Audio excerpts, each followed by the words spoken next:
SIT ಸ್ಥಳ ಗುರುತು ಹಾಗೂ ಉತ್ಖನನದ ವಿಶೇಷ ಮಾಹಿತಿಯನ್ನ ಕೊಡುವಂತಹ ವಿಶೇಷ ನೇರ ಪ್ರಸಾರಕ್ಕೆ ಎಲ್ಲರೂ ಕೂಡ ಸ್ವಾಗತವನ್ನ ಬಯಸ್ತಾ ಇದ್ದೇನೆ. ನಾನು ಗೌತಮ್ ಶೆಟ್ಟಿ.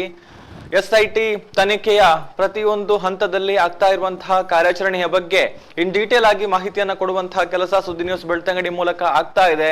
ಅದರ ನಡುವೆ ಈಗ 12 ಪಾಯಿಂಟ್ಗಳ ಉತ್ಖನನ ಶೋಧ ಕಾರ್ಯಾಚರಣೆಯನ್ನ ಈಗಾಗಲೇ ಎಸ್ಐಟಿ ಮಾಡಿರುವಂತದ್ದು. ಪಾಯಿಂಟ್ ನಂಬರ್ 13ರ ಉತ್ಖನನ ಬಾಕಿ ಇದೆ. ಈಗಾಗಲೇ ಗುರುತಿಸಿರುವಂತಹ ಪಾಯಿಂಟ್ಗಳ ಪೈಕಿ ಆ ಪಾಯಿಂಟ್ ನಂಬರ್ 13ರ ಉತ್ಖನನ ಇವತ್ತಾಗುತ್ತಾ ಅನ್ನುವಂತಹ ಪ್ರಶ್ನೆ ಎಲ್ಲರಲ್ಲೂ ಕೂಡ ಇದೆ. ಯಾಕಂತ ಹೇಳಿದ್ರೆ ನಿನ್ನೆ ಪಾಯಿಂಟ್ ನಂಬರ್ 13ರ ಉತ್ಖನನವನ್ನ ಮಾಡ್ತಾರೆ ಎನ್ನುವಂತಹ ನಿರೀಕ್ಷೆಗಳಿತ್ತು. ಆದ್ರೆ ಸಂಜೆಯವರೆಗೂ ಕೂಡ ಯಾವುದೇ ರೀತಿಯ ಕಾರ್ಯಾಚರಣೆಗಳಾಗ್ಲಿಲ್ಲ. ಎಸ್ಐಟಿ ಅಫಿಷಿಯಲ್ಸ್ ಯಾರು ಕೂಡ ಈ ಒಂದು ಪಾಯಿಂಟ್ ನತ್ತ ಕಾರ್ಯಾಚರಣೆಗೋಸ್ಕರ ತೆರಳಿಲ್ಲ. ಸಾಕ್ಷಿ ದೂರುದಾರ ಕೂಡ ಎಸ್ಐಟಿ ಕಚೇರಿಗೆ ಆಗಮಿಸಿರುವಂತದ್ದು ಮಧ್ಯಾಹ್ನದ ವೇಳೆಗೆ. ಆ ಬಳಿಕ ಎಸ್ಐಟಿ ಚೀಫ್ ಪ್ರಣವ್ ಮೊಹಂತಿ ಅವರು ಕೂಡ ಆಗಮಿಸಿದ್ರು. ಆ ಬಳಿಕ ಸಭೆ ನಡೆಯಿತು. ಅದಾದ ಬಳಿಕ ಸ್ವಲ್ಪ ಹೊತ್ತಿನಲ್ಲಿ ಸಾಕ್ಷಿ ದೂರುದಾರ ತನ್ನ ವಕೀಲರ ಜೊತೆಗೆ ಎಸ್ಐಟಿ ಕಚೇರಿಯಿಂದ ವಾಪಸ್ಸಾದ್ರು. ಆ ಬಳಿಕ ಕಾರ್ಯಾಚರಣೆಗೋಸ್ಕರ ಬೆಳಗ್ಗಿನ ವೇಳೆ ಇಲ್ಲಿ ಎಸ್ಐಟಿ ಕಚೇರಿಗೆ ಬಂದಿದ್ದಂತಹ ಅರಣ್ಯ ಇಲಾಖೆ ಅಧಿಕಾರಿಗಳಾಗಿರ್ಬೋದು ಅಥವಾ ಕಂದಾಯ ಇಲಾಖೆ ಅಧಿಕಾರಿಗಳಾಗಿರ್ಬೋದು ಎಲ್ಲರೂ ಕೂಡ ವಾಪಸ್ ಹೋದ್ರು. ಸೊ ಆ ಮೂಲಕ ಯಾವುದೇ ರೀತಿಯ ಕಾರ್ಯಾಚರಣೆಗಳು ನಿನ್ನೆ ನಡೆದಿಲ್ಲ. ಹಾಗಿದ್ದಾಗ ಇವತ್ತು ಪಾಯಿಂಟ್ ನಂಬರ್ 13ರ ಉತ್ಖನನ ನಡೆಯುತ್ತಾ ಅನ್ನುವಂತಹ ಪ್ರಶ್ನೆ ಕಾಡ್ತಾ ಇದೆ. ಆದ್ರೆ ಪಾಯಿಂಟ್ ನಂಬರ್ 13ರ ಉತ್ಖನನ ಇವತ್ತು ನಡೆಯೋದು ಡೌಟ್ ಎನ್ನುವಂತಹ ಒಂದು ಮಾಹಿತಿ ಕೂಡ ಬರ್ತಾ ಇದೆ. ಅಂದ್ರೆ ಇವತ್ತು ಪಾಯಿಂಟ್ ನಂಬರ್ 13ರ ಕಾರ್ಯಾಚರಣೆ ನಡೆಯೋದು ಡೌಟ್ ಅನ್ನುವಂತಹ ಮಾಹಿತಿ ಬರ್ತಾ ಇದೆ. ಇವತ್ತು ಕೂಡ ನಡೆಯೋದು ಡೌಟ್. 13ನೇ ಸ್ಪಾಟ್ನ ಶೋಧ ಕಾರ್ಯಾಚರಣೆ. ಸಾಕ್ಷಿ ದೂರುದಾರ ಇನ್ನಷ್ಟು ಸ್ಥಳಗಳನ್ನ ಗುರುತಿಸಿ ಮಹಜರು ನಡೆಸುವಂತಹ ಸಾಧ್ಯತೆಗಳು ಇದೆ ಅನ್ನುವಂತಹ ಒಂದು ಮಾಹಿತಿ ಅಪ್ಡೇಟ್ ಈಗ ಲಭಿಸ್ತಾ ಇದೆ. ಈ ನಡುವೆ ಸಾಕ್ಷಿ ದೂರುದಾರ ಈಗಾಗಲೇ ಎಸ್ಐಟಿ ಕಚೇರಿಗೆ ಆಗಮಿಸಿದ್ದಾರೆ ಎನ್ನುವಂತಹ ಮಾಹಿತಿ ಕೂಡ ಲಭಿಸ್ತಾ ಇದೆ. ಸೊ ಹಾಗಾಗಿ ಸಾಕ್ಷಿ ದೂರುದಾರ ಇವತ್ತು ಬೆಳಗ್ಗೆ ಬಂದಿದ್ದಾರೆ, ಜೊತೆಗೆ ಎಸ್ಐಟಿ ಅಫಿಷಿಯಲ್ಸ್ ಅಲ್ಲಿ ಇದ್ದಾರೆ. ಸೊ ಹಾಗಿದ್ದಾಗ ಇವತ್ತು ಉತ್ಖನನದ ಒಂದು ಪ್ರಕ್ರಿಯೆಗೆ ಮುಂದಾಗ್ತಾರ ಅಥವಾ ಬೇರೆ ಏನಾದ್ರೂ ಯೋಜನೆಗಳಿದೆಯಾ ಅನ್ನುವಂಥದ್ದು ಒಂದು ಪ್ರಶ್ನೆ ಇತ್ತು. ಅದರ ನಡುವೆ GPR ಅನ್ನ ಬಳಕೆ ಮಾಡಿಕೊಂಡು ಕಾರ್ಯಾಚರಣೆಯನ್ನ ಮುಂದುವರಿಸ್ತಾರೆ ಎನ್ನುವಂತಹ ಮಾಹಿತಿಗಳು ಕೂಡ ಲಭಿಸ್ತಾ ಇರುವಂತದ್ದು. ಸೊ ಹಾಗಿದ್ದಾಗ ಇವತ್ತಿನ ಕಾರ್ಯಾಚರಣೆಯ ಬಗ್ಗೆ ಬಹಳಷ್ಟು ಕುತೂಹಲ ಇದೆ, ಬಹಳಷ್ಟು ಕುತೂಹಲ ಕೆರಳ್ತಾ ಇದೆ. ಅದರ ನಡುವೆ ಈಗ ಬರ್ತಾ ಇರುವಂತಹ ಮಾಹಿತಿ ಇವತ್ತು ಕೂಡ 13ನೇ ಸ್ಪಾಟ್ನ ಶೋಧವನ್ನ ನಡೆಸುವಂತದ್ದು ಡೌಟ್. ಸಾಕ್ಷಿ ದೂರುದಾರ ಇನ್ನೊಂದಷ್ಟು ಅಂದ್ರೆ ತಾನು ಹೂತಿಟ್ಟಿದ್ದೇನೆ ಅಂತ ಹೇಳಿರುವಂತಹ ಜಾಗಗಳ ಪೈಕಿ 13 ಸ್ಥಳಗಳನ್ನ ಈಗ ತೋರಿಸಿ ಅವುಗಳನ್ನ ಮಾರ್ಕ್ ಮಾಡಲಾಗಿದೆ. ಆ ಪೈಕಿ ಆಲ್ಮೋಸ್ಟ್ 12 ಸ್ಪಾಟ್ಗಳ ಕಾರ್ಯಾಚರಣೆ ಕೂಡ ಮುಕ್ತಾಯಗೊಂಡಿರುವಂತದ್ದು, ಅಂದ್ರೆ ಅಲ್ಲಿ ಕಾರ್ಯಾಚರಣೆಯನ್ನ ನಡೆಸಿದ್ದಾರೆ. ಈಗ ಬಾಕಿ ಇದ್ದಂಥದ್ದು ಪಾಯಿಂಟ್ ನಂಬರ್ 13 ಮಾತ್ರ. ಆದ್ರೆ ಪಾಯಿಂಟ್ ನಂಬರ್ 13ರ ಕಾರ್ಯಾಚರಣೆಗೆ ಒಂದಷ್ಟು ಸವಾಲುಗಳಿದೆ. ಅಂದ್ರೆ ಆ ಒಂದು ಸಾಕ್ಷಿ ದೂರುದಾರ ಗುರುತಿಸಿರುವಂತಹ ಜಾಗ ಪಾಯಿಂಟ್ ನಂಬರ್ 13 ಬಹಳಷ್ಟು ವಿಸ್ತಾರವಾದ ಪ್ರದೇಶ. ಆ ಒಂದು ಮಾರ್ಕ್ ಮಾಡಿರುವಂತಹ ಜಾಗದ ನಡುವೆ ವಿದ್ಯುತ್ ಕಂಬಗಳಿದೆ, ಪಕ್ಕದಲ್ಲೇ ಡ್ಯಾಮ್ ಕೂಡ ಇದೆ, ಅಂದ್ರೆ ಕಿಂಡಿ ಅಣೆಕಟ್ಟು ಕೂಡ ಇದೆ. ಹಾಗಾಗಿ ಅಲ್ಲಿ ಅಗೆಯುವಂಥದ್ದು ಒಂದಷ್ಟು ಸವಾಲಿನ ಕೆಲಸ, ಒಂದಷ್ಟು ಚಾಲೆಂಜಿಂಗ್ ವರ್ಕ್. ಹಾಗಾಗಿ ಬೇರೆಯದೇ ಒಂದಷ್ಟು ವಿಧಾನಗಳನ್ನ ಬಳಕೆ ಮಾಡಿಕೊಂಡು ಅಲ್ಲಿ ಅಗೆಯುವಂತಹ ಚಾನ್ಸಸ್ ಇದೆ ಎನ್ನುವಂತಹ ಲೆಕ್ಕಾಚಾರಗಳು ಕೇಳಿ ಬರ್ತಾ ಇತ್ತು. GPR ಅನ್ನ ಗ್ರೌಂಡ್ ಪೆನಿಟ್ರೇಟಿಂಗ್ ರಾಡರ್ ಅನ್ನ ಬಳಕೆ ಮಾಡಿಕೊಂಡು ಅಲ್ಲಿ ಶೋಧವನ್ನ ನಡೆಸಿ ಒಂದು ಉತ್ಖನನವನ್ನ ನಡೆಸುವಂತಹ ಸಾಧ್ಯತೆಗಳಿದೆ ಎನ್ನುವಂತಹ ಒಂದು ಲೆಕ್ಕಾಚಾರಗಳಿತ್ತು. ಆದ್ರೆ ಆ ನಡುವೆ ಈಗ ಇನ್ನೊಂದು ಅಪ್ಡೇಟ್ ಬರ್ತಾ ಇರುವಂತದ್ದು, ಇವತ್ತು ಇನ್ನೊಂದಷ್ಟು ಸ್ಥಳಗಳ ಮಹಜರು ನಡೆಯುವಂತಹ ಸಾಧ್ಯತೆ ಇದೆ. ಸಾಕ್ಷಿ ದೂರುದಾರ ಇನ್ನೊಂದಷ್ಟು ಜಾಗಗಳ ಬಗ್ಗೆ ಮಾಹಿತಿಯನ್ನ ಕೊಡಬಹುದು. ಅಂದ್ರೆ ಮುಖ್ಯವಾಗಿ ಈ ಒಂದು ಪ್ರಕರಣ ಇರುವಂತದ್ದೇ ದೂರುದಾರ ಕೊಟ್ಟಿರುವಂತಹ ದೂರಿನ ಹಿನ್ನೆಲೆಯಲ್ಲಿ, ಅಂದ್ರೆ ತಾನು ಧರ್ಮಸ್ಥಳ ಠಾಣಾ ವ್ಯಾಪ್ತಿಯಲ್ಲಿ 100 ಹೆಣಗಳನ್ನ ಹೂತಿಟ್ಟಿದ್ದೇನೆ, ನನ್ನಿಂದ ಬೆದರಿಕೆ ಒಡ್ಡಿ ನನ್ನ ಮೂಲಕ ಈ ಕೃತ್ಯವನ್ನ ಮಾಡಿಸಲಾಗಿದೆ, ನಾನು ಈಗ ಪಾಪ ಪ್ರಜ್ಞೆಯಿಂದ ಈ ಬಗ್ಗೆ ಮಾಹಿತಿಯನ್ನ ದೂರನ್ನ ಕೊಡ್ತಾ ಇದ್ದೇನೆ ಎನ್ನುವಂತಹ ಹಿನ್ನೆಲೆಯಲ್ಲಿ ತಪ್ಪೊಪ್ಪಿಗೆ ಹಿನ್ನೆಲೆಯಲ್ಲಿ ಪೊಲೀಸರಿಗೆ ದೂರನ್ನ ಕೊಟ್ಟಿರುವಂತದ್ದು. ನ್ಯಾಯಾಧೀಶರ ಎದುರು ಹಾಜರಾಗಿ ಹೇಳಿಕೆಯನ್ನ ಕೊಟ್ಟಿರುವಂತದ್ದು. ಆ ಬಳಿಕ SIT ಫಾರ್ಮ್ ಆಗಿ ಈಗ ತನಿಖೆ ನಡೀತಾ ಇದೆ. ಪ್ರಾಥಮಿಕ ಹಂತದ ತನಿಖೆ. ಸಾಕ್ಷಿ ದೂರುದಾರ ತೋರಿಸಿರುವಂತಹ ಜಾಗಗಳನ್ನ ಉತ್ಖನನ ಮಾಡಿ ಅಲ್ಲಿ ಏನಾದ್ರೂ ಆತ ಕೊಟ್ಟಿರುವಂತಹ ದೂರಿಗೆ ಪೂರಕವಾದ ಸಾಕ್ಷ್ಯಾಧಾರಗಳು ಸಿಗುತ್ತಾ ಅನ್ನುವಂಥದ್ದನ್ನ ಒಂದು ಕಂಡು ಹಿಡಿಯುವಂತಹ ಶೋಧವನ್ನ ನಡೆಸುವಂತಹ ಕೆಲಸಗಳಾಗ್ತಾ ಇರುವಂತದ್ದು. ಆದ್ರೆ ಪಾಯಿಂಟ್ ನಂಬರ್ 6 ಮತ್ತೆ ಹೊಸದಾಗಿ ತೋರಿಸಿದಂತಹ ಒಂದು ಜಾಗವನ್ನ ಬಿಟ್ರೆ ಬೇರೆ ಯಾವುದೇ ಜಾಗದಲ್ಲೂ ಯಾವುದೇ ರೀತಿಯ ಅವಶೇಷಗಳು ಪತ್ತೆಯಾಗಲಿಲ್ಲ. ಈ ನಡುವೆ ಪಾಯಿಂಟ್ ನಂಬರ್ 13ರ ಉತ್ಖನನ ಬಾಕಿ ಇತ್ತು. ಆ ಪಾಯಿಂಟ್ ನಂಬರ್ 13ರ ಉತ್ಖನನ ಯಾವಾಗ ಆಗುತ್ತೆ ಅನ್ನುವಂಥದ್ದು ಅಂದ್ರೆ ಬಹಳಷ್ಟು ಕುತೂಹಲ ಇತ್ತೆ. ನಿನ್ನೆ ಆಗ್ಬೇಕಿತ್ತು, ಆಗ್ಲಿಲ್ಲ. ಅದರ ನಡುವೆ ಬುಧವಾರ ಆಗುತ್ತೆ ಅನ್ನುವಂಥ ನಿರೀಕ್ಷೆಗಳಿತ್ತು, ಬುಧವಾರ ಕೂಡ ಆಗ್ಲಿಲ್ಲ. ಸೊ ಇದೆಲ್ಲವೂ ಕೂಡ ಬಹಳಷ್ಟು ಒಂದು ಕ್ಯೂರಿಯಾಸಿಟಿಯನ್ನ ಹುಟ್ಟು ಹಾಕಿದೆ. ಪಾಯಿಂಟ್ ನಂಬರ್ 13ರ ಉತ್ಖನನವನ್ನ ಯಾಕೆ ವಿಳಂಬ ಮಾಡ್ತಾ ಇದ್ದಾರೆ ಅಧಿಕಾರಿಗಳು ಅನ್ನುವಂಥದ್ದು. ಸೊ ಒಂದು ಪಾಯಿಂಟ್ ನ ಮಾಹಿತಿ ಪ್ರಕಾರ ನಾವು ಗಮನಿಸಿದ್ದೇವೆ, ಅಲ್ಲಿ ಒಂದಷ್ಟು ಚಾಲೆಂಜಸ್, ಆ ಒಂದು ಪ್ರದೇಶದಲ್ಲಿರುವಂತಹ ಸವಾಲುಗಳು. ಸೊ ಅದನ್ನ ನಿವಾರಣೆ ಮಾಡಿಕೊಂಡು ಅದಕ್ಕೆ ಬದಲಿ ವ್ಯವಸ್ಥೆಗಳನ್ನ ಮಾಡಿಕೊಳ್ಬೇಕಾದಂತಹ ಅವಶ್ಯಕತೆ ಇದೆ. ಅದರ ಜೊತೆಗೆ GPR ಅನ್ನ ಒಂದು ಬಳಕೆ ಮಾಡಿಕೊಂಡು ಮುಂದಿನ ಒಂದು ಕಾರ್ಯಾಚರಣೆಯನ್ನು ನಡೆಸಬೇಕು, ಶೋಧವನ್ನು ನಡೆಸಬೇಕು ಎನ್ನುವಂತಹ ಒಂದು ಒತ್ತಾಯಗಳೇನು ಕೇಳಿ ಬರ್ತಾ ಇತ್ತು. ಅದಕ್ಕೆ ಪೂರಕವಾಗಿ ಸ್ಪಂದಿಸುವಂತಹ ಲೆಕ್ಕಾಚಾರಗಳು ಕೂಡ ಇದೆ ಎನ್ನುವಂತಹ ಒಂದು ಮಾಹಿತಿ ಕೂಡ ಇರುವಂತದ್ದು. ಸೊ ಹಾಗಾಗಿ GPR ಅನ್ನ ಬಳಕೆ ಮಾಡುವಂತಹ ಚಾನ್ಸಸ್ ಕೂಡ ಇದೆ ಎನ್ನುವಂತಹ ಒಂದು ಮಾಹಿತಿಗಳು ಸದ್ಯಕ್ಕೆ ಬರ್ತಾ ಇದೆ. ಸೊ ಅದರ ಬಗ್ಗೆ ಇನ್ನಷ್ಟು ಸ್ಪಷ್ಟತೆಯನ್ನ ಪಡೆಯಬೇಕಾಗುತ್ತೆ. ಆ ಸ್ಪಷ್ಟ ಮಾಹಿತಿ ಬಂದ ಬಳಿಕ ಅದನ್ನು ಕೂಡ ನಾವು ಅಪ್ಡೇಟ್ ಮಾಡುವಂತ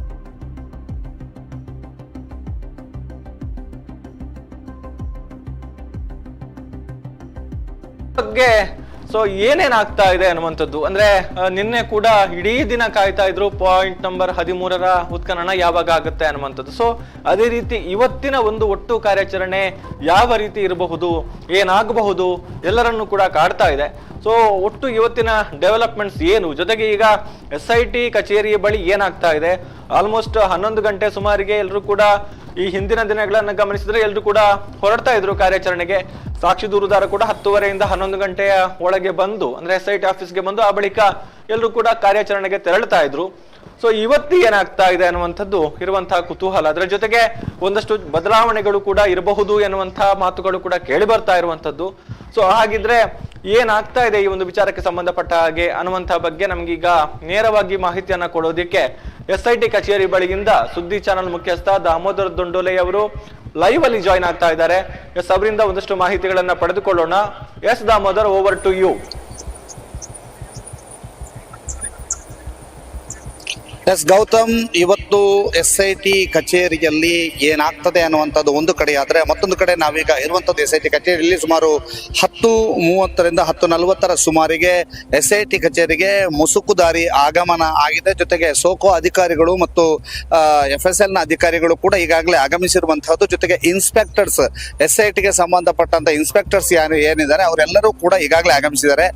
SP ಜಿತೇಂದ್ರ ದಯಾಮ್ ಅವರ ಆಗಮನಕ್ಕಾಗಿ ಕಾಯ್ತಾ ಇರುವಂತದ್ದು. ಅದರ ಜೊತೆಗೆ AC ಸ್ಟೆಲ್ಲಾ ವರ್ಗೀಸ್ ಅವರು ಕೂಡ ಇನ್ನೂ ಕೂಡ ಆಗಮಿಸಿಲ್ಲ. ಅವರ ಬಂದ ನಂತರ ಇಲ್ಲಿ ಮುಂದಿನ ಕಾರ್ಯಾಚರಣೆ ನಡೆಯುವಂತಹ ಸಾಧ್ಯತೆ ಇದೆ. ಒಂದು ಮಾಹಿತಿಯ ಪ್ರಕಾರ ಇವತ್ತು ಯಾವುದೇ ಕಾರ್ಯಾಚರಣೆಗಳು ನಡೆಯುವಂತಹ ಸಾಧ್ಯತೆಗಳು ಇಲ್ಲ ಅನ್ನುವಂಥದ್ದು. ಮತ್ತೊಂದು ಕಡೆಯಿಂದ ಇವತ್ತು 13ನೇ ನಂಬರ್ನ ಕಾರ್ಯಾಚರಣೆ ನಡೆಯೋದಿಲ್ಲ, ಬದಲಾಗಿ 13ಕ್ಕಿಂತ ಮೊದಲು ಒಂದೆರಡು ಪಾಯಿಂಟ್ಗಳನ್ನ ಆತನ ತೋರಿಸುವಂತಹ ಸಾಧ್ಯತೆಗಳಿದ್ದಾವೆ. ಅಲ್ಲಿ ಉತ್ಖನನ ಮಾಡುವಂತಹ ಸಾಧ್ಯತೆಗಳು ಇದಾವೆ ಅನ್ನುವಂತಹದ್ದು. ಯಾಕೆಂತಂದ್ರೆ 13ನೇ ಪಾಯಿಂಟ್ ನಲ್ಲಿ ಒಂದು ವಿದ್ಯುತ್ ಕಂಬಗಳಿದಾವೆ. ಆ ವಿದ್ಯುತ್ ಕಂಬಗಳನ್ನ ತೆರವುಗೊಳಿಸಬೇಕಾದಂತ ಅನಿವಾರ್ಯತೆಗಳಿದಾವೆ. ಅದರ ಜೊತೆಗೆ 13ನೇ ಪಾಯಿಂಟ್ ನ ಪಕ್ಕದಲ್ಲಿರ್ತಕ್ಕಂಥದ್ದು ಒಂದು ಡ್ಯಾಮ್. ಆದ್ರಿಂದ ಅಲ್ಲೇನಾದ್ರೂ ಆಗಿದ್ರೆ ಡ್ಯಾಮಿಗೆ ಏನಾದ್ರೂ ತೊಂದರೆ ಆಗತ್ತಾ ಅನ್ನುವಂತಹ ಅನುಮಾನಗಳು ಕೂಡ ಇದ್ದಾವೆ. ಈ ನಿಟ್ಟಿನಲ್ಲಿ ಬಹಳಷ್ಟು ದೊಡ್ಡ ಮಟ್ಟದಲ್ಲಿ ಮೀಟಿಂಗ್ ಅನ್ನ ಮಾಡಿ ಪರಿಶೀಲನೆ ಮಾಡಲಾಗ್ತಿದೆ. ಅದರ ಜೊತೆಗೆ ಗ್ರೌಂಡ್ ಪೆನಾಲ್ಟೇಟಿಂಗ್ ರ್ಯಾಡರ್ ಏನಿದೆ ಅದನ್ನು ಕೂಡ ಇಲ್ಲಿಗೆ ತರುವಂತಹ ಸಾಧ್ಯತೆಗಳು ಇದಾವೆ. ಯಾಕಂತಂದ್ರೆ ಅದೇನಾದ್ರೂ ಇಲ್ಲಿಗೆ ತಂದ್ರೆ ಅದರ ಮೂಲಕ 13ನೇ ನಂಬರ್ನ ಅಥವಾ 13ನೇ ಗುರುತನ್ನ ಒಂದು ಆ ರ್ಯಾಡರ್ ನ ಮೂಲಕ ನೋಡಿ ತದ ಬಳಿಕ ಮುಂದಿನ ನಿರ್ಧಾರವನ್ನು ತೆಗೆದುಕೊಳ್ಳುವಂತಹ ಸಾಧ್ಯತೆಗಳಿದಾವೆ. ಒಂದು ವೇಳೆ ಆ ಒಂದು ರೈಡರ್ ಗಳನ್ನ ತಂದ್ರೆ ಎಲ್ಲ ಗುರುತುಗಳತ್ತವೂ ಕೂಡ ಮತ್ತೊಮ್ಮೆ ಆ ರೈಡರ್ ಮೂಲಕವೂ ಕೂಡ ಒಂದು ಗುರುತು ಪತ್ತೆ ಮಾಡುವಂತಹ ಕೆಲಸವನ್ನು ಮಾಡುವಂತಹ ಸಾಧ್ಯತೆಗಳಿದಾವೆ. ಈಗ ನಾವಿರುವಂತಹದ್ದು SIT ಕಚೇರಿಯ ಮುಂಭಾಗದಲ್ಲಿ. SIT ಕಚೇರಿಯ ಮುಂಭಾಗದಲ್ಲಿ ಈಗಾಗಲೇ ಮಾಧ್ಯಮದವರು ಅಲ್ಲಿ ವೇಟ್ ಮಾಡ್ತಾ ಇದ್ದಾರೆ. ಅದರ ಜೊತೆಗೆ ಬಹಳಷ್ಟು SIT ಕಚೇರಿಯ ಒಳಭಾಗಕ್ಕೆ ಮುಸುಕುದಾರಿ ಅವರ ವಕೀಲರ ಗಾಡಿನಲ್ಲಿ ಕಿಯಾ ಕ್ಯಾರೆನ್ಸ್ ಅನ್ನುವಂತ ಗಾಡಿನಲ್ಲಿ ಈಗಾಗಲೇ ಮುಸುಕುದಾರಿ ಆಗಮಿಸಿದ್ದಾನೆ. ಅದರ ಜೊತೆಗೆ ಪ್ರಮುಖ ಅಧಿಕಾರಿಗಳು ಕೂಡ ಆಗಮಿಸಿದ್ದಾರೆ. ಅದರ SP ಜಿತೇಂದ್ರ ದಯಾಮ ಅವರ ಆಗಮನಕ್ಕೆ ಮತ್ತು AC ಸ್ಟೆಲ್ಲಾ ವರ್ಗೀಸ್ ಕೂಡ ಇನ್ನೂ ಕೂಡ ಆಗಮಿಸಿಲ್ಲ. AC ಸ್ಟೆಲ್ಲಾ ವರ್ಗೀಸ್ ಕೂಡ ಇನ್ನೂ ಆಗಮಿಸಿಲ್ಲ. ಒಂದು ವೇಳೆ ಉತ್ಖನನ ಇರೋದೇ ಆದ್ರೆ AC ಸ್ಟೆಲ್ಲಾ ವರ್ಗೀಸ್ ಅವರು ಆಗಮಿಸಲೇಬೇಕು, ಯಾಕಂದ್ರೆ ಅವರ ಸಮ್ಮುಖದಲ್ಲೇ ಉತ್ಖನನ ನಡೆಯಬೇಕು. ಈ ಹಿನ್ನೆಲೆಯಲ್ಲಿ AC ಸ್ಟೆಲ್ಲಾ ವರ್ಗೀಸ್ ಅವರು ಆಗಮಿಸಿದ್ರೆ ಉತ್ಖನನ ನಡೆಯುವ ಸಾಧ್ಯತೆ ಇದೆ ಅನ್ನುವಂಥದ್ದನ್ನು ಕೂಡ ಊಹಿಸಬಹುದು ಗೌತಮ್. ಯಾಕೆಂತಂದ್ರೆ ಇಲ್ಲಿಯ ತಹಶೀಲ್ದಾರ್ ಆದಂತ ಪೃಥ್ವಿ ಸಾನಿಕಮ್ ಅವರು ಈಗಾಗಲೇ ತನ್ನ ಕಚೇರಿಗೆ ಆಗಮಿಸಿ ಅವರು ಕೆಲಸ ಕಾರ್ಯದಲ್ಲಿ ನಿರತರಾಗಿರುವಂತಹದ್ದು. AC ಸ್ಟೆಲ್ಲಾ ವರ್ಗೀಸ್ ಇನ್ನೂ ಕೂಡ ಆಗಮಿಸಿಲ್ಲ. ಅದರ ಜೊತೆಗೆ ಜಿತೇಂದ್ರ ದಯಾಮ SP ಜಿತೇಂದ್ರ ದಯಾಮ ಕೂಡ ಇಲ್ಲಿ ತನಕ ಆಗಮಿಸಿಲ್ಲ ಅನ್ನುವಂತಹದ್ದು ಸ್ಪಷ್ಟ. ಈಗ ಇಲ್ಲಿಂದ ಬರ್ತಾ ಇರುವಂತಹ ಮಾಹಿತಿಯ ಪ್ರಕಾರ ಒಂದು GPR ನ ಮೂಲಕ ಒಂದಷ್ಟು ಪರೀಕ್ಷೆಗೆ ಒಳಪಡಿಸ್ತಾರೆ ಅಲ್ಲಿ ಆ ಒಂದು ಗುರುತುಗಳನ್ನು ಅನ್ನುವಂಥದ್ದು. ಮತ್ತೊಂದು ಕಡೆಯಲ್ಲಿ 13ನೇ ನಂಬರ್ ಗುರುತನ್ನ ಉತ್ಖನನ ಮಾಡೋದಕ್ಕೆ ಕೆಲ ದಿನಗಳು ತೆಗೆದುಕೊಳ್ಳುವಂತಹ ಸಾಧ್ಯತೆಗಳಿದಾವೆ. ಎಲ್ಲ ಬದಲಿ 13ನೇ ನಂಬರ್ನ ಗುರುತಿನತ್ತ GPR ನ ಮೂಲಕ ಒಂದು ಪರೀಕ್ಷೆಗೊಳಪಡಿಸಿ ಅಲ್ಲೇನಾದ್ರೂ ಅಂತಹದ್ದು ಕಂಡು ಬಂದ್ರೆ, ಅಂತಹದಕ್ಕೆ ಡಿಟೆಕ್ಟ್ ಆದ್ರೆ ಆ ಮೂಲಕ ಅದನ್ನು ಉತ್ಖನನ ಮಾಡುವಂತಹ ಸಾಧ್ಯತೆಗಳಿದಾವೆ ಗೌತಮ್. ಈಗ ಇವತ್ತು ನಿನ್ನೆ ಒಂದು 10 ಜನರನ್ನ ಇಲ್ಲಿ ವಿಚಾರಣೆಗೆ ಒಳಪಡಿಸಲಾಗಿದೆ ಅನ್ನುವಂತಹದ್ದು. ಆದ್ರೆ ಇವತ್ತು ಇಲ್ಲಿ ಈಗಾಗಲೇ ಅಧಿಕಾರಿಗಳು ಬಂದಿದ್ದಾರೆ.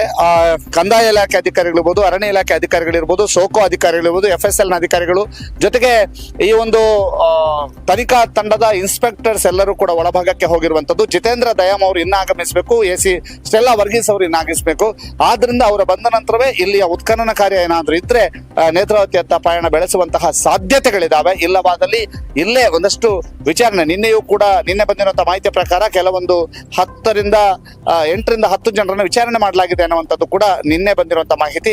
ಅದೇ ರೀತಿಯಂತ ಕಾರ್ಯ ಇಲ್ಲಿ ಆಗತ್ತಾ ಅನ್ನುವಂಥದ್ದು ಇನ್ನೂ ಕೂಡ ಗೊತ್ತಾಗಿಲ್ಲ, ಇನ್ನು ಗೊತ್ತಾಗಬೇಕಷ್ಟೇ. ಆದ್ರೆ ಈಗಿರ್ತಕ್ಕಂಥ ಮಾಹಿತಿಯ ಪ್ರಕಾರ ಇವತ್ತು ಉತ್ಖನನ ಕಾರ್ಯಕ್ಕೆ ತೊಡಗಿಕೊಳ್ತಾರೆ. ಆದ್ರೆ 13ನೇ ನಂಬರ್ ಅಲ್ಲ, ಬದಲಾಗಿ ಇನ್ನೊಂದೆರಡು 3 ನಂಬರ್ಗಳನ್ನ ಆತ ಗುರುತಿಸ್ತಾನೆ, ಅಲ್ಲಿ ಮಹಜರು ಮಾಡಿ ಅಲ್ಲಿ ಉತ್ಖನನ ಮಾಡುವಂತಹ ಸಾಧ್ಯತೆಗಳಿದಾವೆ ಅನ್ನುವಂಥದ್ದು. ಯಾಕೆಂದ್ರೆ ಅಂತಹದಕ್ಕೆ ನಾವು ಕೂಡ ಸಾಕ್ಷಿಯಾಗಿದ್ದೇವೆ. ಮೊನ್ನೆ 11ನೇ ನಂಬರ್ ಉತ್ಖನನ ಮಾಡಬೇಕಿತ್ತು, ಅದರ ಬದಲಾಗಿ ಬಂಗ್ಲಾಗುಡ್ಡದ ಮೇಲ್ಭಾಗದಲ್ಲಿ ಗುರುತಿಸದ ಸ್ಥಳದ ಉತ್ಖನನಕ್ಕೆ ಹೋಗಿದ್ರು. ಈ ವೇಳೆ ಮೇಲ್ಮೈ ಭಾಗದಲ್ಲಿ ಒಂದು ದೇಹದ ಅವಶೇಷ ಪತ್ತೆ ಆಗಿತ್ತು. ಅವುಗಳನ್ನು ಕೂಡ ಕಲೆಕ್ಟ್ ಮಾಡಿಕೊಂಡು ಅವರು ತೆರಳಿರುವಂತದ್ದನ್ನ ಕೂಡ ತಾವು ನೋಡಿದ್ದೀರಿ. ಅದಾದ ನಂತರ 12ನೇ ನಂಬರ್ ಉತ್ಖನನ ನಂತರ ಮತ್ತೆ ಬಂಗ್ಲಾಗುಡ್ಡಕ್ಕೆ ಹೋಗಿರುವಂತದ್ದು. ಅಲ್ಲಿ ಒಂದು ಪಾಯಿಂಟ್ ಅನ್ನು ಉತ್ಖನನ ಮಾಡಿದ್ರು ಕೂಡ ಯಾವುದೇ ಕಳೆಬರ ಪತ್ತೆ ಆಗಿಲ್ಲ ಅನ್ನುವಂತಹ ಮಾಹಿತಿಗಳು ಕೂಡ ಇರುವಂತದ್ದು. ಈ ಹಿನ್ನೆಲೆಯಲ್ಲಿ ಈಗಾಗಲೇ ಅಧಿಕಾರಿಗಳು ಈ ಕುರಿತು ಒಂದಷ್ಟು ನಿರ್ಧಾರಗಳನ್ನ ಕೈಗೊಳ್ಳಿಕ್ಕಿದ್ದಾರೆ. ಪ್ರಮುಖವಾಗಿ ಇವತ್ತು 13ನೇ ನಂಬರ್ನ ಉತ್ಖನನ ಕಾರ್ಯ ಬಹುತೇಕ ಕಷ್ಟ ಅನ್ನುವಂಥದ್ದು. ಅದರ ಜೊತೆಗೆ ನಿನ್ನೆಯೂ ಕೂಡ ಕಾರ್ಮಿಕರು ರೆಡಿ ಇದ್ರು, ಇವತ್ತು ಕೂಡ ಕಾರ್ಮಿಕರು ರೆಡಿ ಇದ್ದಾರೆ ಅನ್ನುವಂಥ ಮಾಹಿತಿಗಳು ಲಭ್ಯವಾಗ್ತಾ ಇದೆ. ಈ ನಿಟ್ಟಿನಲ್ಲಿ ಇವತ್ತು ಉತ್ಖನನ ಕಾರ್ಯಕ್ಕೆ ಮುಂದಾಗ್ತಾರಾ ಇಲ್ವಾ ಅನ್ನುವಂಥದ್ದು ಇನ್ನೂ ಕೂಡ ಡೌಟ್. ಯಾಕೆಂತಂದ್ರೆ 11:11 ಆಗ್ತಾ ಇದೆ. ಜೊತೆಗೆ ಈಗಾಗಲೇ ನಿನ್ನೆ ಮುಸುಕುದಾರಿಯು ಕೂಡ ಮಧ್ಯಾಹ್ನದ ನಂತರ ಆಗಮಿಸಿರೋದು. ಆದ್ರೆ ಇವತ್ತು ಮುಸುಕುದಾರಿ ಈಗಾಗಲೇ ಇಲ್ಲಿಗೆ ಆಗಮಿಸಿರುವಂತದ್ದು. ಅದರ ಜೊತೆಗೆ ಪ್ರಮುಖ ಅಧಿಕಾರಿಗಳ ಆಗಮನಕ್ಕಾಗಿ ಕಾಯ್ತಾ ಇದ್ದಾರೆ. ಆದ್ರಿಂದ ಇವತ್ತು ಉತ್ಖನನ ಕಾರ್ಯ ಇರಬಹುದು, ಆದ್ರೆ 13ನೇ ನಂಬರ್ನ ಉತ್ಖನನ ಕಾರ್ಯ ಬಹುತೇಕ ಇಲ್ಲ ಅನ್ನುವಂತಹ ಮಾಹಿತಿಗಳು ಲಭ್ಯವಾಗ್ತಾ ಇರುವಂತದ್ದು. ಜೊತೆಗೆ GPR ಬಳಕೆಯ ಬಗ್ಗೆಯೂ ಕೂಡ ಈಗಾಗಲೇ ಸಮಾಲೋಚನೆ ನಡೆಸಿರುವಂತದ್ದು. GPR ಅನ್ನ ತರಿಸುವಂತ ನಿಟ್ಟಿನಲ್ಲಿ ಅಧಿಕಾರಿಗಳು ಮುಂದಾಗಿದ್ದಾರೆ ಅನ್ನುವಂಥದ್ದು. ಒಂದು ವೇಳೆ GPR ಬಂದ್ರೆ ಕೇವಲ ಒಂದು ಪಾಯಿಂಟ್ ನಲ್ಲಿ ಮಾತ್ರ ಅದರ ಒಂದು ಪಾಯಿಂಟ್ ಅನ್ನು ಮಾತ್ರ ಪರೀಕ್ಷೆಗೆ ಒಳಪಡಿಸುವುದಿಲ್ಲ, ಬದಲಾಗಿ ಈಗಾಗಲೇ ಉತ್ಖನನ ಮಾಡಿರುವಂತಹ ಎಲ್ಲಾ ಪಾಯಿಂಟ್ ಗಳನ್ನು ಕೂಡ ಪರೀಕ್ಷೆಗೆ ಒಳಪಡಿಸುವಂತಹ ಸಾಧ್ಯತೆಗಳು ಇದಾವೆ ಅನ್ನುವಂಥದ್ದು ಈಗಿರುವ ಮಾಹಿತಿ ಗೌತಮ್. GPR ನ ಬಳಕೆ ಅಂತಾದ್ರೆ GPR ಗೆ ಸಂಬಂಧಪಟ್ಟ ಹಾಗೆ ಅದರ ಟೆಕ್ನಿಷಿಯನ್ಸ್ ಬರ್ಬೇಕಾಗುತ್ತೆ, ಆ ತಂಡ ಬರ್ಬೇಕಾಗುತ್ತೆ.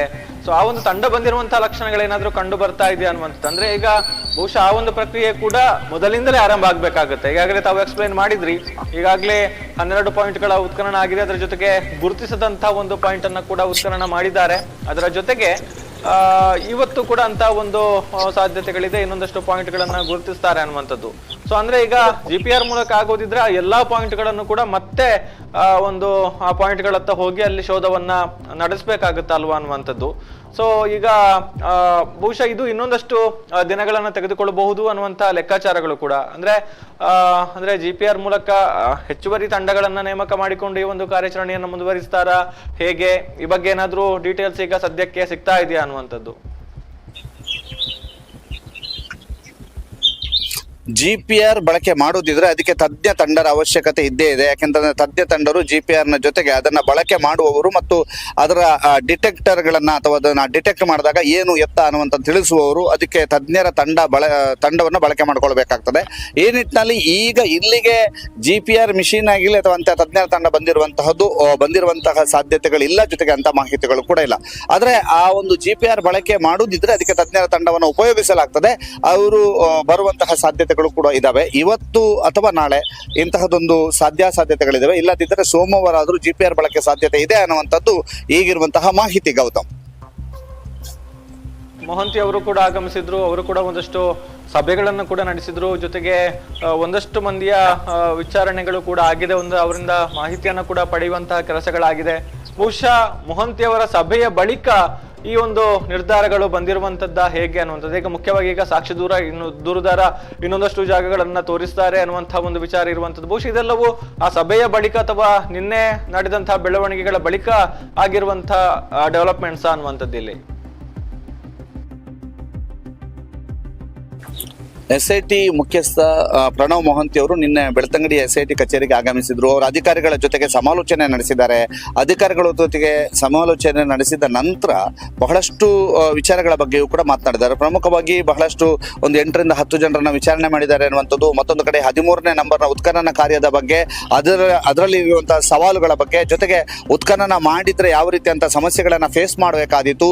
ಜೊತೆಗೆ ಪಕ್ಕದಲ್ಲಿ ಅಣೆಕಟ್ಟಿದೆ, ಅಲ್ಲೊಂದು ವಿದ್ಯುತ್ ಕಂಬಗಳಿದಾವೆ, ಇವುಗಳನ್ನ ತೆರವುಗೊಳಿಸಿ ಉತ್ಖನನ ಮಾಡಬೇಕು. ಅದು ಬದಲಾಗಿ GPR ನ ಅಳವಡಿಸಿ ಅಲ್ಲೇನಾದ್ರೂ ಕಂಡು ಬಂದ್ರೆ ಅಂತದ್ದೇನಾದ್ರೂ ಡಿಟೆಕ್ಟ್ ಆದ್ರೆ ಮಾತ್ರ ಉತ್ಖನನ ಮಾಡಬೇಕು ಅನ್ನುವಂಥದ್ರ ಬಗ್ಗೆ ಸಮಾಲೋಚನೆಗಳು ನಡೆದಿರುವಂಥದ್ದು, ಅಂಥದ್ರ ಬಗ್ಗೆ ಚರ್ಚೆಗಳು ನಡೆದಿರುವಂಥದ್ದು. ಅದರ ಜೊತೆಗೆ GPR ಬಳಕೆಯು ಕೂಡ ಅಧಿಕಾರಿಗಳ ಒಂದು ನಡುವೆ ಚರ್ಚೆಗಳು ನಡೆದಿವೆ. ಅದರ ಸಾಧ್ಯತೆಗಳು ಪ್ಲಸ್ ಆರ್ ಮೈನಸ್ ಎಲ್ಲವನ್ನೂ ಕೂಡ ಅವರು ಸಮಾಲೋಚನೆ ಮಾಡಿ ಒಂದು ತೀರ್ಮಾನವನ್ನ ಕೈಗೊಂಡಿದ್ದಾರೆ. ಗೌತಮ್, ಮಾಹಿತಿಗಳನ್ನ ಕೂಡ ನಿಮ್ಮಿಂದ ಪಡೆದುಕೊಳ್ತೇವೆ. ಅದರ ಜೊತೆಗೆ ಈಗ ಸಾಕ್ಷಿ ದೂರುದಾರ ಆಗಮಿಸಿದ್ದಾರೆ. ಇನ್ನು ಮುಖ್ಯವಾಗಿ SP ಜಿತೇಂದ್ರ ಕುಮಾರ್ ದಯಾಮ ಅವರು ಹಾಗೇನೆ AC ಅವರಿಗೂ ಕೂಡ ವೇಟ್ ಮಾಡ್ತಾ ಇದ್ದಾರೆ ಅನ್ನುವಂಥದ್ದು. ಬಹುಶಃ ಮುಂದಿನ ಹಂತಗಳಲ್ಲಿ ಇನ್ನೊಂದಷ್ಟು ಡೀಟೇಲ್ಸ್ ಅನ್ನ ನಿಮ್ಮಿಂದ ಪಡೆಯುವಂತ ಪ್ರಯತ್ನವನ್ನ ಮಾಡ್ತೇವೆ. ಥ್ಯಾಂಕ್ ಯು ಈ ಕ್ಷಣದ ಮಾಹಿತಿಗಾಗಿ ದಾಮೋದರ್. ಇದು ನಮ್ಮ ಚಾನಲ್ ಮುಖ್ಯಸ್ಥ ದಾಮೋದರ್ ದೊಂಡೋಲಿ ಅವರು ಬೆಳ್ತಂಗಡಿ SIT ಕಚೇರಿ ಬಳಿಯಿಂದ ನೇರ ಪ್ರಸಾರದಲ್ಲಿ ಅಂದ್ರೆ ನೇರ ದೃಶ್ಯಗಳ ಮೂಲಕ ನಮಗೆ ಪರಿಸ್ಥಿತಿ ಏನು ಇವತ್ತಿದ್ದು ಅನ್ನುವಂತಹ ಒಂದು ಮಾಹಿತಿಯನ್ನ ಕೊಟ್ಟಿದ್ದಾರೆ. ಸೊ ಅಂದುಕೊಂಡ ಹಾಗೆ ಆಗೋದಿದ್ರೆ ಇವತ್ತು ಪಾಯಿಂಟ್ ನಂಬರ್ 13ರ ಉತ್ಖನನ ನಡೆಯುತ್ತೆ ಅನ್ನುವಂತಹ ಒಂದು ಲೆಕ್ಕಾಚಾರಗಳಿತ್ತು. ನಿನ್ನೆ ಆಗ್ಬೇಕಿತ್ತು, ಅದರ ಜೊತೆಗೆ ಬುಧವಾರ ಆಗುತ್ತೆ ಅನ್ನುವಂತಹ ಮಾತುಕತೆಗಳಿತ್ತು. ಬುಧವಾರದ ದಿನ ಪಾಯಿಂಟ್ ನಂಬರ್ 13ರತ್ತ ಹೋಗ್ಲಿಲ್ಲ ಅಧಿಕಾರಿಗಳು. ಬಂಗ್ಲಗುಡ್ಡೆ ಭಾಗದಲ್ಲಿ ಮೇಲ್ಭಾಗಕ್ಕೆ ಹೋದ್ರು. ಅಲ್ಲಿ ಒಂದು ಪಾಯಿಂಟ್ ಅನ್ನ ಉತ್ಖನನ ಮಾಡಿದ್ರು. ಅಲ್ಲಿ ಯಾವುದೇ ರೀತಿಯ ಕಳೆಬರಗಳು ಅವಶೇಷಗಳು ಪತ್ತೆಯಾಗಲಿಲ್ಲ. ಹೀಗಾಗಿ ಆವತ್ತು ವಾಪಸ್ಸಾದ್ರು. ಆ ಬಳಿಕ ನಿನ್ನೆ ಅಂದ್ರೆ ಗುರುವಾರ ಪಾಯಿಂಟ್ ನಂಬರ್ 13ರ ಉತ್ಖನನ ನಡೆಯುತ್ತೆ ಅನ್ನುವಂತಹ ಒಂದು ಮಾಹಿತಿಗಳು ಕೂಡ ಇತ್ತು. ಅದರ ಜೊತೆಗೆ ಅಧಿಕಾರಿಗಳು ಕೂಡ ಬೆಳಗ್ಗಿನ ವೇಳೆ ಬಂದಿದ್ರು. ಆದ್ರೆ ಸಾಕ್ಷಿ ದೂರುದಾರ ಮಧ್ಯಾಹ್ನದ ವೇಳೆಗೆ ಕಚೇರಿಗೆ ಆಗಮಿಸಿರುವಂತದ್ದು. ಅದರ ಬೆನ್ನಲ್ಲೇ SIT ಚೀಫ್ ಮುಖ್ಯಸ್ಥರಾದಂತಹ ಪ್ರಣವ್ ಮೊಹಂತಿ ಅವರು ಆಗಮಿಸಿದ್ರು. ಬಳಿಕ ಒಂದಷ್ಟು ಸಭೆಗಳನ್ನ ಕೂಡ ಕೆಲವೊಂದು ಗಂಟೆಗಳ ಕಾಲ ನಡೆಸಲಾಯಿತು. ಆ ಬಳಿಕ ಸಾಕ್ಷಿ ದೂರುದಾರ ವಾಪಸ್ಸಾಗಿರುವಂಥದ್ದು. ಅದರ ಬೆನ್ನಲ್ಲೇ ಕಾರ್ಯಾಚರಣೆಗೋಸ್ಕರ ಆಗಮಿಸಿದ್ದಂತಹ ಅಧಿಕಾರಿಗಳು ಕೂಡ ವಾಪಸ್ಸಾದ್ರು.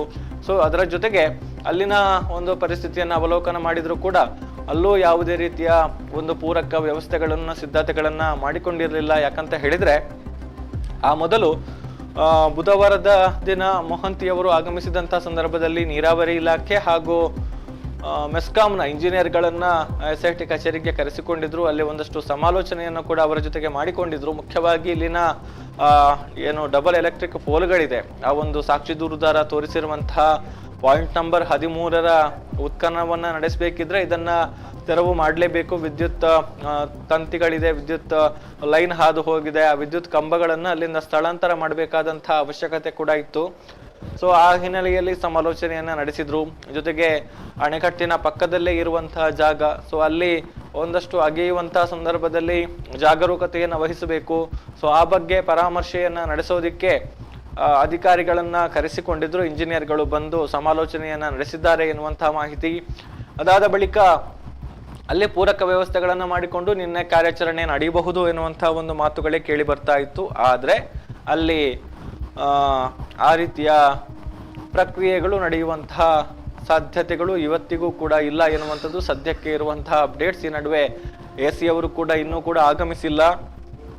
ನಾವು ಗಮನಿಸ್ತಾ ಇದ್ವಿ ಇಷ್ಟರವರೆಗೆ 11 ಗಂಟೆಯ ಒಳಗೆ ಎಲ್ಲರೂ ಕೂಡ SIT ಕಚೇರಿ ಹತ್ತ ಬರ್ತಾ ಇದ್ರು. ಆ ಬಳಿಕ ಎಲ್ಲರೂ ಕೂಡ ಅಧಿಕಾರಿಗಳು, ಸಾಕ್ಷಿ ದೂರುದಾರ, ಜೊತೆಗೆ ಇದಕ್ಕೆ ಸಂಬಂಧಪಟ್ಟ ನಿಯೋಜನೆಯಾಗಿರುವಂತಹ ವಿವಿಧ ವಿಭಾಗಗಳ ಸಿಬ್ಬಂದಿ ಅಧಿಕಾರಿಗಳು ಕೂಡ ಜೊತೆಯಾಗಿ ಇಲ್ಲಿಂದ ಕಾರ್ಯಾಚರಣೆ ನಡೆಯುವಂತಹ ಜಾಗಕ್ಕೆ ತೆರಳುತ್ತಾ ಇದ್ರು. ಆದ್ರೆ ಇವತ್ತೇ ಈಗ ಸಾಕ್ಷಿ ದೂರುದಾರ ಆಗಮಿಸಿದ್ದಾರೆ, ಜೊತೆಗೆ SIT ಒಂದು ಭಾಗ ಆಗಿರುವಂತಹ ಅಧಿಕಾರಿಗಳು, ಇನ್ಸ್ಪೆಕ್ಟರ್ಗಳೆಲ್ಲರೂ ಕೂಡ ಬಂದಿದ್ದಾರೆ.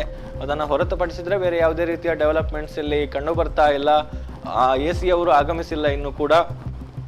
ಸೊ ಹಾಗಾಗಿ ಇವತ್ತಿನ ಲೆಕ್ಕಾಚಾರ ಏನು ಅನ್ನುವಂಥ ಪ್ರಶ್ನೆ. ಅದರ ಜೊತೆಗೆ ಬರ್ತಾ ಇರುವಂತಹ ಇನ್ನೊಂದು ಮಾಹಿತಿ ಮೂಲಗಳ ಪ್ರಕಾರ ಏನು ಅಂತ ಹೇಳಿದ್ರೆ, ಸಾಕ್ಷಿ ದೂರುದಾರ ಇನ್ನೊಂದಷ್ಟು ಜಾಗಗಳನ್ನ ಗುರುತಿಸುವಂತಹ ಸಾಧ್ಯತೆ ಇದೆ. ಇನ್ನೂ ಕೂಡ ಅಂದ್ರೆ ತಾನು ಹೆಣವನ್ನ ಹೂತು ಹಾಕಿದ್ದೇನೆ ಅಂತ ಹೇಳಿರುವಂತಹ ಜಾಗಗಳನ್ನ ತೋರಿಸಿ ಅವುಗಳನ್ನ ಗುರುತಿಸಿ ಅಲ್ಲಿ ಉತ್ಖನನ ನಡೆಸುವಂತಹ ಸಾಧ್ಯತೆಗಳು ಇದೆ ಅನ್ನುವಂಥದ್ದು, ಅಥವಾ ಕೇವಲ ಮಾರ್ಕಿಂಗ್ ಮಾಡ್ತಾರಾ ಅನ್ನುವಂಥದ್ದು ಕೂಡ ಇರುವಂತಹ ಪ್ರಶ್ನೆ. ಸೊ ಹಾಗಾಗಿ ಬಹಳಷ್ಟು ಕ್ಯೂರಿಯಾಸಿಟಿ ಇದೆ. ಎಲ್ಲರೂ ಕೂಡ ಮುಖ್ಯವಾಗಿ ಮಾಧ್ಯಮ ಪ್ರತಿನಿಧಿಗಳು ಅಥವಾ ಒಂದಷ್ಟು ಮಂದಿ ಸಾರ್ವಜನಿಕರು ಕೂಡ ಅಲ್ಲಿ ಬೆಳ್ತಂಗಡಿ SIT ಕಚೇರಿಯತ್ತ ಗಮನಿಸ್ತಾ ಇದ್ದಾರೆ ಏನಾಗ್ತಾ ಇದೆ ಅನ್ನುವಂಥದ್ದು. ಅಲ್ಲಿಂದ ಏನಾದರೂ ಮಾಹಿತಿಗಳು ಲಭಿಸಬಹುದಾ, ಏನಾಗಬಹುದು ಇವತ್ತಿನ ಬೆಳವಣಿಗೆ, ಎಲ್ಲವೂ ಕೂಡ ಎಲ್ಲರನ್ನೂ ಒಂದು ಕುತೂಹಲ ಕೆರಳಿಸ್ತಾ ಇರುವಂತಹ ವಿಚಾರ.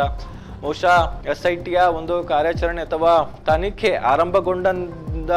ಆರಂಭಗೊಂಡ ಮೊದಲ ದಿನದಿಂದಲೂ ಕೂಡ ಈ ರೀತಿಯ ಒಂದು ಕುತೂಹಲವನ್ನ ಜನರಲ್ಲಿ ನಾವು ಗಮನಿಸ್ತಾ ಇದ್ದೇವೆ. ಉತ್ಖನನ ನಡೆಯುವಂತಹ ಜಾಗ ಇರಬಹುದು, ಅಲ್ಲೂ ಕೂಡ ಬಹಳಷ್ಟು ಸಂಖ್ಯೆಯಲ್ಲಿ ಸಾರ್ವಜನಿಕರು ಜಮಾಯಿಸಿ ಒಂದು ಏನಾಗ್ತಾ ಇದೆ ಅನ್ನುವಂಥದ್ದನ್ನು ತಿಳಿದುಕೊಳ್ಳುವಂತಹ ಒಂದು ಪ್ರಯತ್ನಗಳನ್ನ ಮಾಡ್ತಾ ಇರುವಂಥದ್ದು. ಪ್ರತಿಯೊಂದನ್ನು ಕೂಡ ತಿಳಿದುಕೊಳ್ಳುವಂತಹ ಒಂದು ಪ್ರಯತ್ನವನ್ನ ಅಲ್ಲಿ ನೆರೆದಿದ್ದವರಂಥವ್ರು ಇರ್ಬೋದು, ಮಾಧ್ಯಮ ಪ್ರತಿನಿಧಿಗಳಿರ್ಬೋದು, ಎಲ್ಲರ ಜೊತೆಗೂ ಕೂಡ ಏನಾಗ್ತಾ ಇದೆ ಅನ್ನುವಂಥದ್ದನ್ನ ಒಂದು ತಿಳಿದುಕೊಳ್ಳುವಂತಹ ಒಂದು ಪ್ರಯತ್ನದಲ್ಲಿ ನಿರತರಾಗಿರುವಂಥದ್ದನ್ನ ನಾವೆಲ್ಲರೂ ಕೂಡ ಇಷ್ಟು ದಿನಗಳ ಒಂದು ಬೆಳವಣಿಗೆಯಲ್ಲಿ ಗಮನಿಸಿದ್ದೇವೆ ಅನ್ನುವಂಥದ್ದು. ಸೊ ಹಾಗಾಗಿ ಎಲ್ಲರಲ್ಲೂ ಕೂಡ ಕುತೂಹಲ ಇದೆ, ಏನಾಗ್ತಾ ಇದೆ, ಏನು ಎತ್ತ ಅನ್ನುವಂಥದ್ದು. ಸೊ ಆ ನೆಲೆಯಲ್ಲಿ ಬಹುಶಃ ಎಲ್ಲರೂ ಕೂಡ ಕಾಯ್ತಾ ಇದ್ದಾರೆ.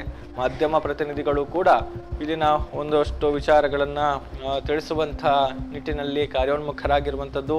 ಸುದ್ದಿಯ ತಂಡ ಕೂಡ ಒಂದು ತಂಡ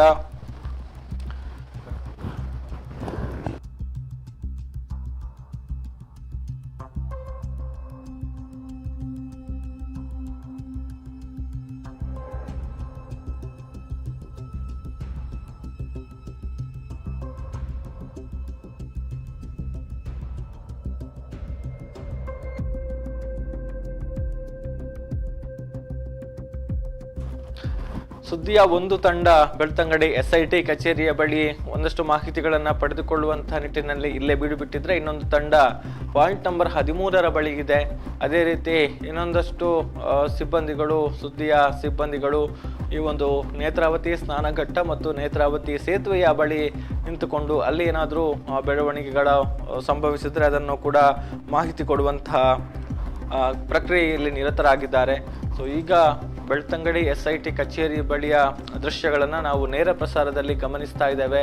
ಸೊ ಏನೂ ಕೂಡ ಒಂದು ಬೆಳವಣಿಗೆಗಳು ಅಥವಾ ಚಲನವಲನಗಳು ಅಲ್ಲಿ ಕಂಡು ಬರ್ತಾ ಇಲ್ಲ. ಈಗಾಗಲೇ ಅಫಿಷಿಯಲ್ಸ್ ಎಲ್ಲರೂ ಕೂಡ ಒಳಭಾಗಕ್ಕೆ ಹೋಗಿದ್ದಾರೆ, ಮುಖ್ಯವಾಗಿ ಇನ್ಸ್ಪೆಕ್ಟರ್ಗಳು ಕೂಡ ಹೋಗಿದ್ದಾರೆ. ಈ ನಡುವೆ ಪೊಲೀಸ್ ವಾಹನಗಳು ಇತ್ತಿಂದತ್ತ ಓಡಾಡ್ತಾ ಇರುವಂತಹ ದೃಶ್ಯಗಳನ್ನು ಕೂಡ ನಾವು ಗಮನಿಸ್ತಾ ಇದ್ದೇವೆ. AC ಅವರು ಆಗಮಿಸ್ತಾರೆ ಎನ್ನುವಂತಹ ಒಂದು ಮಾತುಗಳ ನಡುವೆ ಎಲ್ಲರೂ ಕೂಡ ಅವರಿಗೆ ವೇಟ್ ಮಾಡ್ತಾ ಇದ್ದಾರೆ.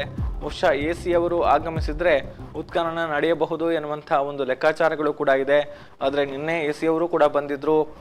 ತಾಲೂಕು ಆಡಳಿತ ಸೌಧದಲ್ಲಿ ತಹಶೀಲ್ದಾರ್ ಕಚೇರಿಯಲ್ಲಿ ಇದ್ದು ವಿಡಿಯೋ ಕಾನ್ಫರೆನ್ಸ್ನಲ್ಲಿ ಕೂಡ ಭಾಗಿಯಾಗಿದ್ರು. ಸೊ ಏನಾಗ್ತಾ ಇದೆ ಅನ್ನುವಂತಹ ಒಂದು ಕುತೂಹಲದಲ್ಲಿ ದಿನವಿಡೀ ಎಲ್ಲರೂ ಕೂಡ ವೇಟ್ ಮಾಡ್ತಾ ಇದ್ರು.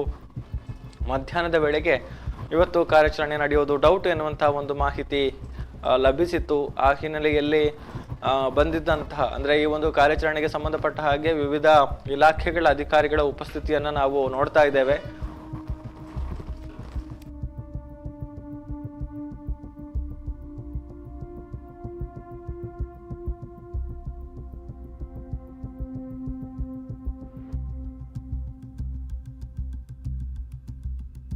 ಮುಖ್ಯವಾಗಿ ಕಂದಾಯ ಇಲಾಖೆ ಅಧಿಕಾರಿಗಳು ಅಂದ್ರೆ AC ಅವರ ಸಮಕ್ಷಮದಲ್ಲಿ ಆಗ್ಬೇಕಾಗಿರುವಂತಹ ಕಾರ್ಯಾಚರಣೆ. ಸೊ ಹಾಗಾಗಿ ಉತ್ಖನನ ನಡೆಯುವಂತಹ ಸಂದರ್ಭದಲ್ಲಿ AC ಅವರು ಮಸ್ಟಾಗಿ ಇರಲೇಬೇಕು, ಅವರ ಉಪಸ್ಥಿತಿಯಲ್ಲೇ ಆಗ್ಬೇಕಾಗಿರುವಂತಹ ಕಾರ್ಯಾಚರಣೆ. ಅದರ ಜೊತೆಗೆ ತಹಶೀಲ್ದಾರ್ ಅವರು, ಅದೇ ರೀತಿ ಕಂದಾಯ ಇಲಾಖೆಯ ಇನ್ನಿತರ ಅಧಿಕಾರಿಗಳು ಅಂದ್ರೆ ಸರ್ವೆಗೆ ಸಂಬಂಧಪಟ್ಟ ಹಾಗೆ ಇರುವಂತಹ ಅಧಿಕಾರಿಗಳು, ಅದೇ ರೀತಿ ಗ್ರಾಮ ಪಂಚಾಯತ್ನ ಅಧಿಕಾರಿಗಳು ಕೂಡ ಅಲ್ಲಿ ಉಪಸ್ಥಿತಿ ಇರ್ತಾರೆ. ಇಷ್ಟು ದಿನಗಳ ಕಾರ್ಯಾಚರಣೆಯಲ್ಲೂ ಕೂಡ ಅವರ ಒಂದು ಭಾಗವಹಿಸುವಿಕೆಯನ್ನು ನಾವು ನೋಡಿದ್ದೇವೆ. ಅದೇ ರೀತಿ ಅರಣ್ಯ ಇಲಾಖೆ ಅಂದ್ರೆ ಒಂದಷ್ಟು ಜಾಗ ಅರಣ್ಯ ಇಲಾಖೆ ವ್ಯಾಪ್ತಿಗೆ ಬರೋದ್ರಿಂದ ಅವರು ಕೂಡ ಇರಬೇಕಾಗತ್ತೆ. ಸೊ ಅರಣ್ಯ ಇಲಾಖೆಯ ಸಿಬ್ಬಂದಿಗಳು, ಅದೇ ರೀತಿ FSL ಅಂದ್ರೆ ಫಾರೆನ್ಸಿಕ್ ಸೈನ್ಸ್ನ ವಿಧಿವಿಜ್ಞಾನ ಪ್ರಕ್ರಿಯೆಗೆ ಸಂಬಂಧಪಟ್ಟಂತಹ ಅಧಿಕಾರಿಗಳು, ಸಿಬ್ಬಂದಿಗಳು, ಅದೇ ರೀತಿ ಸೋಕೋ ಸೀನ್ ಆಫ್ ಕ್ರೈಮ್ನ ಅಫಿಷಿಯಲ್ಸ್ ಎಲ್ಲರೂ ಕೂಡ ಇರಬೇಕಾಗುತ್ತೆ. ಅವರು ಕೂಡ ಇರುವಂಥದ್ದು. ಜೊತೆಗೆ ಕಾರ್ಮಿಕರು, ಭದ್ರತೆಗೆ ANF ಇರ್ಬೋದು, ಗರುಡ ಪಡೆಯ ಸಿಬ್ಬಂದಿಗಳು, ಪೊಲೀಸರು ಎಲ್ಲರೂ ಕೂಡ ಈ ಒಂದು ಕಾರ್ಯಾಚರಣೆಯಲ್ಲಿ ಭಾಗವಹಿಸ್ತಾ ಇರುವಂಥದ್ದು. ಸೊ ಅವರೆಲ್ಲರೂ ಕೂಡ ಈಗಾಗಲೇ ಆಗಮಿಸಿದ್ದಾರೆ, ಎಲ್ಲರೂ ಕೂಡ ವೆಯ್ಟ್ ಮಾಡ್ತಾ ಇದ್ದಾರೆ. ಹಾಗೆ ಆದರೆ SITಯ ಒಂದು ಚಿತ್ತ ಏನು ಅನ್ನುವಂಥದ್ದು ಎಲ್ಲರ ಕುತೂಹಲಕ್ಕೆ ಕಾರಣ ಆಗಿರುವಂತಹ ವಿಚಾರ. ಒಂದು ವಿಂಡೋದಲ್ಲಿ ನಾವು ಈಗಾಗಲೇ ಸಾಕ್ಷಿ ದೂರುದಾರ ಒಳಭಾಗಕ್ಕೆ ತೆರಳಿರುವಂತಹ ದೃಶ್ಯಗಳನ್ನು ನಾವು ಗಮನಿಸಿದ್ದೇವೆ. ತನ್ನ ವಕೀಲರ ಜೊತೆಗೆ ಆ ಒಂದು ವಾಹನದಲ್ಲಿ ಪ್ರತಿ ದಿನ ಆಗಮಿಸುವಂಥದ್ದು, ಅದೇ ವಾಹನದಲ್ಲಿ ವಾಪಸ್ ಆಗ್ತಾ ಇರುವಂಥದ್ದನ್ನು ಕೂಡ ನಾವು ನೋಡಿಕೊಂಡು ಬಂದಿದ್ದೇವೆ. ಅದೇ ರೀತಿ ಇವತ್ತು ಕೂಡ ಸಾಕ್ಷಿ ದೂರುದಾರ ಆಗಮಿಸಿರುವಂಥದ್ದು. ಈಗಾಗಲೇ SIT ಕಚೇರಿಗೆ ತೆರಳಿದ್ದಾರೆ.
ಮಾಹಿತಿ ಬರ್ತಾ ಇದೆ. ಅನಾಮಿಕ ದೂರುದಾರನಿಗೆ ಅಂದ್ರೆ ಸಾಕ್ಷಿ ದೂರುದಾರನಿಗೆ ಈಗ ಭದ್ರತೆಯ ಬಗ್ಗೆ ಒಂದಷ್ಟು ಆತಂಕ ಎದುರಾಗಿದೆ ಎನ್ನುವಂತ ಒಂದು ಮಾಹಿತಿ ಬರ್ತಾ ಇರುವಂತದ್ದು. ಹಾಗಾಗಿ ಆತನಿಗೆ ಹೆಚ್ಚಿನ ಭದ್ರತೆಯನ್ನ ಒದಗಿಸಲಾಗಿದೆ ಅನ್ನುವಂಥದ್ದನ್ನು ನಾವು ನೋಡ್ತಾ ಇದ್ದೇವೆ, ಗಮನಿಸ್ತಾ ಇದ್ದೇವೆ. ಯಾವತ್ತಿನ ಹಾಗೆ ವಕೀಲರ ಜೊತೆಗೆ ಆಗಮಿಸಿರುವಂತಹ ದೃಶ್ಯವನ್ನ ನಾವು ಗಮನಿಸಿದ್ವಿ. ಅದರ ಜೊತೆಗೆ ಒಂದು ಬೆಂಗಾವಲು ವಾಹನ ಆತನ ವಾಹನದ ಎದುರು ಭಾಗದಲ್ಲಿ ಹಾದು ಹೋಗಿರುವಂತಹ ದೃಶ್ಯವನ್ನ, ಪೊಲೀಸ್ ವಾಹನ ಹಾದು ಹೋಗಿರುವಂತದ್ದನ್ನ ಕೂಡ ನಾವು ಈಗಾಗಲೇ ಗಮನಿಸಿದ್ವಿ. ಇವತ್ತು ಪೊಲೀಸ್ ಎಸ್ಕಾರ್ಟ್ ನಲ್ಲಿ ಬಂದಂತಹ ಮಾಸ್ಕ್ ಮ್ಯಾನ್ ಖಾಸಗಿ ವಾಹನದ ಎದುರು ಪೊಲೀಸ್ ಎಸ್ಕಾರ್ಟ್ ವಾಹನ ಭದ್ರತೆಯನ್ನ ಒದಗಿಸಿದೆ. ಪೊಲೀಸ್ ವಾಹನದಲ್ಲಿ ಚಾಲಕನ ಸಹಿತ ಇಬ್ಬರು ಸಿಬ್ಬಂದಿಗಳು ಇರುವಂತದ್ದನ್ನ ಕೂಡ ನಾವು ದೃಶ್ಯಗಳಲ್ಲಿ ಗಮನಿಸ್ತಾ ಇದ್ದೇವೆ. ಸೊ ಈಗಾಗಲೇ SIT ಕಚೇರಿಗೆ ಆಗಮಿಸಿದ್ದು ವಿಚಾರಣೆಯ ಸಂದರ್ಭದಲ್ಲಿ ನನಗೆ ಭದ್ರತೆಯನ್ನ ಕೊಡಬೇಕು ಎನ್ನುವಂತಹ ಬೇಡಿಕೆಯನ್ನ ಇಟ್ಟಿದ್ರು ಎನ್ನುವಂತಹ ಡೀಟೇಲ್ಸ್ ಈಗ ಲಭಿಸ್ತಾ ಇರುವಂತದ್ದು. ಈ ಬಗ್ಗೆ ಹೆಚ್ಚಿನ ಮಾಹಿತಿ ಕೊಡೋದಕ್ಕೆ ದಾಮೋದರ್ ತೊಂಡಲೆ ಮತ್ತೆ ನೇರ ಸಂಪರ್ಕದಲ್ಲಿ ಜಾಯ್ನ್ ಆಗಿದ್ದಾರೆ. ಎಸ್ ದಾಮೋದರ್, ಈಗ ಸಾಕ್ಷಿ ದೂರುದಾರ ಕೂಡ ಭದ್ರತೆಯನ್ನ ಕೇಳಿದ್ದಾರೆ ಎನ್ನುವಂತ ವಿಚಾರ ಬಹುಶಃ ಇವತ್ತಿನ ದೃಶ್ಯವನ್ನ ನೋಡಿದ್ರೆ ಆತ ಆಗಮಿಸುವಂತ ವಕೀಲರ ವಾಹನದ ಎದುರು ಭಾಗದಲ್ಲಿ ಒಂದು ಎಸ್ಕಾರ್ಟ್ ವಾಹನ ಕೂಡ ಇತ್ತು. ಯಾಕೆ ಇದು, ಏನು ಎತ್ತ ಅನ್ನುವಂಥದ್ದು? ಎಸ್ ಗೌತಮ್, ನಿನ್ನೆ ಮುಸುಕುದಾರಿ ಧರ್ಮಸ್ಥಳದಲ್ಲಿ ನಡೆದಂತಹ ಒಂದು ಗಲಭೆಯ ಅಥವಾ ಘರ್ಷಣೆಯ ಹಿನ್ನೆಲೆಯಲ್ಲಿ ತನಗೆ ಹೆಚ್ಚಿನ ಭದ್ರತೆ ಬೇಕು ಅನ್ನುವಂತಹ ನಿಟ್ಟಿನಲ್ಲಿ ನಿನ್ನೆ ಮನವಿ ಮಾಡಿಕೊಂಡಿದ್ರು ಅನ್ನುವಂಥದ್ದು. ಈ ಹಿನ್ನೆಲೆಯಲ್ಲಿಯೂ ಕೂಡ ನಿನ್ನೆ ಕಾರ್ಯಾಚರಣೆಯನ್ನ ಕೊಂಚ ಮಟ್ಟಿಗೆ ಸ್ಥಗಿತಗೊಳಿಸಲಾಗಿತ್ತು. ಜೊತೆಗೆ ಆತನಿಗೆ ಒಂದು ಭದ್ರತೆಯನ್ನು ಒದಗಿಸುವ ನಿಟ್ಟಿನಲ್ಲೂ ಕೂಡ ಅಧಿಕಾರಿಗಳು ಯೋಚನೆಯನ್ನ ಮಾಡಿದ್ರು. ಜೊತೆಗೆ ಆ ಬಗ್ಗೆಯೂ ಕೂಡ ಸಮಾಲೋಚನೆ ನಡೆಸಿದ್ರು. ಆತ ನಿನ್ನೆ ತನಗೆ ಭದ್ರತೆ ಬೇಕು ಅನ್ನುವಂಥದ್ದನ್ನು ಕೇಳಿದಂತ ಸಂದರ್ಭದಲ್ಲಿ ಇವತ್ತು ಆತನಿಗೆ ಭದ್ರತೆಯನ್ನು ಒದಗಿಸಲಾಗಿದೆ. ಮುಖ್ಯವಾಗಿ ತಾವು ಗಮನಿಸ್ತಾ ಇದ್ರಿ ವಿಡಿಯೋದಲ್ಲಿ, ಆತನ ವಾಹನ ಬರುವಂತದ್ದು ವಾಹನಕ್ಕಿಂತ ಮೊದಲು ಎಸ್ಕಾರ್ಟ್ ನ ಮೂಲಕ ಆತ ಬರ್ತಾರಂತ. ಎಸ್ಕಾರ್ಟ್ ವಾಹನ ಒಂದು ಅವರಿಗಿಂತ ಮುಂದೆ ಬಂದು ಅಲ್ಲಿ ಇಬ್ರು ಪಿಸಿಗಳನ್ನ ಕೂಡ ನಿಯೋಜಿಸಿದ್ದಾರೆ. ಅದರಿಂದ ಎಸ್ಕಾರ್ಟ್ ವಾಹನದ ಜೊತೆಗೆ ಆತ ಈಗ ಆಗಮಿಸ್ತಾ ಇರುವಂತದ್ದು. ಆತ ನಿನ್ನೆ ಕೇಳಿದಂತಹ ಭದ್ರತೆಯನ್ನು ಕೂಡ ಒದಗಿಸಲಾಗಿದೆ. ಆ ಭದ್ರತೆಯ ಮೂಲಕ ಇವತ್ತು SIT ಕಚೇರಿಗೆ ಆಗಮಿಸಿರುವಂತದನ್ನ ತಾವೀಗ ನೋಡ್ತಾ ಇದ್ರಿ. ಈ ಮೂಲಕ ಆತನ ಒಂದು ಬೇಡಿಕೆಯು ಕೂಡ ಈಡೇರಿದಂತಾಗುತ್ತೆ. ಯಾಕಂತಂದ್ರೆ ತನಗೆ ಭದ್ರತೆ ಬೇಕು ಅನ್ನುವಂಥದ್ದು. ಜೊತೆಗೆ ಮೊನ್ನೆ ನಡೆದಂತಹ ಉಜಿರೆಯಲ್ಲಿರ್ಬೋದು, ಧರ್ಮಸ್ಥಳದ ಪಾಂಗಳದಲ್ಲಿರ್ಬೋದು, ಆ ಘರ್ಷಣೆಯ ನಂತರ ಒಂದಷ್ಟು ಬೆಳವಣಿಗೆಗಳಾಗಿರುವಂತದ್ದು. ಆ ಹಿನ್ನೆಲೆ ವಿಶೇಷವಾದಂತಹ ಭದ್ರತಾ ವ್ಯವಸ್ಥೆ ಆತನಿಗೆ ಮಾಡಲಾಗಿದೆ ಗೌತಮ್. ಅದರ ಜೊತೆಗೆ ಉತ್ಖನನದ ಜಾಗದಲ್ಲೂ ಕೂಡ ಭದ್ರತೆ ಬೇಕು ಅನ್ನುವಂಥದ್ದನ್ನ ಕೇಳಿದ್ದಾರೆ ಅನ್ನುವಂತ ಮಾಹಿತಿ ಇದೆ. ಆದ್ರೆ ಆಲ್ರೆಡಿ ಅಲ್ಲಿ ಈಗ NF ನ ಸಿಬ್ಬಂದಿಗಳು ಅಥವಾ ಗರುಡ ಪಡೆಯ ಆಫೀಷಿಯಲ್ಸ್ ಅಲ್ಲಿ ತೆರಳ್ತಾ ಇದ್ದಾರೆ ಅಲ್ವಾ ಅನ್ನುವಂಥದ್ದು. ಈಗ ಇಲ್ಲಿ ಉತ್ಖನನ ಸ್ಥಳದಲ್ಲಿ ಈಗಾಗಲೇ ಬಿಗಿ ಪೊಲೀಸ್ ಬಂದೋಬಸ್ತ್ ಏರ್ಪಡಿಸಲಾಗಿದೆ. ಅದ್ರ ಜೊತೆಗೆ ಬಂದೂಕುಧಾರಿಗಳು, ಶಸ್ತ್ರಸಜ್ಜಿತ ANF ಪಡೆ, ಗರುಡ ಪಡೆ ಇವೆಲ್ಲವೂ ಕೂಡ ಅಲ್ಲಿ ನಿಯೋಜನೆ ಮಾಡಲಾಗಿದೆ. ಈ ಹಿನ್ನೆಲೆಯಲ್ಲಿ ಉತ್ಖನನದ ಸ್ಥಳದಲ್ಲಿ ಹೆಚ್ಚಿನ ಭದ್ರತೆಗಳನ್ನ ನಿಯೋಜಿಸಲಾಗಿದೆ ಗೌತಮ್. ಎಸ್, ಸೊ ಇದು ಒಂದು ಹೊಸ ಬೆಳವಣಿಗೆ. ಅಂದ್ರೆ ಬಹುಶಃ ನಿನ್ನೆ ಕಾರ್ಯಾಚರಣೆ ನಡೆಯದೇ ಇರೋದಕ್ಕೆ ಇದೇ ರೀಸನ್ ಆಗಿರ್ಬೋದಾ ಅನ್ನುವಂಥದ್ದು. ನಿನ್ನೆಯ ಕಾರ್ಯಾಚರಣೆ ನಡೆಯುವುದಿರೋದಕ್ಕೆ ಇದೇ ರೀಸನ್ ಅನ್ನೋದಕ್ಕಿಂತ ಬದಲಾಗಿ ನಿನ್ನೆ ಒಂದಷ್ಟು ಜನರನ್ನ ವಿಚಾರಣೆ ಮಾಡಿದ್ದಾರೆ ಅನ್ನುವಂಥದ್ದು ಈಗಾಗಲೇ ನಾವು ತಿಳಿಸಿದ್ದೇವೆ. ಆ ವಿಚಾರಣೆ ನಡೆಸುವಂತಹದ್ದು ಒಂದು ಕಡೆ ಆದ್ರೆ, ಮತ್ತೊಂದು ಕಡೆ ನಿನ್ನೆ ಬೇರೆ ಬೇರೆ ತನಿಖಾ ವಿಧಾನಗಳನ್ನ ಅಥವಾ ಬೇರೆ ಬೇರೆ ಆಯಾಮಗಳಲ್ಲಿ ತನಿಖೆಯನ್ನ ಮಾಡಿರುವಂತದ್ದು.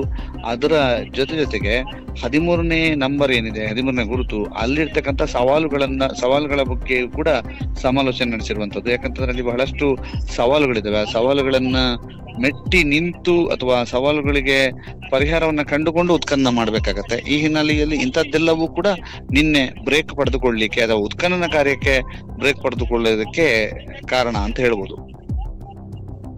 ಪಾಯಿಂಟ್ ನಂಬರ್ 13ರ ಸಿಚುವೇಶನ್ ಹೇಗಿದೆ? ಅಲ್ಲೇನಾದ್ರೂ ವ್ಯವಸ್ಥೆಗಳನ್ನ ಮಾಡಿಕೊಳ್ತಾ ಇರುವಂತದ್ದು ಏನಾದ್ರೂ ಕಂಡು ಬರ್ತಾ ಇದೆಯಾ ಅನ್ನುವಂಥದ್ದು?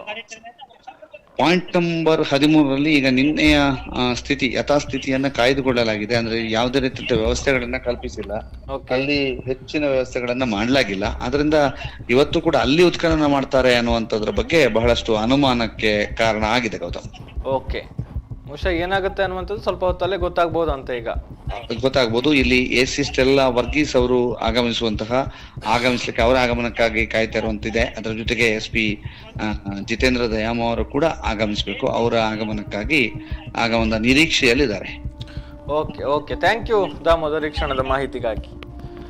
ಎಸ್, ಇದು ಈಗ ಇರುವಂತಹ ಹೊಸ ಅಪ್ಡೇಟ್. ಅಂದ್ರೆ ಸಾಕ್ಷಿ ದೂರುದಾರನಿಗೆ ಭದ್ರತೆಯನ್ನ ಒದಗಿಸಲಾಗಿದೆ. ಅಂದ್ರೆ ಆತ ಮನವಿಯನ್ನ ಮಾಡಿಕೊಂಡಿದ್ರ, ಅಂದ್ರೆ ಸಾಕ್ಷಿ ದೂರುದಾರನಿಗೂ ಕೂಡ ಒಂದಷ್ಟು ಭದ್ರತೆಯನ್ನು ಒದಗಿಸಬೇಕು ಎನ್ನುವಂಥ ಹಿನ್ನೆಲೆಯಲ್ಲಿ ವಿಚಾರಣೆಯ ಸಂದರ್ಭದಲ್ಲಿ ಮನವಿಯನ್ನು ಮಾಡಿರುವಂಥದ್ದು. ಸೊ ಆ ಒಂದು ಮನವಿಗೆ ಪೂರಕವಾಗಿ ಸ್ಪಂದಿಸಿರುವಂತಹ SIT ಅಧಿಕಾರಿಗಳು ಈಗ ಭದ್ರತೆಯ ವ್ಯವಸ್ಥೆಯನ್ನು ಮಾಡಿದ್ದಾರೆ. ಆತ ಆಗಮಿಸುವಂತಹ ಖಾಸಗಿ ವಾಹನ ಅಂದರೆ ವಕೀಲರ ಜೊತೆಗೆ ಆಗಮಿಸುವಂಥದ್ದು. ಆ ವಕೀಲರ ವಾಹನದ ಮುಂಭಾಗದಲ್ಲಿ ಪೊಲೀಸ್ ವಾಹನವನ್ನ ಭದ್ರತೆಗಾಗಿ ವ್ಯವಸ್ಥೆ ಮಾಡಿರುವಂಥದ್ದನ್ನು ಕೂಡ ನಾವು ಗಮನಿಸಿದ್ದೇವೆ. ಅದರ ಜೊತೆಗೆ ಉತ್ಖನನ ನಡೆಯುವಂತಹ ಸ್ಥಳದಲ್ಲೂ ಕೂಡ ಒಂದು ಭದ್ರತೆಯನ್ನ ಒದಗಿಸಬೇಕು ಎನ್ನುವಂತಹ ಒಂದು ಡಿಮ್ಯಾಂಡ್ ಅನ್ನ ಮಾಡಿದ್ದಾರೆ ಎನ್ನುವಂತಹ ಮಾಹಿತಿ ಈಗಾಗಲೇ ಪಾಂಗಾಳದಲ್ಲಿ ಮತ್ತೆ ಧರ್ಮಸ್ಥಳ ಠಾಣೆಯ ಬಳಿ ನಡೆದಿರುವಂತಹ ಒಂದಷ್ಟು ಬೆಳವಣಿಗೆಗಳು ಅಥವಾ ಅಲ್ಲಿ ನಡೆದಿರುವಂತಹ ಒಂದಷ್ಟು ಗಲಾಟೆಯ ಪ್ರಕರಣಗಳೇನಿದೆ ಅದರ ಬಳಿಕ ನನಗೆ ಭದ್ರತೆಯನ್ನ ಕೊಡಲೇಬೇಕು ಎನ್ನುವಂತಹ ಒಂದು ಬೇಡಿಕೆಯನ್ನ ಇಟ್ಟಿರುವಂಥದ್ದು. ಬಹುಶಃ ಭದ್ರತೆಯ ಚಿಂತೆ ಕಾಡಿರಬಹುದು ಎನ್ನುವಂತಹ ಲೆಕ್ಕಾಚಾರಗಳು. ಆ ಹಿನ್ನೆಲೆಯಲ್ಲೇ ಭದ್ರತೆ ಒದಗಿಸಬೇಕು ಎನ್ನುವಂತ ಒಂದು ಮನವಿಯನ್ನು ಮಾಡಿಕೊಂಡಿರಬಹುದು ಅನ್ನುವಂತ ಒಂದು ಮಾತುಗಳು ಕೇಳಿ ಬರ್ತಾ ಇರುವಂತದ್ದು. ಸೊ ಹಾಗಾಗಿ ಈಗ ಭದ್ರತೆಗಾಗಿ ಒಂದು ಎಸ್ಕಾಟ್ ವಾಹನ ಆ ಒಂದು ವಾಹನದ ಎದುರಿನಲ್ಲಿ ಸಾಗಿರುವಂತದ್ದನ್ನು ಕೂಡ ನಾವು ಗಮನಿಸಿದ್ವಿ. ಈ ಮೂಲಕ ಸಾಕ್ಷಿ ದೂರುದಾರನಿಗೆ ಭದ್ರತೆಯನ್ನು ಒದಗಿಸುವಂತಹ ಆ ಕೆಲಸವನ್ನ ಮಾಡಿದ್ದಾರೆ. ಆ ಒಂದು ಪೊಲೀಸ್ ವಾಹನದಲ್ಲಿ ಚಾಲಕ ಸಹಿತ ಇಬ್ಬರು ಪಿಸಿಗಳು ಕಾನ್ಸ್ಟೇಬಲ್ಗಳನ್ನ ಕೂಡ ನಿಯೋಜನೆ ಮಾಡಲಾಗಿದೆ ಭದ್ರತೆಗೆ ಸಂಬಂಧಪಟ್ಟ ಹಾಗೆ.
ಸಮಯ ಆಲ್ಮೋಸ್ಟ್ 11:30 ಆಗ್ತಾ ಬಂದಿದೆ, 11:30 ದಾಟಿದೆ. ಆದರೆ ಇನ್ನೂ ಕೂಡ ಯಾರು SIT ಕಚೇರಿಯಿಂದ ಹೊರಗಡೆ ಬರುವಂತಹ ಲಕ್ಷಣಗಳು ಕಾಣ್ತಾ ಇಲ್ಲ.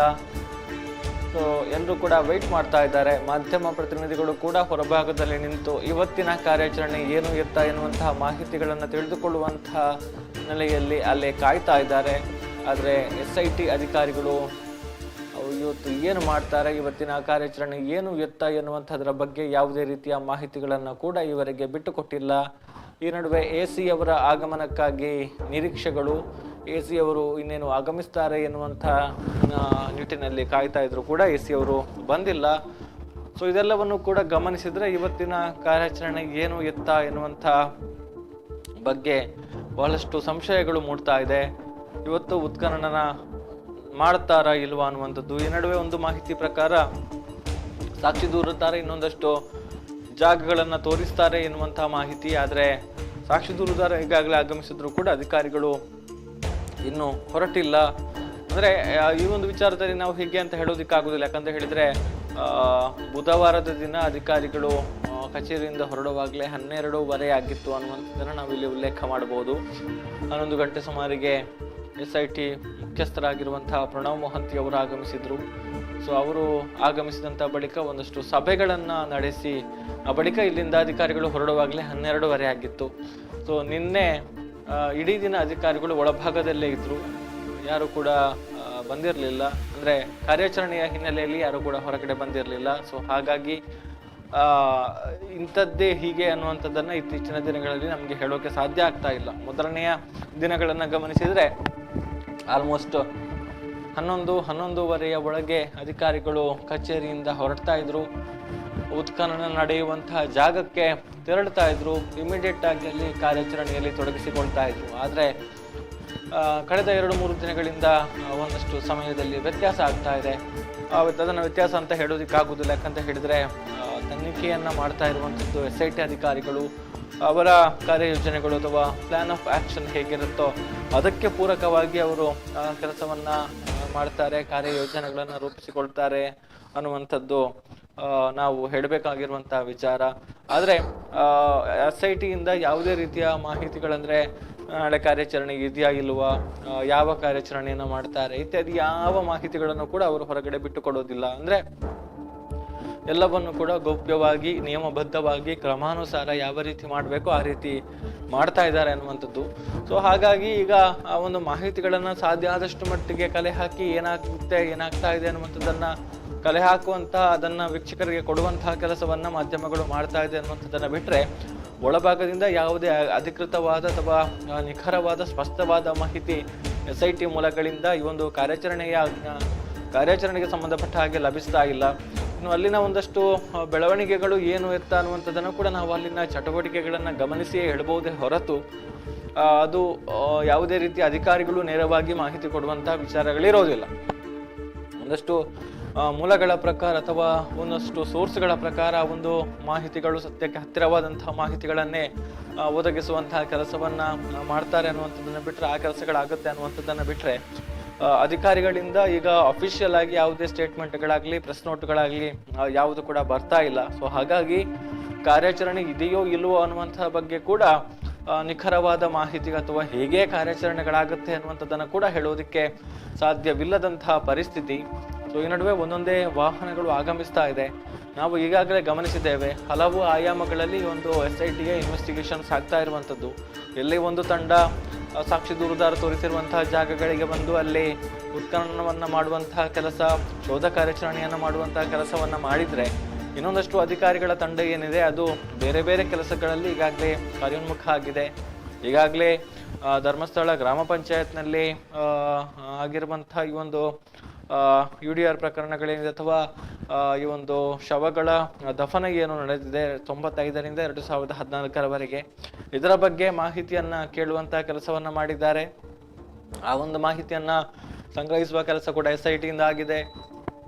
ಅದೇ ರೀತಿ ಧರ್ಮಸ್ಥಳ ಪೊಲೀಸ್ ಹೊರಠಾಣೆಯಲ್ಲಿ ಕೆಲಸವನ್ನು ನಿರ್ವಹಣೆ ಮಾಡಿದಂತಹ ಅಧಿಕಾರಿ ಸಿಬ್ಬಂದಿಗಳ ಮಾಹಿತಿಗಳನ್ನು ಕೇಳಿದ್ದಾರೆ. ಸೊ ಅವರ ಮಾಹಿತಿ ಕೂಡ ಈಗಾಗಲೇ SITಯಲ್ಲಿದೆ. ಅದೇ ರೀತಿ ಪ್ರಕರಣಗಳ ಬಗ್ಗೆ ಕೂಡ ಮಾಹಿತಿಯನ್ನು ಕೇಳಿದ್ದಾರೆ. ಮುಖ್ಯವಾಗಿ ಯಡಿಯೂರ್ ಪ್ರಕರಣಗಳು ಇಷ್ಟೆಲ್ಲ ಇದೆ, ಏನೆಲ್ಲ ಇದೆ, ಅದರ ಅಪ್ಡೇಟ್ಸ್ ಏನಿದೆ, ಅದರ ಡೆವಲಪ್ಮೆಂಟ್ಸ್ ಏನೇನಾಗಿತ್ತು, ಎಲ್ಲ ಒಂದು ಮಾಹಿತಿಗಳನ್ನು ಕೂಡ ಕೇಳಿದ್ದಾರೆ SIT ಅಧಿಕಾರಿಗಳು. ಅದನ್ನು ಪಡೆದುಕೊಳ್ಳುವಂಥ ಕೆಲಸವನ್ನು ಮಾಡಿದ್ದಾರೆ. ಅದೇ ರೀತಿ ಧರ್ಮಸ್ಥಳ ಗ್ರಾಮ ಪಂಚಾಯತ್ ಕಚೇರಿಯಲ್ಲಿ ಕಾರ್ಯನಿರ್ವಹಣೆ ಮಾಡಿದಂಥವರ ಒಂದು ವಿವರಗಳನ್ನು ಕೂಡ ಈಗಾಗಲೇ SIT ಕೇಳಿದೆ ಅನ್ನುವಂಥ ಮಾಹಿತಿಗಳು. ಅಂದರೆ ಬೇರೆ ಬೇರೆ ಆಯಾಮಗಳಲ್ಲಿ ಬೇರೆ ಬೇರೆ ವಿಚಾರಗಳಿಗೆ ಸಂಬಂಧಪಟ್ಟ ಹಾಗೆ ಇಲ್ಲಿ SITಯ ಇನ್ವೆಸ್ಟಿಗೇಷನ್ಸ್ ಆಗ್ತಾ ಇದೆ. ಇದೇ ಒಂದು ಇನ್ವೆಸ್ಟಿಗೇಷನ್ಗೆ ಸಂಬಂಧಪಟ್ಟ ಹಾಗೆ ಸರಿಸುಮಾರು 200ಕ್ಕೂ ಹೆಚ್ಚು ಅಧಿಕಾರಿ ಸಿಬ್ಬಂದಿಗಳು ಒಟ್ಟು ಈ ಒಂದು ಕಾರ್ಯಾಚರಣೆಯಲ್ಲಿ ಪಾಲ್ಗೊಳ್ತಾ ಇದ್ದಾರೆ.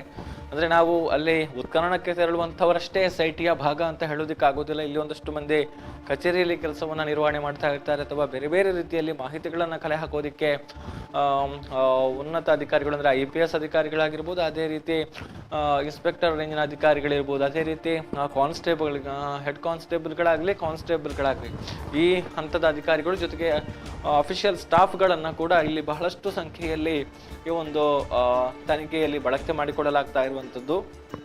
ಸೊ ಅವರೆಲ್ಲರೂ ಕೂಡ ತಮ್ಮ ತಮ್ಮ ಕೆಲಸ ಕಾರ್ಯಗಳಲ್ಲಿ ತೊಡಗಿಸಿಕೊಂಡು ಕಾರ್ಯಾಚರಣೆಯಲ್ಲಿ ಒಂದು ಕಾರ್ಯಾಚರಣೆಯ ಭಾಗ ಆಗಿದ್ದಾರೆ ಅನ್ನುವಂಥದ್ದು.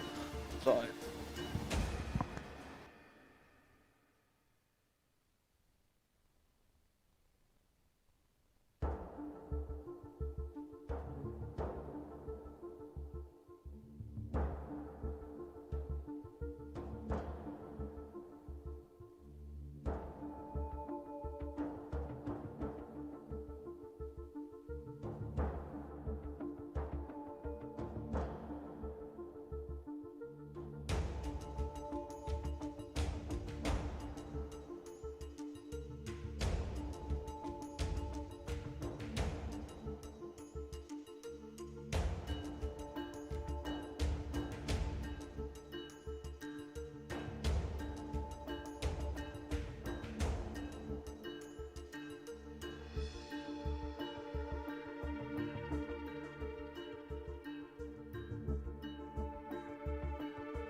ಧರ್ಮಸ್ಥಳ ಗ್ರಾಮ ಮತ್ತು ಆಸುಪಾಸಿನ ಗ್ರಾಮಗಳಲ್ಲಿ ಕೊಲೆಯಾದ ಹಾಗೂ ಅತ್ಯಾಚಾರಕ್ಕೆ ಈಡಾಗಿ ಕೊಲೆಯಾದಂಥವರ ಮೃತದೇಹಗಳನ್ನು ಬೆದರಿಸಿ ಕಾನೂನು ಬಾಹಿರವಾಗಿ ನನ್ನಿಂದ ಹೂತು ಹಾಕಿಸಲಾಗಿದೆ ಅಂತ ಅನಾಮಿಕ ವ್ಯಕ್ತಿ ನೀಡಿದ ದೂರಿನಂತೆ ತನಿಖೆಯನ್ನು ನಡೆಸ್ತಾ ಇರುವಂಥದ್ದು SIT.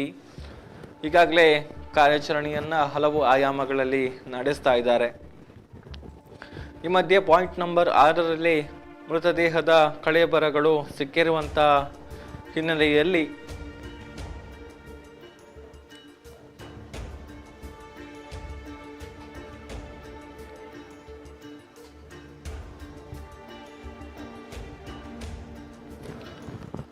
ಅವುಗಳನ್ನು ಸಂಗ್ರಹಿಸಿ ಪ್ರಯೋಗಾಲಯಕ್ಕೆ ಕಳುಹಿಸುವಂತಹ ಕೆಲಸವನ್ನು ಕೂಡ SIT ಅಧಿಕಾರಿಗಳು ಮಾಡಿದ್ದಾರೆ. ಸೊ ಅದರ ಒಂದು ರಿಪೋರ್ಟ್ ಬಂದಂತಹ ಬಳಿಕ ಆ ಒಂದು ಕಳೆಬರಕ್ಕೆ ಸಂಬಂಧಪಟ್ಟಂತಹ ಮಾಹಿತಿಗಳು ಬಹಿರಂಗ ಆಗೋದಕ್ಕಿದೆ ಅನ್ನುವಂಥದ್ದು. ಈ ನಡುವೆ ನಿರಂತರವಾಗಿ ತನಿಖಾ ಕಾರ್ಯವನ್ನು ನಡೆಸಿಕೊಂಡು ಬಂದಿದ್ದಾರೆ. ಜುಲೈ 28ರಿಂದ ಒಂದು ಸ್ಥಳ ಮಹಜರು ಪ್ರಕ್ರಿಯೆಯಿಂದ ಆರಂಭ ಮಾಡಿ ಆ ಬಳಿಕ ಉತ್ಖನನ ಕಾರ್ಯ ಎಲ್ಲವೂ ಕೂಡ ಸೇರಿ ಬಹುಶಃ ಇವತ್ತಿಗೆ ಧರ್ಮಸ್ಥಳ ಠಾಣಾ ವ್ಯಾಪ್ತಿಯಲ್ಲಿ ಇವರು ನಡೆಸ್ತಾ ಇರುವಂತಹ ಒಂದಷ್ಟು ಕಾರ್ಯಾಚರಣೆಗಳು 11 ದಿನಕ್ಕೆ ಕಾಲಿಟ್ಟಿರುವಂಥದ್ದು. ಇವತ್ತು ದಿನಾಂಕ 11. ಬಹುಶಃ ಇಲ್ಲಿ SIT ಕಚೇರಿಗೆ ಆಗಮಿಸಿ ಇಲ್ಲಿ ತನಿಖೆಯ ಒಂದು ಏನು ಪ್ರಕ್ರಿಯೆಗಳು ನಡೀತಾ ಇರುವಂಥದ್ದು 11ನೇ ದಿನಕ್ಕೆ ಕಾಲಿಟ್ಟಿದೆ. ಸೊ ಎಲ್ಲರಲ್ಲೂ ಕೂಡ ಒಂದು ಕುತೂಹಲ ಇದೆ, ಏನಾಗ್ತಾ ಇದೆ ಅನ್ನುವಂಥದ್ದು.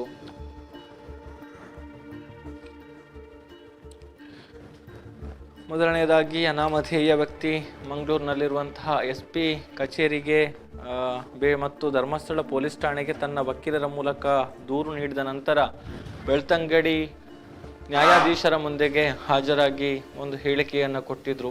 ಆ ಬಳಿಕ ಈ ಒಂದು ಪ್ರಕರಣದ ತನಿಖೆಯನ್ನು ಮೊದಲಿಗೆ ಜಿಲ್ಲಾ SP ಅವರ ನೇತೃತ್ವದಲ್ಲಿ, ಅವರ ಮಾರ್ಗದರ್ಶನದಲ್ಲಿ ಧರ್ಮಸ್ಥಳ ಪೊಲೀಸ್ ಠಾಣೆಯ ಉಪನಿರೀಕ್ಷಕರು ಆ ಒಂದು ತನಿಖೆಯನ್ನು ನಡೆಸ್ತಾ ಇದ್ರು. ಆ ಬಳಿಕ ವಿಶೇಷವಾದ ತನಿಖಾ ದಳವನ್ನು ರಚನೆ ಮಾಡಬೇಕು ಎನ್ನುವಂತಹ ಆಗ್ರಹ ಒಂದಷ್ಟು ಮಂದಿಯಿಂದ ವ್ಯಕ್ತ ಆಯಿತು. ಸುಪ್ರೀಂ ಕೋರ್ಟ್ನ ವಕೀಲ KV ಧನಂಜಯ ಆಗಿರ್ಬೋದು ಅಥವಾ ಇನ್ನೊಂದಷ್ಟು ನಿವೃತ್ತ ನ್ಯಾಯಮೂರ್ತಿಗಳು, ಜೊತೆಗೆ ಮಹಿಳಾ ಆಯೋಗದ ಅಧ್ಯಕ್ಷೆ ನಾಗಲಕ್ಷ್ಮಿ ಅವರು ಕೂಡ ಈ ಬಗ್ಗೆ ಮುಖ್ಯಮಂತ್ರಿಗಳಿಗೆ ಪತ್ರವನ್ನು ಬರೆದಿದ್ರು. ನಿವೃತ್ತ ನ್ಯಾಯಾಧೀಶರ ನೇತೃತ್ವದಲ್ಲಿ ಒಂದು ವಿಶೇಷ ತನಿಖಾ ತಂಡವನ್ನು ರಚನೆ ಮಾಡಿ ಈ ಒಂದು ಪ್ರಕರಣದ ತನಿಖೆಯನ್ನು ನಡೆಸಬೇಕು ಎನ್ನುವಂಥ ಒಂದು ಆಗ್ರಹವನ್ನು ಕೂಡ ಮಾಡಿದ್ರು. ಆ ಬಳಿಕ ಮುಖ್ಯಮಂತ್ರಿಗಳು ಈ ಒಂದು SIT ರಚನೆಯ ಬಗ್ಗೆ ಮಾಹಿತಿಯನ್ನ ಕೊಟ್ಟಿದ್ರು. SIT ರಚನೆಯಾಗಿತ್ತು.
SIT ಮೂಲಕ ಸಾಕ್ಷಿ ದೂರುದಾರ ಕೊಟ್ಟಂತಹ ಪ್ರಕರಣದ ತನಿಖೆಯನ್ನ ಕೈಗೆತ್ತಿಕೊಂಡಿರುವಂತಹ SIT ಈಗಾಗಲೇ ಹೇಳಿದ ಹಾಗೆ ಹಲವು ಆಯಾಮಗಳಲ್ಲಿ ತನಿಖೆಯನ್ನ ಮುಂದುವರಿಸಿದೆ. ವಿಚಾರಣೆಯ ಸಂದರ್ಭ ಅನಾಮಿಕ ದೂರುದಾರ ನೀಡಿರುವ ಹೇಳಿಕೆಯನ್ನ ಕೂಲಂಕುಷವಾಗಿ ಪರಿಶೀಲನೆ ನಡೆಸಿದ್ದಾರೆ SIT ಅಧಿಕಾರಿಗಳು. ನಾವು ಈಗಾಗಲೇ ಬಹಳಷ್ಟು ಸಾರಿ ಉಲ್ಲೇಖ ಮಾಡಿದ್ದೇವೆ, ಈ ಒಂದು ವಿಚಾರ ಏನಿದೆ ಅದು ಬಹಳಷ್ಟು ಸೂಕ್ಷ್ಮವಾದ ವಿಚಾರ, ಇಡೀ ದೇಶದ ಗಮನವನ್ನು ಸೆಳೆದಿರುವಂತಹ ಪ್ರಕರಣ. ಸೊ ಹಾಗಾಗಿ ಪ್ರತಿಯೊಂದು ಡೀಟೇಲ್ ಅನ್ನು ಕೂಡ ಇನ್ ಡೆಪ್ತ್ ಅಲ್ಲಿ ಚೆಕ್ ಮಾಡಿ ಅದಕ್ಕೆ ಸಂಬಂಧಪಟ್ಟ ಹಾಗೆ ಮಾಹಿತಿಗಳನ್ನು ಕಲೆ ಹಾಕುವಂಥದ್ದು, ವಿವರಗಳನ್ನು ಸಂಗ್ರಹಿಸುವಂತಹ ಕೆಲಸವನ್ನ SIT ಮಾಡಿಕೊಂಡು ಬಂದಿದೆ. ಸೊ ಇದೀಗ ಅನಾಮಿಕ ದೂರುದಾರ ಕೊಟ್ಟಿರುವಂತಹ ಹೇಳಿಕೆ ಏನಿದೆ, ಸರಿಸುಮಾರು 15 ಗಂಟೆಗಳ ಕಾಲ ಮೊದಲ ಹಂತದಲ್ಲೇ ಆತನನ್ನ ವಿಚಾರಣೆ ಮಾಡಿದ್ದಾರೆ, ಆತನಿಂದ ಮಾಹಿತಿಯನ್ನ ಕಲೆ ಹಾಕುವಂತಹ ಕೆಲಸವನ್ನ ಮಾಡಿದ್ರು. ಅದಾದ ಬಳಿಕ ನಿನ್ನೆ ಕೂಡ ಒಂದಷ್ಟು ಮಾಹಿತಿಯನ್ನ ಪಡೆದುಕೊಂಡಿದ್ದಾರೆ, ಒಂದಷ್ಟು ಗಂಟೆಗಳ ಕಾಲ ವಿಚಾರಣೆ ನಡೆಸಿ ಅನ್ನುವಂಥದ್ದು. ಸೊ ಈ ಸಂದರ್ಭದಲ್ಲಿ ಆತ ಹೇಳಿರುವಂತಹ ಎಲ್ಲಾ ಮಾಹಿತಿಗಳನ್ನ ಕೂಡ ಇನ್ ಡೀಟೇಲ್ ಆಗಿ ಚೆಕ್ ಮಾಡ್ಕೊಂಡಿದ್ದಾರೆ. ಮಾತ್ರವಲ್ಲ, ಅದಕ್ಕೆ ಸಂಬಂಧಪಟ್ಟ ಹಾಗೆ ವಿವರಗಳನ್ನು ಕೂಡ ಸಂಗ್ರಹಿಸುವಂತಹ ಕೆಲಸಗಳಾಗಿದೆ. ಇದೀಗ ಆತನೊಂದಿಗೆ ಕೆಲಸ ಮಾಡಿದವರನ್ನ ಪತ್ತೆ ಹಚ್ಚುವಂತಹ ಕೆಲಸ ಕೂಡ ಮಾಡಿದೆ SIT. ಅನಾಮಿಕ ದೂರುದಾರನೊಂದಿಗೆ ಯಾರೆಲ್ಲ ಕೆಲಸ ಮಾಡಿದ್ರೋ ಆತ ಹೇಳಿದಂತ ಮಾಹಿತಿ ಪ್ರಕಾರ ಅವರೆಲ್ಲರನ್ನು ಕೂಡ ಪತ್ತೆ ಮಾಡಿ ಅವರ ಮಾಹಿತಿಯನ್ನು ಸಂಗ್ರಹಿಸುವಂತಹ ಕೆಲಸ ಮಾಡಿದೆ. ಮುಖ್ಯವಾಗಿ ಆತ ತಾನು ದೂರಿನಲ್ಲಿ ಉಲ್ಲೇಖ ಮಾಡಿದ್ದ ಹಾಗೆ ಸಫಾಯಿ ಕರ್ಮಚಾರಿಯಾಗಿ ನಾನು ಕೆಲಸ ಮಾಡ್ತಾ ಇದ್ದೆ ಅನ್ನುವಂತಹ, ಸ್ವಚ್ಛತಾ ಕಾರ್ಮಿಕನಾಗಿ ಕೆಲಸವನ್ನ ಮಾಡ್ತಾ ಇದ್ದೆ ಅನ್ನುವಂತಹ ಮಾಹಿತಿಯನ್ನ ಹೇಳಿರುವಂಥದ್ದು. ಸೊ ಹಾಗಾಗಿ ಆತನ ಜೊತೆಗೆ ಕೆಲಸ ಮಾಡ್ತಾ ಇದ್ದಂಥವ್ರು ಯಾರೆಲ್ಲ ಇದ್ದವರು ಅವರಲ್ಲಿ ಒಂದಷ್ಟು ಮಂದಿಯನ್ನ ಪತ್ತೆ ಮಾಡಿದ್ದಾರೆ ಈಗಾಗಲೇ SIT ಅಧಿಕಾರಿಗಳು. ಸೊ ತಮಿಳುನಾಡು ಮೂಲದ 5 ಪತ್ತೆ ಹಚ್ಚಿ ಅವರ ವಿಚಾರಣೆಯನ್ನು ಕೂಡ ನಡೆಸಿದ್ದಾರೆ ಎನ್ನುವಂತಹ ಡೀಟೇಲ್ಸ್ ಈಗ ಲಭಿಸ್ತಾ ಇದೆ. ತಮಿಳುನಾಡು ಸೇರಿದಂತೆ ಇನ್ನಿತರ ಕಡೆಗಳಿಂದ ಅವರನ್ನ ಕರೆಸಿಕೊಂಡು ಅವರನ್ನ ವಿಚಾರಣೆ ನಡೆಸಿ ಅವರಿಂದ ಹೇಳಿಕೆಗಳನ್ನ ಪಡೆದುಕೊಂಡು ಅವುಗಳನ್ನ ರೆಕಾರ್ಡ್ ಮಾಡಿಕೊಳ್ಳುವಂತಹ ಕೆಲಸಗಳು ಕೂಡ ಈಗ SIT ಮೂಲಕ ಆಗಿದೆ. ಇದೀಗ ಬರ್ತಾ ಇರುವಂತಹ ಹೊಸ ಅಪ್ಡೇಟ್ಸ್, ಈಗಾಗಲೇ ಧರ್ಮಸ್ಥಳ ಪೊಲೀಸ್ ಠಾಣೆ ಇರ್ಬೋದು, ಧರ್ಮಸ್ಥಳ ಗ್ರಾಮ ಪಂಚಾಯತ್ ಇರ್ಬೋದು, ಜೊತೆಗೆ ಹೊರಠಾಣೆ ಇರ್ಬೋದು, ಇಲ್ಲೆಲ್ಲ ಕರ್ತವ್ಯವನ್ನು ನಿರ್ವಹಣೆ ಮಾಡಿದಂತಹ ಡೀಟೇಲ್ಸ್ ಅನ್ನ ಎಲ್ಲವನ್ನು ಕೂಡ ಕೇಳಿದೆ. ಅದರ ಜೊತೆಗೆ ಈಗ ಸಾಕ್ಷಿ ದೂರುದಾರನ ಹೇಳಿಕೆಯನ್ನ ಪರಿಗಣಿಸಿ ಆತ ನೀಡಿರುವಂತಹ ಮಾಹಿತಿಗಳ ಪ್ರಕಾರ ಒಂದೊಂದೇ ಮಾಹಿತಿಗಳನ್ನ ಕಲೆ ಹಾಕುವಂತಹ ಕೆಲಸಗಳಾಗ್ತಾ ಇದೆ. ಸೊ ಒಂದು ತಂಡ ಇಲ್ಲಿ ಉತ್ಖನನದ ಕೆಲಸವನ್ನ ಮಾಡ್ತಾ ಇದ್ರೆ, ಇನ್ನೊಂದಷ್ಟು ತಂಡಗಳು ಬೇರೆ ಬೇರೆ ಕಾರ್ಯಾಚರಣೆಗಳನ್ನ ಬೇರೆ ಬೇರೆ ಒಂದು ತನಿಖೆಯ ಒಂದು ಪ್ರಕ್ರಿಯೆಯಲ್ಲಿ ತೊಡಗಿಸಿಕೊಂಡಿರುವಂತದ್ದನ್ನು ನಾವು ಈ ಮೂಲಕ ಅತ್ಯಂತ ಸ್ಪಷ್ಟವಾಗಿ ಗಮನಿಸಬಹುದು. ಈ ನಡುವೆ 1995ರಿಂದ 2014ರವರೆಗೆ ಅನಾಮಿಕ ದೂರುದಾರನೊಂದಿಗೆ ಕೆಲಸ ಮಾಡಿದಂಥವರ ವಿಚಾರಣೆಯನ್ನ SIT ಈಗಾಗಲೇ ಮಾಡಿರುವಂಥದ್ದು. ಅದರ ಜೊತೆಗೆ ಧರ್ಮಸ್ಥಳ ಗ್ರಾಮ ಪಂಚಾಯತ್ನಿಂದ ಪಡೆದಂತಹ ಹಳೆ ದಾಖಲೆ ಏನಿದೆ, ಅಂದ್ರೆ ಅಲ್ಲೂ ಕೂಡ ಒಂದಷ್ಟು ಮಾಹಿತಿಗಳನ್ನ ಕೇಳಿದ್ರು, ಅಲ್ಲಿಂದ ಕೂಡ ಮಾಹಿತಿಗಳನ್ನ ಸಂಗ್ರಹಿಸಿಕೊಂಡು ತೆರಳಿದ್ದಾರೆ SIT ಅಧಿಕಾರಿಗಳು. ಸೊ ಅಲ್ಲಿಂದ ಪಡೆದಂತಹ ಮಾಹಿತಿಗಳ ಆಧಾರದಲ್ಲಿ ಅವುಗಳನ್ನ ಮುಂದಿಟ್ಟುಕೊಂಡು ಈತನ ಜೊತೆಗೆ ಕೆಲಸ ಮಾಡಿದ್ದಂತಹ ಕರ್ಮಚಾರಿಗಳನ್ನ ಅಥವಾ ಕಾರ್ಮಿಕರನ್ನ ಇನ್ವೆಸ್ಟಿಗೇಟ್ ಮಾಡುವಂತಹ ಕೆಲಸಗಳಾಗಿದೆ. ಮಾತ್ರವಲ್ಲ, ಅವರಿಂದ ಸ್ಟೇಟ್ಮೆಂಟ್ ಅನ್ನ ಪಡೆದುಕೊಂಡು ಅದನ್ನ ರೆಕಾರ್ಡ್ ಮಾಡಿ ದಾಖಲಿಸುವಂತಹ ಕೆಲಸಗಳು ಕೂಡ ಈಗಾಗಲೇ SIT ಮೂಲಕ ಆಗಿದೆ ಅನ್ನುವಂಥದ್ದು ಈಗ ಬರ್ತಾ ಇರುವಂತಹ ಹೊಸ ಅಪ್ಡೇಟ್. ಸೊ ನಾವು ಈಗಾಗಲೇ ಗಮನಿಸಿದ್ದೇವೆ ಏನೆಲ್ಲ ಡೆವಲಪ್ಮೆಂಟ್ಗಳಾಗ್ತಾ ಇದೆ ಅನ್ನುವಂಥದ್ದನ್ನ. ಸೊ ಎಲ್ಲವನ್ನು ಕೂಡ ಇನ್ ಡೆಪ್ತ್ ಅಲ್ಲಿ ಸುದ್ದಿ ನ್ಯೂಸ್ ಕೊಡ್ತಾ ಹೋಗ್ತಾ ಇದೆ. ಸೊ ಈಗ ಆತನ ಜೊತೆಗೆ ಕೆಲಸ ಮಾಡಿರುವಂಥವರನ್ನ ಕೂಡ ಕರೆಸಿಕೊಂಡಿದ್ದಾರೆ. ಒಂದೊಂದೇ ಬೆಳವಣಿಗೆಗಳಿಗೆ ಅಂದ್ರೆ ಒಂದಷ್ಟು ಬೆಳವಣಿಗೆಗಳು ಪೂರಕವಾಗಿ ನಡೀತಾ ಇದೆ. ಈಗಾಗಲೇ AC ಅವರು ಆಗಮಿಸಿರುವಂತದ್ದನ್ನ ನಾವು ಅವರ ವಾಹನ ಒಳಭಾಗಕ್ಕೆ ತೆರಳಿರುವಂತದ್ದನ್ನ ನೋಡಿದ್ವಿ. ಅದೇ ರೀತಿ ಈಗ ಪಿಕಪ್ ಒಂದು ಹೋಯ್ತು, ಆ ಪಿಕಪ್ ನಲ್ಲಿ ಬಹುಶಃ ಕಾರ್ಮಿಕರು ತೆರಳಿರುವಂತಹ ಸಾಧ್ಯತೆಗಳಿದೆ. ಅದೇ ರೀತಿ ಇನ್ನೊಂದಷ್ಟು ಪೊಲೀಸ್ ವಾಹನಗಳು ಕೂಡ SIT ಕಚೇರಿಯತ್ತ ಹೋಗ್ತಾ ಇದೆ. ಬಹುಶಃ ಇದು ಇನ್ನೇನು ಕೆಲವೇ ಹೊತ್ತಿನಲ್ಲಿ ಉತ್ಖನನ ಕಾರ್ಯ ಆರಂಭ ಆಗಬಹುದು ಅಥವಾ SIT ಕಚೇರಿಯಿಂದ ಅಧಿಕಾರಿಗಳು ಮುಂದಿನ ಕಾರ್ಯಾಚರಣೆಗೆ ಹೊರಡಬಹುದು ಎನ್ನುವಂತ ಒಂದು ಲಕ್ಷಣವನ್ನ ತೋರಿಸ್ತಾ ಇದೆ. ಸೊ ಈಗಾಗಲೇ AC ಅವರ ವಾಹನ ಒಳಭಾಗಕ್ಕೆ ತೆರಳಿರುವಂತದ್ದನ್ನು ನಾವು ಗಮನಿಸಿದ್ವಿ. ಅದೇ ರೀತಿ ಇನ್ನೊಂದು SIT ಅಧಿಕಾರಿಗಳಿಗೆ ಸಂಬಂಧಪಟ್ಟ ವಾಹನ ಕೂಡ ಒಳಭಾಗಕ್ಕೆ ತೆರಳಿದೆ. ಸೊ ಯಾರು ಬಂದಿದ್ದಾರೆ ಅನ್ನುವಂಥದ್ದು ಕೂಡ ಬಹಳಷ್ಟು ಕುತೂಹಲ ಇದೆ. ದಯಾಮ ಅವರಿಗೆ ವೇಟ್ ಮಾಡ್ತಾ ಇದ್ರು ಎನ್ನುವಂತ ಮಾಹಿತಿ ಇತ್ತು. ಬಹುಶಃ ದಯಾಮ ಅವರು ಕೂಡ ಆಗಮಿಸಿರುವಂತಹ ಸಾಧ್ಯತೆ ಇರುವಂತದ್ದು. ಸೊ ಅದರ ಜೊತೆಗೆ ಇನ್ನೊಂದಷ್ಟು ಪೊಲೀಸ್ ವಾಹನಗಳು ಕೂಡ ಒಳಭಾಗಕ್ಕೆ ಹೋಗ್ತಾ ಇದೆ. ಸೊ ಇದೆಲ್ಲವನ್ನು ಕೂಡ ಗಮನಿಸಿದ್ರೆ AC ಅವರ ಆಗಮನದ ಹಿನ್ನೆಲೆಯಲ್ಲಿ ವೇಟ್ ಮಾಡ್ತಾ ಇದ್ರು ಎನ್ನುವಂತ ಮಾಹಿತಿ ಕೂಡ ಇತ್ತು. ಸೊ ಈಗ AC ಅವರು ಕೂಡ ಆಗಮಿಸಿದ್ದಾರೆ. ಸೊ ಇನ್ನೇನು ಕೆಲವೇ ಹೊತ್ತಿನಲ್ಲಿ ಅಧಿಕಾರಿಗಳು ಈ ಒಂದು ಕಾರ್ಯಾಚರಣೆಗೆ ಮುಂದಾಗಬಹುದು ಅನ್ನುವಂಥ ಒಂದು ನಿರೀಕ್ಷೆಗಳು ಕೂಡ ಈಗ ಹುಟ್ಟಿಕೊಳ್ತಾ ಇದೆ. ಅಲ್ಲಿ ಒಂದಷ್ಟು ಚಲನವಲನಗಳು ಕಂಡು ಬರ್ತಾ ಇದೆ. ಮಾಧ್ಯಮ ಪ್ರತಿನಿಧಿಗಳು ಕೂಡ, ಕ್ಯಾಮರಾ ಪರ್ಸನ್ಸ್ ಕೂಡ ಅಲ್ಲಿ ಅಲರ್ಟ್ ಆಗ್ತಾ ಇರುವಂಥದ್ದನ್ನು ನಾವು ನೋಡ್ತಾ ಇದ್ದೇವೆ. ಇದು ಬೆಳ್ತಂಗಡಿ SIT ಕಚೇರಿ ಬಳಿಯಿಂದ ಬರ್ತಾ ಇರುವಂತಹ ನೇರ ಪ್ರಸಾರ. ಅಂದ್ರೆ ಆ ಒಂದು ಪ್ರವೇಶ ದ್ವಾರದವರೆಗಷ್ಟೇ ಮಾಧ್ಯಮಗಳ ಪ್ರತಿನಿಧಿಗಳಿಗೆ ತೆರಳೋದಕ್ಕೆ ಅವಕಾಶ ಇರುವಂಥದ್ದು. ಒಳಭಾಗಕ್ಕೆ ಹೋಗೋದಕ್ಕೆ ಯಾರಿಗೂ ಕೂಡ ಅವಕಾಶಗಳಿಲ್ಲ. ಸೊ ಎಲ್ಲರೂ ಕೂಡ ಅಲ್ಲಿಂದಲೇ ಒಳಭಾಗದ ಚಲನವಲನಗಳನ್ನು ತಿಳಿದುಕೊಳ್ಳುವಂತ ಒಂದು ಪ್ರಯತ್ನವನ್ನ ಮಾಡ್ತಾ ಇದ್ದಾರೆ. ಸೊ ಈಗ ಕೂಡ ಅಲ್ಲಿ ವೇಟ್ ಮಾಡ್ತಾ ಇದ್ದಾರೆ. ಬಹುಶಃ ಇನ್ನೇನು ಕೆಲವೇ ಹೊತ್ತಿನಲ್ಲಿ ಏನಾಗುತ್ತೆ, ಏನು ಎತ್ತ ಅನ್ನುವಂಥದ್ರ ಬಗ್ಗೆ ನಮಗೆ ಸ್ಪಷ್ಟವಾದ ಮಾಹಿತಿ ಲಭಿಸೋದಕ್ಕಿದೆ.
ಠಾಣಾ ವ್ಯಾಪ್ತಿಯಲ್ಲಿ ನೂರಾರು ಹೆಣಗಳನ್ನ ಹೂತಿಟ್ಟಿದ್ದೇನೆ ಅಂತ ಸಾಕ್ಷಿ ದೂರುದಾರ ಕೊಟ್ಟಿರುವಂತಹ ದೂರಿನ ವಿಚಾರಕ್ಕೆ ಸಂಬಂಧಪಟ್ಟ ಹಾಗೆ ನಡೀತಾ ಇರುವಂತಹ SIT ತನಿಖೆ.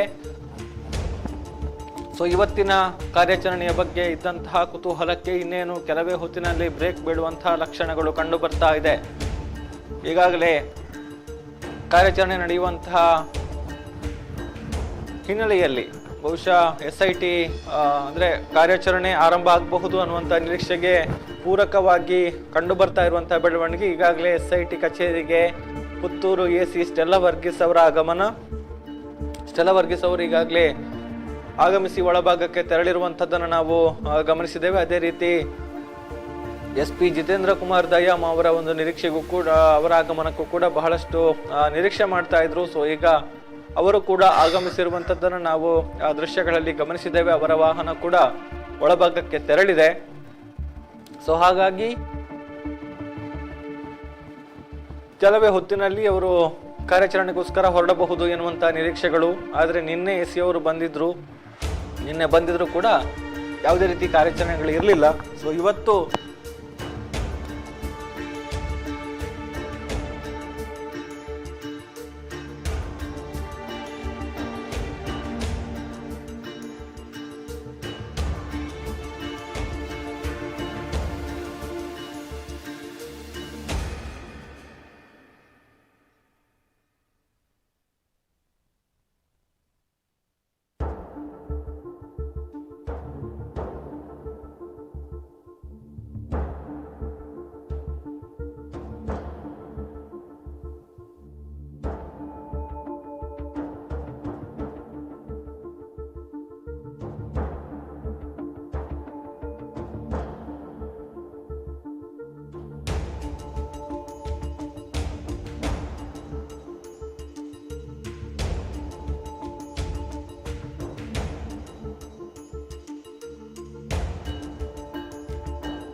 ಧರ್ಮಸ್ಥಳದ ಮೇಲೆ ಅಪಪ್ರಚಾರವನ್ನ ನಡೆಸಲಾಗ್ತಾ ಇದೆ.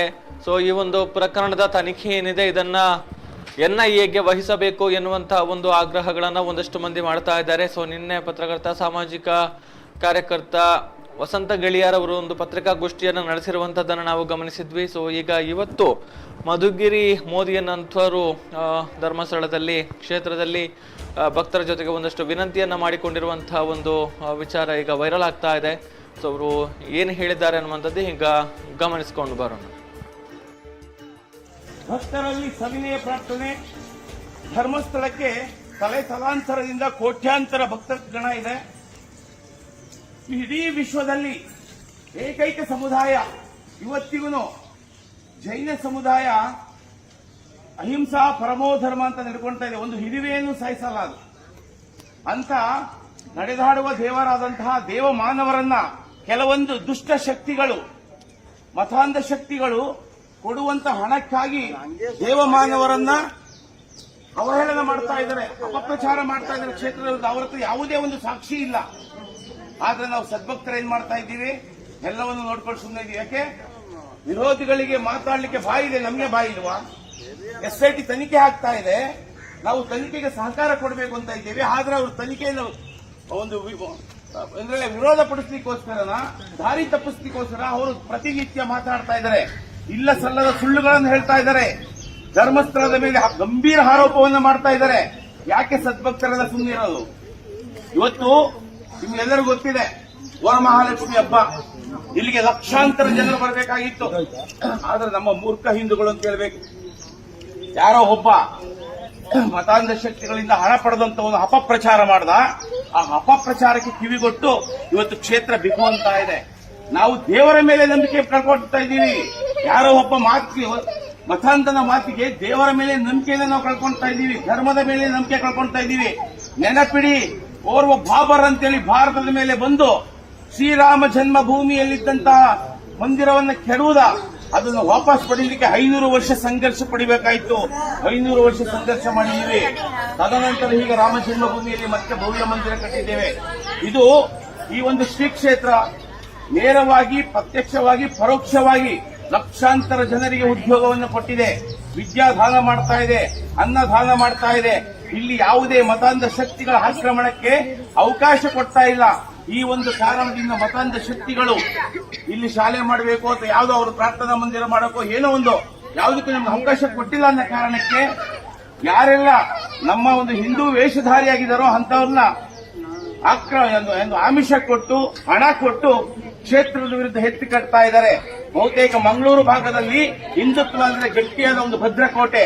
ಆದ್ರೆ ಕಾರ್ಯಕರ್ತರು ಯಾರಿಗೂ ಗೊತ್ತಿಲ್ಲ. ಈ ತಿಮರೋಡಿ ಎನ್ನುವ ಒಬ್ಬ ಸೈತಾನ, ಅವನು ಧರ್ಮದ ವಿರುದ್ಧ, ಏನು ದೇವರ ವಿರುದ್ಧ ಬರ್ತಿರ್ತಕ್ಕಂಥ ಒಬ್ಬ ಸೈತಾನ ತಿಮರೋಡಿ ಎನ್ನುವನು.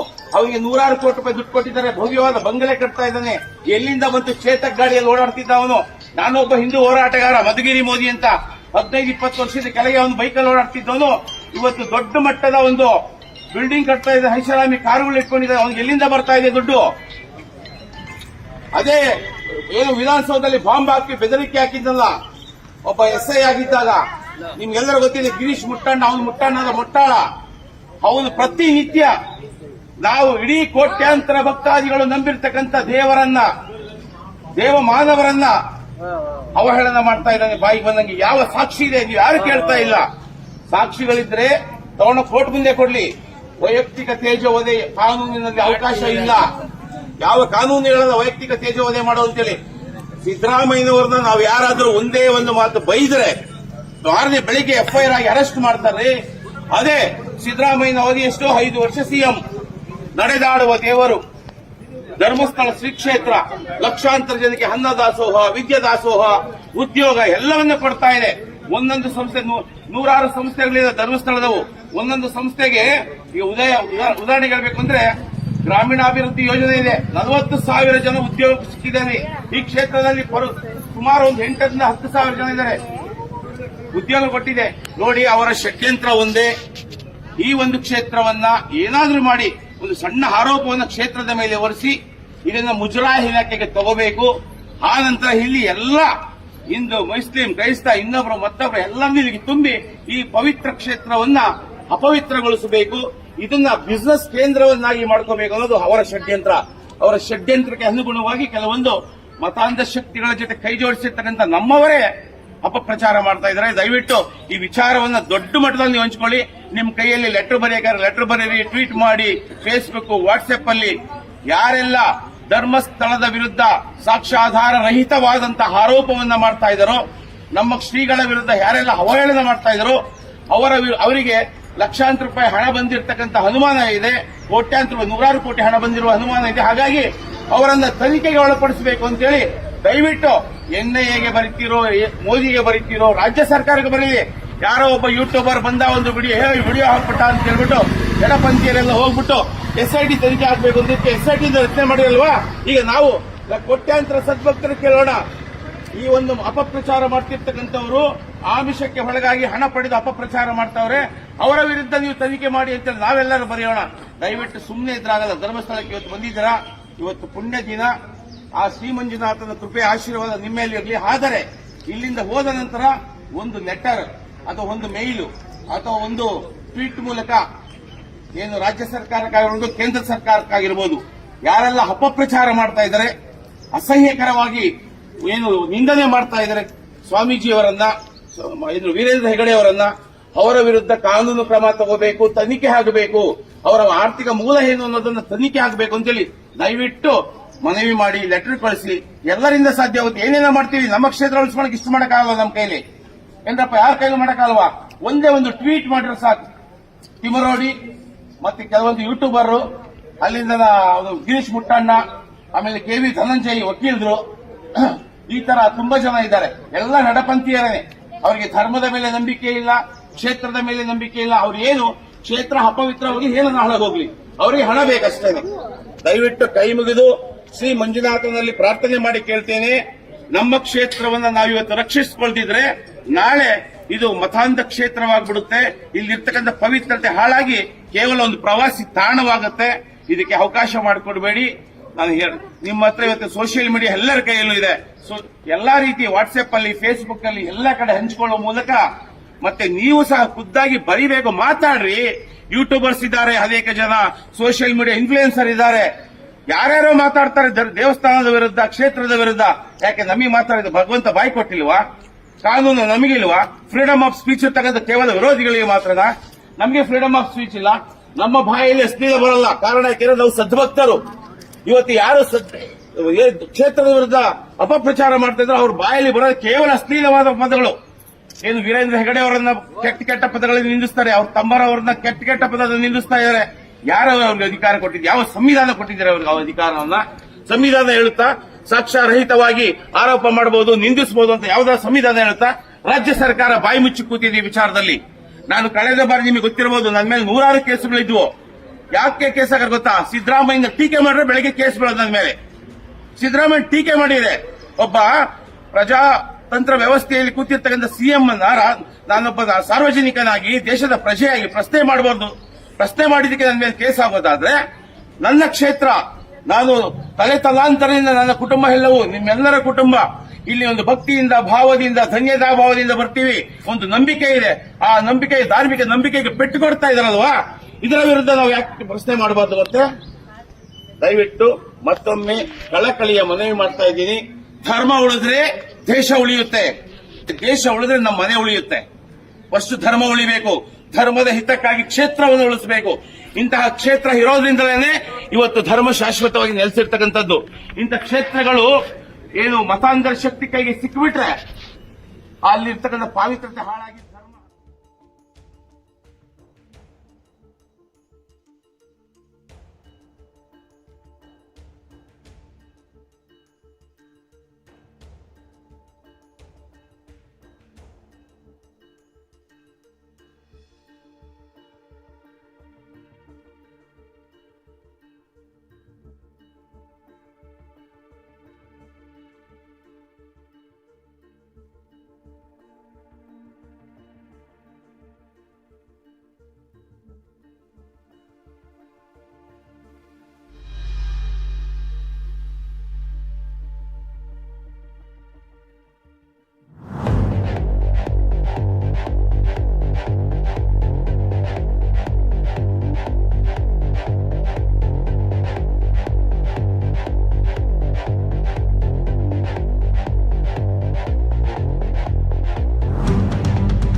SIT ಕಚೇರಿ ಈಗ SIT ಪೊಲೀಸ್ ಠಾಣೆಯಾಗಿ ಬದಲಾವಣೆಯಾಗಿದೆ ಎನ್ನುವಂತಹ ಅಪ್ಡೇಟ್ಸ್ ಬರ್ತಾ ಇದೆ.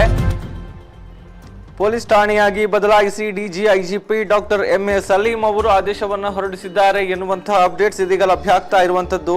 ಇನ್ನು ಮುಂದೆ ಈ ಒಂದು ಪ್ರಕರಣಕ್ಕೆ ಸಂಬಂಧಪಟ್ಟ ಹಾಗೆ ಮೃತದೇಹಗಳನ್ನ ಹೂತಿದ್ದೇವೆ ಅನ್ನುವಂತಹ ವಿಚಾರಕ್ಕೆ ಸಂಬಂಧಪಟ್ಟ ಹಾಗೆ ಏನೇ ದೂರುಗಳಿದ್ರು ಕೂಡ, ಯಾವುದೇ ದೂರುಗಳಿದ್ರು ಕೂಡ ಇನ್ನು ಇದೇ ಒಂದು ಆಫೀಸ್ನಲ್ಲಿ ಕೊಡಬಹುದು ಎನ್ನುವಂತ ಒಂದು ಅವಕಾಶವನ್ನ ಈಗ ಕೊಡಲಾಗಿದೆ. ಅಂದ್ರೆ ಈ ಹಿಂದೆ ಇದಕ್ಕೆ ಸಂಬಂಧಪಟ್ಟ ಹಾಗೆ ಏನೇ ದೂರುಗಳಿದ್ರು ಕೂಡ ಈ ಒಂದು 2 ಪ್ರಕರಣಗಳಿಗೆ ಸಂಬಂಧಪಟ್ಟ ಹಾಗೆ ಇದಕ್ಕೆ ದೂರನ್ನ ಕೊಡೋದಿದ್ರೆ ಸ್ಥಳೀಯ ಪೊಲೀಸ್ ಠಾಣೆಗೆ ದೂರನ್ನ ಕೊಟ್ಟು ಆ ಬಳಿಕ ಅದನ್ನ SITಗೆ ವರ್ಗಾಯಿಸುವಂತಹ ಪ್ರಕ್ರಿಯೆಗಳಾಗ್ತಾ ಇತ್ತು.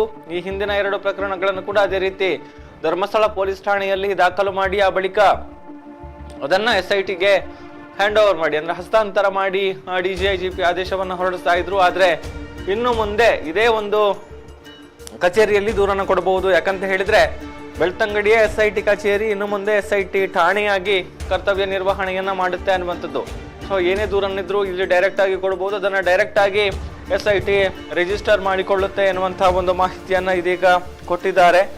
ಸೊ ಈ ಹಿಂದೆ ಸ್ಥಳೀಯ ಪೊಲೀಸ್ ಠಾಣೆಗೆ ದೂರು ಕೊಡಿ ಅನ್ನುವಂಥ ವಿಚಾರವನ್ನ ಇಲ್ಲಿಗೆ ದೂರು ಕೊಡೋದಕ್ಕೆ ಬಂದಂತ ಸಂದರ್ಭದಲ್ಲಿ SIT ಅಧಿಕಾರಿಗಳು ಹೇಳ್ತಾ ಇದ್ರು, ಹಿಂಬರಹವನ್ನ ಕೊಡ್ತಾ ಇದ್ರು. ಸ್ಥಳೀಯ ಪೊಲೀಸ್ ಠಾಣೆಗೆ ದೂರನ್ನ ಕೊಡಿ, ಅಲ್ಲಿಂದ ಮುಂದಿನ ಒಂದು ಮಾರ್ಗದರ್ಶನದ ಪ್ರಕಾರ ಕ್ರಮವನ್ನು ವಹಿಸಲಾಗುತ್ತೆ ಅನ್ನುವಂಥದ್ದನ್ನ ಹೇಳ್ತಾ ಇದ್ರು. ಆದ್ರೆ ಇನ್ನು ಮುಂದೆ ಆ ರೀತಿ ಹಿಂಬರವನ್ನ ಕೊಡೋದಿಲ್ಲ. SITಯಲ್ಲೇ ಎಲ್ಲ ಒಂದು ಕಂಪ್ಲೇಂಟ್ಗಳನ್ನ ಸ್ವೀಕಾರ ಮಾಡ್ತಾರೆ, ಜೊತೆಗೆ ಅದನ್ನ ರಿಸೀವ್ ಮಾಡಿಕೊಂಡು ರಿಜಿಸ್ಟರ್ ಕೂಡ ಮಾಡಿಕೊಳ್ತಾರೆ ಎನ್ನುವಂಥದ್ದು ಈಗ ಬರ್ತಾ ಇರುವಂತಹ ಅಪ್ಡೇಟ್. ಈ ಬಗ್ಗೆ DGIGP ಆದೇಶವನ್ನ ಕೂಡ ಹೊರಡಿಸಿದ್ದಾರೆ. ಸೊ ಬೆಳ್ತಂಗಡಿಯ SIT ಕಚೇರಿ ಏನಿದೆ, ಬೆಳ್ತಂಗಡಿ ಪೊಲೀಸ್ ಠಾಣೆಯ ಪಕ್ಕದಲ್ಲಿರುವಂತಹ ಒಂದು ಕಟ್ಟಡದಲ್ಲಿ ಕಾರ್ಯಾಚರಣೆಯನ್ನ ಮಾಡ್ತಾ ಇದೆ. ಈಗ ತನಿಖೆಗೆ ಸಂಬಂಧಪಟ್ಟ ಹಾಗೆ ಎಲ್ಲ ಒಂದು ತನಿಖೆಗಳನ್ನ ಮಾಡ್ತಾ ಇದ್ದಾರೆ. ಈ ನಡುವೆ ಮಹತ್ತರ ಬೆಳವಣಿಗೆ ಆಗ್ತಾ ಇದೆ. ಈಗಾಗಲೇ SIT ಟೀಮ್ ಹೊರಟಿದೆ. ಬೆಳ್ತಂಗಡಿಯ SIT ಕಚೇರಿಯಿಂದ SIT ಟೀಮ್ ಹೊರಟಿರುವಂತಹ ದೃಶ್ಯಗಳನ್ನು ನೀವು ಗಮನಿಸ್ತಾ ಇದ್ದೀರಿ. ಮುಖ್ಯವಾಗಿ ಸಾಕ್ಷಿ ದೂರುದಾರನನ್ನ ಕರೆದುಕೊಂಡು ಬರುವಂತಹ ವಾಹನ ಯಥಾ ಪ್ರಕಾರ ಮುಂಭಾಗದಲ್ಲಿದೆ. ಅದರ ಹಿಂದೆ AC ಸ್ಟೆಲ್ಲಾ ವರ್ಗೀಸ್ ಅವರನ್ನ ಕರೆದುಕೊಂಡು ಹೋಗ್ತಾ ಇರುವಂತಹ ವಾಹನ ಇದೆ. ಅದರ ಜೊತೆಗೆ ಇನ್ನಿತರ ಅಧಿಕಾರಿಗಳು ಸಾಗುವಂತಹ ವಾಹನ ಇದೆ.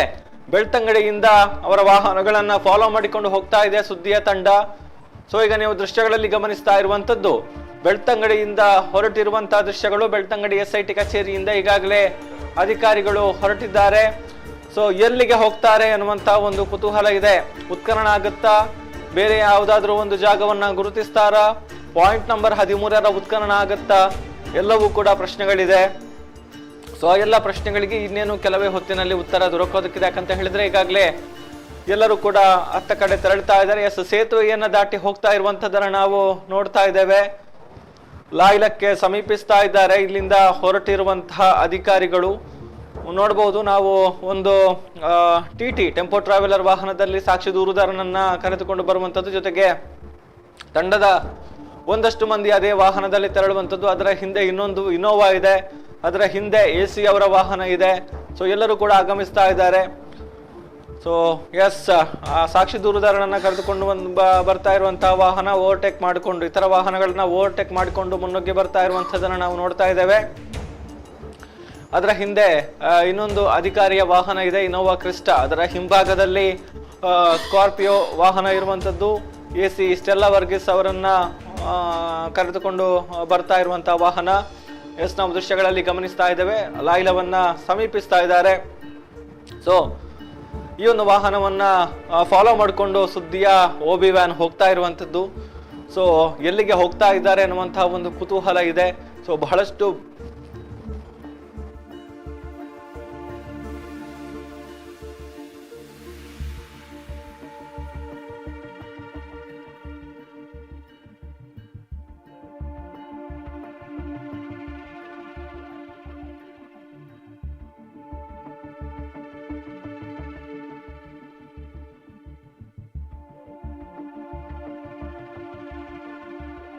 ಮಾಹಿತಿ ಕೊಡೋದಕ್ಕೆ ದಾಮೋದರ ದಂಡೋಲೆ ನೇರ ಸಂಪರ್ಕದಲ್ಲಿ ಜಾಯ್ನ್ ಆಗಿದ್ದಾರೆ. ಎಸ್ ದಾಮೋದರ್, ಬಹಳಷ್ಟು ಕುತೂಹಲ ಇತ್ತು, ಇವತ್ತು ಇದೆಯಾ ಇಲ್ವಾ ಅನ್ನುವಂಥದ್ದು. ಈಗ ಅಧಿಕಾರಿಗಳು ಹೊರಟಿದ್ದಾರೆ, ಎತ್ತ ಹೊರಟಿದ್ದಾರೆ, ಏನು ವಿಚಾರ, ಎಲ್ಲಿ ಕಾರ್ಯಾಚರಣೆ ಅನ್ನುವಂಥದ್ದು?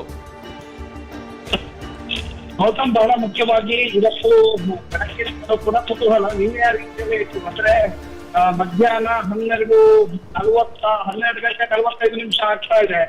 ಇಲ್ಲಿಯ ತನಕ ಅವರು ಹೊರಟಿಲ್ಲ, ಹೊರಟಿದ್ದಾರೆ. ಹೊರಟು ನೇತ್ರಾವತಿ ಸ್ನಾನಘಟ್ಟದತ್ತ ತೆರಳುತ್ತಾ ಇರುವಂತದನ್ನ ತಾವೀಗ ಗಮನಿಸ್ತಾ ಇದ್ರಿ.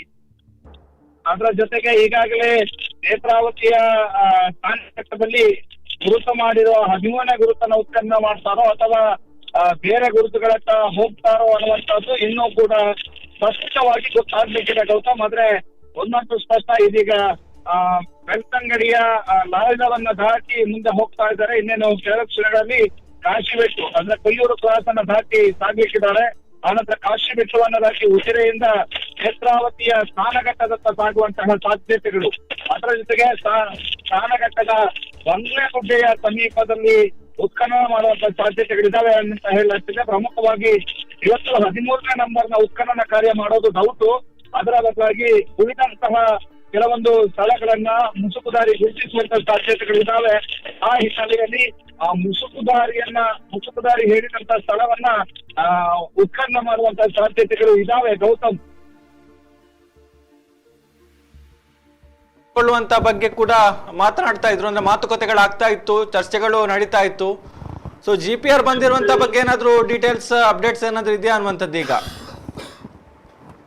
ಈಗಾಗಲೇ GPR ಬರುತ್ತೆ ಅನ್ನುವಂತಹದ್ದಿದೆ ಗೌತಮ್. ಆದ್ರೆ GPR ಬಂದಿರೋದ್ರ ಬಗ್ಗೆ ಯಾವುದೇ ರೀತಿಯಾದ ಒಂದು ಮಾಹಿತಿಗಳಿಲ್ಲ. ಬದಲಾಗಿ GPR ನ ತಂದ್ರೆ ಕೇವಲ ಒಬ್ಬರು ಅಥವಾ GPR ತಂದಂತಹ ಒಂದು ತಜ್ಞ ತಂಡ ಬರ್ಲಿಕ್ಕಿರ್ತದೆ.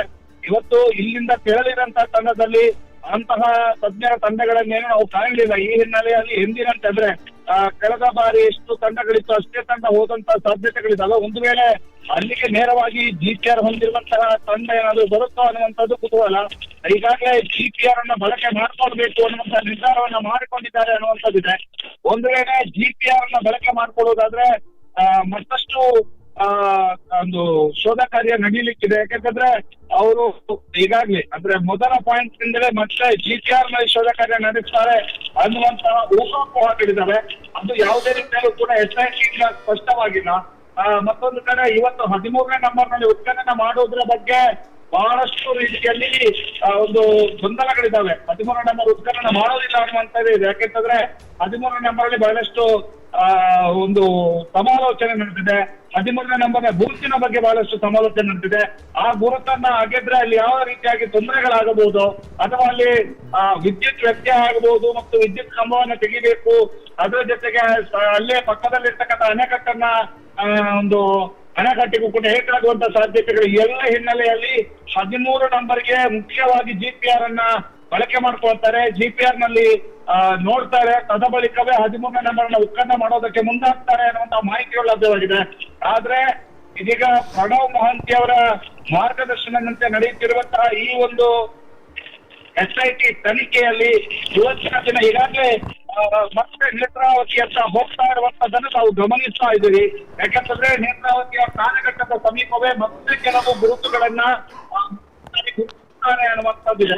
ಅಲ್ಲೇ ಒಂದು ಆ ಒಂದು ಪುಸ್ತಕದಲ್ಲಿ ಉತ್ಖನನ ಮಾಡ್ಲಾಗತ್ತೆ ಅನ್ನುವಂಥದ್ದನ್ನು ಕೂಡ ಹೇಳ್ತಾ ಇದ್ದಾರೆ ಗೌತಮ್.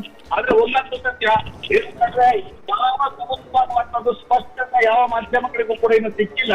ಯಾಕಂತಂದ್ರೆ ಯಾವುದೇ ಸ್ಪಷ್ಟನೆಯನ್ನ SIT ಅವರು ಕೊಟ್ಟಿಲ್ಲ. ಆದ್ರೆ ಈಗಾಗಲೇ ಹೋಗ್ತಾ ಇರುವಂತದ್ದು ಎಲ್ಲಿಗೆ ಅನ್ನುವಂಥದ್ದು ಕೂಡ ಯಾಕೆಂತಂದ್ರೆ ಬಂಗ್ಲಾ ಗುಡ್ಡದಲ್ಲಿ ಈಗಾಗಲೇ ಗುರುತು ಮಾಡದಂತಹ ಸ್ಥಳದ ಬಗ್ಗೆಯೂ ಕೂಡ ಮಾಹಿತಿ ಲಭ್ಯವಾಗ್ತಾ ಇರುವಂತದ್ದು. ಗುರುತು ಮಾಡದ ಈಗಾಗಲೇ ಒಂದು ಶವ ಅಂತಕ್ಕಂಥದ್ದನ್ನ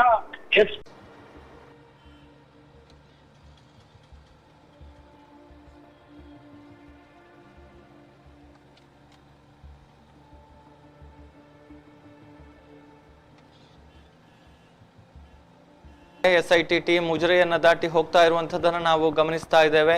ಸೊ ಒಂದಷ್ಟು ನೆಟ್ವರ್ಕ್ನ ಸಮಸ್ಯೆಯಿಂದಾಗಿ ಒಂದಷ್ಟು ದೃಶ್ಯಗಳನ್ನ ತೋರಿಸೋದು ಸಾಧ್ಯ ಆಗಲಿಲ್ಲ. ಸೊ ಈಗ ಮತ್ತೆ ಅಲ್ಲಿನ ದೃಶ್ಯಗಳು ಬರ್ತಾ ಇದೆ. ಉಜಿರೆಯನ್ನ ದಾಟಿ ಒಂದು ವಾಹನ ಮುಂದಕ್ಕೆ ಸಾಗ್ತಾ ಇರುವಂತದ್ದು.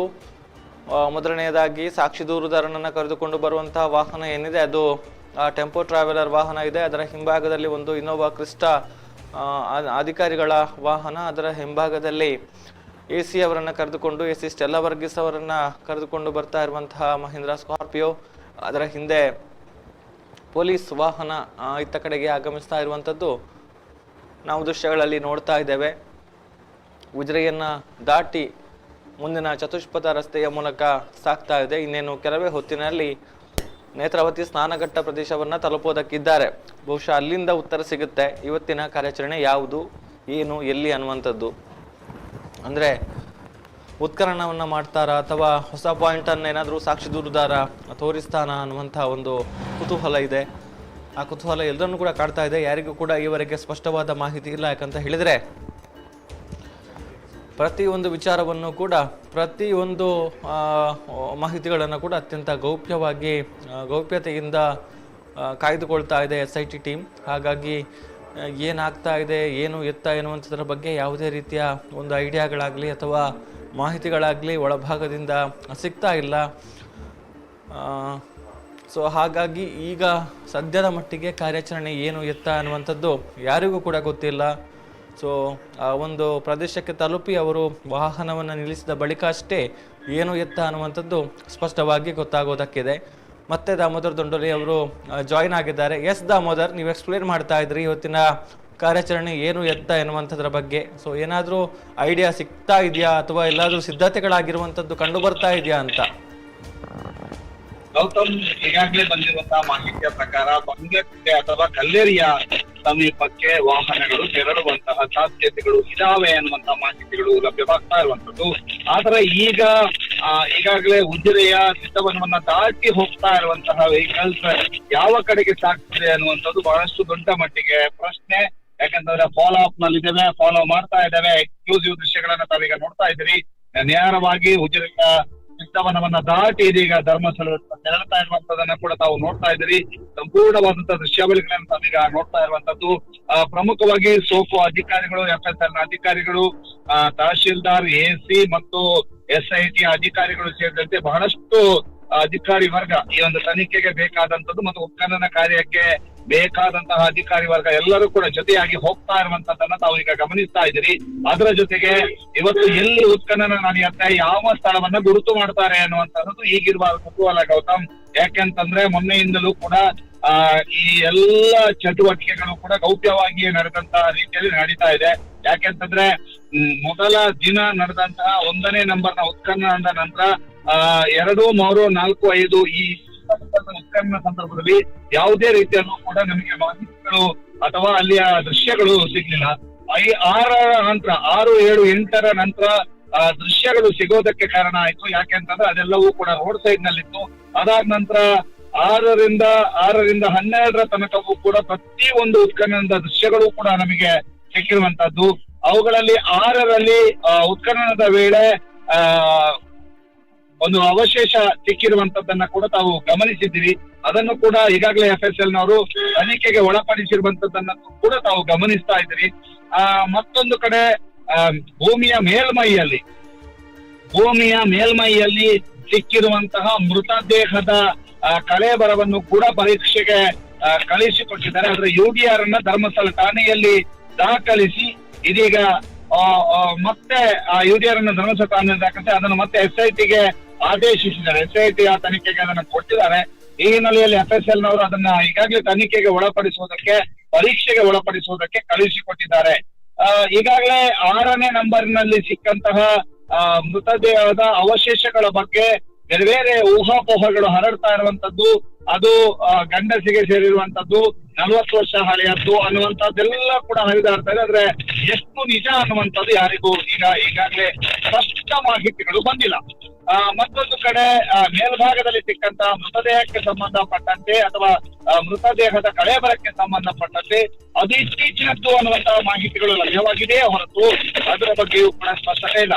ಈಗಾಗಲೇ ಮೊನ್ನೆಯಿಂದಲೂ ಕೂಡ ಅಂದ್ರೆ 13ನೇ ನಂಬರ್ನ ಉತ್ಖನನ ಯಾಕೆ ಮಾಡ್ತಾ ಇಲ್ಲ ಅನ್ನುವಂಥದ್ದು ಕೂಡ ಪ್ರಶ್ನೆ ಆಗಿತ್ತು. ಆದ್ರೆ 13ನೇ ನಂಬರ್ ಉತ್ಖನನ ಮಾಡದೇ ಇರಲಿಕ್ಕೆ ಬೇರೆ ಬೇರೆ ಕಾರಣಗಳು ಇದೆ ಅನ್ನುವಂಥದ್ದು ಸ್ಪಷ್ಟ ಗೌತಮ್. ಯಾಕಂತಂದ್ರೆ ಅಲ್ಲಿ ವಿದ್ಯುತ್ ಕಂಬಗಳು ಮತ್ತು ಅಣೆಕಟ್ಟಿದೆ. ಅಲ್ಲಿ ಆ ಉತ್ಖನನ ಕಾರ್ಯಕ್ಕೆ ಅವರು ಹಾಕಿರುವಂತ ಕ್ರೈಮ್ ಲೈನ್ ಬಹು ದೊಡ್ಡದಿದೆ.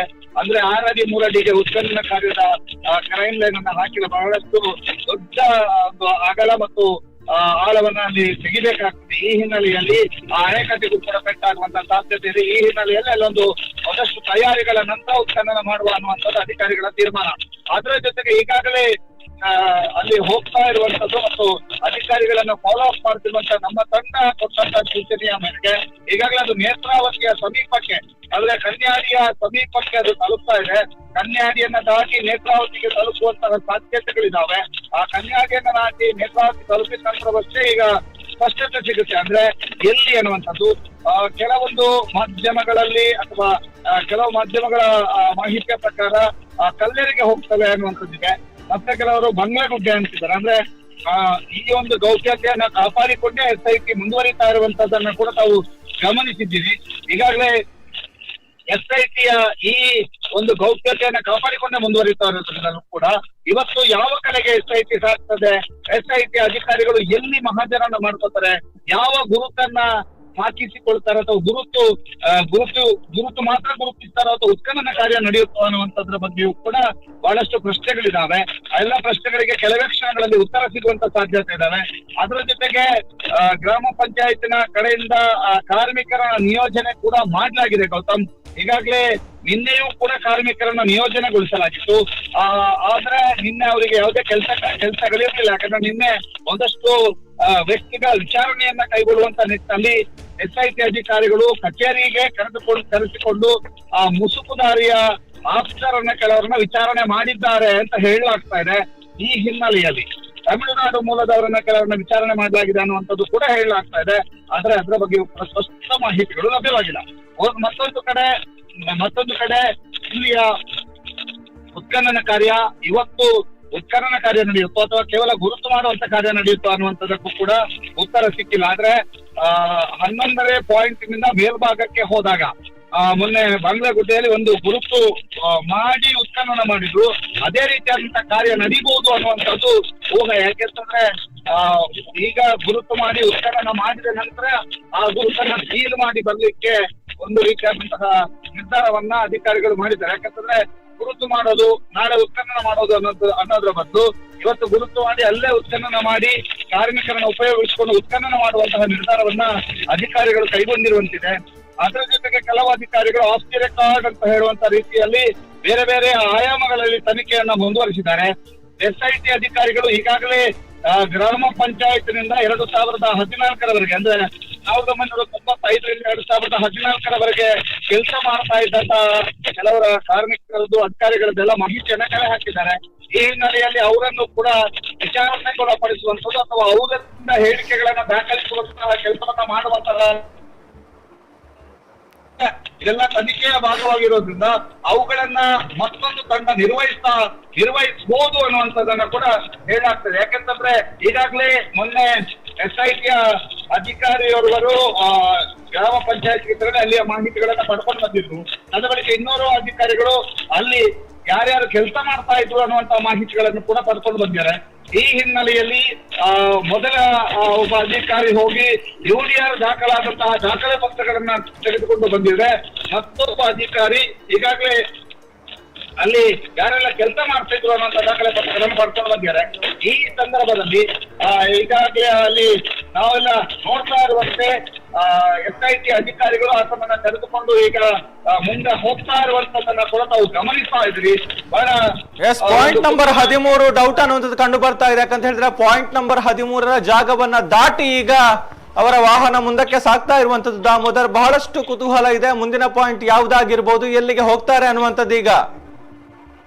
ಹಾಗಾದ್ರೆ ಇದು ಮುಂದಿನ ಪಾಯಿಂಟ್ ಮೋಸ್ಟ್ಲಿ ಗೌತಮ್ ಕಲ್ಲೇರಿಯತ್ತ ಪಯಣ ಬೆಳೆಸುವಂತಹ ಸಾಧ್ಯತೆಗಳಿದಾವೆ.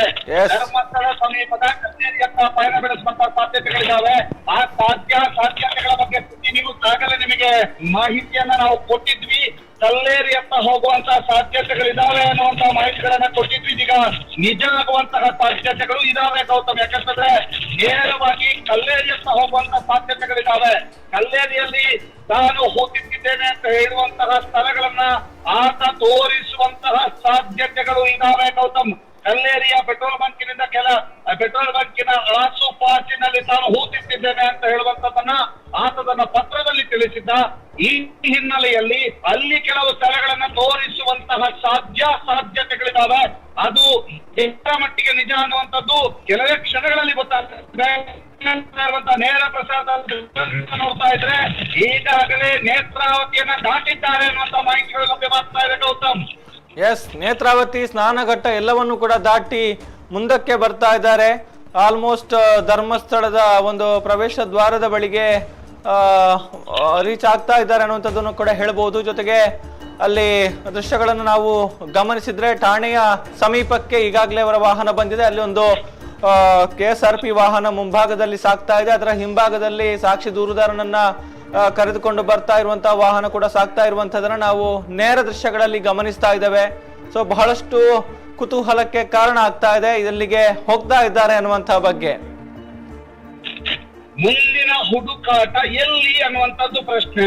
ಯಾಕಂತಂದ್ರೆ ಈಗಾಗಲೇ 1 ರಿಂದ 12 ಭಾಗಗಳಲ್ಲಿ ಗುರುತುಗಳಲ್ಲಿ ಉತ್ಖನನಾಗಿದೆ. ಮೇಲ್ಭಾಗದಲ್ಲಿ ನಂಬರ್ 13ನೇ ಗುರುತು ಆಗದಿದ್ರು 13ನೇ ಹೊಂಡವನ್ನ ಉತ್ಖನನ ಮಾಡಲಾಗಿದೆ. ಅದರ ಜೊತೆಗೆ ಮೇಲ್ಮೈಯಲ್ಲಿ ಒಂದು ದೇಹದ ಕಳೆಬರ ಸಿಕ್ಕಿದೆ. 6ನೇ ಪಾಯಿಂಟ್ ನಲ್ಲಿ ಒಂದು ಕಳೆಬರ ಸಿಕ್ಕಿದೆ. ಈ 6ನೇ ಪಾಯಿಂಟ್ ನಲ್ಲಿ ಮತ್ತು ಮೇಲ್ಮೈಯಲ್ಲಿ ಸಿಕ್ಕವರ ಹೊರತುಪಡಿಸಿ ಉಳಿದ ಯಾವುದೇ ಶೋಧ ಕಾರ್ಯದಲ್ಲಿ ಯಾವುದೇ ಕಳೆ ಸಿಕ್ಕಿಲ್ಲ ಅನ್ನುವಂತಹ ಮಾಹಿತಿಗಳು ಈಗಾಗಲೇ ಲಭ್ಯವಾಗಿರುವಂತದ್ದು. ಇದೀಗ ನೇತ್ರಾವತಿ ಸ್ನಾನಘಟ್ಟವನ್ನು ಬಿಟ್ಟು ಕಲ್ಲೇರಿಯತ್ತ ತೆರಳುವಂತಹ ಸಾಧ್ಯತೆಗಳಿದ್ದಾವೆ ಗೌತಮ್. ಇದೀಗ ಆ ಮಾಹಿತಿಗಳನ್ನು ನಿಮಗೆ ಒದಗಿಸ್ತಾ ಇದ್ದೀವಿ. ಕಲ್ಲೇರಿಯತ್ತ ತೆರಳುವಂತಹ ಕಲ್ಲೇರಿಯತ್ತ ತೆರಳುವಂತಹ ಸಾಧ್ಯತೆಗಳು ಇದಾವೆ ಗೌತಮ್. ಎಸ್, ಕಲ್ಲೇರಿಯಲ್ಲಿರುವಂತಹ ಒಂದು ಪಾಯಿಂಟ್ ನ ಬಗ್ಗೆ ಕೂಡ ಈ ಹಿಂದೆ ಮಾಹಿತಿ ಕೊಟ್ಟಿದ್ರು ಅನ್ನುವಂತ ವಿಚಾರಗಳಿದೆ. ಬಹುಶಃ ಅದನ್ನ ಈ ಹಿಂದೆ ಮಾರ್ಕಿಂಗ್ ಮಾಡುವಂತ ಪ್ರಕ್ರಿಯೆಗಳಾಗ್ಲಿಲ್ಲ. ಸೊ ಈಗ ನೇರವಾಗಿ ಮಾರ್ಕಿಂಗ್ ಮಾಡಿ ಅಲ್ಲೇ ಉತ್ಖನನವನ್ನ ಮಾಡುವಂತ ನಮ್ಮ ನೆಟ್ವರ್ಕಿನ ಸಮಸ್ಯೆಗಳು ಕೂಡ ಅಂತ ಅನ್ಸುತ್ತೆ. ಯಾಕಂತಂದ್ರೆ ನಾವು ಜೊತೆಗೆ ಮಾಡ್ತಾ ಇದೀವಿ ಅಲ್ಲಿಗೆ. ಆದ್ರೆ ಈಗಾಗಲೇ ಧರ್ಮಸ್ಥಳ ಸಮೀಪಕ್ಕೆ ಬಂದಿರೋ ಠಾಣೆಯ ಮುಂದೆ ದಾಟಿ ಹೋಗ್ತಾ ಇರುವಂತದ್ದು. ಈ ಹಿನ್ನೆಲೆಯಲ್ಲಿ ನೇತ್ರಾವತಿಯನ್ನ ಬಿಟ್ಟು ಧರ್ಮಸ್ಥಳದ ಕಲ್ಲೇರಿಯ ಸಮೀಪಕ್ಕೆ ಸಾಗುವಂತಹ ಸಾಧ್ಯತೆಗಳು ಇದಾವೆ ಗೌತಮ್. ಎಸ್, ನಾವು ನೇರ ಪ್ರಸಾರದಲ್ಲಿ ದೃಶ್ಯಗಳನ್ನ ಕೂಡ ಗಮನಿಸ್ತಾ ಇದ್ದೇವೆ. ವಾಹನ ಆಗಮಿಸ್ತಾ ಇರುವಂತದ್ದನ್ನ ಕೂಡ. ಸೊ ಎಸ್, ವಾಹನ ಮುಂಭಾಗಕ್ಕೆ ಸಾಗ್ತಾ ಇದೆ. ಸೊ ನಮ್ಮ ವಾಹನ ಕೂಡ ಫಾಲೋ ಮಾಡಿಕೊಂಡು ಹೋಗ್ತಾ ಇದೆ ಅನ್ನುವಂಥದ್ದನ್ನ ಗಮನಿಸಬಹುದು. ಸೊ ವಾಹನ ಕೂಡ ಹೋಗ್ತಾ ಇದೆ. ಸೊ ಬಹುಶಃ ಇದೆಲ್ಲವೂ ಕೂಡ ಬಹಳಷ್ಟು ಕುತೂಹಲಕ್ಕೆ ಕಾರಣ ಆಗ್ತಾ ಇರುವಂತದ್ದು. ಏನಾಗ್ತಾ ಇದೆ, ಎಲ್ಲಿಗೆ ಹೋಗ್ತಾರೆ ಅನ್ನುವಂಥದ್ದು. ಎಸ್, ಇದೀಗ ಕುತೂಹಲಕ್ಕೆ ಕಾರಣ ಇದೆ. ಯಾಕೆಂತಂದ್ರೆ ಕಲ್ಲೇರಿಯ ಸಮೀಪಕ್ಕೆ ವಾಹನಗಳು ತೆರಳುತ್ತಾ ಇದ್ದಾವೆ ಅನ್ನುವಂತ ಮಾಹಿತಿಗಳು ಲಭ್ಯವಾಗ್ತಾ ಇದೆ. ನೋಡ್ಬೇಕು ಎಲ್ಲಿ ಏನು ಎತ್ತ ಎಲ್ಲದರ ಮಾಹಿತಿಗಳು ಕೆಲವೇ ಕ್ಷಣದಲ್ಲಿ ಗೊತ್ತಾಗ್ಲಿಕ್ಕಿದೆ. ಯಾಕಂತಂದ್ರೆ ಎಕ್ಸ್ಕ್ಲೂಸಿವ್ ಫಾಲೋ ಅಪ್ ಇರುವಂತದ್ದು ಸುದ್ದಿ ನ್ಯೂಸ್ ನಲ್ಲಿ ಮಾತ್ರ ಗೌತಮ್. ಈಗಾಗಲೇ ಬೆಳ್ತಂಗಡಿಯಿಂದ ನಿರಂತರವಾಗಿ ಸುದ್ದಿ ನ್ಯೂಸ್ ನಲ್ಲಿ ಫಾಲೋ ಅಪ್ ಮಾಡ್ತಾ ಇದ್ದೇವೆ. ಆ ಫಾಲೋ ಅಪ್ ಅನ್ನ ನಾವು ನೋಡ್ತಾ ಇದ್ದೀವಿ.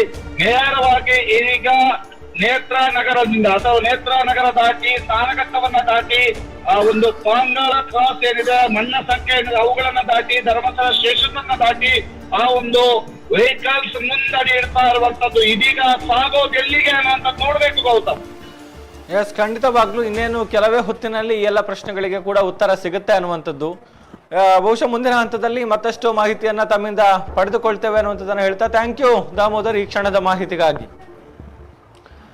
ಎಸ್, ಪೊಲೀಸರ ವಾಹನ ಸಾಕ್ತಾ ಇದೆ. ಜೊತೆಗೆ SIT ಅಧಿಕಾರಿಗಳ ವಾಹನ ಕೂಡ ಮುಂದಕ್ಕೆ ತೆರಳ್ತಾ ಇರುವಂಥದ್ದನ್ನ ನಾವು ನೋಡ್ತಾ ಇದ್ದೇವೆ. ಸೊ ಎಲ್ಲಿಗೆ ಹೋಗ್ತಾ ಇದ್ದಾರೆ ಎನ್ನುವಂಥದ್ದು ಬಹಳಷ್ಟು ಕುತೂಹಲಕ್ಕೆ ಕಾರಣ ಆಗಿರುವಂತಹ ವಿಚಾರ. ಸೊ ಎಲ್ಲಿಗೆ ಈಗಾಗಲೇ ಲಭ್ಯ ಇರುವಂತಹ ಮಾಹಿತಿಗಳ ಪ್ರಕಾರ ಕಲ್ಲೇರಿಯಲ್ಲಿ ಒಂದು ಜಾಗದಲ್ಲಿ ನಾನು ಹೂತಿದ್ದೇನೆ ಎನ್ನುವಂಥ ಮಾಹಿತಿಯನ್ನ ಸಾಕ್ಷಿ ದೂರುದಾರ ಹೇಳಿರುವಂಥದ್ದು. ಬಹುಶಃ ಆ ಒಂದು ಜಾಗಕ್ಕೆ ತೆರಳಿ ಅದನ್ನ ಮಾರ್ಕ್ ಮಾಡಿ ಅಲ್ಲಿ ಉತ್ಖನನವನ್ನ ಮಾಡ್ತಾರ ಎನ್ನುವಂತ ಒಂದು ಕುತೂಹಲ ಇದೆ. ಸೊ ಜೊತೆಗೆ ಅಲ್ಲಿ ಏನಾದರೂ ಸಿದ್ಧತೆಗಳನ್ನ ಮಾಡಿಕೊಂಡಿದ್ದಾರೆ ಅನ್ನುವಂಥದ್ದನ್ನು ಕೂಡ ನಾವು ಗಮನಿಸಬೇಕಾಗುತ್ತೆ. ಸೊ ಆ ನೆಲೆಯಲ್ಲಿ ಇನ್ನೇನು ಕೆಲವೇ ಹೊತ್ತಿನಲ್ಲಿ ಆ ಎಲ್ಲ ಪ್ರಶ್ನೆಗಳಿಗೆ ಉತ್ತರ ಸಿಗೋದಕ್ಕಿದೆ. ಸೊ ಈಗ ಅಧಿಕಾರಿಗಳ ಜೊತೆಗೆ ಸುದ್ದಿಯ OB ಕೂಡ ಅವ್ರನ್ನ ಫಾಲೋ ಮಾಡ್ಕೊಂಡು ಹೋಗ್ತಾ ಇದೆ. ಅಲ್ಲಿನ ನೇರ ದೃಶ್ಯಾವಳಿಗಳನ್ನ ನಾವು ವೀಕ್ಷಕರ ಮುಂದೆ ಇಡುವಂತ ಪ್ರಯತ್ನವನ್ನ ಮಾಡಿರುವಂತದ್ದು. ಬೆಳ್ತಂಗಡಿ SIT ಕಚೇರಿಯಿಂದ ಹೊರಟು ಈಗ ಅವರು ಅಲ್ಲಿಗೆ ಇನ್ನೇನು ತಲುಪ್ತಾ ಇದ್ದಾರೆ. ಎಲ್ಲಾ ದೃಶ್ಯಗಳನ್ನು ಕೂಡ ನೇರ ಪ್ರಸಾರದಲ್ಲಿ ಆ ಒಂದು ವಾಹನಗಳನ್ನ ಫಾಲೋ ಮಾಡಿಕೊಂಡು ಸುದ್ದಿ ನ್ಯೂಸ್ ಕೊಡ್ತಿದೆ. ಸೊ ಮುಂದಿನ ಹಂತದಲ್ಲೂ ಕೂಡ ಪ್ರತಿಯೊಂದು ಹಂತದ ಮಾಹಿತಿಗಳನ್ನು ಕೊಡುವಂತಹ ಕೆಲಸವನ್ನ ಸುದ್ದಿ ನ್ಯೂಸ್ ಬೆಳ್ತಂಗಡಿ ಮಾಡ್ತಾ ಹೋಗುತ್ತೆ. ನೋಡ್ತಾ ಇದ್ದೀರಿ ನಿರಂತರವಾಗಿ ಈ ಒಂದು ವಿಚಾರಗಳಿಗೆ ಸಂಬಂಧಪಟ್ಟಾಗಿ ಏನೇನು ಡೆವಲಪ್ಮೆಂಟ್ಸ್ ಇದೆ ಎಲ್ಲವನ್ನು ಕೂಡ ವೀಕ್ಷಕರ ಮುಂದೆ ಇಡುವಂತಹ ಪ್ರಯತ್ನ ಸುದ್ದಿ ನ್ಯೂಸ್ ಮೂಲಕ ಆಗಿರುವಂಥದ್ದು. ಸೊ ಇನ್ನೇನು ಕೆಲವೇ ಹೊತ್ತಿನಲ್ಲಿ ಈ ಒಂದು ಉತ್ಖನನದ ಜಾಗ ಯಾವುದು, ಎಲ್ಲಿ ಉತ್ಖನನ ಮಾಡ್ತಾರೆ ಅಥವಾ ಮಹಜರು ಮಾಡ್ತಾರಾ, ಈ ಎಲ್ಲ ಪ್ರಶ್ನೆಗಳಿಗೆ ಕೂಡ ಉತ್ತರ ಸಿಗೋದಕ್ಕಿದೆ.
ಒಂದಷ್ಟು ನೆಟ್ವರ್ಕ್ ಸಮಸ್ಯೆ ಕಾಡ್ತಾ ಇದೆ. ಈಗಾಗಲೇ ಸ್ಥಳಕ್ಕೆ ತಲುಪಿದ್ದಾರೆ ಎನ್ನುವಂತ ಮಾಹಿತಿ ಜೊತೆಗೆ ಸಾಕ್ಷಿ ದೂರುದಾರನನ್ನ ಕಳೆದುಕೊಂಡು ಒಳಭಾಗಕ್ಕೆ ತೆರಳಿದ್ದಾರೆ ಎನ್ನುವಂತ ಒಂದು ಮಾಹಿತಿಗಳು ಕೂಡ ಇದೆ.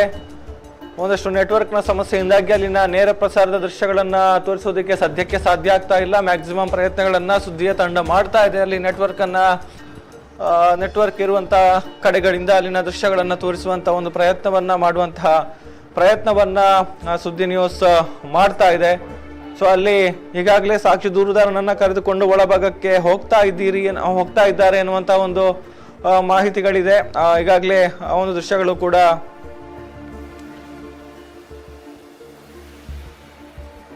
ಲಭಿಸ್ತಾ ಇದೆ. ಎಲ್ಲ ದೃಶ್ಯಗಳನ್ನ ಕೂಡ ನಿಮಗೆ ತೋರಿಸುವಂತ ಒಂದು ಪ್ರಯತ್ನವನ್ನ ಸುದ್ದಿ ನ್ಯೂಸ್ ಬೆಳ್ತಂಗಡಿ ಮಾಡುತ್ತೆ. ನಿರಂತರವಾಗಿ ಈ ಒಂದು ಕಾರ್ಯಾಚರಣೆ ಆರಂಭಗೊಂಡಂತಹ ದಿನದಿಂದಲೂ ಕೂಡ ಪ್ರತಿಯೊಂದು ಹಂತದ ಮಾಹಿತಿಗಳನ್ನ ಒದಗಿಸುವಂತಹ ಕೆಲಸ ನಿರಂತರವಾಗಿ ಸುದ್ದಿ ನ್ಯೂಸ್ ಬೆಳ್ತಂಗಡಿ ಮೂಲಕ ಆಗ್ತಾ ಇದೆ. ಸೊ ಇದೀಗ ಈ ಒಂದು ಜಾಗ ಏನಿದೆ ಇದು ಹೊಸ ಜಾಗ, ಈವರೆಗೆ ಪಾಯಿಂಟ್ ಆಗಿರದಂತಹ ಜಾಗ, ಅಂದ್ರೆ ಮಹಜರು ಮಾಡಿರಲಿಲ್ಲ ಈವರೆಗೆ.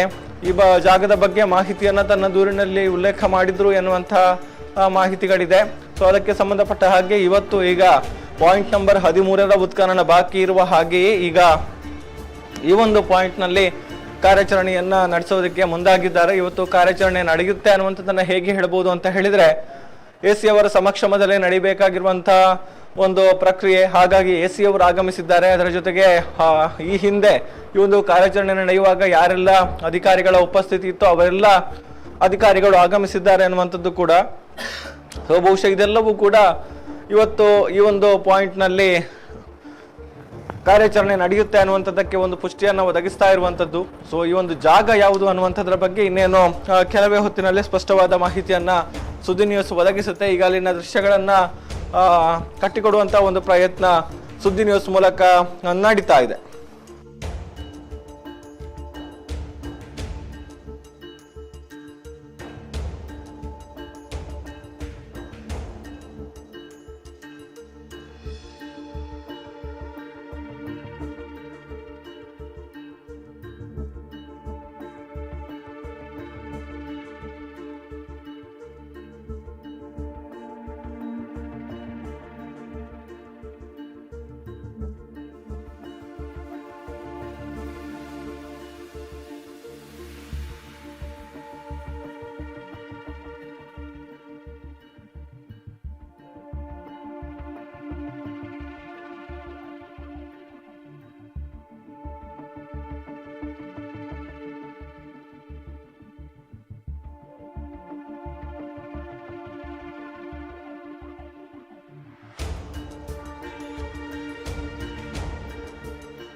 ಸಾಕ್ಷಿ ದೂರುದಾರನನ್ನ ಕರೆದುಕೊಂಡು ಹೋಗಿರುವಂಥದ್ದನ್ನು ನಾವು ಗಮನಿಸ್ತಾ ಇದ್ದೇವೆ. ಅದೇ ರೀತಿ ಇನ್ನಿತರ ಅಧಿಕಾರಿಗಳು ಕೂಡ ಒಳಭಾಗಕ್ಕೆ ತೆರಳುತ್ತಾ ಇದ್ದಾರೆ. ಜಾಗ ಯಾವುದು ಅನ್ನುವಂಥ ಒಂದು ಸ್ಪಷ್ಟವಾದ ಮಾಹಿತಿಯನ್ನು ಇನ್ನೇನು ಕೆಲವೇ ಹೊತ್ತಿನಲ್ಲಿ ಕೊಡೋದಕ್ಕಿದ್ದೇವೆ. ಯಾವ ಪಾಯಿಂಟ್ ಎನ್ನುವಂಥದ್ದು ಬಹಳಷ್ಟು ಕುತೂಹಲಕ್ಕೆ ಕಾರಣ ಆಗಿರುವಂಥ ವಿಚಾರ. ಇನ್ನು ಅಧಿಕಾರಿಗಳು ಬರುವಂಥ ಸಂದರ್ಭದಲ್ಲಿ ಒಂದು ಪಾಯಿಂಟ್ ಅಂದರೆ ನೇತ್ರಾವತಿ ಸ್ನಾನಘಟ್ಟದಕ್ಕಿಂತ ಮುಂಚೆ ಬಂದಾಗ ಒಂದು ಪಾಯಿಂಟ್ನಲ್ಲಿ ಒಂದು ಭದ್ರತಾ ವಾಹನ ಇತ್ತು, ಅದರ ಪಕ್ಕ ಹಿಡಿದುಕೊಳ್ತಾರೆ ಅನ್ನುವಂಥದ್ದು ಆಲ್ಮೋಸ್ಟ್ ಎಲ್ಲರ ಲೆಕ್ಕಾಚಾರ ಆಗಿತ್ತು. ಆದರೆ ಅಲ್ಲಿ ಅವರು ವಾಹನವನ್ನು ನಿಲ್ಲಿಸಲಿಲ್ಲ, ನೇರವಾಗಿ ಎದುರು ಭಾಗಕ್ಕೆ ವಾಹನವನ್ನು ತೆಗೆದುಕೊಂಡು ಬಂದಿದ್ದಾರೆ. ಸೊ ಅದೇ ಸಂದರ್ಭದಲ್ಲಿ ಒಂದಷ್ಟು ನೆಟ್ವರ್ಕ್ನ ಸಮಸ್ಯೆಗಳಿಂದಾಗಿ ಅಲ್ಲಿನ ದೃಶ್ಯಗಳನ್ನು ನೇರ ಪ್ರಸಾರದಲ್ಲಿ ಕೊಡೋದು ಸಾಧ್ಯ ಆಗಿಲ್ಲ. ಆದರೆ ಈಗ ಅಲ್ಲಿ ಬಹುಶಃ ಗುಡ್ಡದ ಒಳಭಾಗಕ್ಕೆ ಹೋಗ್ತಾ ಇರುವಂತಹ ದೃಶ್ಯಗಳನ್ನು ನಾವು ಗಮನಿಸ್ತಾ ಇದ್ದೇವೆ. ಸೊ ಈ ಒಂದು ಪಾಯಿಂಟ್ ಯಾವುದು ಅನ್ನುವಂಥದ್ದು ಕೂಡ ಇರುವಂತಹ ಕುತೂಹಲ. ಸೊ ಆ ಬಗ್ಗೆ ಕೂಡ ಉತ್ತರವನ್ನ ಕೊಡ್ತೇವೆ ಕೆಲವೇ ಹೊತ್ತಿನಲ್ಲಿ. ಈ ಬಗ್ಗೆ ಒಂದು ಸ್ಪಷ್ಟವಾದ ಮಾಹಿತಿಯನ್ನು ಒದಗಿಸುವಂತಹ ಕೆಲಸವನ್ನ ಸುದ್ದಿ ನ್ಯೂಸ್ ಮಾಡುತ್ತೆ. ಸೊ ಈಗ ನೀವು ಆ ಒಂದು ಸ್ಥಳದಲ್ಲಿ ಅವರು ಒಳಭಾಗಕ್ಕೆ ತೆರಳುತ್ತಾ ಇರುವಂತಹ ದೃಶ್ಯವನ್ನ ನೋಡ್ತಾ ಇದ್ದೀರಿ. ಸಾಕ್ಷಿ ದೂರುದಾರನ ಜೊತೆಗೆ SIT ಅಧಿಕಾರಿಗಳು, ಸೋಕೋ ಅಫಿಷಿಯಲ್ಸ್ ಇರ್ಬೋದು, FSL ಅಫಿಷಿಯಲ್ಸ್ ಇರ್ಬೋದು, ಎಲ್ಲರೂ ಕೂಡ ಅಂದರೆ ಈ ಹಿಂದೆ ಯಾರೆಲ್ಲ ಈ ಒಂದು ಕಾರ್ಯಾಚರಣೆಯಲ್ಲಿ ಭಾಗಿಯಾಗಿದ್ರು ಅವರೆಲ್ಲರೂ ಕೂಡ ಇಲ್ಲಿ ಉಪಸ್ಥಿತರಿರುವಂಥದ್ದು, ಅಂದರೆ ಕಾರ್ಯಾಚರಣೆಯಲ್ಲಿ ಪಾಲ್ಗೊಳ್ಳೋದಕ್ಕೆ ತೆರಳ್ತಾ ಇರುವಂಥದ್ದನ್ನು ನಾವು ನೋಡ್ತಾ ಇದ್ದೀವಿ.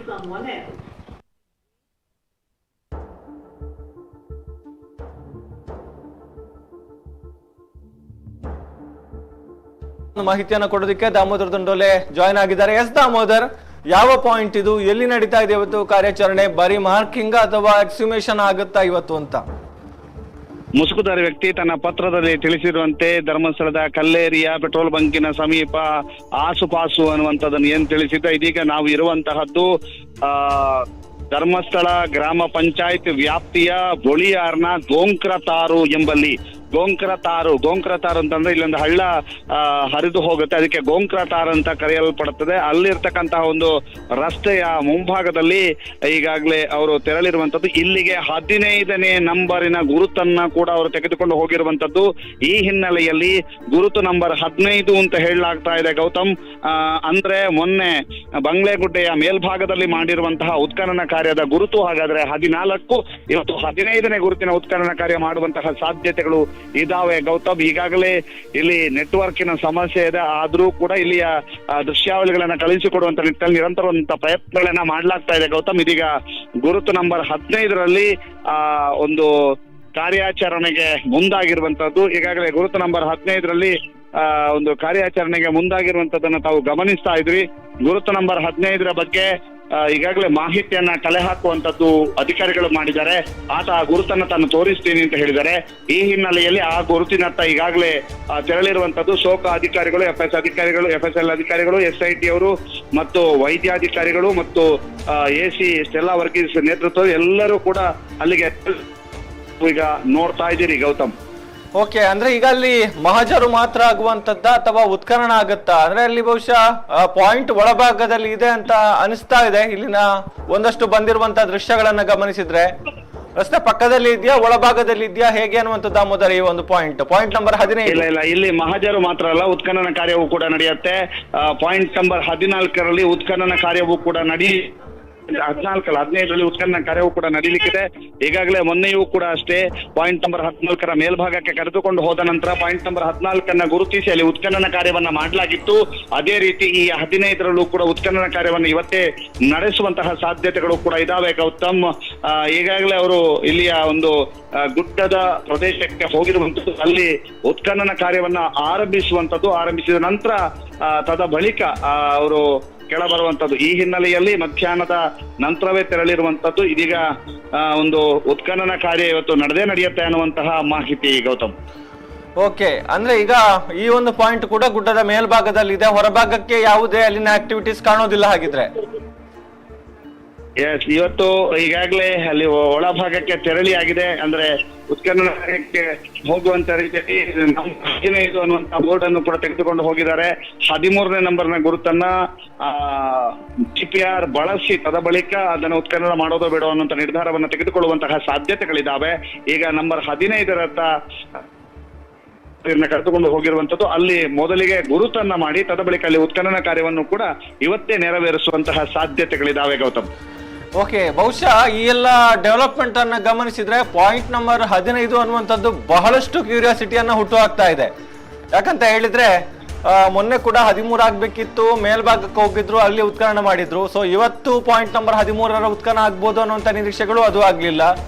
ಸೊ ಅದು ಒಂದಷ್ಟು ನಿಗೂಢತೆಯನ್ನು ಉಳಿಸಿಕೊಂಡಿದ್ಯಾ ಅನ್ನುವಂಥ ಒಂದು ಅನುಮಾನ ಕಾಡ್ತಾ ಇದೆ ಪಾಯಿಂಟ್ ನಂಬರ್ 13. ಎಸ್ ಗೌತಮ್, ಖಂಡಿತವಾಗಿ ಇಲ್ಲಿ ಬಹಳಷ್ಟು ನಿಗೂಢತೆಯನ್ನ ಕಾಪಾಡಿಕೊಂಡು ಅಧಿಕಾರಿಗಳು ನೇರವಾಗಿ ಬಂದಿರುವಂತದ್ದು. ಪಾಯಿಂಟ್ ನಂಬರ್ 15ರತ್ತ ಅದು ಇರುವಂತಹದ್ದು ಧರ್ಮಸ್ಥಳ ಗ್ರಾಮ ಪಂಚಾಯತ್ ವ್ಯಾಪ್ತಿಯ ಬೊಳಿಯಾರಿನ ಸಮೀಪದ ಗೋಂಕ್ರತಾರು ಎಂಬಲ್ಲಿ. ಗೋಂಕ್ರತಾರು ಅನ್ನಂತ ಒಂದು ಹಳ್ಳ ಇದೆ. ಹಳ್ಳದ ಪಕ್ಕದಲ್ಲಿ ಸಾಗುವಂತಹ ರಸ್ತೆಯ ಅಲ್ಲಿ ಮೇಲ್ಭಾಗಕ್ಕೆ ಗುಡ್ಡದ ಭಾಗಕ್ಕೆ ಈಗಾಗಲೇ ಅಧಿಕಾರಿಗಳು ತೆರಳಿರುವಂತದ್ದು. ಅಲ್ಲಿ ಪಾಯಿಂಟ್ ನಂಬರ್ 15 ಅಲ್ಲಿ ಈಗ ಉತ್ಖನನ ಕಾರ್ಯ ಆರಂಭವಾಗ್ತಾ ಇದೆ ಗೌತಮ್. ಎಸ್, ಈ ನಡುವೆ ಬಹುಶಃ ಮಧ್ಯಾಹ್ನ ಆಗಿದೆ. ಇನ್ನು ಊಟದ ವ್ಯವಸ್ಥೆಯನ್ನು ಏನಾದ್ರು ಮಾಡಿಕೊಂಡಿದ್ರ ಅಥವಾ ಊಟ ಮಾಡ್ಕೊಂಡೇ ತೆರಳಿದ್ದಾರಾ ಇತ್ಯಾದಿ ಏನಾದ್ರು ಡೀಟೇಲ್ಸ್ ಇದೆಯಾ ಈಗ? ಈ ಬಗ್ಗೆ ಹೆಚ್ಚಿನ ಮಾಹಿತಿಗಳು ಲಭ್ಯ. Okay, thank you Damodar. ಮತ್ತೆ ನಿಮ್ಮನ್ನ ಸಂಪರ್ಕ ಮಾಡ್ತೀವಿ ಇನ್ನೊಂದಷ್ಟು ಅಪ್ಡೇಟ್ಸ್ಗಾಗಿ.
ಉತ್ಖನನ ನಡೀತಾ ಇರುವಂತಹ ಜಾಗಕ್ಕೆ ಸಂಬಂಧಪಟ್ಟ ಹಾಗೆ ಒಂದಷ್ಟು ಮಾಹಿತಿಯನ್ನ ದಾಮೋದರ್ ದುಂದೋಳ್ಳೆ ಕೊಟ್ಟಿದ್ದಾರೆ. ಸೊ ಈ ಒಂದು ಜಾಗವನ್ನ ಪಾಯಿಂಟ್ ನಂಬರ್ 15 ಎನ್ನುವ ಹಾಗೆ ಗುರುತು ಮಾಡ್ತಾ ಇದೆ SIT. 15ನೇ ನಂಬರ್ನ ಒಂದು ಫಲಕವನ್ನು ಕೂಡ ತೆಗೆದುಕೊಂಡು ಹೋಗಿರುವಂತದ್ದು ನಮಗೆ ಕಂಡು ಬರ್ತಾ ಇದೆ. ಸೊ ಇದು ನೇತ್ರಾವತಿ ಸ್ನಾನಘಟ್ಟ ಪ್ರದೇಶದಿಂದ ಸುಮಾರು 3 ಕಿಲೋಮೀಟರ್ ದೂರದಲ್ಲಿದೆ ಈ ಒಂದು ಜಾಗ. ಗೋಂಕ್ರತಾರ್ ಎನ್ನುವಂತಹ ಅರಣ್ಯ ಭಾಗಕ್ಕೆ ಸಾಕ್ಷಿ ದೂರುದಾರ ಅಧಿಕಾರಿಗಳನ್ನ ಕರೆದುಕೊಂಡು ಹೋಗಿರುವಂತದ್ದು. ರಸ್ತೆಯಿಂದ 500 ಮೀಟರ್ ದೂರದಲ್ಲಿದೆ ಈ ಒಂದು ಪಾಯಿಂಟ್. ಸೊ ರಸ್ತೆಯಿಂದ 500 ಮೀಟರ್ ದೂರದಲ್ಲಿರುವಂತಹ ಸ್ಪಾಟ್ ಏನಿದೆ ಗೋಂಕ್ರತಾರ್ ಎನ್ನುವಂತ ಒಂದು ಅರಣ್ಯ ಪ್ರದೇಶಕ್ಕೆ ಸಾಕ್ಷಿ ದೂರುದಾರ ಈಗ SIT ಅಧಿಕಾರಿಗಳನ್ನ ಕರೆದುಕೊಂಡು ಹೋಗಿರುವಂತದ್ದು.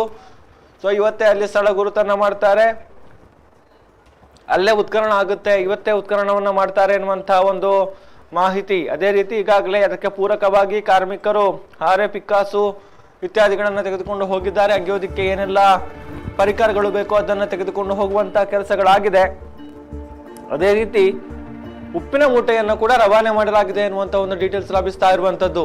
ಉಪ್ಪಿನ ಮೂಟೆ ಅಂತಂದಾಗ ಒಂದಷ್ಟು ಅವಶೇಷಗಳು ಸಿಗುವ ಸಾಧ್ಯತೆಗಳಿದೆ ಅನ್ನುವಂತ ಒಂದು ಲೆಕ್ಕಾಚಾರ. ಸೊ ಹೀಗಾಗಿ ಉಪ್ಪಿನ ಮೂಟೆಗಳನ್ನು ಕೂಡ ಅಲ್ಲಿ ತರಿಸಿಟ್ಟುಕೊಂಡಿದ್ದಾರೆ ಎನ್ನುವಂತ ಒಂದು ಡೀಟೇಲ್ಸ್ ಲಭ್ಯ ಆಗ್ತಾ ಇರುವಂತದ್ದು. ಸೊ ಹಾಗಾಗಿ ಬಹಳಷ್ಟು ಕುತೂಹಲ ಈ ಬಗ್ಗೆ ಕೂಡ ಇದೆ ಅನ್ನುವಂಥದ್ದು. ಸ್ಥಳಕ್ಕೆ ಈಗಾಗಲೇ AC Stella Varghese, SP Jitendra Kumar Dayama, FSL SOCO ಪೊಲೀಸರನ್ನು ಒಳಗೊಂಡ SIT ಟೀಮ್ ಹೋಗಿದೆ.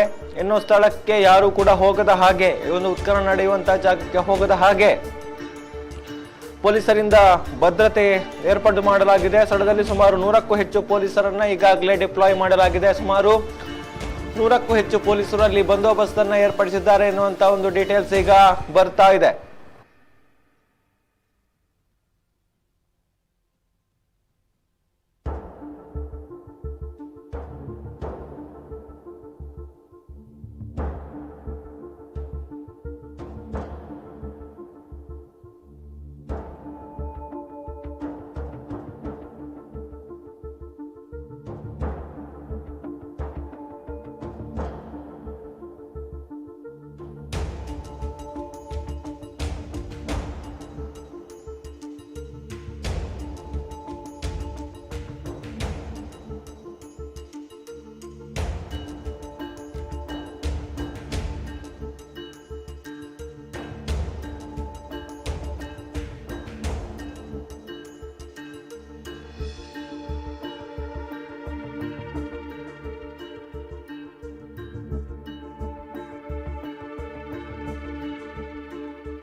ಒಂದು ಜಾಗದ ದೃಶ್ಯಗಳನ್ನ ತೋರಿಸುವಂತ ಒಂದು ಪ್ರಯತ್ನವನ್ನ ಮಾಡ್ತಾ ಇರುವಂತದ್ದು.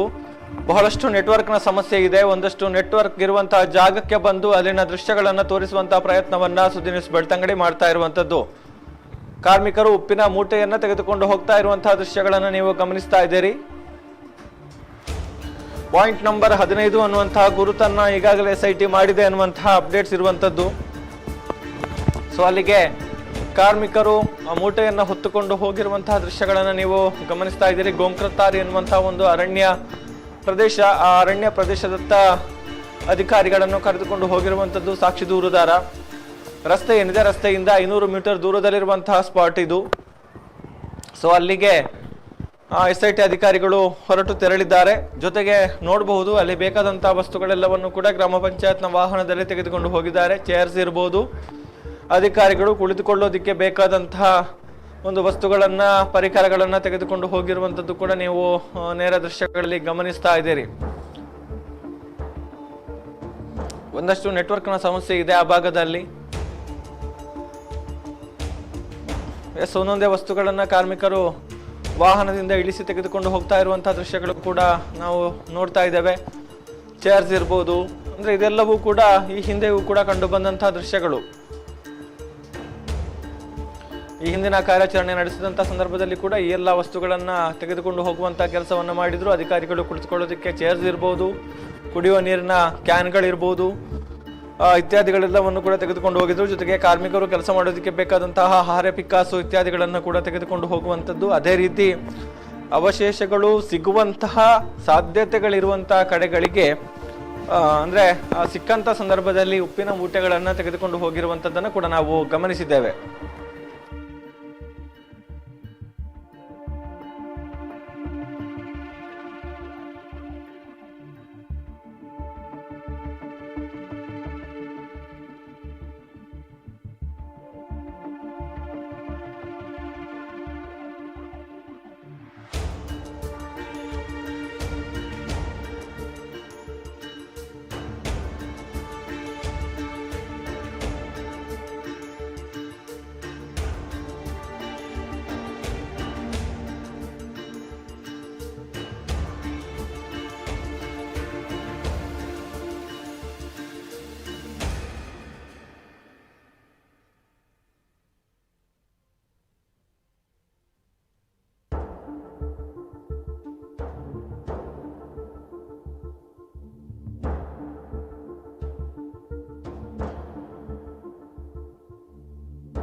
ಗೋಂಕ್ರ ತಾರ್ನಲ್ಲಿ ಉತ್ಖನನ ಕಾರ್ಯಕ್ಕೆ ಮುಂದಾಗಿರುವಂತಹದನ್ನ ನಾವೀಗ ನಿಮಗೆ ತೋರಿಸ್ತಾ ಇದೀವಿ. ಇದು ಗೋಂಕ್ರ ತಾರ್ನ ಸಮೀಪದ ಮುಖ್ಯ ರಸ್ತೆಯ ದೃಶ್ಯಾವಳಿಗಳು. ಇಲ್ಲಿ ಮಾಧ್ಯಮದವರು ಮತ್ತು ಬಿಗಿಯಾದಂತಹ ಪೊಲೀಸ್ ಬಂದೋಬಸ್ತ್ ನಲ್ಲಿ ವ್ಯವಸ್ಥೆಯನ್ನ ಕಲ್ಪಿಸಲಾಗಿರುವಂತಹದ್ದು. ಗೋಂಕ್ರ ತಾರ್ನ ಸಮೀಪ ಅಂದ್ರೆ ಇಲ್ಲೊಂದು ಹಳ್ಳ ಇದೆ, ಆ ಹಳ್ಳಕ್ಕೆ ಹೆಸರು ಗೋಂಕ್ರ ತಾರು ಅನ್ನುವಂಥದ್ದು. ಅದಕ್ಕೋಸ್ಕರ ಇಲ್ಲಿ ಬೊಳಿಯಾರ್ನ ಗೋಂಕ್ರ ತಾರಿನ ಸಮೀಪದ ಒಂದು ರಸ್ತೆ, ಆ ಸಮೀಪದ ರಸ್ತೆಯಲ್ಲಿ ಅಂದ್ರೆ ಈ ರಸ್ತೆ ನಾವೀಗ ನಿಮಗೆ ತೋರಿಸ್ತಾ ಇದೀವಿ, ಆ ರಸ್ತೆಯಲ್ಲಿ ಮುಂದಕ್ಕೆ ಹೋಗಿರುವಂತದ್ದು. ಇಲ್ಲಿ ಪಾಯಿಂಟ್ ನಂಬರ್ 15 ಅನ್ನುವಂತಹ ಗುರುತನ್ನ ತೆಗೆದುಕೊಂಡು ಹೋಗಿರುವಂತದ್ದು. ಪಾಯಿಂಟ್ ನಂಬರ್ 15 ಅಂದ್ರೆ 15ನೇ ಗುರುತಿನ ಉತ್ಖನನ ಕಾರ್ಯವನ್ನ ಮಾಡೋದಕ್ಕೆ ಇಲ್ಲಿ ಮುಂದಾಗಿದ್ದಾರೆ ಅನ್ನುವಂಥದ್ದು ಈಗ ನಾವು ನಿಮಗೆ ತೋರಿಸ್ತಾ ಇದೀವಿ. ಇದು 15ನೇ ಗುರುತಿನತ್ತ ಹೋಗ್ತಾ ಇರುವಂತದ್ದು ಇಲ್ಲಿಯ ಸ್ಥಳ. ಅಂದ್ರೆ ಈ ರಸ್ತೆಯ ಮೂಲಕ 15ನೇ ಗುರುತಿನತ್ತ ಹೋಗಿರುವಂತದನ್ನ ನಾವು ನಿಮಗೆ ತೋರಿಸ್ತಾ ಇದೀವಿ. ಇಲ್ಲಿ ಈಗಾಗಲೇ ಮುಸುಕುದಾರಿಯನ್ನ ಕರೆದುಕೊಂಡು ಬಂದಂತಹ ವಾಹನವನ್ನ ಈ ರಸ್ತೆಗೆ ಅಡ್ಡಲಾಗಿ ನಿಲ್ಲಿಸಿರುವಂತಹದ್ದು. ಜೊತೆಗೆ ಅವರು ಬಂದ ಕೂಡಲೇ ಈ ವಾಹನದ ಮೂಲಕ ಅವರನ್ನ ಕರೆದುಕೊಂಡು ಹೋಗುವಂತದ್ದು. ಇದೀಗ ಈ ರಸ್ತೆಯ ಮೂಲಕ ಇಲ್ಲಿ ಕ್ರೈಮ್ ಲೈನ್ ಏನು ಹಾಕಿದ್ದಾರೆ, ಈ ರಸ್ತೆಯ ಮೂಲಕ ಮೇಲ್ಭಾಗಕ್ಕೆ 15ನೇ ನಂಬರ್ನ ಗುರುತಿನ ಬೋರ್ಡ್ ಅನ್ನ ಕೂಡ ತೆಗೆದುಕೊಂಡು ಹೋಗಿರುವಂತದ್ದು. 15ನೇ ನಂಬರ್ನ ಗುರುತಿನಲ್ಲಿ ಈಗಾಗಲೇ ಉತ್ಖನನ ಕಾರ್ಯ ಆರಂಭಗೊಂಡಿರುವಂತದ್ದು. ಯಾಕೆಂತಂದ್ರೆ ಬಂಗ್ಲೆಗುಡ್ಡೆಯಲ್ಲಿ 14ನೇ ನಂಬರ್ನ ಉತ್ಖನನ ಕಾರ್ಯವೂ ಕೂಡ ಆಗಿದೆ. 13ನೇ ನಂಬರ್ನ ಗುರುತಿನ ಉತ್ಖನನ ಕಾರ್ಯ ಒಂದು ಬಾಕಿ ಇರುವಂತಹದ್ದು. ಉಳಿದಂತೆ 14ನೇ ನಂಬರ್ ಗುರುತಿನ ಉತ್ಖನನ ಕಾರ್ಯ ಕೂಡ ಆರಂಭ ಮುಗ್ದಿದೆ. ಈಗಾಗಲೇ 15 ನಂಬರ್ನ ಗುರುತಿನ ಕಾರ್ಯವನ್ನು ಹಿಡಿದುಕೊಂಡು ಹೋಗಿರುವಂತದ್ದು. ಅಲ್ಲಿ ಮೊದಲಿಗೆ ಸ್ಥಳವನ್ನ ಗುರುತು ಮಾಡಿ ತದಬಳಿಕ ಉತ್ಖನನ ಕಾರ್ಯವನ್ನ ಮಾಡ್ತಾರೆ. ಈ ಮೊದಲು ಅಂದ್ರೆ ಒಂದಷ್ಟು ಸ್ಥಳಗಳನ್ನ ಗುರುತು ಮಾಡಿ ತದಬಳಿಕ ಉತ್ಖನನ ಕಾರ್ಯಕ್ಕೆ ಆರಂಭಿಸಿದ್ರು. ಆದ್ರೆ 14ನೇ ನಂಬರ್ನಲ್ಲಿ ಹಾಗೆ ಮಾಡ್ಲಿಲ್ಲ, ಬದಲಾಗಿ ಅದೇ ಸಂದರ್ಭದಲ್ಲಿ ಅಲ್ಲಿ ಗುರುತನ್ನ ಮಾಡಿ ಅದೇ ಸಂದರ್ಭದಲ್ಲಿ ಉತ್ಖನನ ಕಾರ್ಯವನ್ನು ಕೂಡ ಮಾಡಿದ್ರು. ಅದೇ ರೀತಿಯಾದಂತಹ ಕೆಲಸವನ್ನು ಇಲ್ಲೂ ಕೂಡ ಮಾಡ್ತಾರೆ. ಇದು ಬೊಳಿಯಾರ್ನ ಗೋಂಕ್ರ ತಾರು ಎಂಬಲ್ಲಿಯ ಪ್ರದೇಶದಲ್ಲಿರುವಂತಹ ಒಂದು ಸ್ಥಳ. ಇಲ್ಲಿಂದ ಮುಂಭಾಗಕ್ಕೆ ಹೋದ್ರೆ ನಾವು ನಿಮಗೆ ತೋರಿಸ್ತಾ ಇದೀವಿ, ಇಲ್ಲಿಂದ ಮುಂಭಾಗಕ್ಕೆ ಹೋದ್ರೆ ನಿಡ್ಲೆಗೆ ಇದು ಸಂಪರ್ಕವನ್ನ ಕಲ್ಪಿಸುತ್ತೆ. ಅದರ ಜೊತೆಗೆ ಕೊಕ್ಕಡ ಅಂದ್ರೆ ಸುಬ್ರಹ್ಮಣ್ಯ ರಸ್ತೆ, ಧರ್ಮಸ್ಥಳ ಸುಬ್ರಹ್ಮಣ್ಯ ರಸ್ತೆಯಲ್ಲಿ ನಾವೀಗ ಇರುವಂತಹದ್ದು. ಈ ರಸ್ತೆ ಮುಂದಕ್ಕೆ ಹೋದ್ರೆ ಇಲ್ಲಿಯ ಬೊಳಿಯಾರ್ನ ಸಂಪರ್ಕವನ್ನ ಬೊಳಿಯಾರು ಬಲಭಾಗದಲ್ಲಿ ಬೊಳಿಯಾರ್ ಇದ್ರೆ ನೇರವಾಗಿ ಹೋದ್ರೆ ನಿಡ್ಲೆಗೆ ಸಂಪರ್ಕವನ್ನ ಕಲ್ಪಿಸುತ್ತೆ. ಈ ಹಿನ್ನೆಲೆಯಲ್ಲಿ ಇಲ್ಲಿರ್ತಕ್ಕಂತಹ ದೃಶ್ಯಾವಳಿಗಳನ್ನ ನಾವೀಗ ತೋರಿಸ್ತಾ ಇದೀವಿ. ಇಲ್ಲಿಯ ಗೋಂಕ್ರ ತಾರು ಅಂತ ಹೇಳಿದ್ರೆ ಇಲ್ಲಿ ಒಂದು ಹರಿಯುತ್ತಿರುವಂತಹ ಒಂದು ಪುಟ್ಟ ಕೊಳ್ಳ ಅಥವಾ ಹಳ್ಳ ಅಂತ ಏನ್ ಕರಿತೀವಿ, ಅದಕ್ಕೆ ಗೋಂಕ್ರ ತಾರು ಅಂತ ಕರೆಯಲ್ಪಡುತ್ತದೆ. ಆ ಗೋಂಕ್ರ ತಾರಿನ ಸಮೀಪದ ದೃಶ್ಯಾವಳಿಗಳನ್ನ ನಾವೀಗ ನಿಮಗೆ ತೋರಿಸ್ತಾ ಇದ್ದೀವಿ.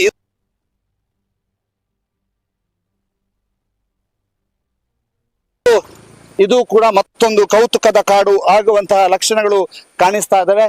ಈ ತಾರಿ ಇದು ತಾರು ಅಥವಾ ಹಳ್ಳ ಅಂತ ಕರೆಯಲ್ಪಡುತ್ತೆ ತುಳುವಿನಲ್ಲಿ. ಇದಕ್ಕೆ ಗೋಂಕ್ರ ತಾರು ಅಂತ ಕರೆಯುತ್ತಾರೆ. ಈ ತಾರಿನ ಹೆಸರೇ ಗೋಂಕ್ರ ತಾರು. ಗೋಂಕ್ರ ತಾರಿನ ಸಮೀಪದಲ್ಲಿ ಇರ್ತಕ್ಕಂತಹ ಗುಡ್ಡದ ಮೇಲ್ಭಾಗಕ್ಕೆ ಪಾಯಿಂಟ್ ನಂಬರ್ 15ರ ಉತ್ಖನನಕ್ಕೆ ತೆಗೆದುಕೊಂಡು ಹೋಗಿರುವಂತದ್ದು. ದೂರದಿಂದ ನಾವು ನಿಮಗೆ ಮತ್ತೊಮ್ಮೆ ತೋರಿಸ್ತೀವಿ ಯಾವ ರೀತಿಯಾದಂತಹ ಬಿಗಿ ಪೊಲೀಸ್ ಬಂದೋಬಸ್ತನ್ನ ಇಲ್ಲಿ ಏರ್ಪಾಡು ಮಾಡಿದ್ದಾರೆ ಅನ್ನುವಂಥದ್ದನ್ನ ಕೂಡ ನಾವು ನಿಮಗೆ ತೋರಿಸ್ತಾ ಇದೀವಿ. ಈ ಮೂಲಕ ಬಹಳಷ್ಟು ಬಿಗಿ ಪೊಲೀಸ್ ಬಂದೋಬಸ್ತನ್ನ ಇಲ್ಲಿ ಏರ್ಪಾಡು ಮಾಡಲಾಗಿದೆ. ಆ ಮೂಲಕ 15ನೇ ನಂಬರ್ನ ಗುರುತಿನ ಉತ್ಖನನ ಕಾರ್ಯ ನಡೆಯುತ್ತಿದೆ. ಗೌತಮ್, ಇದು ಸ್ಥಳದಿಂದ ಸಂಪೂರ್ಣವಾದಂತಹ ವಿವರಣ ಕೊಡುವಂತ ಪುಟ್ಟ ಪ್ರಯತ್ನ. ಆದಿತ್ಯ ಶೆಟ್ಟಿ ಮತ್ತು ವನೀಶ್ ಮರೋಡಿ ಜೊತೆಗೆ ದಾಮೋದರ ತೊಂಡೋಲೆ, ಸುದ್ದಿ ನ್ಯೂಸ್, ಗೋಂಕ್ರ ತಾರು, ಬೊಳಿಯಾರು. ದಾಮೋದರ ಅಲ್ಲಿನ ಒಂದಷ್ಟು ಚಿತ್ರಣವನ್ನ ವಿವರಿಸುವಂತ ಒಂದು ಪ್ರಯತ್ನವನ್ನ ಮಾಡಿದ್ದೀರಿ. ಯಾಕಂತ ಹೇಳಿದ್ರೆ ಅಲ್ಲಿ ಒಂದಷ್ಟು ನೆಟ್ವರ್ಕ್ ಸಮಸ್ಯೆಗಳು ಕೂಡ ಇದೆ. ಅಲ್ಲಿ ಏನಾಗ್ತಾ ಇದೆ ಅನ್ನುವಂಥದ್ದು ಗೊತ್ತಾಗ್ತಾ ಇಲ್ಲ. ಜೊತೆಗೆ ಆ ಜಾಗ ಯಾವುದು ಅನ್ನುವಂಥದ್ದು ಕೂಡ ಎಲ್ಲರ ಒಂದು ಕುತೂಹಲಕ್ಕೆ ಕಾರಣ ಆಗಿದ್ದಂತ ವಿಚಾರ. ಮುಖ್ಯವಾಗಿ ಗಮನಿಸಿದ್ರೆ ನೇತ್ರಾವತಿ ಸ್ನಾನಘಟ್ಟ ಮತ್ತು ನೇತ್ರಾವತಿ ಸೇತುವೆ ಏನಿದೆ ಅದರ ಆಸುಪಾಸಿನಲ್ಲೇ ಇಷ್ಟು ದಿನಗಳ ಒಂದು ಕಾರ್ಯಾಚರಣೆಯನ್ನ ನಡೆಸಿರುವಂಥದ್ದು SIT. ಹಾಗಾಗಿ ಇವತ್ತಿನ ಒಂದು ಪಾಯಿಂಟ್ ಯಾವುದು, ಅದರ ನಡುವೆ ಪಾಯಿಂಟ್ ನಂಬರ್ 13 ಉತ್ಖನನಕ್ಕೆ ಏನು ಕೂಡ ಬಾಕಿ ಇದೆ. ಅದರ ನಡುವೆ ಹೊಸ ಜಾಗದತ್ತ ತೆರಳಿರುವಂಥದ್ದು ಒಂದಷ್ಟು ಕುತೂಹಲಕ್ಕೆ ಕಾರಣ ಆಗಿತ್ತು. ಸೊ ಹಾಗಾಗಿ ಈ ಜಾಗ ಯಾವುದು ಅನ್ನುವಂಥ ಒಂದು ಕುತೂಹಲ ಕೂಡ ಇತ್ತು. ಸೊ ಈಗ ಆ ಜಾಗ ಯಾವುದು ಅನ್ನುವಂಥದ್ದು ಕಲ್ಲೇರಿಯಿಂದ ಸುಮಾರು 2 ಕಿಲೋಮೀಟರ್ ದೂರದಲ್ಲಿರುವಂತಹ ನೂತನ ಜಾಗ ಇದು. ಅಲ್ಲಿಗೆ ಸಾಕ್ಷಿ ದೂರುದಾರ SIT ಅಧಿಕಾರಿಗಳನ್ನ ಕರೆದುಕೊಂಡು ಬಂದಿರುವಂಥದ್ದು. ಸೊ ಕರೆದುಕೊಂಡು ಬಂದು ನೇರವಾಗಿ ಒಳಗೆ ತೆರಳಿದ್ದಾರೆ. ಇವತ್ತು ಇಲ್ಲಿ ಮಹಜರು ಆಗುತ್ತೆ ಅಂದ್ರೆ ಸ್ಥಳವನ್ನ ಗುರುತಿಸುವಿಕೆ ಆದ ಬಳಿಕ ಉತ್ಖನನ ಕಾರ್ಯ ಇಲ್ಲಿ ನಡೆಯುತ್ತೆ. ಅಂದ್ರೆ ಈ ಮೊದಲು ಏನಾಗಿತ್ತು ಅಂತ ಹೇಳಿದ್ರೆ ಮಹಜರು ಪ್ರಕ್ರಿಯೆಯನ್ನು ಒಂದೇ ದಿನ ಮಾಡಿದ್ರು. 13 ಜಾಗಗಳನ್ನ ಗುರುತಿಸುವಂತಹ ಕೆಲಸ ಜುಲೈ 28ರಂದಾಗಿತ್ತು. ಆ ಬಳಿಕ ಒಂದೊಂದೇ ಪಾಯಿಂಟ್ನತ್ತ ಹೋಗಿ ಅವುಗಳನ್ನ ಉತ್ಖನನ ಮಾಡುವಂಥದ್ದು, ಅಲ್ಲೇನಾದ್ರೂ ಸಿಗುತ್ತಾ ಅನ್ನುವಂತ ಒಂದು ಪರಿಶೋಧನೆಯನ್ನ ಮಾಡುವಂತಹ ಕೆಲಸವನ್ನ ಮಾಡಿದ್ರು. ಆದ್ರೆ ಅದಾದ ಬಳಿಕ ಒಂದು ಹೊಸ ಜಾಗವನ್ನ ಸೋಮವಾರ ಆಗಸ್ಟ್ 4ರ ಕಾರ್ಯಾಚರಣೆ ಅವತ್ತು ಮಾಡಿದ್ರು. ಅವತ್ತು ಬಂಗ್ಲೆಗುಡ್ಡೆ ಮೇಲ್ಭಾಗಕ್ಕೆ ತೆರಳಿ, ಅಂದ್ರೆ ಪಾಯಿಂಟ್ ನಂಬರ್ ಪಕ್ಕದಲ್ಲಿ ಇದ್ದಂತಹ ಮೇಲ್ಭಾಗಕ್ಕೆ ತೆರಳಿ ಅಲ್ಲಿ ಒಂದಷ್ಟು ಶೋಧವನ್ನ ಮಾಡಿದ್ರು. ಅಲ್ಲಿ ಮೇಲ್ಮೈನಲ್ಲೇ ಒಂದು ಕಳೆಬರ ಕೂಡ ಪತ್ತೆಯಾಗಿತ್ತು. ಅದನ್ನ ಸಂಗ್ರಹಿಸಿ ಪ್ರಯೋಗಾಲಯಕ್ಕೆ ಕಳುಹಿಸುವಂತ ನೆಲೆಯಲ್ಲಿ ಪ್ಯಾಕ್ ಮಾಡಿ ಅಲ್ಲಿಂದ ತರುವ ಕೆಲಸವನ್ನ ಕೂಡ ಮಾಡಿದ್ರು. ಆ ಬಳಿಕ ಮತ್ತೆ ಪಾಯಿಂಟ್ ನಂಬರ್ 11, 12ರ ಉತ್ಖನನಕ್ಕೆ ಮುಂದಾಗಿದ್ರು. ಆ ಪಾಯಿಂಟ್ ನಂಬರ್ 11, 12ರಲ್ಲಿ ಏನು ಕೂಡ ಸಿಕ್ಕಿರಲಿಲ್ಲ. ಸೊ ಆ ಬಳಿಕ ಪಾಯಿಂಟ್ ನಂಬರ್ 13ರ ಉತ್ಖನನಕ್ಕೆ ಮುಂದಾಗ್ತಾರೆ ಎನ್ನುವಂತ ನಿರೀಕ್ಷೆಗಳಿತ್ತು. ಆದರೆ ಪಾಯಿಂಟ್ ನಂಬರ್ 13ರಲ್ಲಿ ಒಂದಷ್ಟು ಚಾಲೆಂಜಸ್ ಇದೆ. ಅಂದ್ರೆ ಆತ ತೋರಿಸಿರುವಂತಹ ಜಾಗ ಏನಿದೆ ಅದರ ಒಂದು ವ್ಯಾಪ್ತಿ ಒಂದಷ್ಟು ವಿಸ್ತಾರವಾಗಿದೆ. ಅದರ ಜೊತೆಗೆ ಅಲ್ಲಿ 2-3 ವಿದ್ಯುತ್ ಕಂಬಗಳಿದೆ. ಅದನ್ನ ತೆರವು ಮಾಡದೆ ಅಲ್ಲಿ ಅಗೆಯುವುದು ಅಸಾಧ್ಯ ಎನ್ನುವಂತಹ ಲೆಕ್ಕಾಚಾರಗಳು. ಪಕ್ಕದಲ್ಲಿ ಕಿಂಡಿ ಅಣೆಕಟ್ಟು ಕೂಡ ಇದೆ. ಆ ಕಿಂಡಿ ಅಣೆಕಟ್ಟಿನ ಹಿನ್ನೆಲೆಯಲ್ಲಿ ಅಲ್ಲಿ ಆಳಕ್ಕೆ ಅಗೆಯೋದು ಒಂದಷ್ಟು ಅಪಾಯ ಎನ್ನುವಂತಹ ಒಂದು ಮಾತುಕತೆಗಳು ಕೂಡ ಕೇಳಿ ಬರ್ತಾ ಇದ್ದಂತಹ ಹಿನ್ನೆಲೆಯಲ್ಲಿ ಮುಖ್ಯವಾಗಿ ನೀರಾವರಿ ಇಲಾಖೆ ಹಾಗೇನೆ ಮೆಸ್ಕಾಂನ ಇಂಜಿನಿಯರ್ಸ್ ಅನ್ನ ಕರೆಸಿ SIT ಅಫಿಷಿಯಲ್ಸ್ ಮೀಟಿಂಗ್ ಮಾಡಿದ್ರು. ಏನು ಎತ್ತ ಎನ್ನುವಂಥದ್ರ ಬಗ್ಗೆ ಒಂದಷ್ಟು ಸಮಾಲೋಚನೆಯನ್ನ ಕೂಡ ಮಾಡಿದ್ರು, ಪರಾಮರ್ಶೆಯನ್ನ ಕೂಡ ಮಾಡಿದ್ರು. ಸೊ ಅದಾದ ಬಳಿಕ ನಿನ್ನೆ ಪಾಯಿಂಟ್ ನಂಬರ್ 13ರ ಉತ್ಖನನ ಆಲ್ಮೋಸ್ಟ್ ಆಗುತ್ತೆ ಅನ್ನುವಂತ ನಿರೀಕ್ಷೆಗಳಿತ್ತು. ಆದ್ರೆ ನಿನ್ನೆ ಇಡೀ ದಿನ ಯಾವುದೇ ರೀತಿಯ ಕಾರ್ಯಾಚರಣೆಯನ್ನ SIT ಅಫಿಷಿಯಲ್ಸ್ ಮಾಡಿಲ್ಲ, ಅಂದ್ರೆ ಉತ್ಖನನದ ಕಾರ್ಯಾಚರಣೆಯನ್ನ ಮಾಡಿಲ್ಲ. SIT ಚೀಫ್ ಭೇಟಿಯನ್ನ ಕೊಟ್ಟಿದ್ರು ಮಧ್ಯಾಹ್ನದ ವೇಳೆಗೆ. ಇನ್ನು ಸಾಕ್ಷಿ ದೂರುದಾರ ಕೂಡ ಬರುವಂತಹ ವಿಚಾರದಲ್ಲಿ ಮಧ್ಯಾಹ್ನ ಆಗಿತ್ತು. ಸೊ ಆ ಬಳಿಕ ಬಂದು ಕೆಲ ಹೊತ್ತಿನ ಬಳಿಕ ಸಾಕ್ಷಿ ದೂರುದಾರ ವಾಪಸ್ ಆಗಿರುವಂತದ್ದು. ಆ ಬಳಿಕ ಕಾರ್ಯಾಚರಣೆಯ ಹಿನ್ನೆಲೆಯಲ್ಲಿ ಆಗಮಿಸಿದ್ದಂತಹ ಅಧಿಕಾರಿಗಳು ಕೂಡ ವಾಪಸ್ ಆಗುವಂತಹ ಕೆಲಸವನ್ನು ಮಾಡಿದ್ರು. ಹೀಗಾಗಿ ನಿನ್ನೆ ಯಾವುದೇ ರೀತಿಯ ಕಾರ್ಯಾಚರಣೆಗಳು ಕೂಡ ನಡೆದಿರಲಿಲ್ಲ. ಒಂದಷ್ಟು ಈತನ ಅಂದ್ರೆ ಸಾಕ್ಷಿ ದೂರುದಾರನ ಜೊತೆಗೆ ಕೆಲಸವನ್ನ ಮಾಡಿಕೊಂಡಿದ್ದಂತಹ ಒಂದಷ್ಟು ಕಾರ್ಮಿಕರನ್ನ ಕರೆಸಿ, ಅಂದ್ರೆ ಅವರ ಊರಿನಿಂದ ತಮಿಳುನಾಡು ಮೂಲದ ಒಂದು 5 ಮಂದಿ ಕಾರ್ಮಿಕರನ್ನ ಕರೆಸಿ ಅವರ ವಿಚಾರಣೆಯನ್ನ ನಡೆಸಿದ್ರು. ಅವರಿಂದ ಒಂದಷ್ಟು ಮಾಹಿತಿಗಳನ್ನ ಪಡೆಯುವಂತಹ ಒಂದು ಕೆಲಸವನ್ನ ಕೂಡ ಮಾಡಿದ್ರು. ಅದಾದ ಬಳಿಕ ಸಾಕ್ಷಿ ದೂರುದಾರನನ್ನು ಕೂಡ ಒಂದಷ್ಟು ಹೊತ್ತು ವಿಚಾರಣೆ ಮಾಡಿದ್ದಾರೆ ಎನ್ನುವಂತಹ ಮಾಹಿತಿಗಳು ಕೂಡ ಇರುವಂತದ್ದು. ಸೊ ಇವತ್ತು ಪಾಯಿಂಟ್ ನಂಬರ್ 13ರ ಕಾರ್ಯಾಚರಣೆ ಆಗುತ್ತಾ ಇಲ್ವಾ ಅನ್ನುವಂತಹ ಪ್ರಶ್ನೆ ಎಲ್ಲರನ್ನು ಕೂಡ ಕಾಡ್ತಾ ಇತ್ತು. ಆದ್ರೆ ಇವತ್ತು ಪಾಯಿಂಟ್ ನಂಬರ್ 13ರ ಉತ್ಖನನ ಡೌಟ್ ಅನ್ನುವಂಥ ವಿಚಾರವನ್ನ ಸುದ್ದಿ ನ್ಯೂಸ್ ಬೆಳ್ತಂಗಡಿ ಆರಂಭದಲ್ಲೇ ನಿಮಗೆ ಒಂದು ಅಪ್ಡೇಟ್ ಮಾಡಿತ್ತು. ಯಾಕಂತ ಹೇಳಿದ್ರೆ ಪಾಯಿಂಟ್ ನಂಬರ್ 13ರಲ್ಲಿ ಯಾವುದೇ ರೀತಿಯ ಒಂದು ಆಕ್ಟಿವಿಟೀಸ್ ಕಂಡು ಬರ್ತಾ ಇಲ್ಲ, ಅಥವಾ ಈ ಒಂದು ಉತ್ಖನನಕ್ಕೆ ಪೂರಕವಾಗಿ ಮಾಡಿಕೊಳ್ಬೇಕಾದಂತಹ ಯಾವುದೇ ಸಿದ್ಧತೆಗಳನ್ನ ಕೂಡ ಮಾಡಿಕೊಳ್ತಾ ಇಲ್ಲ ಅನ್ನುವಂಥದ್ದನ್ನ ಕೂಡ ನಾವು ಗಮನಿಸಿದ್ವಿ.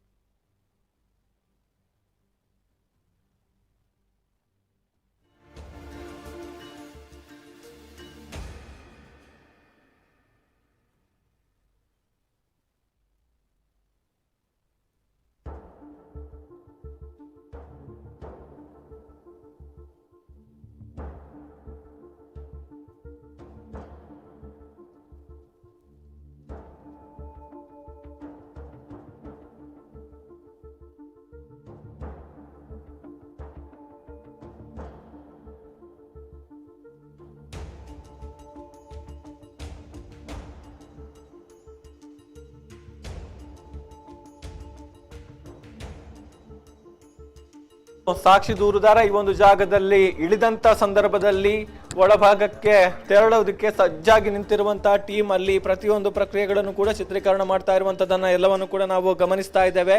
ಸೊ ಈಗಾಗಲೇ ಒಳಭಾಗಕ್ಕೆ ಹೋಗಿದ್ದಾರೆ, ಕಾರ್ಯಾಚರಣೆ ಆರಂಭಗೊಂಡಿದೆ ಅನ್ನುವಂತಹ ಮಾಹಿತಿ. ಪಾಯಿಂಟ್ ನಂಬರ್ 15 ಎಂಬುದಾಗಿ ಈ ಒಂದು ಜಾಗವನ್ನ SIT ಈಗಾಗಲೇ ಐಡೆಂಟಿಫೈ ಮಾಡಿದೆ, ಅಲ್ಲಿ ಕಾರ್ಯಾಚರಣೆ ಆರಂಭಗೊಂಡಿದೆ ಅನ್ನುವಂಥ ಮಾಹಿತಿ. ಸೊ ಇನ್ನೊಂದಷ್ಟು ಅಪ್ಡೇಟ್ಸ್ ಅನ್ನ, ಇನ್ನೊಂದಷ್ಟು ಮಾಹಿತಿಯನ್ನ ಸುದ್ದಿ ಸಮೂಹ ಸಂಸ್ಥೆಗಳ PRO ರಾಘವ ಶರ್ಮಾ ಅವರು ಕೊಡ್ತಾರೆ. Over to Raghav Sharma.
ನಮಸ್ಕಾರ ವೀಕ್ಷಕರೇ, ಸುದ್ದಿ ಲೈವ್ಗೆ ಮತ್ತೆ ಸ್ವಾಗತ. ಈ ಪ್ರಕರಣಕ್ಕೆ ಸಂಬಂಧಪಟ್ಟಂತೆ ಕಳೆದ 10-12 ದಿವಸಗಳಿಂದ ಸುದ್ದಿ ಬಿಡುಗಡೆ ಸುದ್ದಿವಾಹಿನಿ ಸುದ್ದಿ ನ್ಯೂಸ್ ಚಾನೆಲ್ ನಿರಂತರವಾಗಿ ವರದಿಗಳನ್ನು ಮಾಡ್ತಾ ಇದೆ. ಯಾವುದೇ ರೀತಿಯಾದಂಥ ಸೈಡ್ಗಳನ್ನು ತೆಗೆದುಕೊಳ್ಳದೆ ಅಲ್ಲಿ ಕಾರ್ಯಾಚರಣೆ ಸ್ಥಳದಲ್ಲಿ ಯಾವ ರೀತಿಯಾದಂಥ ಕಾರ್ಯಾಚರಣೆ ಆಗ್ತಿದೆ, ತನಿಖೆ ಆಗ್ತಿದೆ, ಆ ವಿಷಯಗಳನ್ನು ಮುಂದಿಟ್ಕೊಂಡು ಜನರಿಗೆ ಮಾಹಿತಿ ನೀಡುವಂಥ, ಸಮಗ್ರವಾದಂಥ ಮಾಹಿತಿ ನೀಡುವಂಥ ಕೆಲಸವನ್ನು ಸುದ್ದಿ ಬಿಡುಗಡೆ ಪತ್ರಿಕೆ ಮತ್ತು ನಮ್ಮ ಸುದ್ದಿವಾಹಿನಿ ಕೂಡ ಮಾಡ್ತಾ ಇದೆ. ಸೊ ಅದೇ ರೀತಿಯಾಗಿ ನಮ್ಮ ಕೆಲಸವನ್ನು ಇವತ್ತು ಕೂಡ ಮುಂದುವರಿಸಿದ್ದೇವೆ. ಈಗ ಪಾಯಿಂಟ್ ನಂಬರ್ 15ರಲ್ಲಿ ಇವತ್ತು ಉತ್ಖನನ ಅಥವಾ ಎಕ್ಸ್ಕವೇಷನ್ ಮಾಡುವಂಥ ಕೆಲಸವನ್ನು SIT ತನಿಖಾಧಿಕಾರಿಗಳು ಕಾರ್ಮಿಕರ ಮೂಲಕ ಮುಂದಾಗಿದ್ದಾರೆ. ಈಗಾಗಲೇ ಹಾರಿ ಪಿಕ್ಕಸ್ಗಳನ್ನು ಇಟ್ಕೊಂಡೋಗಿದ್ದಾರೆ. ಅದರ ಬಗ್ಗೆ ನಮ್ಮ ವರದಿಗಾರರಾದ ದಾಮೋದರ್ ದೊಂಡೋಲೆ ಅವರು ಕೂಡ ಸಂಪೂರ್ಣವಾದಂಥ ಮಾಹಿತಿಯನ್ನು ನೀಡಿದ್ದಾರೆ. ಈಗ ನೂತನ ಜಾಗಕ್ಕೆ ಪಾಯಿಂಟ್ ನಂಬರ್ 15 ಅಥವಾ ಸ್ಪಾಟ್ ನಂಬರ್ 15 ಅಂತ ಗುರುತು ಮಾಡಿ ಅಲ್ಲಿ ಬಾಡಿ ಪಾರ್ಟ್ಗಳನ್ನು ಹುಡುಕುವಂಥ ಒಂದು ಕೆಲಸವನ್ನು SIT ತನಿಖಾಧಿಕಾರಿಗಳು ಮಾಡ್ತಾ ಇದ್ದಾರೆ. ಸೊ ಇವತ್ತು ಲೊಕೇಶನ್ ಶಿಫ್ಟ್ ಆಗಿದೆ. ಇದುವರೆಗೆ ನೇತ್ರಾವತಿ ನದಿ ತಟದ ಆಸುಪಾಸಿನ ಭಾಗಗಳಲ್ಲಿ ಉತ್ಖನನ ಅಥವಾ ಅಲ್ಲಿ ಎಕ್ಸ್ಕಾವೇಷನ್ ಮಾಡುವಂಥ ಕೆಲಸವನ್ನು ಅಥವಾ ಈ ಎಲುಬು ಮೂಳೆಗಳನ್ನು ಹುಡುಕುವಂಥ ಕೆಲಸವನ್ನು SIT ಅಧಿಕಾರಿಗಳು ಮಾಡ್ತಾ ಇದ್ರು. ಈಗ ಧರ್ಮಸ್ಥಳ ದಾಟಿ ಪುದುವೆಟ್ಟಿಗೆ ಹೋಗುವಂಥ ರಸ್ತೆಗಿಂತ ಮೊದಲು ಸಿಗುವಂತಹ ಕಲ್ಲೇರಿ ಭಾಗದಲ್ಲಿ ಅಲ್ಲಿನ ಆಸುಪಾಸು ಪ್ರದೇಶದಲ್ಲಿ ಅನಾಮಿಕ ವ್ಯಕ್ತಿ ಅಥವಾ ದೂರುದಾರ ತಿಳಿಸಿದಂಥ ಅವನು ಸೂಚಿಸಿದಂಥ ಒಂದು ಪ್ರದೇಶದಲ್ಲಿ ಅಲ್ಲಿ ಏನಾದರೂ ಶವಗಳನ್ನು ಹೂತಿಡಲಾಗಿದೆ ಅನ್ನುವಂಥದ್ದನ್ನು ಹುಡುಕಾಟ ಪರಿಶೋಧನೆ ನಡೆಸುವಂಥ ಕೆಲಸಕ್ಕೆ SIT ಅಧಿಕಾರಿಗಳು ಮುಂದಾಗಿದ್ದಾರೆ. ಧರ್ಮಸ್ಥಳದಿಂದ 3 ಕಿಲೋಮೀಟರ್ ದೂರದಲ್ಲಿರುವಂಥ ಗೊಂಕ್ರತಾರ್ ಎಂಬ ಪ್ರದೇಶದಲ್ಲಿ ಈ ಕೆಲಸವನ್ನು ಈಗ ಎಕ್ಸ್ಕಾವೇಷನ್ ಅನ್ನು SIT ಅಧಿಕಾರಿಗಳು ಮಾಡ್ತಾ ಇದ್ದಾರೆ. ಇವತ್ತು ಆ ಸ್ಥಳವನ್ನು ಗುರುತಿಸಿದ್ದಾರೆ. ಮತ್ತೆ ಇದು ಹೊಸ ಸ್ಥಳದ ಬಗ್ಗೆ ಈಗ ಒಂದು ಕುತೂಹಲ ಸಾರ್ವಜನಿಕರಲ್ಲಿ ಸೃಷ್ಟಿಯಾಗಿದೆ. ಯಾಕೆಂತ ಹೇಳಿದ್ರೆ ಇದು ಕಲ್ಲೇರಿಯಿಂದ 2 ಕಿಲೋಮೀಟರ್ ದೂರದಲ್ಲಿರುವಂಥ ಜಾಗ. ಮುಖ್ಯವಾಗಿ ಅನೇಕ ವರ್ಷಗಳ ಹಿಂದೆ ಪದ್ಮಲತಾ ಎಂಬವರ ಮನೆಗೆ ಎಂಬವರು ನಿಧನರಾಗಿದ್ದರು. ಅವರ ಸಾವುಗಳ ಬಗ್ಗೆ ಸಾಕಷ್ಟು ಚರ್ಚೆಗಳಾಗಿತ್ತು. ಸೊ ಅವರ ಮನೆಗೆ ಸಂಪರ್ಕ ಇರುವಂಥ ದಾರಿಯಲ್ಲಿ ತೆರಳಿದಂಥ ಅನಾಮಿಕ ಆ ಆಸುಪಾಸಿನ ಪ್ರದೇಶದಲ್ಲಿ ಈಗ ಒಂದು ಉತ್ಖನನ ಮಾಡುವಂಥ ಕೆಲಸಕ್ಕೆ SIT ಮೂಲಕ ಮುಂದಾಗಿದ್ದಾರೆ. ಕಾರ್ಮಿಕರು ಹಾರೆ ಪಿಕ್ಕಾಸ್ ಉಪ್ಪಿನ ಮೂಟೆಗಳನ್ನು ಕೂಡ ತೆಗೆದುಕೊಂಡು ಹೋಗಿದ್ದಾರೆ. ಸ್ಥಳದಲ್ಲಿ Puttur AC Stella Varghese, SP Jitendra Kumar Dayama, SC FSL ಅಧಿಕಾರಿಗಳು ಹಾಗೆ ಸೋಕೋ ಪೊಲೀಸರು ಒಳಗೊಂಡಂಥ SIT ತಂಡ ಅಲ್ಲಿದೆ. ಸ್ಥಳಕ್ಕೆ ಈಗ ಯಾರು ಹೋಗದಂತೆ ಪೊಲೀಸರ ಬಿಗಿ ಭದ್ರತೆ ಇದೆ. 2 ದಿನಗಳ ಹಿಂದೆ ಗುಂಪು ಘರ್ಷಣೆ ದೊಡ್ಡ ಪ್ರಮಾಣದಲ್ಲಿ ನಡೆದಿತ್ತು. ಧರ್ಮಸ್ಥಳಕ್ಕೆ ಸಂಬಂಧಪಟ್ಟವರು ಅಂತ ಏನು ಆರೋಪ ಮಾಡಿದ್ದಾರೆ, ಅವರು ಯೂಟ್ಯೂಬರ್ಗಳ ಮೇಲೆ ಹಲ್ಲೆಗಳನ್ನು ಮಾಡಿದ್ರು ಅನ್ನೋ ಒಂದು ಆರೋಪಗಳನ್ನಾಗಿತ್ತು. ಈಗ ಕೇಸು ಕೂಡ ದಾಖಲೆ ಆಗಿದೆ. ಅದಕ್ಕೆ ಪ್ರತಿಯಾಗಿ ಬೆನಕ ಆಸ್ಪತ್ರೆ ಆವರಣದಲ್ಲೂ ಕೂಡ ಸುವರ್ಣ ನ್ಯೂಸ್ ಸುದ್ದಿವಾಹಿನಿಯ ವರದಿಗಾರರಿಗೆ ಹಲ್ಲೆ ಮಾಡಿದಂಥ ಘಟನೆ ನಡೆದಿತ್ತು. ಅಲ್ಲಿ ಗಿರೀಶ್ ಮಟ್ಟಣ್ಣನವರ ಗ್ಯಾಂಗ್ ಅಥವಾ ಅವರ ಜೊತೆಗಿರುವಂಥ ವ್ಯಕ್ತಿಗಳು ಹಲ್ಲೆಗಳನ್ನು ಮಾಡಿದ್ರು ಅಂತ ಆರೋಪಿಸಲಾಗಿತ್ತು. ಸೊ ಒಟ್ಟಿನಲ್ಲಿ ಒಂದು ಘರ್ಷಣೆಯ ವಾತಾವರಣ ಮೊನ್ನೆ ನಿರ್ಮಾಣ ಆಗಿತ್ತು. ಈಗ JCB ಬಂದಿರುವಂಥ ಸ್ಥಳಕ್ಕೆ ನಾವೀಗ ಕಲ್ಲೇರಿಯ ಆಸುಪಾಸಿನ ಪ್ರದೇಶ ಅಂತ ನಾವೇನು ಹೇಳಿದೆ, ಅಲ್ಲಿ JCB ಬಂದಿರುವಂಥ ದೃಶ್ಯಾವಳಿಗಳನ್ನು ನೀವು ನೋಡ್ತಾ ಇದ್ದೀರಿ. ಅಲ್ಲಿ ಒಂದು ಲಾರಿ ಇದೆ, ಹಾಗೆ JCB ಇದೆ. ಸೊ JCB ಮೂಲಕ ಅಗೆಯುವ ಕೆಲಸಕ್ಕೆ SIT ಅಧಿಕಾರಿಗಳು ಮುಂದಾಗಿದ್ದಾರೆ. ಸಾಕಷ್ಟು ಕುತೂಹಲವನ್ನು ಕೂಡ ಕೆರಳಿಸಿದೆ. ಹಿಂದೆ ದೂರಿನಲ್ಲಿ ಕಲ್ಲೇರಿ ಹೆಸರನ್ನು ದೂರುದಾರ ಅಥವಾ ಅನಾಮಿಕ ವ್ಯಕ್ತಿ ಉಲ್ಲೇಖಿಸಿದ್ದ. ಸೊ ಹಾಗಾಗಿ ಕಲ್ಲೇರಿಯಲ್ಲಿ ಏನಾದರೂ ಈ ಒಂದು ಕಳೆಬರಗಳು ಸಿಗ್ಬೋದಾ, ಅಸ್ಥಿಪಂಜರಗಳು ಸಿಗ್ಬೋದಾ ಅನ್ನೋ ಒಂದು ಕುತೂಹಲ ವ್ಯಕ್ತ ಆಗಿದೆ. ಇದುವರೆಗೆ ನಮ್ಮ ಪಾಯಿಂಟ್ ನಂಬರ್ 6 ಮತ್ತು ಇನ್ನೊಂದರಲ್ಲಿ ಒಟ್ಟು 2 ಕಡೆ ಮಾತ್ರ ಕಳೆಬರಗಳು ಸಿಕ್ಕಿತ್ತು. ಉಳಿದ ಸ್ಥಳದಲ್ಲಿ ಯಾವುದೇ ರೀತಿಯಾದಂಥ ಕಳೆಬರಗಳು ಪತ್ತೆ ಆಗಿರಲಿಲ್ಲ. ಸೊ ಆ ಹಿನ್ನೆಲೆಯಲ್ಲಿ ನಾವು ಸುದ್ದಿ ಬಿಡುಗಡೆ ಪತ್ರಿಕೆಯಲ್ಲೂ ಕೂಡ 2 ಕಡೆ ಕಳೆಬರ, ಉಳಿದೆಡೆ ಹರೋಹರ ಅನ್ನೋ ಒಂದು ಹೆಡ್ಲೈನಲ್ಲಿ ಒಂದು ಸಮಗ್ರವಾದಂಥ ಒಂದು ವರದಿಯನ್ನು ಕೂಡ ಮಾಡಿದ್ದೆವು. ಯಾಕೆಂತ ಹೇಳಿದ್ರೆ ಬುರುಡೆ ರಹಸ್ಯವನ್ನು ಬಯಲು ಮಾಡಲಿಕ್ಕೆ SIT ಅವರು ಕೂಡ ಹರಸಾಹಸ ಬರ್ತಾ ಇದ್ದಾರೆ. ಅದು ವಾಸ್ತವ. ಹಾಗಾಗಿ ಆ ವಾಸ್ತವವನ್ನು ಮುಂದಿಟ್ಟೆ ನಾವು ಆ ರೀತಿಯಾದಂಥ ಹೆಡ್ಲೈನನ್ನು ಕೊಟ್ಟಿದ್ದು.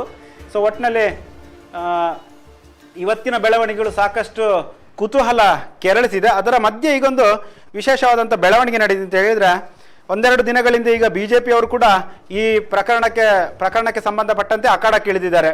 ಧರ್ಮಸ್ಥಳದ ದೇವಸ್ಥಾನದ ಅಥವಾ ಸನಾತನ ಧರ್ಮದ ಮೇಲೆ ದಾಳಿ ಮಾಡುವಂಥ ಒಂದು ವ್ಯವಸ್ಥಿತವಾದಂಥ ಪಿತೂರಿಯನ್ನು ಎಡಪಂಥೀಯ ಚಿಂತಕರು ಇರ್ಬೋದು ಅಥವಾ ಲೆಫ್ಟ್ ಪಾರ್ಟಿಗಳು ಮಾಡ್ತಾ ಇದೆ ಒಂದು ಆರೋಪವನ್ನು ನೇರವಾಗಿ BJP ಅವರು ಕೂಡ ಮಾಡಿದರು. ಸೊ ಹೀಗಾಗಿ ಇದು ಸಾಕಷ್ಟು ಕುತೂಹಲ ಕೆರಳಿಸಿದೆ. ಅನೇಕ BJP ನಾಯಕರು ಕೂಡ ಸನಾತನ ಧರ್ಮ ಕೇಂದ್ರವಾದ ಧರ್ಮಸ್ಥಳದ ಮೇಲೆ ದಾಳಿ ಮಾಡುವಂಥ ವ್ಯವಸ್ಥಿತ ಷಡ್ಯಂತ್ರ ಈಗ ನಡೀತಾ ಇದೆ ಅನ್ನೋ ಒಂದು ಆರೋಪವನ್ನು ಮಾಡಿದರು. ಸಾಮಾಜಿಕ ಜಾಲತಾಣಗಳಲ್ಲೂ ಕೂಡ ತಮ್ಮ ಅಭಿಪ್ರಾಯಗಳನ್ನು ಹಂಚಿಕೊಂಡಿದ್ರು. ಹೀಗಾಗಿ ಧರ್ಮಸ್ಥಳದ ಅಸ್ಮಿತೆಯನ್ನು ಉಳಿಸಲಿಕ್ಕೋಸ್ಕರ ನಾವೆಲ್ಲರೂ ಕೈ ಜೋಡಿಸಬೇಕು ಅನ್ನೋ ಒಂದು ಸಂದೇಶವನ್ನು ಆ ಮೂಲಕ ರವಾನೆ ಮಾಡಿದರು. ಈಗ ವಿಶ್ವ ಹಿಂದೂ ಪರಿಷತ್ ಕರ್ನಾಟಕ ದಕ್ಷಿಣ ಪ್ರಾಂತ್ಯ ಬೆಂಗಳೂರಿನಿಂದ ಒಂದು ಪ್ರೆಸ್ ರಿಲೀಸ್ ಅನ್ನು ಮಾಡಿದ್ದಾರೆ. ಮುಖ್ಯವಾಗಿ ಧರ್ಮಸ್ಥಳ ಕ್ಷೇತ್ರದ ಗೌರವ ಮತ್ತು ಘನತೆಯನ್ನ ಕುಗ್ಗಿಸಲು ಒಂದು ವ್ಯವಸ್ಥಿತ ಪ್ರಯತ್ನ ಆಗ್ತಾ ಇದೆ, ಇದು ಅಕ್ಷಮ್ಯ ಅಪರಾಧ ಅನ್ನೋ ಒಂದು ಹೇಳಿಕೆಯನ್ನು ಮುಂದಿಟ್ಟು ವಿಶ್ವ ಹಿಂದೂ ಪರಿಷತ್ ಪತ್ರಿಕಾ ಹೇಳಿಕೆಯನ್ನು ಬಿಡುಗಡೆ ಮಾಡಿದೆ. ದೀಪಕ್ ರಾಜ್ ಗೋಪಾಲ್ ಬೆಂಗಳೂರು ಮತ್ತು ಡಾಕ್ಟರ್ ಎಂ ಬಿ ಪುರಾಣಿಕ್ ಅವರ ಹೆಸರಲ್ಲಿ ಈ ಪತ್ರಿಕಾ ಹೇಳಿಕೆಯನ್ನು ಬಿಡುಗಡೆ ಮಾಡಲಾಗಿದೆ. ನಾವು ಬ್ರೀಫ್ ಆಗಿ ಆ ಪತ್ರಿಕಾ ಹೇಳಿಕೆಯಲ್ಲಿ ಏನಿದೆ ಅಂತ ನಾವು ನೋಡೋದಾದ್ರೆ, ಧರ್ಮಸ್ಥಳದಲ್ಲಿ ಶ್ರೀ ಮಂಜುನಾಥ ಸ್ವಾಮಿಯ ದೇವಾಲಯ ಇದ್ದು ಅಲ್ಲಿ ಭಾರತದ ಪ್ರತಿಷ್ಠಿತ ಧಾರ್ಮಿಕ ಶ್ರದ್ಧಾ ಕೇಂದ್ರಗಳ ಪೈಕಿ ಈ ಧರ್ಮಸ್ಥಳ ಕೂಡ ಒಂದಾಗಿದೆ. ಈ ಕ್ಷೇತ್ರಕ್ಕೆ ವರ್ಷ ಪ್ರತಿ ಸಾಕಷ್ಟು ಕೋಟ್ಯಾಂತರ ಭಕ್ತರು ಬರ್ತಾರೆ. ಸೊ ಹಾಗಾಗಿ ಮಂಜುನಾಥ ಆರಾಧ್ಯ ದೈವ, ಸೊ ಹಾಗಾಗಿ ದರ್ಶನಕ್ಕೆ ಬರ್ತಾರೆ. ಒಂದು ರಿಲಿಜಿಯಸ್, ಒಂದು ಧಾರ್ಮಿಕ ಭಾವನೆಯಿಂದ ಬಹಳ ಭಕ್ತಿಯಿಂದ ಜನರು ಬರ್ತಾರೆ. ಆದರೆ ಈ ಒಂದು ಸಹಸ್ರಾರು ಭಕ್ತರ ಧಾರ್ಮಿಕ ಕೇಂದ್ರವನ್ನು ಈಗ ಟಾರ್ಗೆಟ್ ಮಾಡಲಾಗ್ತಿದೆ. ಮುಖ್ಯವಾಗಿ ಬೆಳ್ತಂಗಡಿ ಪೊಲೀಸ್ ಠಾಣೆ ವ್ಯಾಪ್ತಿಗೆ ಸೇರಿದ ಪ್ರದೇಶದಲ್ಲಿ ಕುಮಾರಿ ಸೌಜನ್ಯ ಅವರ ಅತ್ಯಾಚಾರ ಮತ್ತು ಹತ್ಯೆ ನಡೆದಿತ್ತು. ಅದರಲ್ಲಿ ತಪ್ಪಿತಸ್ಥರು ಯಾರಿದ್ದಾರೆ ಅವರಿಗೆ ಕಠಿಣ ಶಿಕ್ಷೆ ಆಗಬೇಕು ಅನ್ನೋ ಒಂದು ಆರ್ಗ್ಯುಮೆಂಟನ್ನು ವಿಶ್ವ ಹಿಂದೂ ಪರಿಷತ್ ಮಾಡಿಕೊಂಡೇ ಬಂದಿತ್ತು. ಮತ್ತು ಈಗಲೂ ಕೂಡ ತನ್ನ ನಿಲುವಿಗೆ ಬದ್ಧವಾಗಿದೆ ಅನ್ನೋ ಒಂದು ವಿಚಾರವನ್ನು ಕೂಡ ಈ ಪತ್ರಿಕಾ ಹೇಳಿಕೆಯಲ್ಲಿ ಸ್ಪಷ್ಟಪಡಿಸಲಾಗಿದೆ. ಯಾವುದೇ ಪೂರ್ವಾಗ್ರಹ ರಹಿತ ಹೋರಾಟಗಳಿಗೆ ನಮ್ಮ ಬೆಂಬಲ ಸದಾ ಇದೆ ಅನ್ನೋ ಒಂದು ವಿಚಾರವನ್ನು ಕೂಡ ಅವರು ಸ್ಪಷ್ಟಪಡಿಸಿದ್ದಾರೆ. ಈಗ ಈ ಅನಾಮಿಕ ಆಗಂತುಕ ವ್ಯಕ್ತಿ, ಅನಾಮಿಕ ದೂರದ ಅರ್ಥ ಆಗಂತುಕ ಅನ್ನೋ ಒಂದು ಪದವನ್ನು ಕೂಡ ವಿಶ್ವ ಹಿಂದೂ ಪರಿಷತ್ ಅವರು ಬಳಸಿದ್ದಾರೆ. ಸೊ ಹಾಗಾಗಿ ನಾವು ಅದೊಂದು ಕುತೂಹಲಕಾರಿ. ಯಾಕೆಂತ ಹೇಳಿದ್ರೆ ಕಳೆದ 10-20 ವರ್ಷಗಳಿಂದ ನೂರಾರು ಹೆಣಗಳನ್ನು ಧರ್ಮಸ್ಥಳದ ಕಾಡುಗಳಲ್ಲಿ ಹೂತಿದ್ದೇನೆ ಎಂಬ ಹೇಳಿಕೆಯನ್ನು ಆಧರಿಸಿ ಶ್ರೀ ಕ್ಷೇತ್ರದ ಘನತೆಗೆ ಮತ್ತು ಹಿಂದೂ ಧಾರ್ಮಿಕ ನಂಬಿಕೆಗೆ ಚ್ಯುತಿ ತರುವ ಸಂಚನ್ನು ವ್ಯವಸ್ಥಿತವಾಗಿ ಮಾಡಲಾಗ್ತಿದೆ. ಹಿಂದೂ ಧರ್ಮಕ್ಕೆ ಸೇರಿದ ಅನ್ಯಮತೀಯ ಸಂಘಟನೆಗಳ ಪ್ರಮುಖರು ಹಾಗೂ ಸಾಮಾಜಿಕ ಜಾಲಗಳಲ್ಲಿ ವಾಹಿನಿ ನಡೆಸೋರು ಅಂದರೆ ಯೂಟ್ಯೂಬರ್ಗಳು ಧರ್ಮಸ್ಥಳವನ್ನು ಗುರಿ ಮಾಡಿಕೊಂಡು ಸುಳ್ಳು ಸುದ್ದಿಗಳನ್ನು ಹಬ್ಬಿಸುತ್ತಿರುವುದನ್ನು ನೋಡಿದಾಗ ಇದೊಂದು ಬಹುದೊಡ್ಡ ಷಡ್ಯಂತ್ರ ಅಥವಾ ಲಾರ್ಜರ್ ಕಾನ್ಸ್ಪಿರಸಿ ಇದೆ ಅನ್ನೋ ಒಂದು ಮಾತನ್ನು ವಿಶ್ವ ಹಿಂದೂ ಪರಿಷತ್ ಹೇಳ್ತಾ ಇದೆ. ಮಾತ್ರವಲ್ಲದೆ ಇದನ್ನು ಅಂತಾರಾಷ್ಟ್ರೀಯ ಸುದ್ದಿವಾಹಿನಿಗಳಲ್ಲಿ ಬಿತ್ತರವಾಗುವಂತೆ ಮಾಡಿ, ಅಂದರೆ ಧರ್ಮಸ್ಥಳದ ವ್ಯಾಪ್ತಿಯಲ್ಲಿ ಈಗ ಏನು SIT ತನಿಖೆ ಇರ್ಬೋದು ಅಥವಾ ನೂರಾರು ಶವಗಳನ್ನು ನಾನು ಹೂಳಿದ್ದೇನೆ ಅಂತ ಏನು ಅನಾಮಿಕ ದೂರುದಾರ ಹೇಳಿರುವ ವಿಚಾರ ಕೇವಲ ಸ್ಥಳೀಯ ಮಾಧ್ಯಮ ಅಲ್ಲ, ಬೆಳ್ತಂಗಡಿ ತಾಲೂಕಿಗೆ ಅಷ್ಟಲ್ಲ, ದಕ್ಷಿಣ ಕನ್ನಡಕ್ಕೂ ಸೀಮಿತ ಅಲ್ಲ, ರಾಜ್ಯ ರಾಷ್ಟ್ರ ಆಗಿ ಅಂತಾರಾಷ್ಟ್ರೀಯ ಮಾಧ್ಯಮಗಳಲ್ಲೂ ಕೂಡ ಅದು ಸುದ್ದಿ ವರದಿಯಾಗಿದೆ. ಸೊ ಹೀಗಾಗಿ ಆ ವಿಷಯವನ್ನು ಕೂಡ ವಿಶ್ವ ಹಿಂದೂ ಪರಿಷತ್ ತನ್ನ ಪತ್ರಿಕಾ ಹೇಳಿಕೆಯಲ್ಲಿ ಉಲ್ಲೇಖ ಮಾಡಿ ಅಂತಾರಾಷ್ಟ್ರೀಯ ಸುದ್ದಿವಾಹಿನಿಗಳಲ್ಲಿ ಬಿತ್ತರಿಸುವ ಮೂಲಕ ಇದೊಂದು ಅಂತಾರಾಷ್ಟ್ರೀಯ ಮಟ್ಟದ ಪಿತೂರಿ ಎಂಬುದು ನಮಗೆ ಕಂಡು ಬರ್ತಾ ಇದೆ, ಇದರ ಹಿಂದೆ ಹಿಂದೂ ವಿರೋಧಿಗಳು ಶಕ್ತಿಗಳು ಇದ್ದಾರೆ ಅನ್ನೋದು ಕೂಡ ಇದರಿಂದ ಸಾಬೀತಾಗುತ್ತೆ ಅನ್ನೋ ಒಂದು ಮಾತನ್ನು ವಿಶ್ವ ಹಿಂದೂ ಪರಿಷತ್ನ ದೀಪಕ್ ರಾಜ್ ಗೋಪಾಲ್ ಮತ್ತು ಎಂ ಬಿ ಪುರಾಣಿಕ್ ಈ ಪತ್ರಿಕಾ ಹೇಳಿಕೆಯಲ್ಲಿ ತಿಳಿಸಿದ್ದಾರೆ. ಸೊ ಹೀಗಾಗಿ ಕೇವಲ ಅನಾಮಿಕ ದೂರುದಾರ ನೀಡಿರುವಂಥ ಅಥವಾ ದೂರಿನಲ್ಲಿ ಉಲ್ಲೇಖ ಮಾಡಿರುವಂಥ ವಿಚಾರಗಳ ಬಗ್ಗೆ ಮಾತ್ರ ತನಿಖೆ ಅಲ್ಲ, ಈ ದೂರುದಾರನ ಹಿಂದೆ ಇರುವಂಥ ವ್ಯಕ್ತಿಗಳು ಮತ್ತು ಅವರು ಒಟ್ಟಾರೆ ಸೇರಿ ಮಾಡ್ತಿರುವಂಥ ಷಡ್ಯಂತ್ರದ ಬಗ್ಗೆ ತನಿಖೆ ಆಗಬೇಕು ಅನ್ನೋ ಒಂದು ಆರ್ಗ್ಯುಮೆಂಟನ್ನು ಅಥವಾ ಒತ್ತಾಯವನ್ನು ವಿಶ್ವ ಹಿಂದೂ ಪರಿಷತ್ ಮಾಡ್ತಾ ಇದೆ. ರಾಜ್ಯ ಸರ್ಕಾರ SIT ತನಿಖೆಯನ್ನು ಮುಂದುವರಿಸ್ತಾ ಇದೆ. ಶ್ರೀ ಕ್ಷೇತ್ರ ಧರ್ಮಸ್ಥಳದ ಘನತೆ ಮತ್ತು ಹಿಂದೂ ಶ್ರದ್ಧೆ ಭಾವನೆ ನಂಬಿಕೆಗಳಿಗೆ ಅಪಚಾರವಾಗದೇ ಇರುವ ರೀತಿಯಲ್ಲಿ ಎಚ್ಚರಿಕೆ ವಹಿಸಿಕೊಂಡು ಹಾಗೂ ಶ್ರೀ ಕ್ಷೇತ್ರದ ವಿರುದ್ಧ ಷಡ್ಯಂತ್ರ ಮಾಡಿ ಸನಾತನ ಧರ್ಮದೊಳಗೆ ಬಿರುಕು ಮೂಡಿಸಲು ಯತ್ನಿಸುತ್ತಿರುವವರ ವಿರುದ್ಧ SIT ಇನ್ವೆಸ್ಟಿಗೇಷನ್ ಮಾಡಿ ಸೂಕ್ತ ಕ್ರಮ ಕೈಗೊಳ್ಳಬೇಕು ಅಂತೇಳಿ ಈ ಪತ್ರಿಕಾ ಹೇಳಿಕೆಯಲ್ಲಿ ದಾಖಲು ಮಾಡಲಾಗಿದೆ. ಅದಲ್ಲದೆ ವಿಶ್ವ ಹಿಂದೂ ಪರಿಷತ್ ನಿಲುವು ಈ ವಿಚಾರದಲ್ಲಿ ಸ್ಪಷ್ಟ ಇದೆ. ಇತ್ತೀಚೆಗೆ ನಡೆದಿರುವಂಥ ಎಲ್ಲ ಘಟನೆಗಳ ಸಮಗ್ರ ತನಿಖೆ ಆಗಬೇಕು, ತಪ್ಪಿತಸ್ಥರಿಗೆ ಕಠಿಣ ಶಿಕ್ಷೆ ಆಗಬೇಕು, ಆದರೆ ಧರ್ಮಸ್ಥಳದಂಥ ಶ್ರದ್ಧಾ ಕೇಂದ್ರದ ಘನತೆ ಗೌರವಗಳಿಗೆ ಯಾವುದೇ ಹಾನಿ ಆಗಬಾರ್ದು ಅನ್ನೋ ಒಂದು ವಿಚಾರವನ್ನು ಕೂಡ ಬಹಳ ಸ್ಪಷ್ಟವಾಗಿ ಹೇಳಿದ್ದಾರೆ. ಅಂದರೆ ಒಂದರ್ಥದಲ್ಲಿ ವಿಶ್ವ ಹಿಂದೂ ಪರಿಷತ್ ಈ ಆರ್ಗ್ಯುಮೆಂಟನ್ನು ಮಾಡ್ತಾ ಇರ್ಬೋದು. ಏನು ಅಂತ ಹೇಳಿದ್ರೆ, ಈಗ ಯೂಟ್ಯೂಬ್ಗಳಲ್ಲಿ ತರಹೇವಾರಿಯಾದಂಥ ವಿಶ್ಲೇಷಣೆಗಳು ಬರ್ತಾ ಇದೆ. ತಮ್ಮ ಮೂಗಿನ ನೇರಕ್ಕೆ ಅನೇಕರು ವಿಶ್ಲೇಷಣೆಗಳನ್ನು ಮಾಡ್ತಾ ಇದ್ದಾರೆ, ಇದರಿಂದ ಅನೇಕರಿಗೆ ಪ್ರವೋಕ್ ಆಗ್ತಾ ಇದೆ. ಸೊ ಈ ಕೆಲಸಗಳಿಗೆ ತಡೆ ಹಾಕಬೇಕು ಅನ್ನೋ ಒಂದು ವಿಚಾರವನ್ನು ಕೂಡ ವಿಶ್ವ ಹಿಂದೂ ಬಹುಶಃ ಇಂಡೈರೆಕ್ಟ್ ಆಗಿ ಈ ಪತ್ರಿಕಾ ಹೇಳಿಕೆಯಲ್ಲಿ ಹೇಳಿದಂತ ಅನ್ನಿಸ್ತಾ ಇದೆ. ಯಾಕೆಂತ ಹೇಳಿದ್ರೆ ಕೇವಲ ಮಾಧ್ಯಮ ಜೊತೆಗೆ ಯೂಟ್ಯೂಬರ್ಗಳಿರ್ಬೋದು, ಸಾಮಾಜಿಕ ಮಾಧ್ಯಮಗಳಿಗೂ ಜವಾಬ್ದಾರಿ ಇರ್ತದೆ. ಯಾರು ಕೂಡ ಒಂದು ಲಕ್ಷ್ಮಣ ರೇಖೆಯನ್ನು ಕೂಡ ದಾಟಿ ವಿಶ್ಲೇಷಣೆಗಳನ್ನು ಮಾಡುವಂತಿಲ್ಲ. SIT ತನಿಖೆ ಈಗ ಒಂದು ತನಿಖಾ ಹಂತದಲ್ಲಿದೆ, ಯಾವುದೇ ಕನ್ಕ್ಲೂಷನ್ಗಳಿಗೆ ಯಾರೂ ಬರ್ಲಿಕ್ಕೆ ಸಾಧ್ಯ ಇಲ್ಲ. ಈ ತನಿಖೆಯಾಗಿ ನಂತರ ಕೋರ್ಟ್ಗಳಿಗೆ ಹೋಗಿ ಕೋರ್ಟಲ್ಲಿ ವಿಚಾರಣೆ ಆಗಬೇಕು. ಸೊ ಹೀಗಾಗಿ ಇದು ಮ್ಯಾಟ್ರ್ ಈಗ ತನಿಖಾ ಹಂತದಲ್ಲಿರೋದ್ರಿಂದ ಯಾವುದೇ ರೀತಿಯಾದಂಥ ಜಡ್ಮೆಂಟ್ ಕೊಡುವಂಥ ಕೆಲಸವನ್ನು ಯಾರು ಕೂಡ ಮಾಡುವಾಗಿಲ್ಲ. ಯಾವುದೇ ಮೀಡಿಯಾದವ್ರು ಇರ್ಬೋದು, ಯೂಟ್ಯೂಬರ್ಗಳಿರ್ಬೋದು. ಯಾಕೆಂತ ಹೇಳಿದ್ರೆ ಅವರಿಗೆ ದೊಡ್ಡ ಮಟ್ಟದಲ್ಲಿ ಫಾಲೋವರ್ಸ್ ಇರ್ತಾರೆ, ಜನರು ನೋಡ್ತಾರೆ, ಅವರಿಗೆ ದಾರಿ ತಪ್ಪಿಸುವಂಥ ಕೆಲಸ ಆಗಬಾರ್ದು. ಸೊ ಹೀಗಾಗಿ ಈ ವಿಚಾರವನ್ನು ಕೂಡ ವಿಶ್ವ ಹಿಂದೂ ಪರಿಷತ್ ಕೂಡ ಹೇಳಿದೆ. ಸೊ ಅದರ ಜೊತೆಗೆ ಈಗ ಅದೇ ರೀತಿಯಾದಂಥ ಆರ್ಗ್ಯುಮೆಂಟನ್ನು ಅನೇಕರು ಸಾಮಾಜಿಕ ಜಾಲತಾಣಗಳಲ್ಲಿರ್ಬೋದು ಅಥವಾ ಪತ್ರಿಕೆಯಲ್ಲಿ ಮಾಡ್ತಿರುವಂಥ ನಾವು ನೋಡ್ತಾ ಇದ್ದೇವೆ. ಸೊ ಒಟ್ಟಿನಲ್ಲಿ ಕೊನೆಗೆ ಧರ್ಮಸ್ಥಳ ಮಾತ್ರವಲ್ಲದೆ ರಾಜ್ಯ ಹಾಗೂ ದೇಶದ ಇನ್ನೂ ಅನೇಕ ಹಿಂದೂ ಧಾರ್ಮಿಕ ಕೇಂದ್ರಗಳ ವಿರುದ್ಧ ಪಿತೂರಿ ಮಾಡುವ ಎಲ್ಲ ಅಹಿಂದೂ ಅರಾಷ್ಟ್ರೀಯ ಶಕ್ತಿಗಳ ವಿರುದ್ಧ ವಿಶ್ವ ಹಿಂದೂ ಪರಿಷತ್ ಎಲ್ಲ ರೀತಿಯ ಹೋರಾಟ ಮಾಡಲು ಸಿದ್ಧ ಇದೆ. ಅದರ ಜೊತೆಗೆ ವಿಶ್ವ ಹಿಂದೂ ಪರಿಷತ್ತಿನ ಪ್ರಾಂತ್ಯ ಅಧ್ಯಕ್ಷರು ಸಿದ್ಧ ಇದೆ ಅಂತ ಹೇಳಿ ವಿಶ್ವ ಹಿಂದೂ ಪರಿಷತ್ತಿನ ಪ್ರಾಂತ್ಯ ಅಧ್ಯಕ್ಷರಾದ ದೀಪಕ್ ರಾಜ್ ಗೋಪಾಲ್ ಮತ್ತು ವಿಶ್ವ ಹಿಂದೂ ಪರಿಷತ್ತಿನ ನಿಕಟಪೂರ್ವ ಪ್ರಾಂತ್ಯ ಕಾರ್ಯಾಧ್ಯಕ್ಷ MB ಪುರಾಣಿಕ್ ತಮ್ಮ ಪತ್ರಿಕಾ ಹೇಳಿಕೆಯಲ್ಲಿ ಈ ವಿಚಾರಗಳನ್ನು ತಿಳಿಸಿದ್ದಾರೆ. ಸೊ ಈಗ ವಿಶ್ವ ಹಿಂದೂ ಪರಿಷತ್ ಕೂಡ ಈ ಅಖಾಡಕ್ಕೆ ಇಳಿದಿದೆ. ನಿನ್ನೆ BJPಯ ನಾಯಕರು ಇರ್ಬೋದು, ಅದೇ ರೀತಿ ಈ ದೇವಸ್ಥಾನದ ಪರ ಆರ್ಗ್ಯುಮೆಂಟ್ ಅಥವಾ ದೇವಸ್ಥಾನದ ಅಥವಾ ಇಡ್ಬೋದು ಧರ್ಮಸ್ಥಳದ ಪರವಾಗಿ ಯಾರು ಆರ್ಗ್ಯುಮೆಂಟ್ ಮಾಡ್ತಿರೋ ಅವರು ಕೂಡ ದೊಡ್ಡ ಮಟ್ಟಿನ ಒಂದು ಹೋರಾಟಕ್ಕೆ ಒಂದು ವೇದಿಕೆಯನ್ನು ಸಜ್ಜುಗೊಳಿಸ್ತಾ ಇದ್ದಾರೆ. ಅದೇ ರೀತಿ ನಿನ್ನೆ ವಸಂತ್ ಗಿಳಿಯಾರು, ಪತ್ರಕರ್ತರಾದಂಥ ವಸಂತ್ ಗಿಳಿಯಾರ್ ಅವರು ಕೂಡ ಮಂಗಳೂರಿನಲ್ಲಿ ಪತ್ರಿಕಾಗೋಷ್ಠಿಯನ್ನು ಮಾಡಿದರು. ಧರ್ಮಸ್ಥಳದ ಪರವಾಗಿ ತಮ್ಮ ಒಂದು ನಿಲುವನ್ನು ಅವರು ಹೊರಹಾಕಿದ್ರು. ಈಗ ವಿಶ್ವ ಹಿಂದೂ ಪರಿಷತ್ನ ಮುಖಂಡರು ಕೂಡ ಬಂದು ಧರ್ಮಸ್ಥಳದ ಸಂಸ್ಕೃತಿ ಅಥವಾ ಅಲ್ಲಿನ ಧಾರ್ಮಿಕ ನಂಬಿಕೆಗಳಿಗೆ ಯಾವುದೇ ರೀತಿಯಾದಂಥ ಅಡಚಣೆ ಆಗದಂಥ ರೀತಿಯಲ್ಲಿ SIT ಈ ಒಂದು ಕೆಲವು ಪಿತೂರಿಗಳನ್ನು ಏನು ನಡೆಸಲಾಗ್ತಿದೆ ಅನ್ನೋ ಒಂದು ಆರೋಪಗಳು ಕೇಳಿ ಬರ್ತಾ ಇದೆ. ಅದರ ಬಗ್ಗೆ ತನಿಖೆಯನ್ನು ಮಾಡಬೇಕು ಅನ್ನೋ ಒಂದು ಒತ್ತಾಯವನ್ನು ಕೂಡ ವಿಶ್ವ ಹಿಂದೂ ಪರಿಷತ್ ಮಾಡಿದೆ.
ಮತ್ತೆ ವೆಲ್ಕಮ್ ಬ್ಯಾಕ್ ವೀಕ್ಷಕರೇ. ಈಗ ಮತ್ತೆ ನಾವು ಸ್ಪಾಟ್ಗೆ ಹೋಗೋಣ. ಅಲ್ಲಿ ತನಿಖೆ ನಡೀತಾ ಇದೆ. ಇವತ್ತು 11ನೇ ದಿನ. ಸಾಕಷ್ಟು ಬೆಳವಣಿಗೆಗಳು ನಡೀತಾ ಇದೆ. ಧರ್ಮಸ್ಥಳ ದಾಟಿ ಕಲ್ಲೇರಿ ಆಸುಪಾಸಿನ ಭಾಗದಲ್ಲಿ ಇವತ್ತು ಎಕ್ಸ್ಕವೇಷನ್ ಅಥವಾ ಉತ್ಖನನ ಪ್ರಕ್ರಿಯೆಯನ್ನ SIT ತನಿಖಾಧಿಕಾರಿಗಳು ಮಾಡ್ತಾ ಇದ್ದಾರೆ. ಈಗ ನಮಗೆ ನಮ್ಮ ವರದಿಗಾರರಂತ ದಾಮೋದರ್ ಸ್ಪಾಟ್ ಇಂದ ಲೈವ್ಗೆ ಅವೈಲೇಬಲ್ ಇದ್ದಾರೆ. ನಮಸ್ಕಾರ ದಾಮೋದರ್ ಅವರೇ. ದಾಮೋದರ್, ನನ್ನ ಮಾತು ಕೇಳ್ತಾ ಇದೆಯಾ?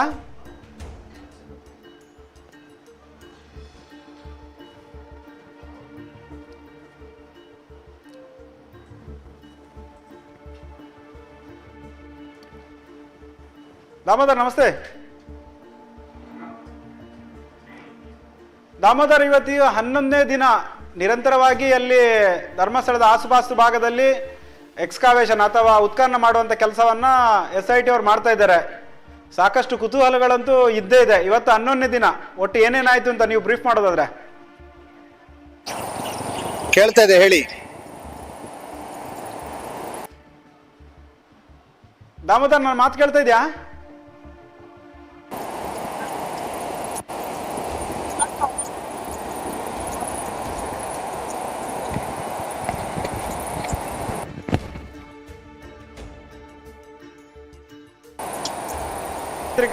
ನಮಸ್ತೆ, ಹೇಳಿ. ಹಾಗಾಗಿ ದಾಮೋದರ್ ಜೊತೆಗೆ ಸಂಪರ್ಕಿಸಲು ಸಾಧ್ಯ ಆಗ್ತಾ ಇಲ್ಲ. ಅಲ್ಲಿ ನೇತ್ರಾವತಿ ಮತ್ತೆ ಧರ್ಮಸ್ಥಳ ಆಸುಪಾಸಿನ ಭಾಗದಲ್ಲಿ ಸ್ವಲ್ಪ ನೆಟ್ವರ್ಕ್ ಸಮಸ್ಯೆ ಇರೋದ್ರಿಂದ ವಿಜುವಲ್ ಕಳಿಸ್ಲಿಕ್ಕೆ ಕೂಡ ತೊಂದರೆ ಆಗ್ತಾ ಇತ್ತು. ಈಗ ನೇರ ಅವರನ್ನು ಸಂಪರ್ಕಿಸಲಿಕ್ಕೆ ಸಾಧ್ಯ ಆಗ್ತಿಲ್ಲ. ದೂರವಾಣಿಗೆ ಸಿಗ್ತಾರಂತ ನಾವು ಪ್ರಯತ್ನ ಮಾಡ್ತೀವಿ. ಸೊ ಇದಕ್ಕೂ ಮುನ್ನ ಇವತ್ತು ಸಾಕಷ್ಟು ಬೆಳವಣಿಗೆಗಳು ನಡೆದಿದೆ. ಲೊಕೇಶನ್ ಇವತ್ತು ಶಿಫ್ಟ್ ಆಗಿದೆ. ಇವತ್ತಿನ ಇಂಪಾರ್ಟೆಂಟ್ ತನಿಖೆಯಲ್ಲಿ ಇಂಪಾರ್ಟೆಂಟ್ ಆಸ್ಪೆಕ್ಟ್ ಅಂತ ಹೇಳಿದ್ರೆ ಇವತ್ತು ಲೊಕೇಶನ್ ಶಿಫ್ಟ್ ಆಗಿದೆ. ಇದುವರೆಗೆ 10 ದಿನಗಳ ಕಾಲ ನೇತ್ರಾವತಿ ಆಸುಪಾಸಿನ ಪ್ರದೇಶಗಳಲ್ಲಿ ಉತ್ಖನನ ಕ್ರಿಯೆಯನ್ನು SIT ತನಿಖಾಧಿಕಾರಿಗಳ ನೇತೃತ್ವದಲ್ಲಿ ನಡೆಸಲಾಗಿತ್ತು. AC ಅವರ ಉಪಸ್ಥಿತಿ ಕೂಡ ಇರ್ತಿತ್ತು. ಇವತ್ತು ಧರ್ಮಸ್ಥಳ ದಾಟಿ ಅಲ್ಲಿಂದ 2 ಕಿಲೋಮೀಟರ್ ದೂರದಲ್ಲಿರುವಂಥ ಕಲ್ಲೇರಿಯ ಆಸುಪಾಸಿನ ಪ್ರದೇಶದಲ್ಲಿ ಪಾಯಿಂಟ್ ನಂಬರ್ 15 ಅಂತ ಅದನ್ನು ಗುರುತಿಸಲಾಗಿದೆ. ಅಲ್ಲಿ ಸಾಕ್ಷಿ ದೂರದಾರ ಅಲ್ಲಿಗೆ ಕರ್ಕೊಂಡೋಗಿ ಅಲ್ಲಿ ಒಂದು ನಮ್ಮ ಕಾರ್ಮಿಕ ವರ್ಗ ಕೂಡ ಇದೆ. ಅವರು ಹಾರೆ ಪಿಕಸ್ಗಳನ್ನು ತೆಗೆದುಕೊಂಡು ಹೋಗಿದ್ದಂಥ ದೃಶ್ಯಗಳನ್ನು ಕೂಡ ನಾವೀಗ ನಿಮಗೆ ತೋರಿಸ್ತಾ ಇದ್ದೇವೆ. ಸೊ ಅಲ್ಲಿ ಇವತ್ತು ನೆಲವನ್ನು ಅಗೆಯುವಂಥ ಅಥವಾ ತಾನೇನು ಅಲ್ಲಿ ಶವಗಳನ್ನು ಹೂಳಿದ್ದೆ ಅಂತೇಳಿ ಅನಾಮಿಕ ದೂರದಾರ ತಿಳಿಸಿದ್ದ ಆತ ತೋರಿಸಿರುವಂಥ ಪ್ರದೇಶದಲ್ಲಿ ನೆಲವನ್ನು ಅಗೆಯುವಂಥ ಕೆಲಸವನ್ನು SIT ಅಧಿಕಾರಿಗಳು ಕಾರ್ಮಿಕರ ಮೂಲಕ ಮಾಡ್ತಾ ಇದ್ದಾರೆ. ಸೊ ಹೀಗಾಗಿ ಇದು ಮುಖ್ಯವಾಗಿ ಅನೇಕ ವರ್ಷಗಳ ಹಿಂದೆ ಪದ್ಮಲತಾ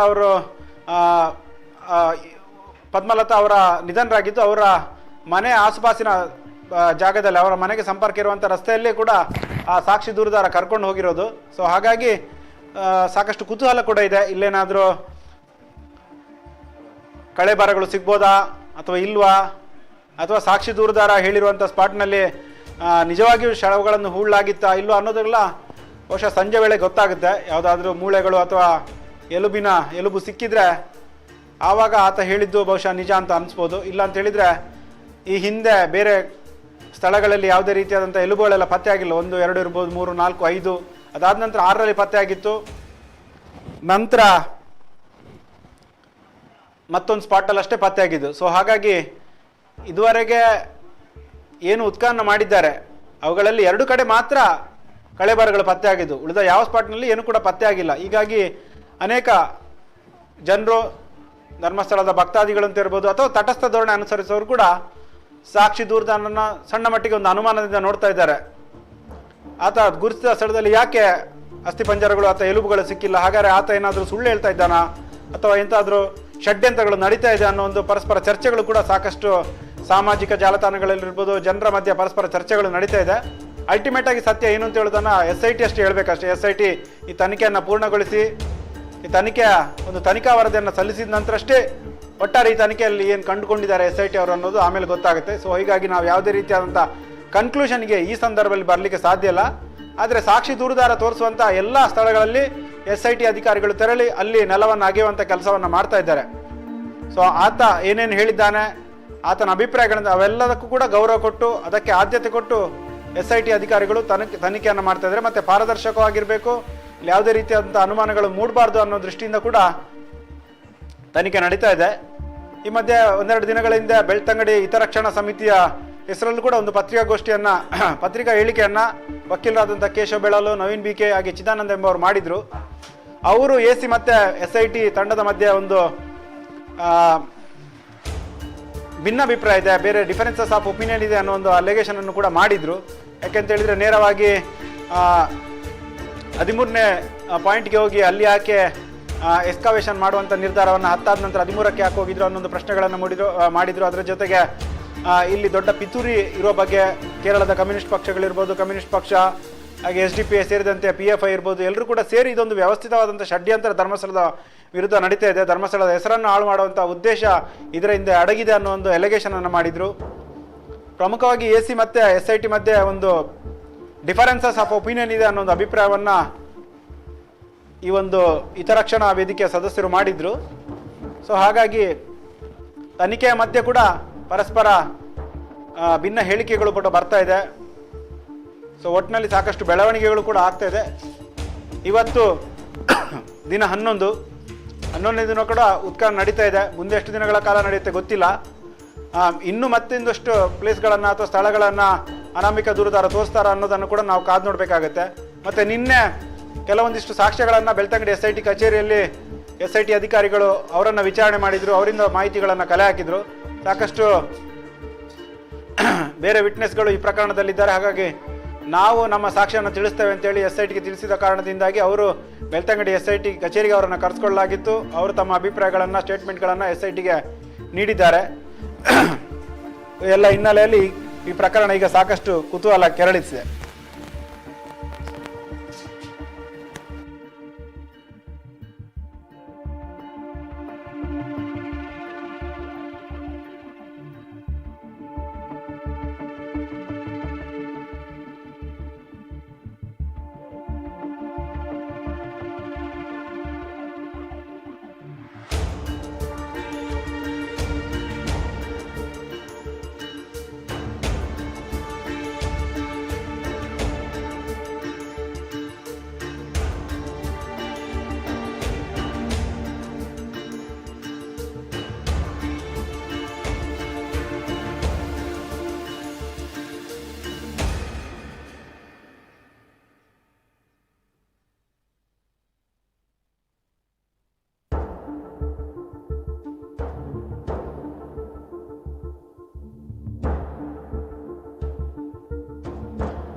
ಈ ಪ್ರಕರಣಕ್ಕೆ ಸಂಬಂಧಪಟ್ಟಂತೆ ಈಗಾಗಲೇ ಅನೇಕ ಬಿಜೆಪಿ ನಾಯಕರು ತಮ್ಮ ಅಭಿಪ್ರಾಯಗಳನ್ನು ನೀಡ್ತಾ ಇದ್ದಾರೆ. ಮತ್ತೆ ಸನಾತನ ಹಿಂದೂ ಧರ್ಮವನ್ನು ಡಿವೈಡ್ ಮಾಡಲಿಕ್ಕೆ ಒಂದು ಪ್ರಯತ್ನ ಷಡ್ಯಂತ್ರ ಪಿತೂರಿಗೆ ದೊಡ್ಡ ಮಟ್ಟದಲ್ಲಿ ನಡೀತಾ ಇದೆ ಅನ್ನೋ ಒಂದು ಆರೋಪಗಳನ್ನು ಕೂಡ ಮಾಡ್ತಿರೋದನ್ನ ಕಳೆದ ಒಂದೆರಡು ದಿನಗಳಿಂದ ನಾವು ನೋಡ್ತಾ ಇದ್ದೇವೆ.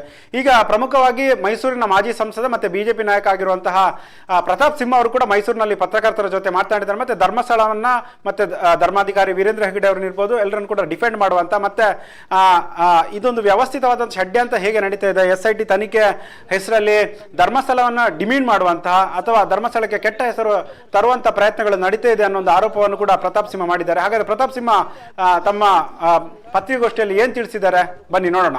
ಸಾವಿನ ನಂತರವಾದರೂ ಆಕೆಗೆ ನ್ಯಾಯ ಸಿಗಬೇಕು ಅನ್ನೋದ್ರ ಬಗ್ಗೆ 7 ಕೋಟಿ ಕನ್ನಡಿಗರು ಕೂಡ ಸೌಜನ್ಯ ಕುಟುಂಬದ ಜೊತೆ ಇದ್ದಾರೆ. ಅದ್ರ ಬಗ್ಗೆ ಅನುಮಾನನೇ ಬೇಡ, ನಾವೆಲ್ಲರೂ ಕೂಡ ಸೌಜನ್ಯ ಪರ. ಸೌಜನ್ಯ ಧರ್ಮಸ್ಥಳದ ವಿಚಾರ ಗಮನಿಸ್ತಾ ಇದ್ದೀರಿ, ಓವರಾಲ್ ಆಗಿ ಏನ್ ನಡೀತದೆ ನಮ್ಮ ಅಬ್ಸರ್ವೇಷನ್?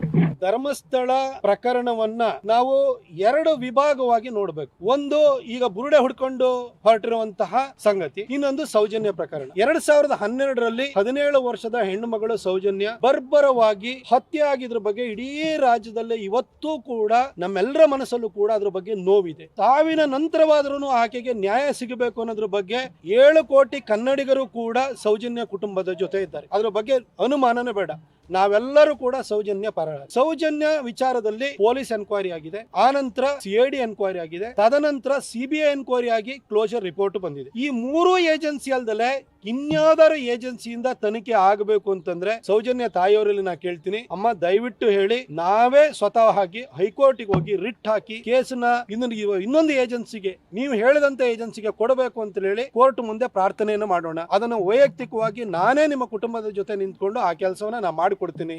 ಅಥವಾ ಈ ಕೇಸನ್ನ ರೀಓಪನ್ ಮಾಡಿ ಮತ್ತೆ ರೀಇನ್ವೆಸ್ಟಿಗೇಷನ್ ಆಗಬೇಕು ಅಂತಂದ್ರೆ ಅದಕ್ಕೂ ಕೂಡ ಕೋರ್ಟಿನ ಮೊರೆ ಹೋಗಿ ಅದನ್ನು ರೀಇನ್ವೆಸ್ಟಿಗೇಟ್ ಮಾಡಿಸೋಣ. ಆರೋಪಿ ಯಾರು ಅಂತ ಗೊತ್ತಾಗಬೇಕು, ಒಂದು ಕೃತ್ಯನೇ ಸಿಗದವನು ಯಾರು ಅಂತ ಗೊತ್ತಾಗಿ ಆತನಿಗೆ ಶಿಕ್ಷೆ ಆಗಲೇಬೇಕು. ಇದಕ್ಕೆ ನಿಮ್ಮ ಕುಟುಂಬದ ಜೊತೆ ನಾವಿದ್ದೀವಿ. ಈಗ ಏನು ಬುರುಡೆ ಹೊಡ್ಕೊಂಡು ಹೋಗ್ತಾ ಇದಾರಲ್ಲ, ಈ ಪ್ರಕರಣವನ್ನ ಸಪರೇಟ್ ಆಗಿ ನೋಡೋಣ. ನಾನು ಧರ್ಮಸ್ಥಳದ ಹೈಸ್ಕೂಲ್ ನಲ್ಲೂ ಕೂಡ, ಧರ್ಮಸ್ಥಳದಲ್ಲಿರುವಂತಹ ಶ್ರೀ ಧರ್ಮಸ್ಥಳ ಮಂಜುನಾಥೇಶ್ವರ ಹೈಸ್ಕೂಲ್ ಅಲ್ಲೂ ಸ್ವಲ್ಪ ದಿನ ಇದ್ದೆ. ನಾನು ಶ್ರೀ ಧರ್ಮಸ್ಥಳ ಮಂಜುನಾಥೇಶ್ವರ ಕಾಲೇಜಿನಲ್ಲಿ 3 ವರ್ಷ ಡಿಗ್ರಿ ಓದಿದ್ದೀನಿ. ದಕ್ಷಿಣ ಕನ್ನಡದಲ್ಲೇ ನಾನು ಮಾಸ್ಟರ್ ಡಿಗ್ರಿ ಓದಿದ್ದೀನಿ. ನನಗೆ ಧರ್ಮಸ್ಥಳದ ಬಗ್ಗೆ ನನಗೆ ಆದಂತ ಒಂದಷ್ಟು ತಿಳುವಳಿಕೆ ಜ್ಞಾನ ಇದೆ. ಆದ್ರೆ ಧರ್ಮಸ್ಥಳದಲ್ಲಿ ಸಾವಿರಾರು ಕೊಲೆ ಆಗ್ಬಿಟ್ಟಿದೆ, 367 ಪ್ರಕರಣಗಳು ದಾಖಲಾಗಿವೆ, ಎಲ್ಲಾ ಕಡೆ ಬುರುಡೆ ಇದಿವೆ, ಅಲ್ಲಿ ಹೂತಾಕಿದ್ದಾರೆ, ಇಲ್ಲಿ ಹೂತಾಕಿದ್ದಾರೆ. ಇದನ್ನೆಲ್ಲ ನೋಡ್ತಾ ಇದ್ರೆ ಅದಕ್ಕೆ ಪೂರಕವಾಗಿ ರಾಜ್ಯ ಸರ್ಕಾರದವರು, ಹೋಮ್ ಮಿನಿಸ್ಟರ್ ಅದಕ್ಕೇನು ತನಿಖೆ ಅಗತ್ಯ ಇಲ್ಲ ಅಂತ ಹೇಳಿದ್ರೆ, SIT ಅಗತ್ಯ ಇಲ್ಲ ಅಂತಂದ್ರೆ ಮರುದಿನ SIT ರಚನೆ ಮಾಡ್ತಿರೋಂಥದ್ದು ನೋಡಿದ್ರೆ, ಈಗ ದಿನೇಶ್ ಗುಂಡೂರಾವ್ ಅವರು ಹೇಳಿಕೆ ಕೊಟ್ಟಿರೋಂಥದ್ದನ್ನು ನೋಡಿದ್ರೆ, ಇಲ್ಲ ನಾವು ಏನು ಈ ಹೋರಾಟಗಾರರ ಒತ್ತಡಕ್ಕೆ ಮಣಿದೆ ನಾವು SIT ಮಾಡಿರೋದು ಅಂತ ಅವರು ಹೇಳಿಕೆಯನ್ನು ಕೊಟ್ಟಿದ್ದಾರೆ. ಇದನ್ನೆಲ್ಲ ನೋಡಿದ್ರೆ ರಾಜ್ಯ ಸರ್ಕಾರ ಆರೋಪಿಯನ್ನು ತೀರ್ಮಾನ ಮಾಡಿಬಿಟ್ಟಿದ್ದಾರೆ. ಅದು ಧರ್ಮಸ್ಥಳದ ಧರ್ಮಾಧಿಕಾರಿಗಳಾಗಿರುವಂತಹ ವೀರೇಂದ್ರ ಹೆಗ್ಗಡೆ ಅವರು ಆರೋಪಿ. ಆ ಆರೋಪಿಯ ಅಪರಾಧವನ್ನ ಸಾಬೀತು ಮಾಡ್ಲಿಕ್ಕೆ ಇವರು ಗುಂಡಿ ಆಗಿತಾ ಇದ್ದಾರೆ ಅಂತ ನನಗೆ ಅನಿಸ್ತಾ ಇದೆ. ಹಲೋ, 12 ಗುಂಡಿ ಆಗದಾಯ್ತು, ಏನೂ ಸಿಕ್ಲಿಲ್ಲ. 13ನೇ ಗುಂಡಿ ಆಗ್ಯಾಕೆ ಇನ್ನು ಮೀನಾಮೇಷ ಅನ್ನಿಸ್ತಿದ್ದಾರೆ.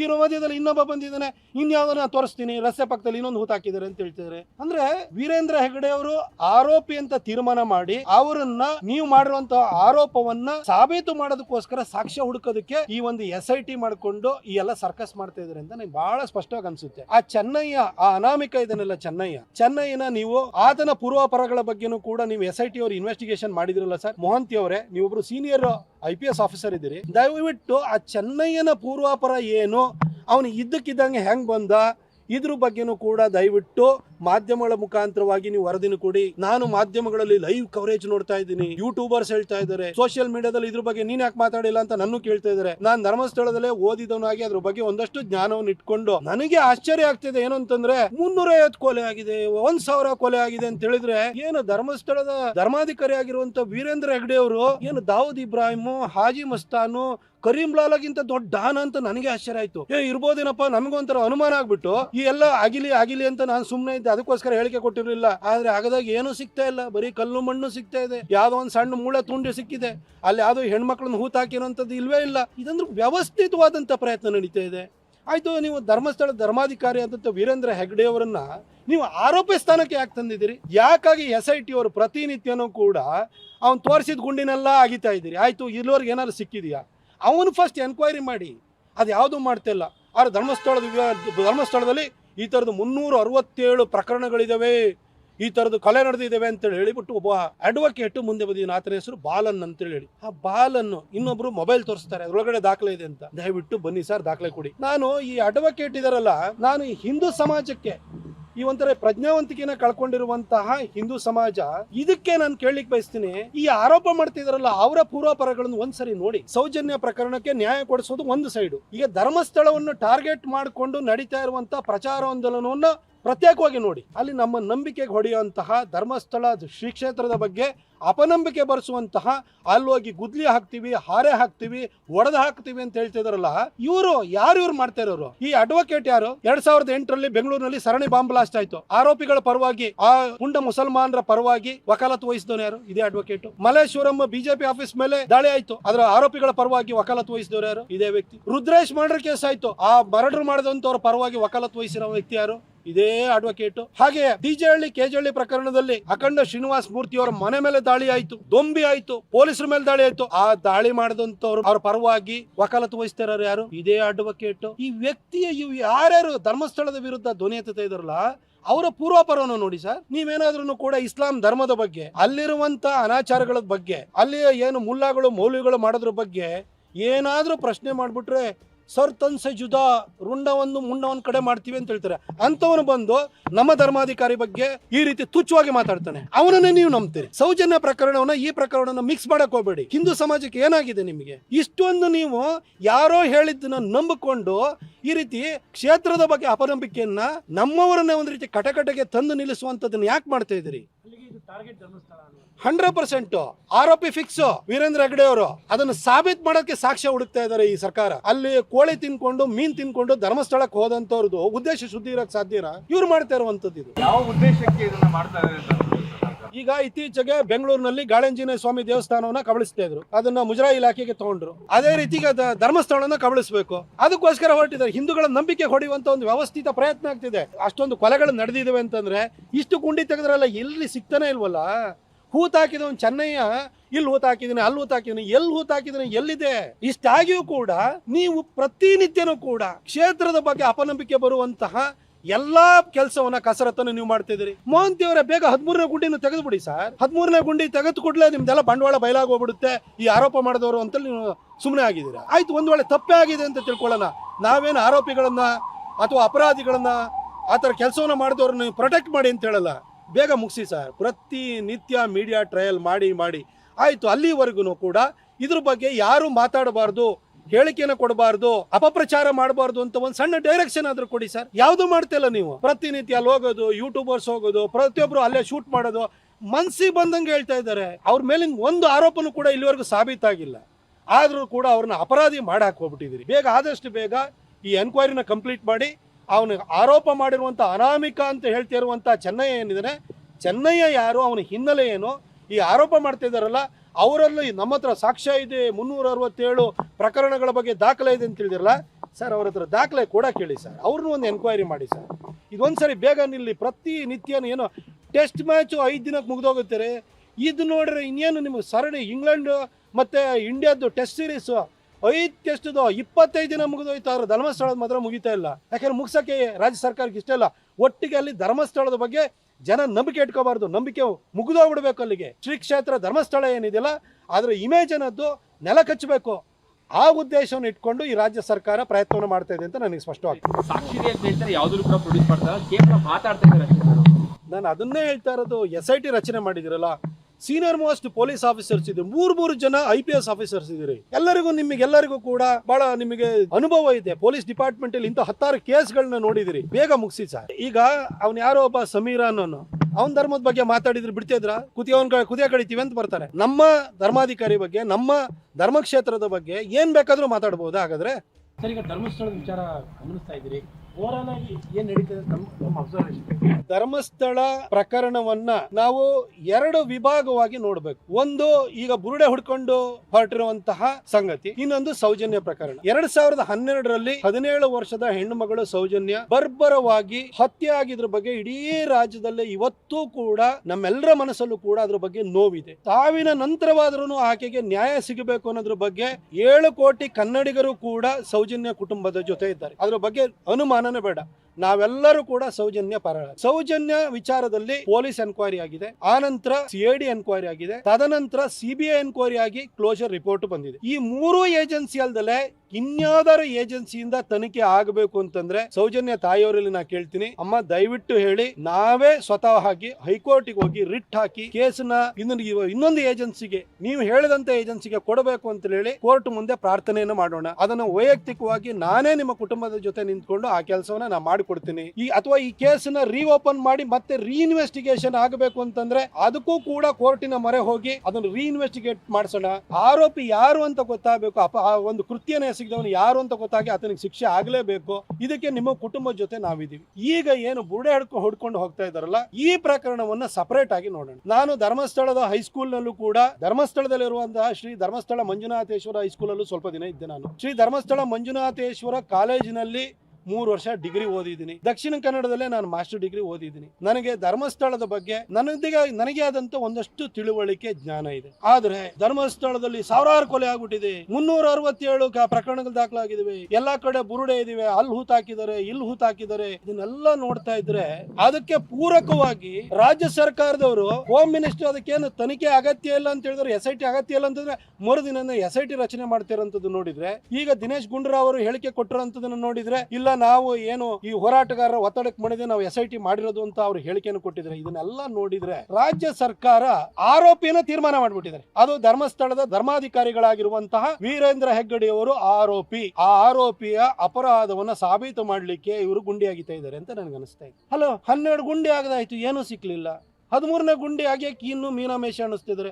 ಈ ಮಧ್ಯದಲ್ಲಿ ಇನ್ನೊಬ್ಬ ಬಂದಿದ್ದಾನೆ, ಇನ್ಯಾವುದನ್ನ ತೋರಿಸ್ತೀನಿ, ರಸ್ತೆ ಪಕ್ಕದಲ್ಲಿ ಇನ್ನೊಂದು ಹೂತಾಕಿದ್ದಾರೆ ಅಂತ ಹೇಳ್ತಿದ್ದಾರೆ. ಅಂದ್ರೆ ವೀರೇಂದ್ರ ಹೆಗ್ಗಡೆ ಅವರು ಆರೋಪಿ ಅಂತ ತೀರ್ಮಾನ ಮಾಡಿ ಅವರನ್ನ, ನೀವು ಮಾಡಿರುವಂತಹ ಆರೋಪವನ್ನ ಸಾಬೀತು ಮಾಡೋದಕ್ಕೋಸ್ಕರ ಸಾಕ್ಷ್ಯ ಹುಡುಕೋದಕ್ಕೆ ಈ ಒಂದು SIT ಮಾಡಿಕೊಂಡು ಈ ಎಲ್ಲ ಸರ್ಕಸ್ ಮಾಡ್ತಾ ಇದ್ದಾರೆ ಅಂತ ನನಗೆ ಬಹಳ ಸ್ಪಷ್ಟವಾಗಿ ಅನ್ಸುತ್ತೆ. ಆ ಚೆನ್ನಯ್ಯ, ಆ ಅನಾಮಿಕ ಇದನ್ನೆಲ್ಲ ಚೆನ್ನಯ್ಯನ ನೀವು ಆತನ ಪೂರ್ವಾಪರಗಳ ಬಗ್ಗೆನೂ ಕೂಡ ನೀವು SIT ಅವರು ಇನ್ವೆಸ್ಟಿಗೇಷನ್ ಮಾಡಿದಿರಲ್ಲ ಸರ್. ಮೊಹಂತಿ ಅವರೇ, ನೀವೊಬ್ರು ಸೀನಿಯರ್ IPS ಆಫೀಸರ್ ಇದ್ದೀರಿ, ದಯವಿಟ್ಟು ಆ ಚೆನ್ನಯ್ಯನ ಪೂರ್ವಾಪರ ಏನು, ಅವನು ಇದ್ದಕ್ಕಿದ್ದಂಗೆ ಹೆಂಗ್ ಬಂದ, ಇದ್ರ ಬಗ್ಗೆನೂ ಕೂಡ ದಯವಿಟ್ಟು ಮಾಧ್ಯಮಗಳ ಮುಖಾಂತರವಾಗಿ ನೀವು ವರದಿನ ಕೊಡಿ. ನಾನು ಮಾಧ್ಯಮಗಳಲ್ಲಿ ಲೈವ್ ಕವರೇಜ್ ನೋಡ್ತಾ ಇದ್ದೀನಿ, ಯೂಟ್ಯೂಬರ್ಸ್ ಹೇಳ್ತಾ ಇದ್ದಾರೆ, ಸೋಷಿಯಲ್ ಮೀಡಿಯಾದಲ್ಲಿ ಇದ್ರ ಬಗ್ಗೆ ನೀನ್ ಯಾಕೆ ಮಾತಾಡಿಲ್ಲ ಅಂತ ನನ್ನ ಕೇಳ್ತಾ ಇದ್ದಾರೆ. ನಾನು ಧರ್ಮಸ್ಥಳದಲ್ಲೇ ಓದಿದವನಾಗಿ ಅದ್ರ ಬಗ್ಗೆ ಒಂದಷ್ಟು ಜ್ಞಾನವನ್ನು ಇಟ್ಕೊಂಡು ನನಗೆ ಆಶ್ಚರ್ಯ ಆಗ್ತಿದೆ. ಏನು ಅಂತಂದ್ರೆ 350 ಕೊಲೆ ಆಗಿದೆ, 1000 ಕೊಲೆ ಆಗಿದೆ ಅಂತ ಹೇಳಿದ್ರೆ, ಏನು ಧರ್ಮಸ್ಥಳದ ಧರ್ಮಾಧಿಕಾರಿ ಆಗಿರುವಂತ ವೀರೇಂದ್ರ ಹೆಗ್ಗಡೆ ಅವರು ಏನು ದಾವೂದ್ ಇಬ್ರಾಹಿಂ, ಹಾಜಿ ಮಸ್ತಾನು, ಕರೀಂ ಲಾಲಾಗಿಂತ ದೊಡ್ಡ ಡಾನ ಅಂತ ನನಗೆ ಆಶ್ಚರ್ಯ ಆಯ್ತು.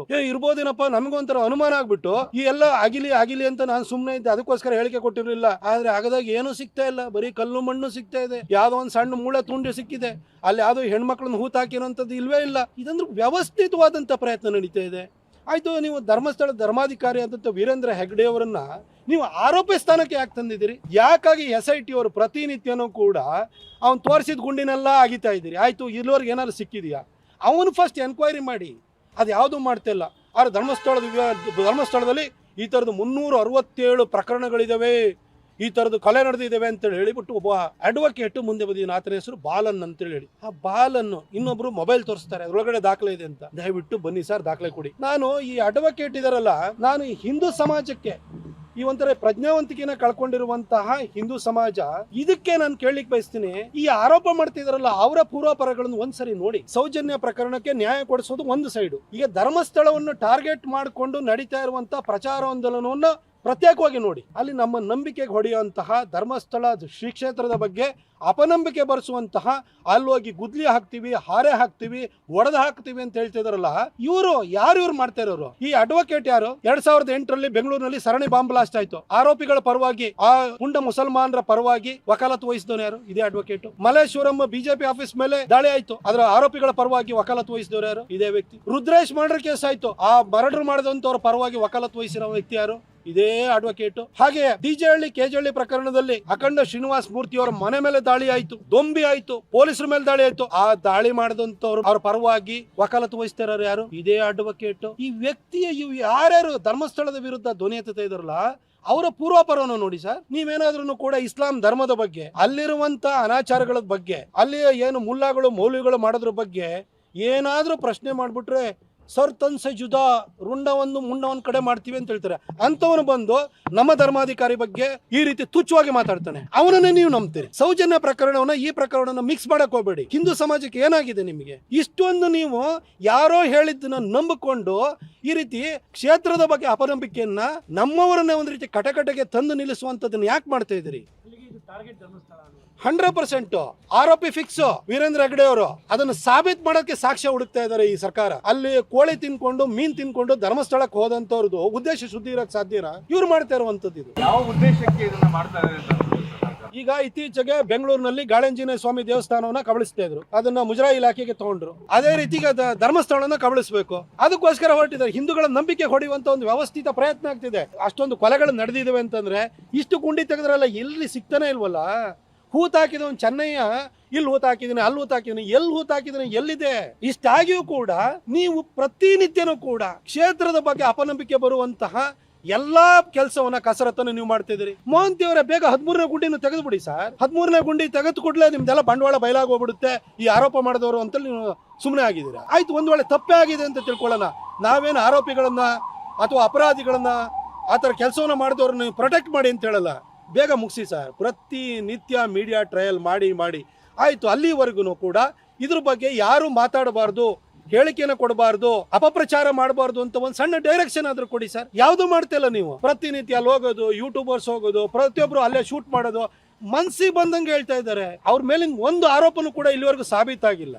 ಆದ್ರೂ ಕೂಡ ಅವ್ರನ್ನ ಅಪರಾಧಿ ಮಾಡಾಕ್ ಹೋಗ್ಬಿಟ್ಟಿದ್ದೀರಿ. ಬೇಗ ಆದಷ್ಟು ಬೇಗ ಈ ಎನ್ಕ್ವೈರಿನ ಕಂಪ್ಲೀಟ್ ಮಾಡಿ ಅವನು ಆರೋಪ ಮಾಡಿರುವಂಥ ಅನಾಮಿಕ ಅಂತ ಹೇಳ್ತಾ ಇರುವಂಥ ಚೆನ್ನಯ್ಯ ಏನಿದ್ದಾನೆ, ಚೆನ್ನಯ್ಯ ಯಾರು, ಅವನ ಹಿನ್ನೆಲೆ ಏನು, ಈ ಆರೋಪ ಮಾಡ್ತಾ ಇದ್ದಾರಲ್ಲ ಅವರಲ್ಲಿ ನಮ್ಮ ಹತ್ರ ಸಾಕ್ಷ್ಯ ಇದೆ. 367 ಪ್ರಕರಣಗಳ ಬಗ್ಗೆ ದಾಖಲೆ ಇದೆ ಅಂತ ತಿಳಿದಿರಲ್ಲ ಸರ್. ಅವ್ರ ಹತ್ರ ದಾಖಲೆ ಕೂಡ ಕೇಳಿ ಸರ್. ಅವ್ರನ್ನೂ ಒಂದು ಎನ್ಕ್ವೈರಿ ಮಾಡಿ ಸರ್. ಇದೊಂದ್ಸರಿ ಬೇಗ ನಿಲ್ಲಿ. ಪ್ರತಿನಿತ್ಯನೂ ಏನೋ ಟೆಸ್ಟ್ ಮ್ಯಾಚು 5 ದಿನಕ್ಕೆ ಮುಗಿದೋಗುತ್ತಾರೆ. ಇದು ನೋಡ್ರೆ ಇನ್ನೇನು ನಿಮಗೆ ಸರಣಿ ಇಂಗ್ಲೆಂಡ್ ಮತ್ತೆ ಇಂಡಿಯಾದ್ದು ಟೆಸ್ಟ್ ಸೀರೀಸ್ 5 ಟೆಸ್ಟ್ದು 25 ದಿನ ಮುಗಿದೋಯ್ತು. ಆದ್ರೆ ಧರ್ಮಸ್ಥಳದ ಮಾತ್ರ ಮುಗಿತಾ ಇಲ್ಲ. ಯಾಕಂದ್ರೆ ಮುಗಿಸೋಕೆ ರಾಜ್ಯ ಸರ್ಕಾರಕ್ಕೆ ಇಷ್ಟ ಇಲ್ಲ. ಒಟ್ಟಿಗೆ ಅಲ್ಲಿ ಧರ್ಮಸ್ಥಳದ ಬಗ್ಗೆ ಜನ ನಂಬಿಕೆ ಇಟ್ಕೋಬಾರ್ದು, ನಂಬಿಕೆ ಮುಗಿದೋಗ್ಬಿಡ್ಬೇಕು. ಅಲ್ಲಿಗೆ ಶ್ರೀ ಕ್ಷೇತ್ರ ಧರ್ಮಸ್ಥಳ ಏನಿದೆಯಲ್ಲ ಅದರ ಇಮೇಜ್ ಅನ್ನೋದು ನೆಲ ಕಚ್ಚಬೇಕು. ಆ ಉದ್ದೇಶವನ್ನು ಇಟ್ಕೊಂಡು ಈ ರಾಜ್ಯ ಸರ್ಕಾರ ಪ್ರಯತ್ನವನ್ನು ಮಾಡ್ತಾ ಇದೆ ಅಂತ ನನಗೆ ಸ್ಪಷ್ಟವಾಗ್ತದೆ. ಸಾಕ್ಷಿ ಹೇಳ್ತಾರೆ, ಯಾವ್ದು ಕೂಡ ಪ್ರೊಡ್ಯೂಸ್ ಮಾಡ್ತಾರೆ, ಕೇವಲ ಮಾತಾಡ್ತಾ ಇದ್ದಾರೆ. ನಾನು ಅದನ್ನೇ ಹೇಳ್ತಾ ಇರೋದು. SIT ರಚನೆ ಮಾಡಿದಿರಲ್ಲ, ಸೀನಿಯರ್ ಮೋಸ್ಟ್ ಪೊಲೀಸ್ ಆಫೀಸರ್ಸ್ ಇದ್ರು, 3 ಜನ IPS ಆಫೀಸರ್ಸ್ ಇದ್ರಿ. ನಿಮಗೆಲ್ಲರಿಗೂ ಕೂಡ ಬಹಳ ನಿಮಗೆ ಅನುಭವ ಇದೆ. ಪೊಲೀಸ್ ಡಿಪಾರ್ಟ್ಮೆಂಟ್ ಅಲ್ಲಿ ಇಂಥ 10 ಕೇಸ್ಗಳನ್ನ ನೋಡಿದಿರಿ. ಬೇಗ ಮುಗಿಸಿ ಸರ್. ಈಗ ಅವ್ನು ಯಾರೋ ಒಬ್ಬ ಸಮೀರ ಅನ್ನೋನು ಅವನ ಧರ್ಮದ ಬಗ್ಗೆ ಮಾತಾಡಿದ್ರೆ ಬಿಡ್ತಿದ್ರ? ಕುದಿಯ ಕಡಿತೀವಿ ಅಂತ ಬರ್ತಾರೆ. ನಮ್ಮ ಧರ್ಮಾಧಿಕಾರಿ ಬಗ್ಗೆ, ನಮ್ಮ ಧರ್ಮಕ್ಷೇತ್ರದ ಬಗ್ಗೆ ಏನ್ ಬೇಕಾದ್ರೂ ಮಾತಾಡ್ಬೋದಾ? ಹಾಗಾದ್ರೆ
ಬಂದಂತಹ ದೃಶ್ಯಗಳು. ಈ ಹಿಂದಿನ ಕಾರ್ಯಾಚರಣೆ ನಡೆಸಿದಂತಹ ಸಂದರ್ಭದಲ್ಲಿ ಕೂಡ ಈ ಎಲ್ಲ ವಸ್ತುಗಳನ್ನ ತೆಗೆದುಕೊಂಡು ಹೋಗುವಂತಹ ಕೆಲಸವನ್ನು ಮಾಡಿದ್ರು ಅಧಿಕಾರಿಗಳು. ಕುಳಿತುಕೊಳ್ಳೋದಕ್ಕೆ ಚೇರ್ಸ್ ಇರ್ಬೋದು, ಕುಡಿಯುವ ನೀರಿನ ಕ್ಯಾನ್ಗಳಿರ್ಬೋದು, ಇತ್ಯಾದಿಗಳೆಲ್ಲವನ್ನು ಕೂಡ ತೆಗೆದುಕೊಂಡು ಹೋಗಿದ್ರು. ಜೊತೆಗೆ ಕಾರ್ಮಿಕರು ಕೆಲಸ ಮಾಡೋದಕ್ಕೆ ಬೇಕಾದಂತಹ ಹಾರೆ ಪಿಕ್ಕಾಸು ಇತ್ಯಾದಿಗಳನ್ನು ಕೂಡ ತೆಗೆದುಕೊಂಡು ಹೋಗುವಂಥದ್ದು. ಅದೇ ರೀತಿ ಅವಶೇಷಗಳು ಕಡೆಗಳಿಗೆ ಅಂದ್ರೆ ಸಿಕ್ಕಂತ ಸಂದರ್ಭದಲ್ಲಿ ಉಪ್ಪಿನ ಮೂಟೆಗಳನ್ನು ತೆಗೆದುಕೊಂಡು ಹೋಗಿರುವಂಥದ್ದನ್ನು ಕೂಡ ನಾವು ಗಮನಿಸಿದ್ದೇವೆ.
ವಿಚಾರಕ್ಕೆ ಸಂಬಂಧಪಟ್ಟ ಹಾಗೆ ಉಡುಪಿ ಜಿಲ್ಲಾಧಿಕಾರಿ ಕಚೇರಿಯಲ್ಲಿ ಒಂದು ಪ್ರತಿಭಟನೆ ನಡೆದಿದೆ. ಧರ್ಮಸ್ಥಳ ಭಕ್ತ ವೃಂದದವರಿಂದ ನಡೆದಿರುವಂತಹ ಪ್ರತಿಭಟನೆ ಇದು. ನೂರಾರು ಭಕ್ತರು ಪಾಲ್ಗೊಂಡಿದ್ದಾರೆ ಎನ್ನುವಂತಹ ಮಾಹಿತಿ ದೃಶ್ಯಗಳಲ್ಲಿ ನಾವು ಗಮನಿಸ್ತಾ ಇದ್ದೇವೆ.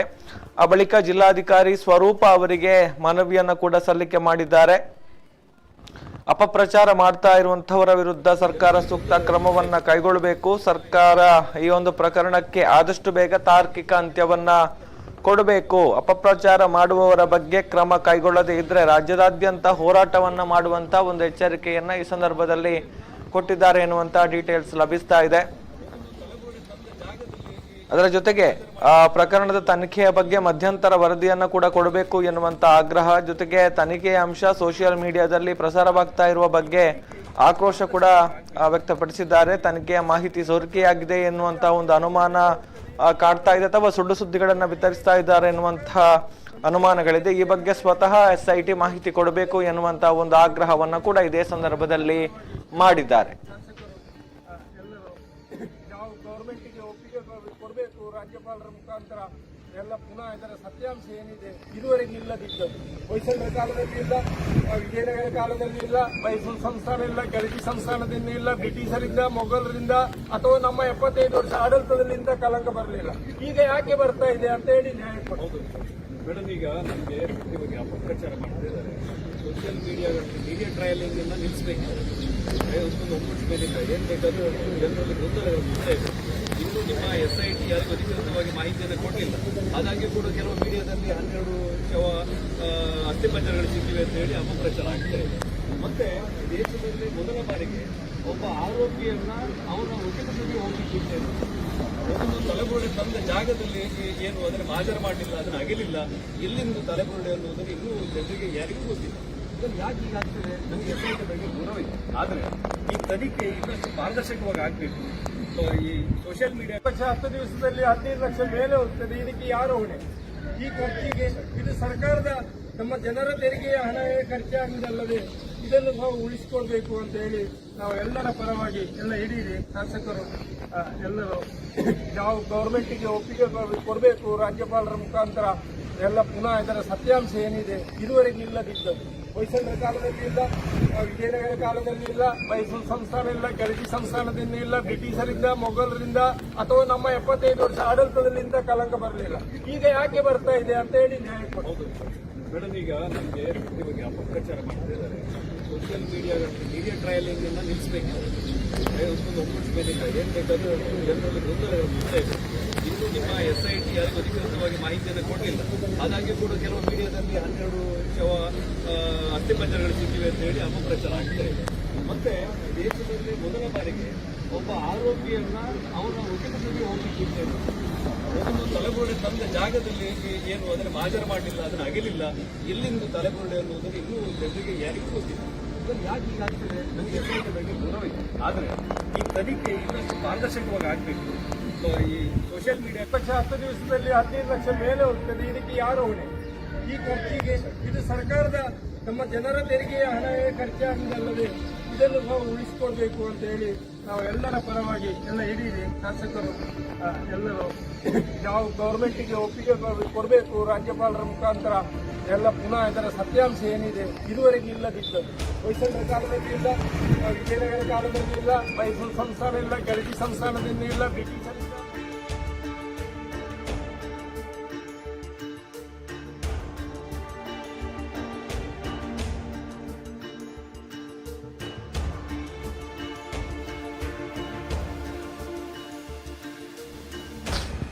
ಇದರ ಜೊತೆಗೆ ಪಾಯಿಂಟ್ ನಂಬರ್ 15ರಲ್ಲಿ ಉತ್ಖನನ ನಡೀತಾ ಇದೆ. ಅಲ್ಲಿನ ನೇರ ದೃಶ್ಯಾವಳಿಗಳನ್ನ ನಾವು ಗಮನಿಸ್ತಾ ಇದ್ದೇವೆ.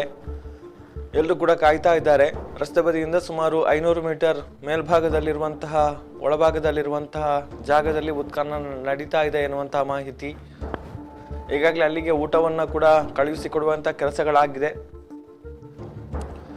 ಸೊ ಅಧಿಕಾರಿಗಳು ಊಟವನ್ನ ಮುಗಿಸಿಕೊಂಡು ಮತ್ತೆ ಕಾರ್ಯಾಚರಣೆಯಲ್ಲಿ ತೊಡಗಿಕೊಂಡಿದ್ದಾರೆ ಎನ್ನುವಂಥ ಒಂದು ಅಪ್ಡೇಟ್ಸ್ ಕೂಡ ಲಭಿಸ್ತಾ ಇದೆ.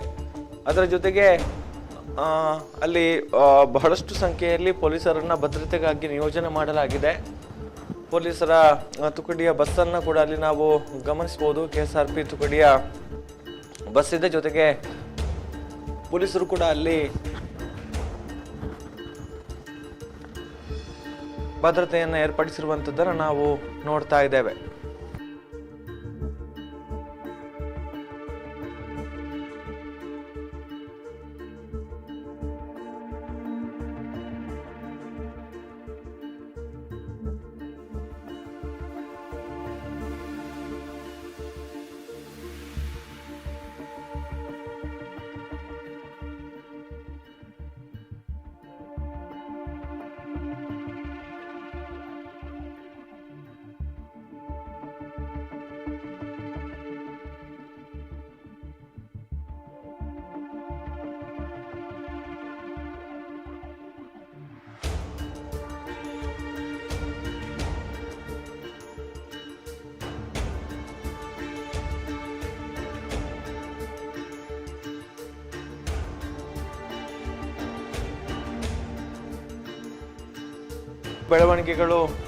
ಏನಾದರೂ ಬೆಳವಣಿಗೆಗಳು ಕಂಡು ಬರ್ತಾ ಇದೆಯಾ? ಮಾಹಿತಿ ಪಡೆಯೋಣ. ದಾಮೋದರ್ ದೊಂಡಲ್ಲಿ ಈಗ ನೇರ ಸಂಪರ್ಕದಲ್ಲಿ ಜಾಯಿನ್ ಆಗಿದ್ದಾರೆ.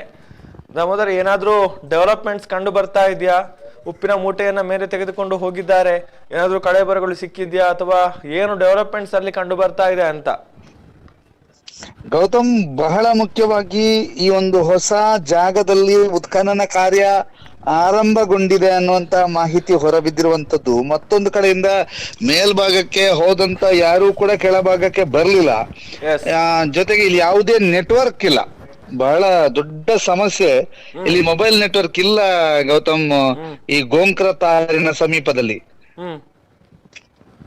ಓಕೆ,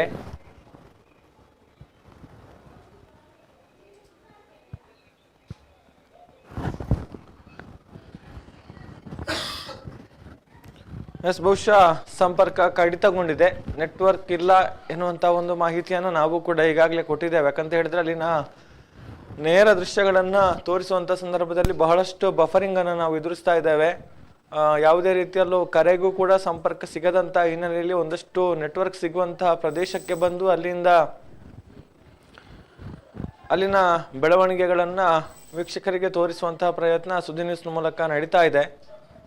ಸೊ ಅಲ್ಲಿ ನಾವು ಒಂದು ವಿಂಡೋದಲ್ಲಿ ನೇರ ದೃಶ್ಯಗಳನ್ನು ಗಮನಿಸಿದರೆ, ಇನ್ನೊಂದು ವಿಂಡೋದಲ್ಲಿ ಈ ಒಂದು ಕಾರ್ಯಾಚರಣೆಯ ಹಿನ್ನೆಲೆಯಲ್ಲಿ ಆ ರಿಬ್ಬನ್ ಅನ್ನು ಅಳವಡಿಕೆ ಮಾಡಿರುವಂಥದ್ದು, ಆ ಜಾಗವನ್ನು ಸೆಕ್ಯೂರ್ ಮಾಡಿರುವಂಥ ದೃಶ್ಯಗಳನ್ನು ಗಮನಿಸ್ತಾ ಇದ್ದೇವೆ.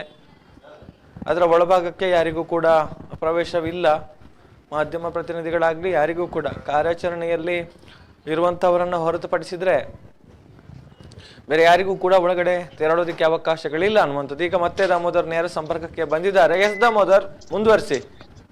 ಎಸ್, ಅಲ್ಲಿ ನೆಟ್ವರ್ಕಿನ ಸಮಸ್ಯೆ ಗೌತಮ್, ಇಲ್ಲಿ ಬಹಳಷ್ಟು ನೆಟ್ವರ್ಕಿನ ಸಿಕ್ಕಾಪಟ್ಟೆ ಸಮಸ್ಯೆ ಇರೋದ್ರಿಂದ ಒಳಗೆ ಹೋಗಿದ್ದಾರೆ. ಆದ್ರೆ ಅವರಿಗೆ ಊಟದ ವ್ಯವಸ್ಥೆಯನ್ನು ಕೂಡ ಅಲ್ಲೇ ಮಾಡ್ಲಾಗಿದೆ ಅನ್ನುವಂಥದ್ದು. ಅದರ ಜೊತೆಗೆ ಯಾವುದೇ ಅಪ್ಡೇಟ್ಗಳು ಕೂಡ ಸಿಗ್ತಿಲ್ಲ, ಯಾಕಂತಂದ್ರೆ ಅದೊಂದು ದಟ್ಟ ಕಾನನ. ಆ ಕಾನನದ ಮೇಲ್ಭಾಗಕ್ಕೆ ಹೋಗಿದ್ದಾರೆ, ಕೆಳಭಾಗದ ಸಿಬ್ಬಂದಿಗಳು ಇಲ್ಲೇ ಇದ್ದಾರೆ. ಜೊತೆಗೆ ಸಂಪೂರ್ಣವಾಗಿ ನೆಟ್ವರ್ಕ್ ಇಲ್ಲದೆ ಇರೋದ್ರಿಂದ ಇಲ್ಲಿ ಸಮಸ್ಯೆಗಳಾಗ್ತಾ ಇದಾವೆ. ಈಗ ಅಲ್ಲಿ ಉತ್ಖನನ ಕಾರ್ಯ ಆರಂಭಗೊಂಡಿರುವಂತದ್ದು ಸ್ಪಷ್ಟ. ಅದರ ನಂತರದ ಡೆವಲಪ್ಮೆಂಟ್ಸಿನ ಬಗ್ಗೆ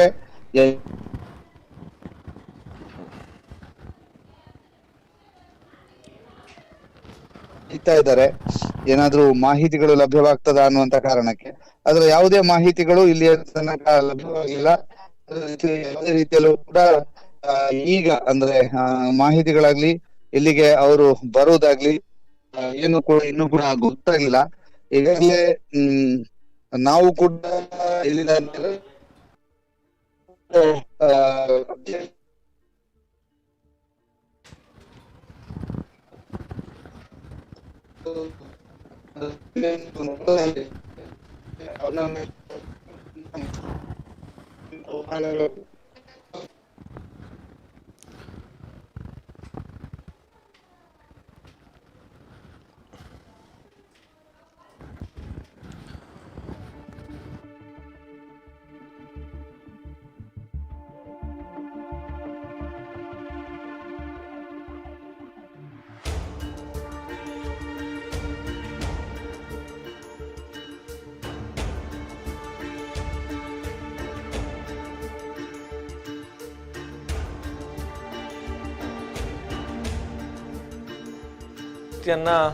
ದಾಮೋದರ್ ಅವರಿಂದ ಒಂದಷ್ಟು ಮಾಹಿತಿಯನ್ನ ಪಡೆದುಕೊಳ್ತಾ ಇದ್ವಿ. ಬಹುಶಃ ನೆಟ್ವರ್ಕ್ನ ಸಮಸ್ಯೆಯಿಂದಾಗಿ ಸಂಪರ್ಕ ಕಡಿತಗೊಳ್ತಾ ಇದೆ ನಡುವೆ.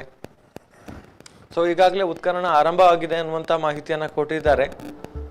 ಅದರ ನಡುವೆ ಮಿನಿ ಅರ್ತ್ ಮೂವರನ್ನು ಕೂಡ ತೆಗೆದುಕೊಂಡು ಬಂದು ಅದು ಮೇಲ್ಭಾಗಕ್ಕೆ ತೆರಳಿದೆ ಅನ್ನುವಂಥ ಒಂದು ಮಾಹಿತಿ ಕೂಡ ಇದೆ. ಸೊ ಮಾನವ ಶ್ರಮದ ಮೂಲಕ ಇವತ್ತು ಅಗೆಯುವಂತಹ ಕೆಲಸಗಳಾಗ್ತಾ ಇದೆ ಅಥವಾ ಯಂತ್ರದ ಮೂಲಕ ಅಗಿಸಿಕೊಳ್ತಾ ಇದ್ದಾರೆ ಅನ್ನುವಂಥದ್ದು ಸದ್ಯಕ್ಕೆ ಇರುವಂತಹ ಕುತೂಹಲ. ಮೇಲ್ಭಾಗದಿಂದ ಯಾವುದೇ ರೀತಿ ಅಪ್ಡೇಟ್ಸ್ ಸಿಗ್ತಾ ಇಲ್ಲ ಅಥವಾ ಅಲ್ಲಿನ ಯಾವುದೇ ಒಂದು ಆಕ್ಟಿವಿಟೀಸ್ ಕೂಡ ಕಾಣ್ತಾ ಇಲ್ಲ ಅನ್ನುವಂಥ ವಿಚಾರವನ್ನ ಹೇಳಿರುವಂಥದ್ದು ದಾಮೋದರ್. ಯಾಕಂತ ಹೇಳಿದ್ರೆ ಈಗಾಗಲೇ ಅದು ರಸ್ತೆಯಿಂದ ಸುಮಾರು 500 ಮೀಟರ್ ಒಳಭಾಗದಲ್ಲಿರುವಂತಹ ಜಾಗ. ಸೊ ಹಾಗಾಗಿ ಬಹಳಷ್ಟು ಕುತೂಹಲ, ಎಲ್ಲರೂ ಕೂಡ ಕಾಯ್ತಾ ಇದ್ದಾರೆ.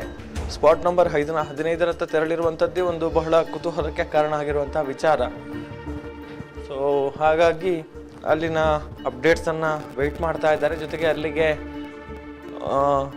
ವಾಹನ ಕೂಡ ಈಗ ಹೋಗಿದೆ, ಅಂದರೆ ಮಿನಿ ಎಕ್ಸ್ಕವೇಟರನ್ನು ಕೂಡ ಅಲ್ಲಿಗೆ ತೆಗೆದುಕೊಂಡು ಹೋಗುವಂತಹ ಕೆಲಸಗಳಾಗಿರುವಂಥದ್ದು. ಸೊ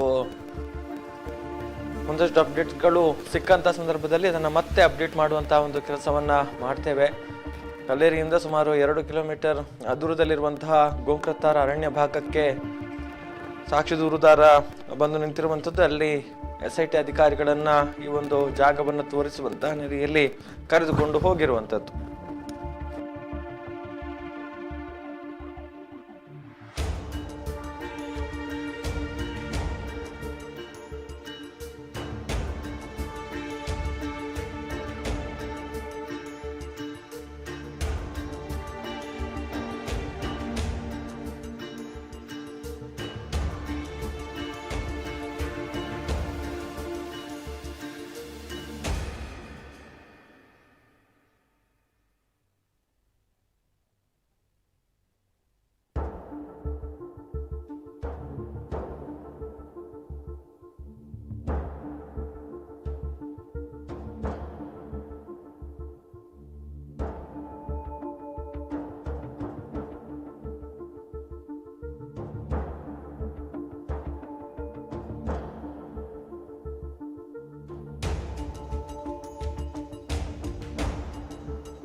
ಗ್ರಾಮ ಮತ್ತು ಆಸುಪಾಸಿನ ಗ್ರಾಮಗಳಲ್ಲಿ ಕೊಲೆಯಾದ ಹಾಗೂ ಅತ್ಯಾಚಾರಕ್ಕೆ ಈಡಾಗಿ ಕೊಲೆಯಾದವರ ಮೃತದೇಹಗಳನ್ನು ಬೆದರಿಸಿ ಕಾನೂನು ಬಾಹಿರವಾಗಿ ತನ್ನಿಂದ ಹೂತು ಹಾಕಿಸಲಾಗಿದೆ ಎಂದು ಅನಾಮಿಕ ವ್ಯಕ್ತಿ ನೀಡಿದ ದೂರಿನಂತೆ ತನಿಖೆ ನಡೆಸ್ತಾ ಇದೆ ವಿಶೇಷ ತನಿಖಾ ದಳ. ಕಾರ್ಯಾಚರಣೆಯನ್ನ ಮುಂದುವರಿಸಿರುವಂಥದ್ದು. ನಿನ್ನೆ ಯಾವುದೇ ರೀತಿಯ ಕಾರ್ಯಾಚರಣೆಯನ್ನು ಕೂಡ SIT ಅಫಿಷಿಯಲ್ಸ್ ಮಾಡಿರಲಿಲ್ಲ. ಇವತ್ತು ಮಧ್ಯಾಹ್ನದ ವೇಳೆಗೆ SIT ಕಚೇರಿಯಿಂದ ಆಗಮಿಸಿದಂತಹ ಅಧಿಕಾರಿಗಳು ಹೊಸದೊಂದು ಪಾಯಿಂಟ್ನತ್ತ ಕಾರ್ಯಾಚರಣೆಗೆ ಮುಂದಾಗಿರುವಂಥದ್ದು. ಬಹುಶಃ ಈ ಒಂದು ಪಾಯಿಂಟನ್ನು ಪಾಯಿಂಟ್ ನಂಬರ್ 15 ಎನ್ನುವುದಾಗಿ ಗುರುತು ಮಾಡಿಕೊಂಡು ಸಾಕ್ಷಿ ದೂರುದಾರನ ಜೊತೆಗೆ ತೆರಳಿ ಆ ಸ್ಥಳವನ್ನು ಮಾರ್ಕ್ ಮಾಡಿ ಅಲ್ಲಿ ಉತ್ಖನನ ಪ್ರಕ್ರಿಯೆಯನ್ನು ಆರಂಭ ಮಾಡಿರುವಂತಹ ಮಾಹಿತಿಯನ್ನು ನಾವು ಗಮನಿಸ್ತಾ ಇದ್ದೇವೆ.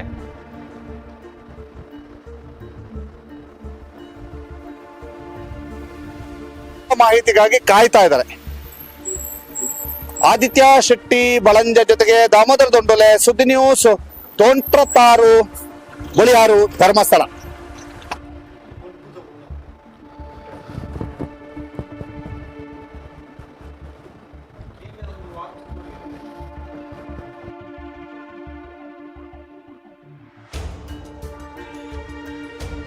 ಸುದ್ದಿ ಚಾನೆಲ್ನ ಮುಖ್ಯಸ್ಥರಾಗಿರುವಂತಹ ದಾಮೋದರ ದೊಂಡೋಲಿಯವರು ಸ್ಥಳದಿಂದ ನಮಗೆ ನೇರ ದೃಶ್ಯಾವಳಿಗಳನ್ನು ತೋರಿಸುವಂತ ಒಂದು ಪ್ರಯತ್ನವನ್ನ ಮಾಡ್ತಾ ಇದ್ದಾರೆ. ಆದರೆ ಒಂದಷ್ಟು ನೆಟ್ವರ್ಕ್ನ ಸಮಸ್ಯೆ ಬಹಳಷ್ಟು ಕಾಡ್ತಾ ಇದೆ.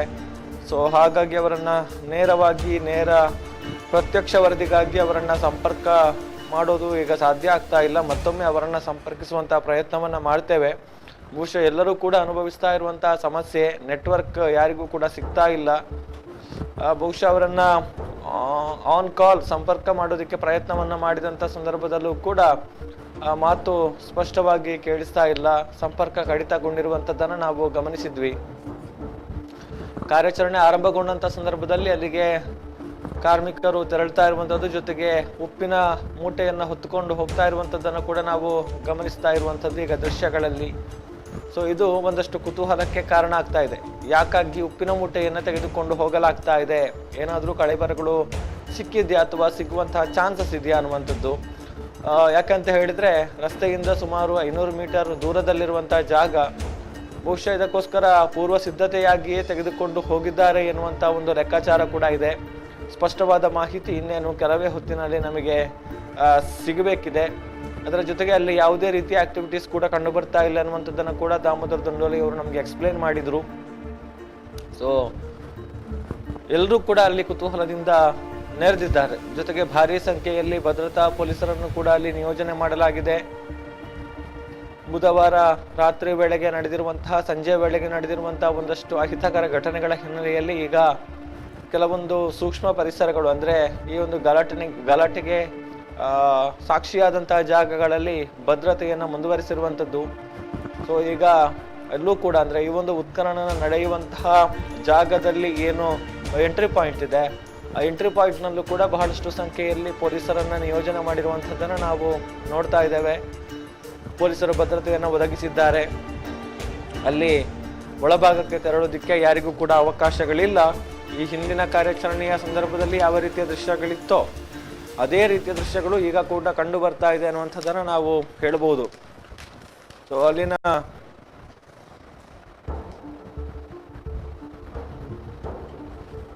ಅಪ್ಡೇಟ್ಸ್ಗಾಗಿ ಎಲ್ಲರೂ ಕೂಡ ವೆಯ್ಟ್ ಮಾಡ್ತಾ ಇದ್ದಾರೆ. ಸೊ ಮಧ್ಯಾಹ್ನ ಅಧಿಕಾರಿಗಳು ಕಾರ್ಯಾಚರಣೆಗೆ ತೆರಳಿರುವಂಥದ್ದು. ಆ ಬಳಿಕ ಅವರಿಗೆ ಊಟದ ವ್ಯವಸ್ಥೆಯನ್ನು ಕಾರ್ಮಿಕರು ತೆಗೆದುಕೊಂಡು ಹೋಗ್ತಾ ಇರುವಂಥದ್ದನ್ನು ಕೂಡ ನಾವು ಗಮನಿಸಿದ್ವಿ. ಅದರ ನಡುವೆ ಮಿನಿ ಎಕ್ಸ್ಕವೇಟರ್ ಅಂದರೆ ಮಿನಿ ಅರ್ತ್ ಮೂವರನ್ನು ಕೂಡ ತರಿಸಲಾಗಿರುವಂಥದ್ದನ್ನು ಕೂಡ ನಾವು ದೃಶ್ಯಗಳಲ್ಲಿ ಗಮನಿಸಿದ್ವಿ. ಸೊ ಇದೆಲ್ಲವೂ ಕೂಡ ಅಲ್ಲಿ ಉತ್ಖನನ ನಡೀತಾ ಇದೆ ಅನ್ನುವಂಥದ್ದಕ್ಕೆ ಒಂದು ಸಾಕ್ಷಿ ಅನ್ನುವಂಥದ್ದು. ಯಾಕಂತ ಹೇಳಿದರೆ ಈ ಹಿಂದೆ ನಾವು ಗಮನಿಸಿದ್ದೇವೆ, ಕಾರ್ಮಿಕರನ್ನು ಬಳಕೆ ಮಾಡಿಕೊಂಡು ಜೊತೆಗೆ ಮಿನಿ ಎಕ್ಸ್ಕವೇಟರ್ಗಳನ್ನು ಬಳಕೆ ಮಾಡಿಕೊಂಡು ಕೂಡ ಅಗೆಯುವಂತಹ ಕೆಲಸಗಳಾಗಿದೆ. ಅವಶೇಷಗಳಿಗಾಗಿ ಶೋಧ ಕಾರ್ಯಾಚರಣೆಯನ್ನು ನಡೆಸಿರುವಂಥದ್ದನ್ನು ಕೂಡ ನಾವು ಗಮನಿಸಿದ್ದೇವೆ. ಸೊ ಇವತ್ತು ಕೂಡ ಮಿನಿ ಎಕ್ಸ್ಕವೇಟರನ್ನು ಮೇಲಕ್ಕೆ ತೆಗೆದುಕೊಂಡು ಹೋಗಲಾಗಿದೆ ಅನ್ನುವಂಥದ್ದನ್ನು ನೋಡಿದ್ದೇವೆ. ಹಾಗಾಗಿ ಕಾರ್ಯಾಚರಣೆ ನಡೀತಾ ಇದೆ ಅನ್ನುವಂಥದ್ದು ಸ್ಪಷ್ಟ ಇದೆ. ಸೊ ಏನಾಗುತ್ತೆ, ಫಲಿತಾಂಶ ಏನು ಅನ್ನುವಂಥದ್ದಕ್ಕೆ ಕೂಡ ಇನ್ನೇನು ಕೆಲವೇ ಗಂಟೆಗಳಲ್ಲಿ ಉತ್ತರ ಲಭಿಸೋದಕ್ಕಿದೆ.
ಇದೀಗ ಉತ್ಖನನದ ಕಾರ್ಯ ಮುಗಿಸಿ ಇಲ್ಲಿಂದ ಕಾರ್ಯಾಚರಣೆ ಮೂಲಕ ವಾಪಸ್ ಆಗುವಂತಹ ಸಾಧ್ಯತೆಗಳಿದಾವೆ. ಯಾಕೆಂತಂದ್ರೆ ಮುಸುಕುದಾರಿಯನ್ನ ಕರೆದುಕೊಂಡು ಹೋಗುವಂತಹ ವಾಹನವನ್ನ ಸ್ಥಳಕ್ಕೆ ಕರೆತರಲಾಗಿದೆ. ಈಗಾಗಲೇ ಮುಸುಕುದಾರಿಯನ್ನ ಕರೆದುಕೊಂಡು ಹೋಗುವಂತಹ ವಾಹನ ಆ ಒಂದು ಸ್ಥಳಕ್ಕೆ ಕರೆತರಲಾಗಿದೆ. ಮುಖ್ಯವಾಗಿ ಆ ಒಂದು ಮುಸುಕುದಾರಿ ಹೋದಂತಹ ರಸ್ತೆಯ ಭಾಗಕ್ಕೆ ಈಗಾಗಲೇ ಕರೆತಂದಿರುವಂತದ್ದು. ಇಲ್ಲಿ ಬಿಗಿ ಪೊಲೀಸ್ ಬಂದೋಬಸ್ತನ್ನ ಏರ್ಪಡಿಸಲಾಗಿದೆ. ಬಿಗಿ ಪೊಲೀಸ್ ಬಂದೋಬಸ್ತ್ ನಲ್ಲಿ ಉತ್ಖನನ ಕಾರ್ಯ ನಡೀತಾ ಇರುವಂತದ್ದು. ಈಗಾಗಲೇ ಇಲ್ಲಿರ್ತಕ್ಕಂತಹ ಪೊಲೀಸ್ ಅಧಿಕಾರಿಗಳು ಅದರ ಜೊತೆಗೆ ಇಲ್ಲಿ ಈಗಾಗಲೇ ಒಂದು ಅವರನ್ನ ವಾಪಸ್ಸು ಕರೆದುಕೊಂಡು ಹೋಗುವಂತಹ ಸಾಧ್ಯತೆಗಳಿವೆ. ಈ ಹಿನ್ನೆಲೆಯಲ್ಲಿ ಅಲ್ಲಿಗೆ ಈಗಾಗಲೇ ಒಂದು ಪೊಲೀಸ್ ವೆಹಿಕಲ್ ಅನ್ನ ಕರ್ಕೊಂಡು ಬರಲಾಗಿದೆ ಅನ್ನುವಂತ ಮಾಹಿತಿಗಳು ಲಭ್ಯವಾಗ್ತಾ ಇದೆ. ಈಗಾಗಲೇ ಆ ಪೊಲೀಸ್ ವೆಹಿಕಲ್ಸ್ ಅನ್ನ ಕರೆತರಲಾಗ್ತಾ ಇದೆ. ಆ ದೃಶ್ಯಾವಳಿಯನ್ನ ತಾವೀಗ ನೋಡ್ತಾ ಇದ್ರಿ. ಎಕ್ಸ್ಕ್ಲೂಸಿವ್ ಆಗಿ ಸುದ್ದಿ ನ್ಯೂಸ್ ನ ನೇರ ಪ್ರಸಾರದಲ್ಲಿ ತಾವೀಗ ನೋಡ್ತಾ ಇರುವಂತಹ ದೃಶ್ಯ.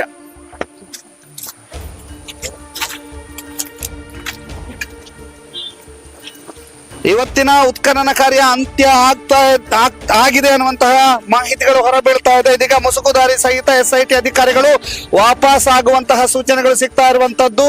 ಈ ರಸ್ತೆಯಲ್ಲಿ ವಾಪಸ್ ಆಗುವಂತಹ ನೇರ ದೃಶ್ಯಾವಳಿಗಳನ್ನ ತಾವೀಗ ನೋಡ್ತಾ ಇದ್ದೀರಿ. ಸುದ್ದಿ ನ್ಯೂಸ್ ನಲ್ಲಿ ಎಕ್ಸ್ಕ್ಲೂಸಿವ್ ಆದಂತಹ ದೃಶ್ಯಾವಳಿಗಳನ್ನ ಇನ್ನೇನು ಕೆಲವೇ ಕ್ಷಣಗಳಲ್ಲಿ ತಾವು ನೋಡ್ಲಿಕ್ಕಿದ್ದೀರಿ. ಆ ದೃಶ್ಯಾವಳಿಗಳನ್ನ ತಾವೀಗ ನೋಡ್ತಾ ಇದ್ದೀರಿ. ಎಕ್ಸ್ಕ್ಲೂಸಿವ್ ಆದಂತಹ ದೃಶ್ಯಾವಳಿಗಳನ್ನ ತಾವೀಗ ನೋಡ್ತಾ ಇದ್ದೀರಿ.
Monday. 6 ಗಂಟೆ.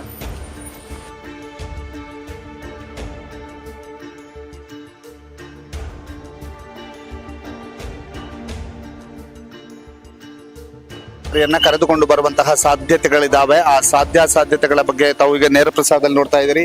ಸುದ್ದಿ ನ್ಯೂಸ್ ನಲ್ಲಿ ಎಕ್ಸ್ಕ್ಲೂಸಿವ್ ಆದಂತಹ ನೇರ ಪ್ರಸಾರದಲ್ಲಿ ತಾವೀಗ ನೋಡ್ತಾ ಇರುವಂತಹದ್ದು ಒಂದು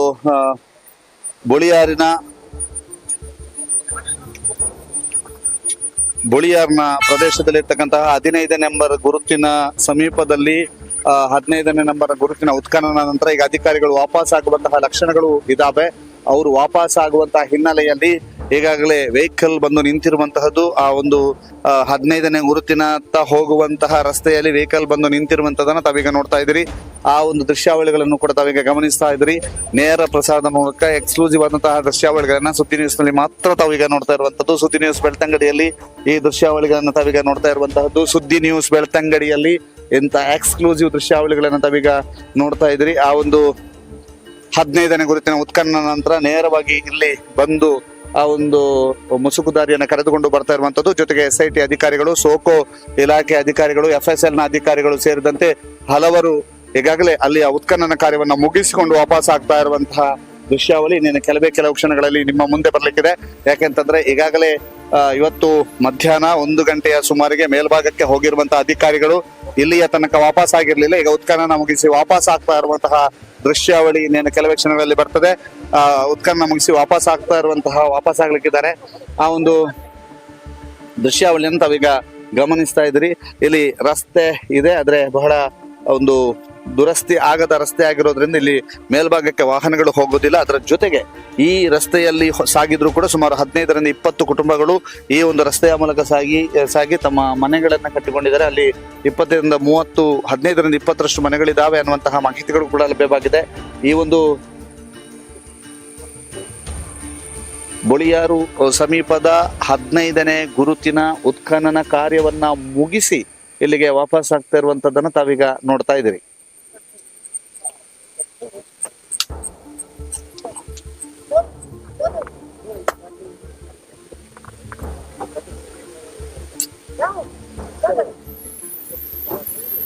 ಸುದ್ದಿ ನ್ಯೂಸ್ ನಲ್ಲಿ ಎಕ್ಸ್ಕ್ಲೂಸಿವ್ ಆಗಿ ತಾವು ಆ ದೃಶ್ಯಾವಳಿಗಳನ್ನ ನೋಡ್ತಾ ಇದ್ರಿ. ಸುದ್ದಿ ನ್ಯೂಸ್ ನಲ್ಲಿ ಎಕ್ಸ್ಕ್ಲೂಸಿವ್ ಆದಂತಹ ದೃಶ್ಯಾವಳಿಗಳನ್ನ ತಾವೀಗ ನೋಡ್ತಾ ಇದ್ರಿ.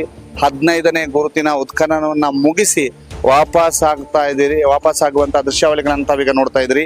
ಸುದ್ದಿ ನ್ಯೂಸ್ ನಲ್ಲಿ ಎಕ್ಸ್ಕ್ಲೂಸಿವ್ ಆದಂತಹ ದೃಶ್ಯಾವಳಿಗಳು, ಸುದ್ದಿ ನ್ಯೂಸ್ ನಲ್ಲಿ ಮಾತ್ರ ಲಭ್ಯವಾಗ್ತಾ ಇರುವಂತಹ ಎಕ್ಸ್ಕ್ಲೂಸಿವ್ ದೃಶ್ಯಾವಳಿಗಳನ್ನ ತಾವೀಗ ನೋಡ್ತಾ ಇದ್ದೀರಿ. ಈಗ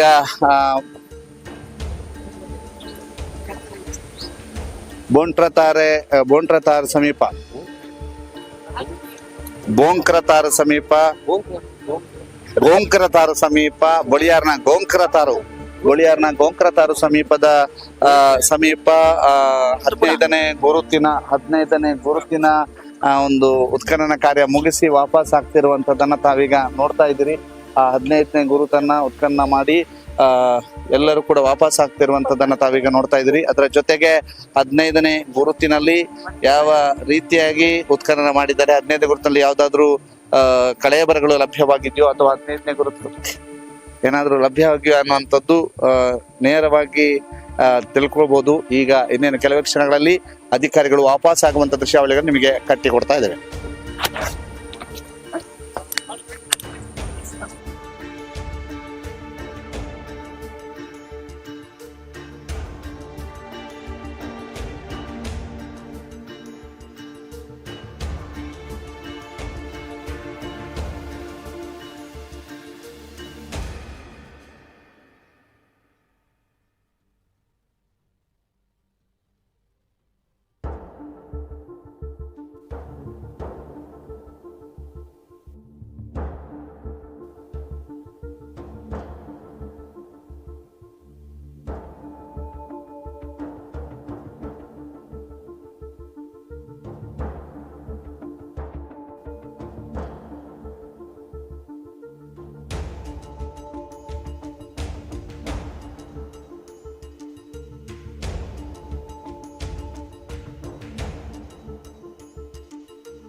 ಎಸ್, ಅಲ್ಲಿಂದ ದಾಮೋದರ್ ಎಕ್ಸ್ಪ್ಲೇನ್ ಮಾಡ್ತಾ ಇದ್ರು ಯಾವ ರೀತಿಯ ಪರಿಸ್ಥಿತಿ ಇದೆ, ಯಾವ ರೀತಿಯ ಸಿಚುವೇಶನ್ ಇದೆ ಅನ್ನುವಂಥದ್ದನ್ನ. ಸೊ ಈಗ ನೀವು ನೋಡ್ತಾ ಇರುವಂತದ್ದು ನೇರ ದೃಶ್ಯಾವಳಿಗಳು.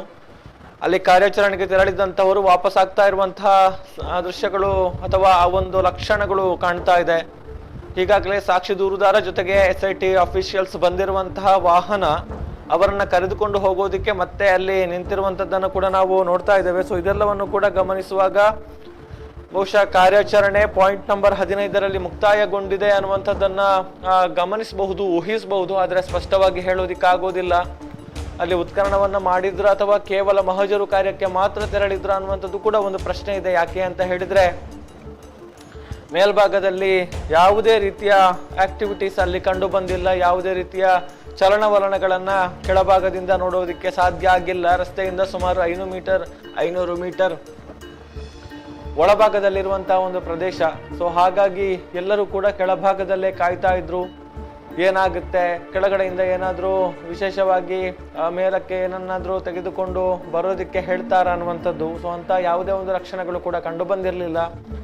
ಸೊ ಇದೆಲ್ಲವೂ ಕೂಡ ಒಂದು ಏನಾಗ್ತಾ ಇದೆ ಅನ್ನುವಂಥ ಒಂದು ಪ್ರಶ್ನೆಯನ್ನೇ ಕೂಡ ಹುಟ್ಟು ಹಾಕಿತ್ತು. ಸೊ ಈಗ ಗಮನಿಸಿದ್ರೆ ಒಬ್ಬೊಬ್ಬರಾಗಿ ಮೇಲ್ಭಾಗದಿಂದ ಬರ್ತಾ ಇರುವಂತಹ ದೃಶ್ಯಗಳು ಕಂಡು ಬರ್ತಾ ಇದೆ. ಸೊ ಇದನ್ನ ನೋಡಿದ್ರೆ ಇವತ್ತಿನ ಕಾರ್ಯಾಚರಣೆ ಆಲ್ಮೋಸ್ಟ್ ಮುಕ್ತಾಯಗೊಂಡಿದೆ ಅನ್ನುವಂಥದ್ದು ಭಾಸ ಆಗ್ತಾ ಇರುವಂಥದ್ದು. ಸೊ ಇನ್ನೇನು ಕೆಲವೇ ಹೊತ್ತಿನಲ್ಲಿ ಇದಕ್ಕೆ ಸ್ಪಷ್ಟವಾದ ಉತ್ತರ ಸಿಗೋದಕ್ಕಿದೆ. ಕಾರ್ಯಾಚರಣೆಯನ್ನ ಮುಗಿಸಿಕೊಂಡು ಕೆಳಗಡೆ ಬಂದವರು ಬರುವಂತಹ ಸಂದರ್ಭದಲ್ಲಿ ಏನಾದರೂ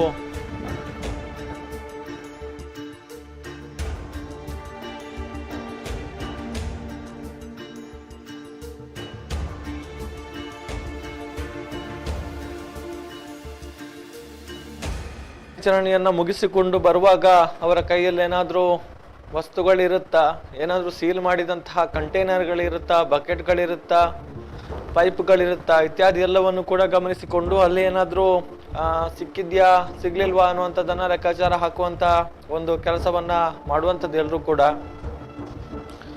ಯಾಕಂತ ಹೇಳಿದ್ರೆ ಅಫಿಷಿಯಲ್ ಆಗಿ SIT ಇಂದ ಯಾವುದೇ ರೀತಿಯ ಇನ್ಫಾರ್ಮೇಶನ್ಗಳು ಕೂಡ ಬರ್ತಾ ಇಲ್ಲ. ಅಂದ್ರೆ ಅಧಿಕೃತವಾಗಿ ಯಾವುದೇ ರೀತಿಯ ಪತ್ರಿಕಾ ಹೇಳಿಕೆಗಳಾಗ್ಲಿ ಅಥವಾ ಪತ್ರಿಕಾಗೋಷ್ಠಿಯನ್ನಾಗ್ಲಿ ಅವರು ಈವರೆಗೂ ಕೂಡ ಮಾಡಿಲ್ಲ.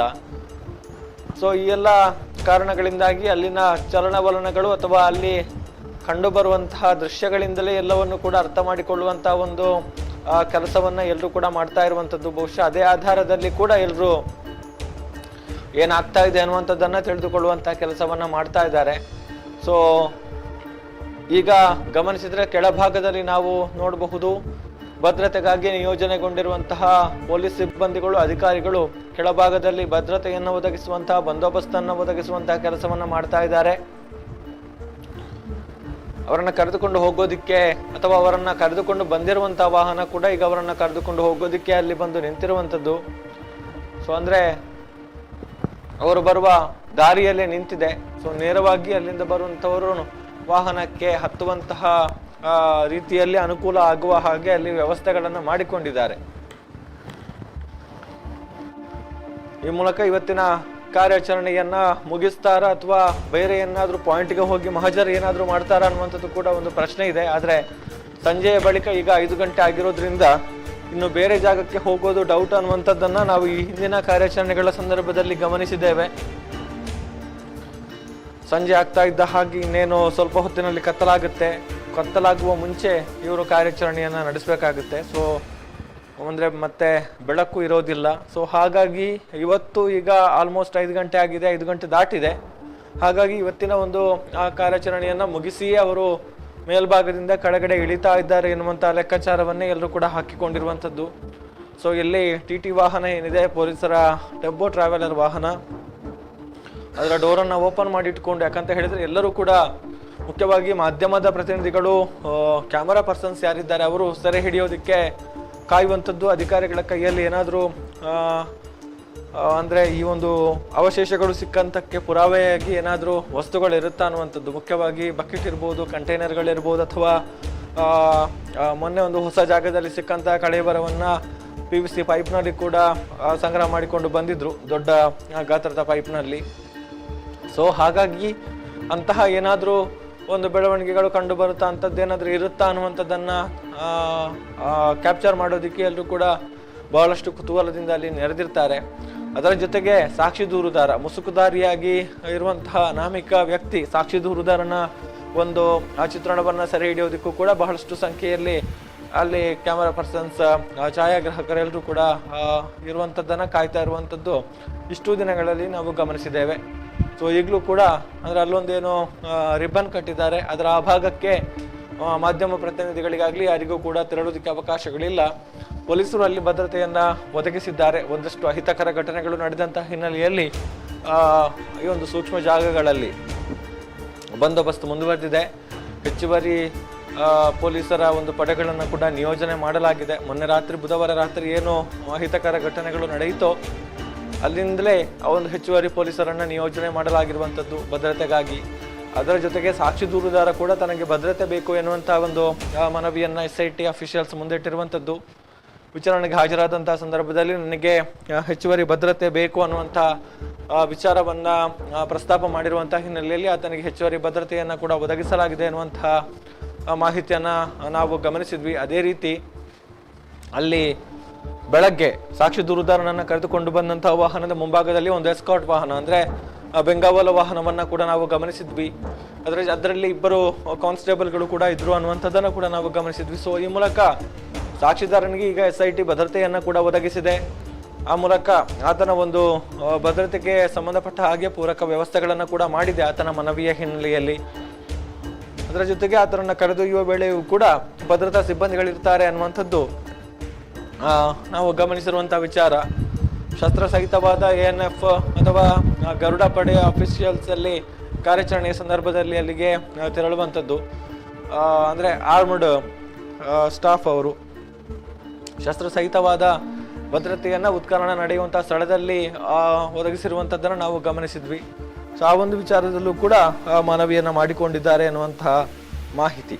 ಸೊ ಈಗ ಎಲ್ಲರೂ ಕೂಡ ವೆಯ್ಟ್ ಮಾಡ್ತಾ ಇದ್ದಾರೆ. ಮೇಲ್ಭಾಗಕ್ಕೆ ಹೋದವರು ಒಬ್ಬೊಬ್ಬರಾಗಿ ಬರ್ತಾ ಇದ್ದಾರೆ ಎನ್ನುವಂಥ ಒಂದು ಲೆಕ್ಕಾಚಾರ ಇದೆ. ವಾಹನವನ್ನು ಈಗಾಗಲೇ ಕರೆಸಿಕೊಂಡಿದ್ದಾರೆ. ಅದರರ್ಥ ಇನ್ನೇನು ಕೆಲವೇ ಹೊತ್ತಿನಲ್ಲಿ ಅವರು ಮೇಲ್ಭಾಗದಿಂದ ಕೆಳಗಡೆ ಇಳಿದು ಬರ್ತಾರೆ ಅನ್ನುವಂಥದ್ದು. ಸೊ ಆ ನೆಲೆಯಲ್ಲಿ ಎಲ್ಲರೂ ಕೂಡ ವೆಯ್ಟ್ ಮಾಡ್ತಾ ಇದ್ದಾರೆ. ನಾವು ಕೂಡ ಗಮನಿಸ್ತಾ ಇದ್ದೇವೆ, ಅಲ್ಲಿಂದ ಇನ್ನೊಂದಷ್ಟು ಅಪ್ಡೇಟ್ಸ್ಗಳು ಬರ್ತಾ ಇದೆ. ಸೊ ಅದನ್ನು ಕೂಡ ನಿಮ್ಮ ಮುಂದೆ ಇಡುವಂಥ ಒಂದು ಪ್ರಯತ್ನವನ್ನು ಮಾಡ್ತೀವಿ.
15ನೇ ಗುರುತಿನಲ್ಲಿ ಉತ್ಖನನ ಕಾರ್ಯದ ನಂತರ ಅಧಿಕಾರಿಗಳು ವಾಪಸ್ ಆಗುವಂತಹ ಲಕ್ಷಣಗಳು ಕಾಣ್ತವೆ. ಅಧಿಕಾರಿಗಳು ವಾಪಸ್ ಆಗಿದ್ದಾರೆ, ಜೊತೆಗೆ ಅವರು ಮುಸುಕುದಾರಿ ಮತ್ತು ಅಧಿಕಾರಿಗಳು ಒಟ್ಟಾಗಿ ಬಂದಿರತಕ್ಕಂತಹ ವಾಹನವನ್ನು ತಂದು ನಿಲ್ಲಿಸಿಕೊಂಡಿದ್ದಾರೆ. ಅವರು ಆ ವಾಹನದ ಮೂಲಕ ವಾಪಸ್ಸು ಬೆಳ್ತಂಗಡಿ ಕೆರೆಗೆ ತೆರಳುವಂತಹ ಸಾಧ್ಯತೆ ಇದೆ. ಇವತ್ತಿನ ಉತ್ಖನನ ಕಾರ್ಯವನ್ನು ಕೊನೆಗೊಳಿಸಿ 15ನೇ ಗುರುತಿನ ಉತ್ಖನನ ಕಾರ್ಯವನ್ನು ಮುಗಿಸ್ಕೊಂಡು ಇದೀಗ ವಾಪಸ್ ಆಗುವಂತಹ ದೃಶ್ಯಾವಳಿಗಳನ್ನ ತಾವೀಗ ನೋಡ್ಲಿಕ್ಕಿದ್ರಿ.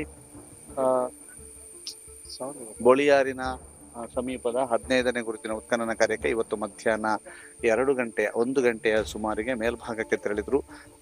ಅಲ್ಲಿ ಮುಸುಕುದಾರಿ ಅಥವಾ ಮಿಸ್ಟರ್ ಎಕ್ಸ್ ಅಥವಾ ಅನಾಮಿಕ ಅಂತ ಕರೆಸಿಕೊಳ್ಳುವಂತಹ ಸಾಕ್ಷಿ ದೂರುದಾರ ಹೇಳಿದಂತಹ ಆ ಗುರುತನ್ನ ಈಗಾಗಲೇ ಉತ್ಖನನ ಮಾಡಲಾಗಿದೆ. ಉತ್ಖನನ ನಂತರ ಅವರು ವಾಪಸ್ ಆಗ್ತಾ ಇರುವಂತಹ ಕ್ಷಣಗಳಿಗಾಗಿ ಮಾಧ್ಯಮದವರು ಮತ್ತು ಎಲ್ಲರೂ ಕೂಡ ಕಾಯ್ತಿರುವಂಥದ್ದು. ಇಲ್ಲಿಂದ ನಂತರ ಅವರು ಮತ್ತೆ SIT ಕಚೇರಿಗೆ ಹೋಗಿ ಅಲ್ಲಿಂದ ಮುಸುಕುದಾರಿ ಮತ್ತೆ ತಮ್ಮ ವಕೀಲರೊಂದಿಗೆ ವಾಪಸ್ ಆಗುವಂಥದ್ದು. ಇವತ್ತು ಈ ಒಂದು 15ನೇ ಗುರುತಿನಲ್ಲಿ ಏನಾದರೂ ಸಿಕ್ಕಿದೆಯಾ ಅನ್ನೋದರ ಬಗ್ಗೆ ಇನ್ನೂ ಕೂಡ ಮಾಹಿತಿಗಳು ಲಭ್ಯವಾಗಿಲ್ಲ. ಯಾಕೆಂತಂದರೆ ಇಲ್ಲಿ ಯಾವುದೇ ನೆಟ್ವರ್ಕಿನ ಸೇವೆಗಳು ಲಭ್ಯವಾಗ್ತಾ ಇಲ್ಲ. ನೆಟ್ವರ್ಕ್ ಸಮಸ್ಯೆ ಇರೋದ್ರಿಂದ ಇಲ್ಲಿ ಯಾರು ಕೂಡ ಕರೆಗಳಿಗೆ ಸಿಗ್ತಾ ಇಲ್ಲ ಅನ್ನುವಂಥದ್ದು. ಮತ್ತೊಂದು ಈಗಾಗಲೇ 13ನೇ ಗುರುತಿನ ಉತ್ಖನನ ಕಾರ್ಯ ಬಾಕಿ ಇದ್ದು 13ನೇ ಗುರುತಿನ ಉತ್ಖನನಕ್ಕೆ GPR ಬಳಕೆ ಸಾಧ್ಯತೆ ಇದೆ ಅನ್ನುವಂತಹದ್ದು.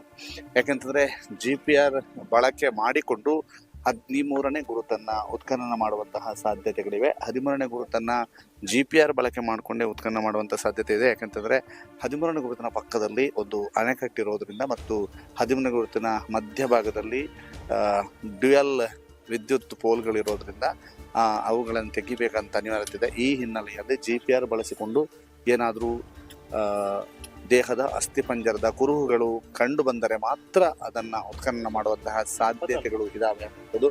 ಅದರ ಜೊತೆಗೆ ಈಗಾಗಲೇ ಉತ್ಖನನ ಕಾರ್ಯ ನಿರಂತರವಾಗಿ ಆಗ್ತಾ ಇರುವಂಥದ್ದು. ಮೊದಲ ಕುರುಹಿನಲ್ಲಿ ಏನೂ ಕೂಡ ಪತ್ತೆ ಆಗಲಿಲ್ಲ ಅನ್ನುವಂಥದ್ದು. ಮೊದಲ ಕುರುಹಿನಲ್ಲಿ ಯಾವುದೇ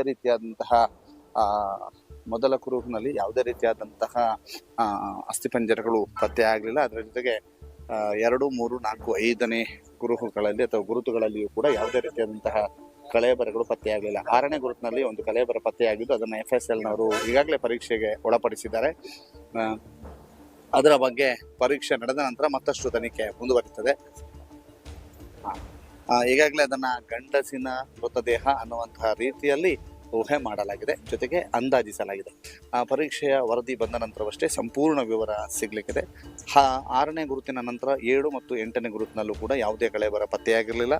ಅದರ ಜೊತೆಗೆ ನದಿಯ ಮೇಲ್ಭಾಗದಲ್ಲಿ ಅಂದರೆ ಮುಖ್ಯ ರಸ್ತೆಯ ಎಡಭಾಗದಲ್ಲಿದ್ದಂತಹ ಮುಖ್ಯ ರಸ್ತೆಯ ಪಕ್ಕದಲ್ಲಿ ಮುಖ್ಯ ರಸ್ತೆಗಿಂತ 5 ಮೀಟರ್ ಅಥವಾ 5 ಅಡಿ ದೂರದಲ್ಲಿದ್ದಂತಹ ಒಂದು 9, 10, 11, 12 ಈ 4 ಗುರುತುಗಳಲ್ಲೂ ಕೂಡ ಉತ್ಖನನ ಮಾಡಲಾಗಿದೆ. 4 ಗುರುತಿನಲ್ಲೂ ಕೂಡ ಯಾವುದೇ ಗುರುತಿನಲ್ಲಿ ಯಾವುದೇ ಕಳೆಬರ ಪತ್ತೆಯಾಗಲಿಲ್ಲ. 11ನೇ ಗುರುತು ನಂತರ ಮೇಲ್ಭಾಗಕ್ಕೆ ಬಂಗ್ಲೆಗುಡ್ಡದ ಮೇಲ್ಭಾಗಕ್ಕೆ ತೆರಳಿದಂಥ ಸಂದರ್ಭದಲ್ಲಿ ಅಲ್ಲಿ ಒಂದು ಮೇಲ್ಮೈಯಲ್ಲಿ ಒಂದು ದೇಹದ ಅವಶೇಷ ಪತ್ತೆಯಾಗಿದ್ದು ಅವುಗಳನ್ನು FSLಗೆ ಕಳುಹಿಸಲಾಗಿದೆ.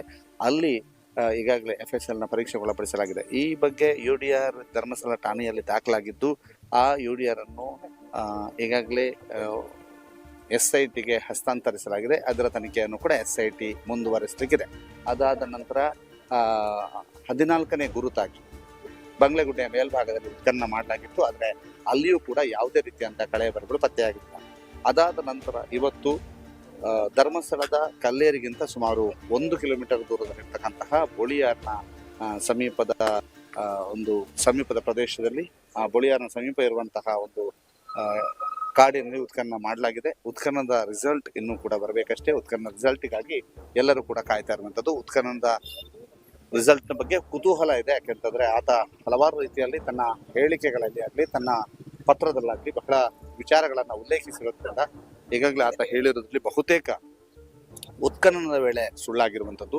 ಆದರೆ ಮುಂದೆ ಉತ್ಖನನದ ಈಗಾಗಲೇ 13 ಗುರುತುಗಳ ಪೈಕಿ ಆತ ಗುರುತಿಸಿ 14 ಗುರುತುಗಳ ಪೈಕಿ ಒಂದು ಕಡೆ ಮಾತ್ರ ಅಂದರೆ 6ನೇ ಗುರುತಿನಲ್ಲಿ ಮಾತ್ರ ಕಳೆಬರ ಪತ್ತೆಯಾಗಿದ್ದು ಉಳಿದಂತೆ ಒಂದು ಕಡೆ ಮೇಲ್ಮೈಯಲ್ಲಿ ಪತ್ತೆಯಾಗಿರುವಂತಹ ಕಳೆಬರ ಅನ್ನುವಂತಹದ್ದು ಗಮನಿಸಬೇಕಾದ್ದು. ಈ ಹಿನ್ನೆಲೆಯಲ್ಲಿ ಇವತ್ತು ಆತ ಗುರುತಿಸಿರುವಂಥದ್ದು 15ನೇ ಗುರುತು. ಯಾಕೆಂತಂದ್ರೆ 15ನೇ ನಂಬರ್ನ ಒಂದು ಫ್ಲೆಕ್ ಕಾರ್ಡ್ ಅನ್ನ ಇಲ್ಲಿ ಅಧಿಕಾರಿಗಳು ಇಲ್ಲಿಂದ ತೆಗೆದುಕೊಂಡು ಹೋಗಿದ್ರು. ಆ ಹಿನ್ನೆಲೆಯಲ್ಲಿ 15ನೇ ಗುರುತನ್ನ ಇವತ್ತು ಅವರು ಉತ್ಖನನ ಮಾಡಿದ್ದಾರೆ. ಅದರ ಜೊತೆಗೆ 14 ಪಾಯಿಂಟ್ ಬಹುತೇಕ ವಿಸಿಬಲ್ ಇತ್ತು, 15ನೇ ಪಾಯಿಂಟ್ ದಟ್ಟಾರಣ್ಯದ ಒಳಗೆ ಇದೆ ಅನ್ನುವಂಥದ್ದು. ಯಾಕಂತಂದ್ರೆ 14ನೇ ಪಾಯಿಂಟಿಗೆ ಹೋಗೋದು ಬರೋದು ಮತ್ತು ಯಾವುದಾದ್ರೂ ವಸ್ತುಗಳನ್ನ ತೆಗೆದುಕೊಂಡು ಹೋದಲ್ಲಿ ಅದು ಕ್ಯಾಮರಾ ಕಣ್ಣಿಗೂ ಕೂಡ ಕಾಣ್ತಾ ಇತ್ತು. ಅದರ ಜೊತೆಗೆ ಯಾರನ್ನು ತಪ್ಪಿಸಿಕೊಂಡು ಅಥವಾ ಯಾರಿಂದ ತಪ್ಪಿಸಿಕೊಂಡು ಅಲ್ಲಿಗೆ ತೆಗೆದುಕೊಂಡು ಹೋಗ್ಲಿಕ್ಕೆ ಆಗ್ತಾ ಇರಲಿಲ್ಲ. ಜೊತೆಗೆ ಈಗ 15ನೇ ಗುರುತು ಏನಿದೆ, 15ನೇ ಗುರುತು ಆರಂಭದಲ್ಲಿ ಹೋಗುವಾಗಲೇ ಒಂದು ಗೋಣಿ ಉಪ್ಪನ್ನು ಕೂಡ ತೆಗೆದುಕೊಂಡು ಹೋದ್ದು. ಉಪ್ಪನ್ನು ತೆಗೆದುಕೊಂಡು ಹೋಗೋದಕ್ಕೆ ಎರಡೆರಡು ಕಾರಣಗಳಿದಾವೆ ಅನ್ನುವಂಥದ್ದು ಕೂಡ ಈಗ ಬಹಿರಂಗ ಆಗ್ತಾ ಇರುವಂಥದ್ದು. ಒಂದು, ಅಲ್ಲಿ ಕಾಡಿನಲ್ಲಿ ಕ್ರಿಮಿ ಕೀಟಗಳು ಇರೋದ್ರಿಂದ ಅದರಿಂದ ತಪ್ಪಿಸಿಕೊಳ್ಳೋದಕ್ಕೂ ಕೂಡ ಜಿಗಣೆ ಕಾಡಿನಿಂದ ತಪ್ಪಿಸಿಕೊಳ್ಳೋದಕ್ಕೂ ಕೂಡ ಒಂದು ಉಪ್ಪನ್ನ ಬಳಕೆ ಮಾಡಿಕೊಳ್ತಾರೆ. ಅದರ ಜೊತೆಗೆ ಈಗಾಗಲೇ ಇಲ್ಲಿರ್ತಕ್ಕಂತಹ 15ನೇ ಗುರುತಿನ ಉತ್ಖನನ ಕಾರ್ಯದಲ್ಲಿ ಏನಾದ್ರೂ ಕಳೇಬರ ಸಿಕ್ಕಿದ್ಯಾ ಅನ್ನುವಂಥದ್ದನ್ನು ಕೂಡ ಈಗಾಗಲೇ ಅಧಿಕಾರಿಗಳು ತಿಳಿಸ್ಬೇಕಷ್ಟೇ. 15ನೇ ಗುರುತಿನಲ್ಲಿ ಉತ್ಖನನ ಕಾರ್ಯ ನಡೆದಿದ್ದು, ಆ ಉತ್ಖನನ ಕಾರ್ಯದ ನಂತರ ಈಗ ಮುಸುಕುದಾರಿ ಸಹಿತ SIT ಅಧಿಕಾರಿಗಳು, FSL ಅಧಿಕಾರಿಗಳು, ಸೋಕೋದ ಅಧಿಕಾರಿಗಳು, ಕಂದಾಯ ಮತ್ತು ಅರಣ್ಯ ಇಲಾಖೆ ಅಧಿಕಾರಿಗಳು, AC ಸ್ಟೆಲ್ಲಾ ವರ್ಗೀಸ್ ಅವರು ಮತ್ತು ತಹಶೀಲ್ದಾರ್ ಪೃಥ್ವಿ ಸಾನಿಕಮ್ ಅವರ ಆಗಮನಕ್ಕೆ ಎಲ್ಲರೂ ಕಾಯ್ತಾ ಇರುವಂಥದ್ದು. ಈಗಾಗಲೇ ಮುಸುಕುದಾರಿ ಪಯಣಿಸುವಂತಹ ಅಥವಾ ಮುಸುಕುದಾರಿನ ಕರೆದುಕೊಂಡು ಹೋಗುವಂತಹ ವಾಹನ ಇಲ್ಲಿ ಬಂದು ರೆಡಿಯಾಗಿ ನಿಂತಿದೆ. ಮುಸುಕುದಾರಿ ವಾಹನ ಇಲ್ಲಿ ಬಂದು ರೆಡಿಯಾಗಿ ನಿಂತಿರುವಂಥದ್ದು ತಾವು ನೋಡ್ತಾ ಇದ್ರಿ.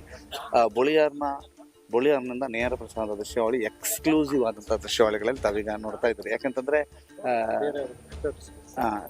ಬಹಳಷ್ಟು ನೆಟ್ವರ್ಕ್ ಸಮಸ್ಯೆ ಇದ್ರೂ ಕೂಡ ವಿಶೇಷವಾದಂತಹ ತಾಂತ್ರಿಕತೆಯನ್ನು ಒಳಗೊಂಡಿರುವಂತಹ ಸುದ್ದಿ ನ್ಯೂಸ್ ಎಕ್ಸ್ಕ್ಲೂಸಿವ್ ಆದಂತಹ ದೃಶ್ಯಾವಳಿಯನ್ನ ತಾವೀಗ ನೋಡ್ತಾ ಇದ್ದೀರಿ.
ಗುರುತಿನ ಉತ್ಖನನದ ನಂತರ ಅಧಿಕಾರಿಗಳು ವಾಪಸ್ ಆಗ್ತಾ ಇರುವಂತಹ ದೃಶ್ಯಾವಳಿಯನ್ನ ತಾವೀಗ ನೋಡ್ತಾ ಇದ್ದೀರಿ. 15ನೇ ಗುರುತಿನ ಉತ್ಖನನದ ನಂತರ ಅಧಿಕಾರಿಗಳು ವಾಪಸ್ ಆಗ್ತಾ ಇರುವಂತಹ ದೃಶ್ಯಾವಳಿಗಳನ್ನ ತಾವೀಗ ನೋಡ್ತಾ ಇದ್ದೀರಿ.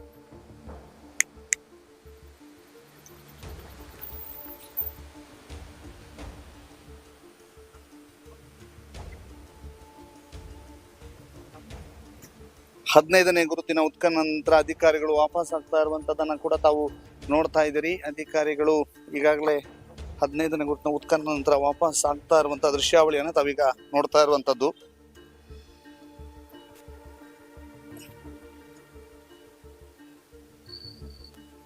ದಟ್ಟ ಕಾನನದ ಮೇಲ್ಭಾಗದಿಂದ ಕೆಳಭಾಗಕ್ಕೆ ಬರ್ತಾ ಇರುವಂತಹ ದೃಶ್ಯಾವಳಿಯನ್ನ ತಾವೀಗ ನೋಡ್ತಾ ಇದ್ದೀರಿ.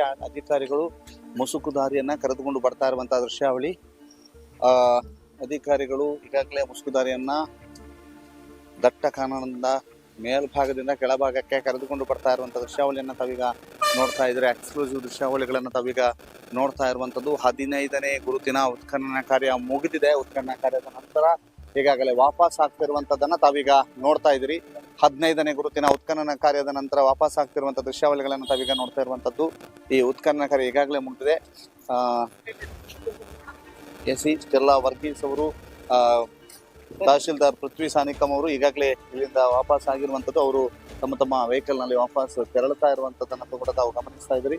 15ನೇ ಗುರುತಿನ ಉತ್ಖನನದ ನಂತರ ಈಗಾಗಲೇ ಅಧಿಕಾರಿಗಳು ವಾಪಸ್ ಆಗ್ತಿರುವಂತದ್ದು ದಟ್ಟ ಕಾನನದೊಳಗೆ. 15ನೇ ಗುರುತು, ಅದು ಕೂಡ ಬುಳಿಯಾರ್ ಸಮೀಪ, ಧರ್ಮಸ್ಥಳ ಗ್ರಾಮದ ಬುಳಿಯಾರ್ ಸಮೀಪದ ಕಾನನದಲ್ಲಿ 15ನೇ ಗುರುತಿನಲ್ಲಿ ಉತ್ಖನನ ನಡೆಸಿ ವಾಪಸ್ ಆಗ್ತಿರುವಂತ ದೃಶ್ಯಾವಳಿಗಳನ್ನು ತಾವೀಗ ನೋಡ್ತಾ ಇದ್ದೀರಿ. ವೈದ್ಯರ ತಂಡ, ಅದರ ಜೊತೆಗೆ ಸೋಕು, ಅದರ ಜೊತೆಗೆ FSL ನವರ ತಂಡ ಎಲ್ಲರೂ ಕೂಡ ಇಲ್ಲಿ ಇದ್ದು ಅವರು ಕೂಡ ಇಲ್ಲಿ ಬಂದು ವಾಪಸ್ ಆಗ್ತಿರುವಂತಹ ದೃಶ್ಯಾವಳಿಯನ್ನು ಕೂಡ ತಾವೀಗ ನೋಡ್ತಾ ಇದ್ದೀರಿ. 15ನೇ ಗುರುತಿನ ಉತ್ಖನನ ಕಾರ್ಯದ ನಂತರ ಅಧಿಕಾರಿಗಳು ವಾಪಸ್ ಆಗ್ತಿರುವಂತದ್ದು. ಗೌತಮ್, ನೀವು ದೃಶ್ಯಗಳನ್ನ ಗಮನಿಸ್ತಾ ಇದ್ದೀರಿ ಅಂತ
ಸುಕ್ಕುದಾರಿಯನ್ನ ಕರೆದುಕೊಂಡು ಕಾರ್ಯಾಚರಣೆಗೆ ತೆರಳಿದ್ದಂತಹ ತಂಡ ವಾಪಸ್ ಆಗ್ತಾ ಇದೆ. ಎಲ್ಲರೂ ಕೂಡ ವಾಹನಕ್ಕೆ ಹತ್ತುತ್ತಾ ಇರುವಂತಹ ದೃಶ್ಯಗಳನ್ನು ನೀವು ನೋಡ್ತಾ ಇದ್ದೀರಿ. SP ಜಿತೇಂದ್ರ ಕುಮಾರ್ ದಯಾಮ್ ಅವರು ಇರ್ಬೋದು, ಅದೇ ರೀತಿ FSL ತಂಡ, ಸೋಕೋ ಅಫಿಷಿಯಲ್ಸ್ ಎಲ್ಲರೂ ಕೂಡ ಬಂದು ವಾಹನವನ್ನು ಹತ್ತಾ ಇದ್ದಾರೆ. ಅದೇ ರೀತಿ ಮುಸುಕುದಾರಿ ಕೂಡ ಬಂದು ವಾಹನವನ್ನು ಹತ್ತಿರುವಂತದ್ದನ್ನು ನಾವೀಗ ದೃಶ್ಯಗಳಲ್ಲಿ ಗಮನಿಸ್ತಾ ಇದ್ದೇವೆ.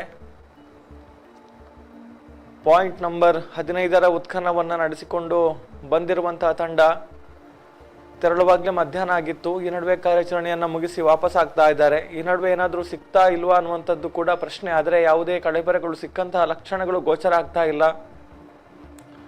ಇನ್ನೊಂದಷ್ಟು ಖಚಿತ ಮಾಹಿತಿಗಳನ್ನ ಪಡೆದುಕೊಳ್ಬೇಕಾಗುತ್ತೆ. ಸೋಕೋ ಅಫಿಷಿಯಲ್ಸ್ ಬರ್ತಾ ಇದ್ದಾರೆ. ಅವರ ವಾಹನದತ್ತ ಹೋಗ್ತಾ ಇರುವಂಥದ್ದು. ಈ ನಡುವೆ ಸಾಕ್ಷಿ ದೂರುದಾರನನ್ನ ಕರೆದುಕೊಂಡು ಬರ್ತಾ ಇರುವಂತಹ ವಾಹನ ಕೂಡ ಈಗಾಗಲೇ ಅದು ಸ್ಥಳದಿಂದ ಹೊರಟಿರುವಂಥದ್ದು. ಇತ್ತ ಕಡೆ ಆಗಮಿಸ್ತಾ ಇರುವಂಥದ್ದನ್ನು ನಾವು ನೋಡ್ತಾ ಇದ್ದೇವೆ. ನೇರ ದೃಶ್ಯಗಳಲ್ಲಿ ಗಮನಿಸ್ತಾ ಇರುವಂತಹ ದೃಶ್ಯಗಳು. ದಾಮೋದರ್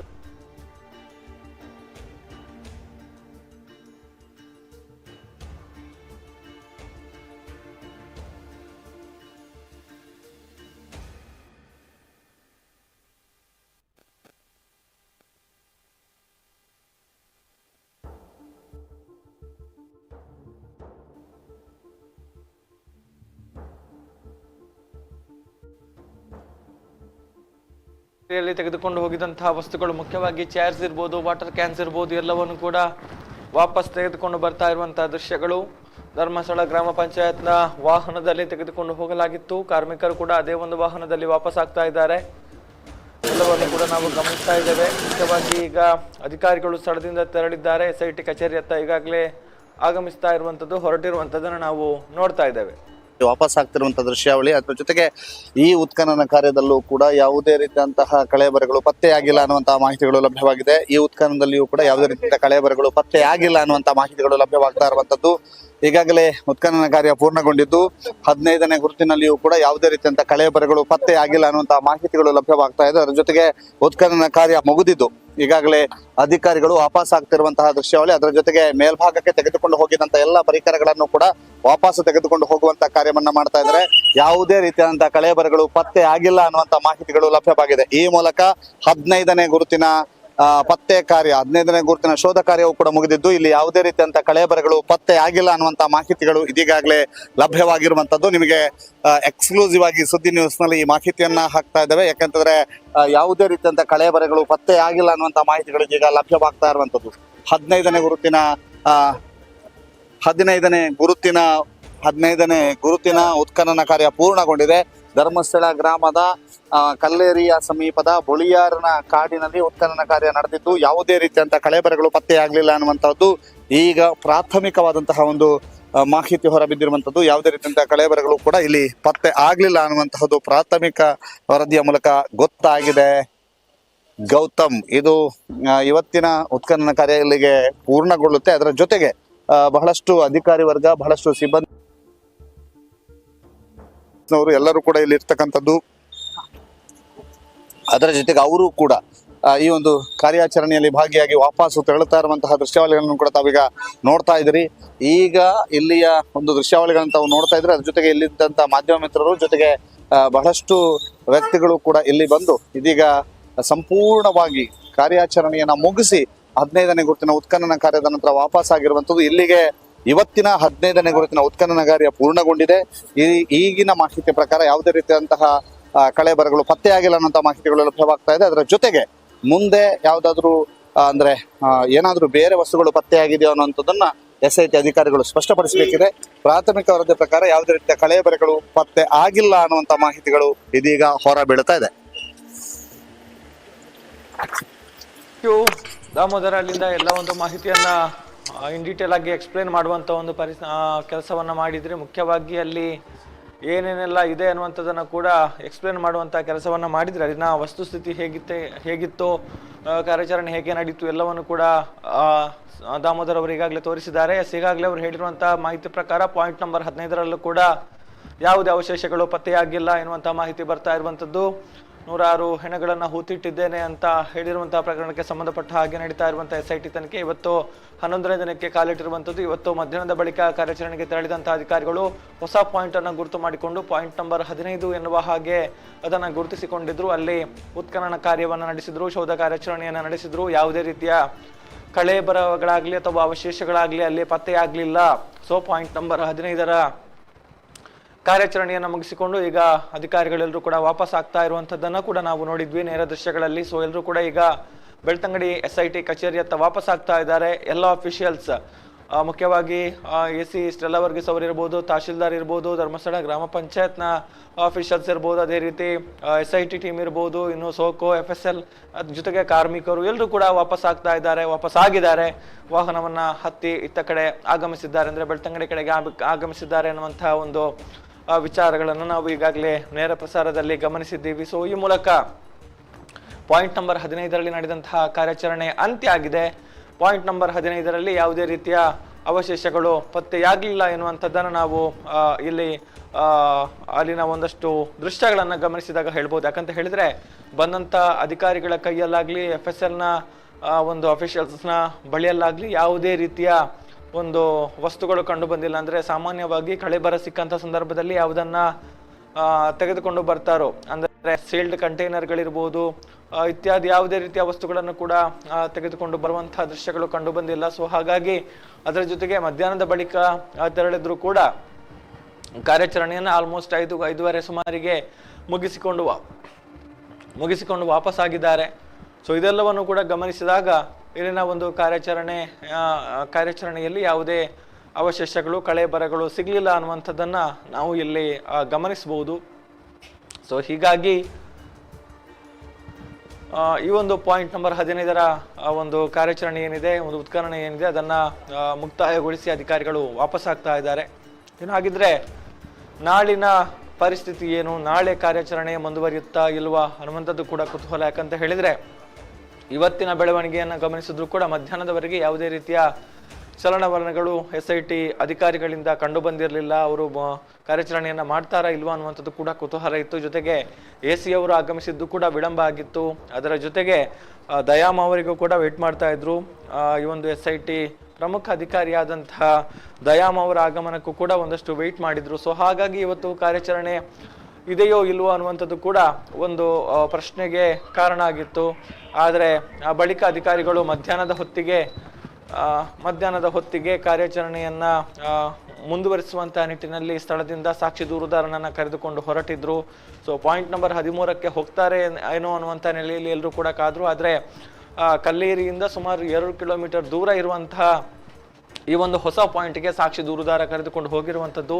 ಸೊ ಮುಖ್ಯವಾಗಿ ರಸ್ತೆಯಿಂದ ಕಲ್ಲೇರಿಯಿಂದ 2 ಕಿಲೋಮೀಟರ್ ದೂರ, ಮುಖ್ಯ ರಸ್ತೆಯಿಂದ ಸರಿಸುಮಾರು 500 ಮೀಟರ್ ದೂರದಲ್ಲಿರುವಂತಹ ಅರಣ್ಯ ಭಾಗಕ್ಕೆ ತೆರಳಿರುವಂಥದ್ದು. ಸೊ ಅಲ್ಲಿ ಕಾರ್ಯಾಚರಣೆಯನ್ನ ನಡೆಸಿದ್ರು, ಊಟವನ್ನು ಕೂಡ ಅಲ್ಲಿಗೆ ತರಿಸಿಕೊಂಡ್ರು. ಆ ಬಳಿಕ ಕಾರ್ಯಾಚರಣೆಯನ್ನ ನಡೆಸಿ ಈಗ ಅಲ್ಲಿಂದ ವಾಪಸ್ ಆಗಿದ್ದಾರೆ. ಸೊ ಈ ಒಂದು ಪಾಯಿಂಟ್ ನಲ್ಲಿ ಕೂಡ ಯಾವುದೇ ಕಳೆ ಬರಗಳಾಗ್ಲಿ ಅವಶೇಷಗಳಾಗ್ಲಿ ಕುರುಹುಗಳಾಗ್ಲಿ ಪತ್ತೆ ಆಗ್ಲಿಲ್ಲ ಅನ್ನುವಂಥದ್ದು ಇರುವಂತಹ ಅಪ್ಡೇಟ್. ಸೊ ನಾಳೆ ಕಾರ್ಯಾಚರಣೆ ಏನು ಎತ್ತ ಅನ್ನುವಂಥದ್ದನ್ನ ಕೂಡ ನಾಳಿನ ನೇರ ಪ್ರಸಾರದಲ್ಲಿ ನಿಮಗೆ ಹಂತದಲ್ಲಿ ಮಾಹಿತಿಯನ್ನು ಒದಗಿಸುವಂತಹ ಕೆಲಸವನ್ನ ಸುದ್ದಿ ನ್ಯೂಸ್ ಬೆಳ್ತಂಗಡಿ ಮಾಡುತ್ತೆ. ಅದರ ಜೊತೆಗೆ ಈ ನಡುವೆ ಆಗುವಂತಹ ಬೆಳವಣಿಗೆಗಳನ್ನು ಕೂಡ ಸುದ್ದಿ ನ್ಯೂಸ್ ಬೆಳ್ತಂಗಡಿ ವೆಬ್ಸೈಟ್ ನಲ್ಲಿ ನಿರಂತರವಾಗಿ ಅಪ್ಡೇಟ್ ಮಾಡ್ತಾ ಇರ್ತೇವೆ. ಸೊ ಅಲ್ಲೂ ಕೂಡ ನೀವು ಮಾಹಿತಿಗಳನ್ನ ನಿರಂತರವಾಗಿ ಪಡೆದುಕೊಳ್ಬಹುದು ಅನ್ನುವಂಥದ್ದನ್ನ ಹೇಳ್ತಾ ಮುಂದಿನ ಹಂತದ ಕಾರ್ಯಾಚರಣೆಗಳ ಬಗ್ಗೆ ಮುಂದಿನ ಹಂತದಲ್ಲಿ ಇನ್ ಡೀಟೇಲ್ ಆಗಿ ಇನ್ ಡೆಪ್ತ್ ಅಲ್ಲಿ ಮಾಹಿತಿಯನ್ನ ನೇರ ಪ್ರಸಾರದಲ್ಲಿ ಕೊಡುವಂತಹ ಕೆಲಸವನ್ನ ಸುದ್ದಿ ನ್ಯೂಸ್ ಬೆಳ್ತಂಗಡಿ ಮಾಡುತ್ತೆ ಅನ್ನುವಂಥದ್ದನ್ನ ಮತ್ತೊಮ್ಮೆ ಹೇಳ್ತಾ ಇವತ್ತಿನ ಈ ಒಂದು ನೇರ ಪ್ರಸಾರವನ್ನ ಇಲ್ಲಿಗೆ ಮುಗಿಸ್ತಾ ಇದ್ದೀವಿ. ನಿರಂತರವಾದ ಸುದ್ದಿ ಮಾಹಿತಿ ಮನೋರಂಜನೆಗಾಗಿ ನೋಡ್ತಾ ಇರಿ ಸುದ್ದಿ ನ್ಯೂಸ್ ಬೆಳ್ತಂಗಡಿ. ನಮಸ್ಕಾರ.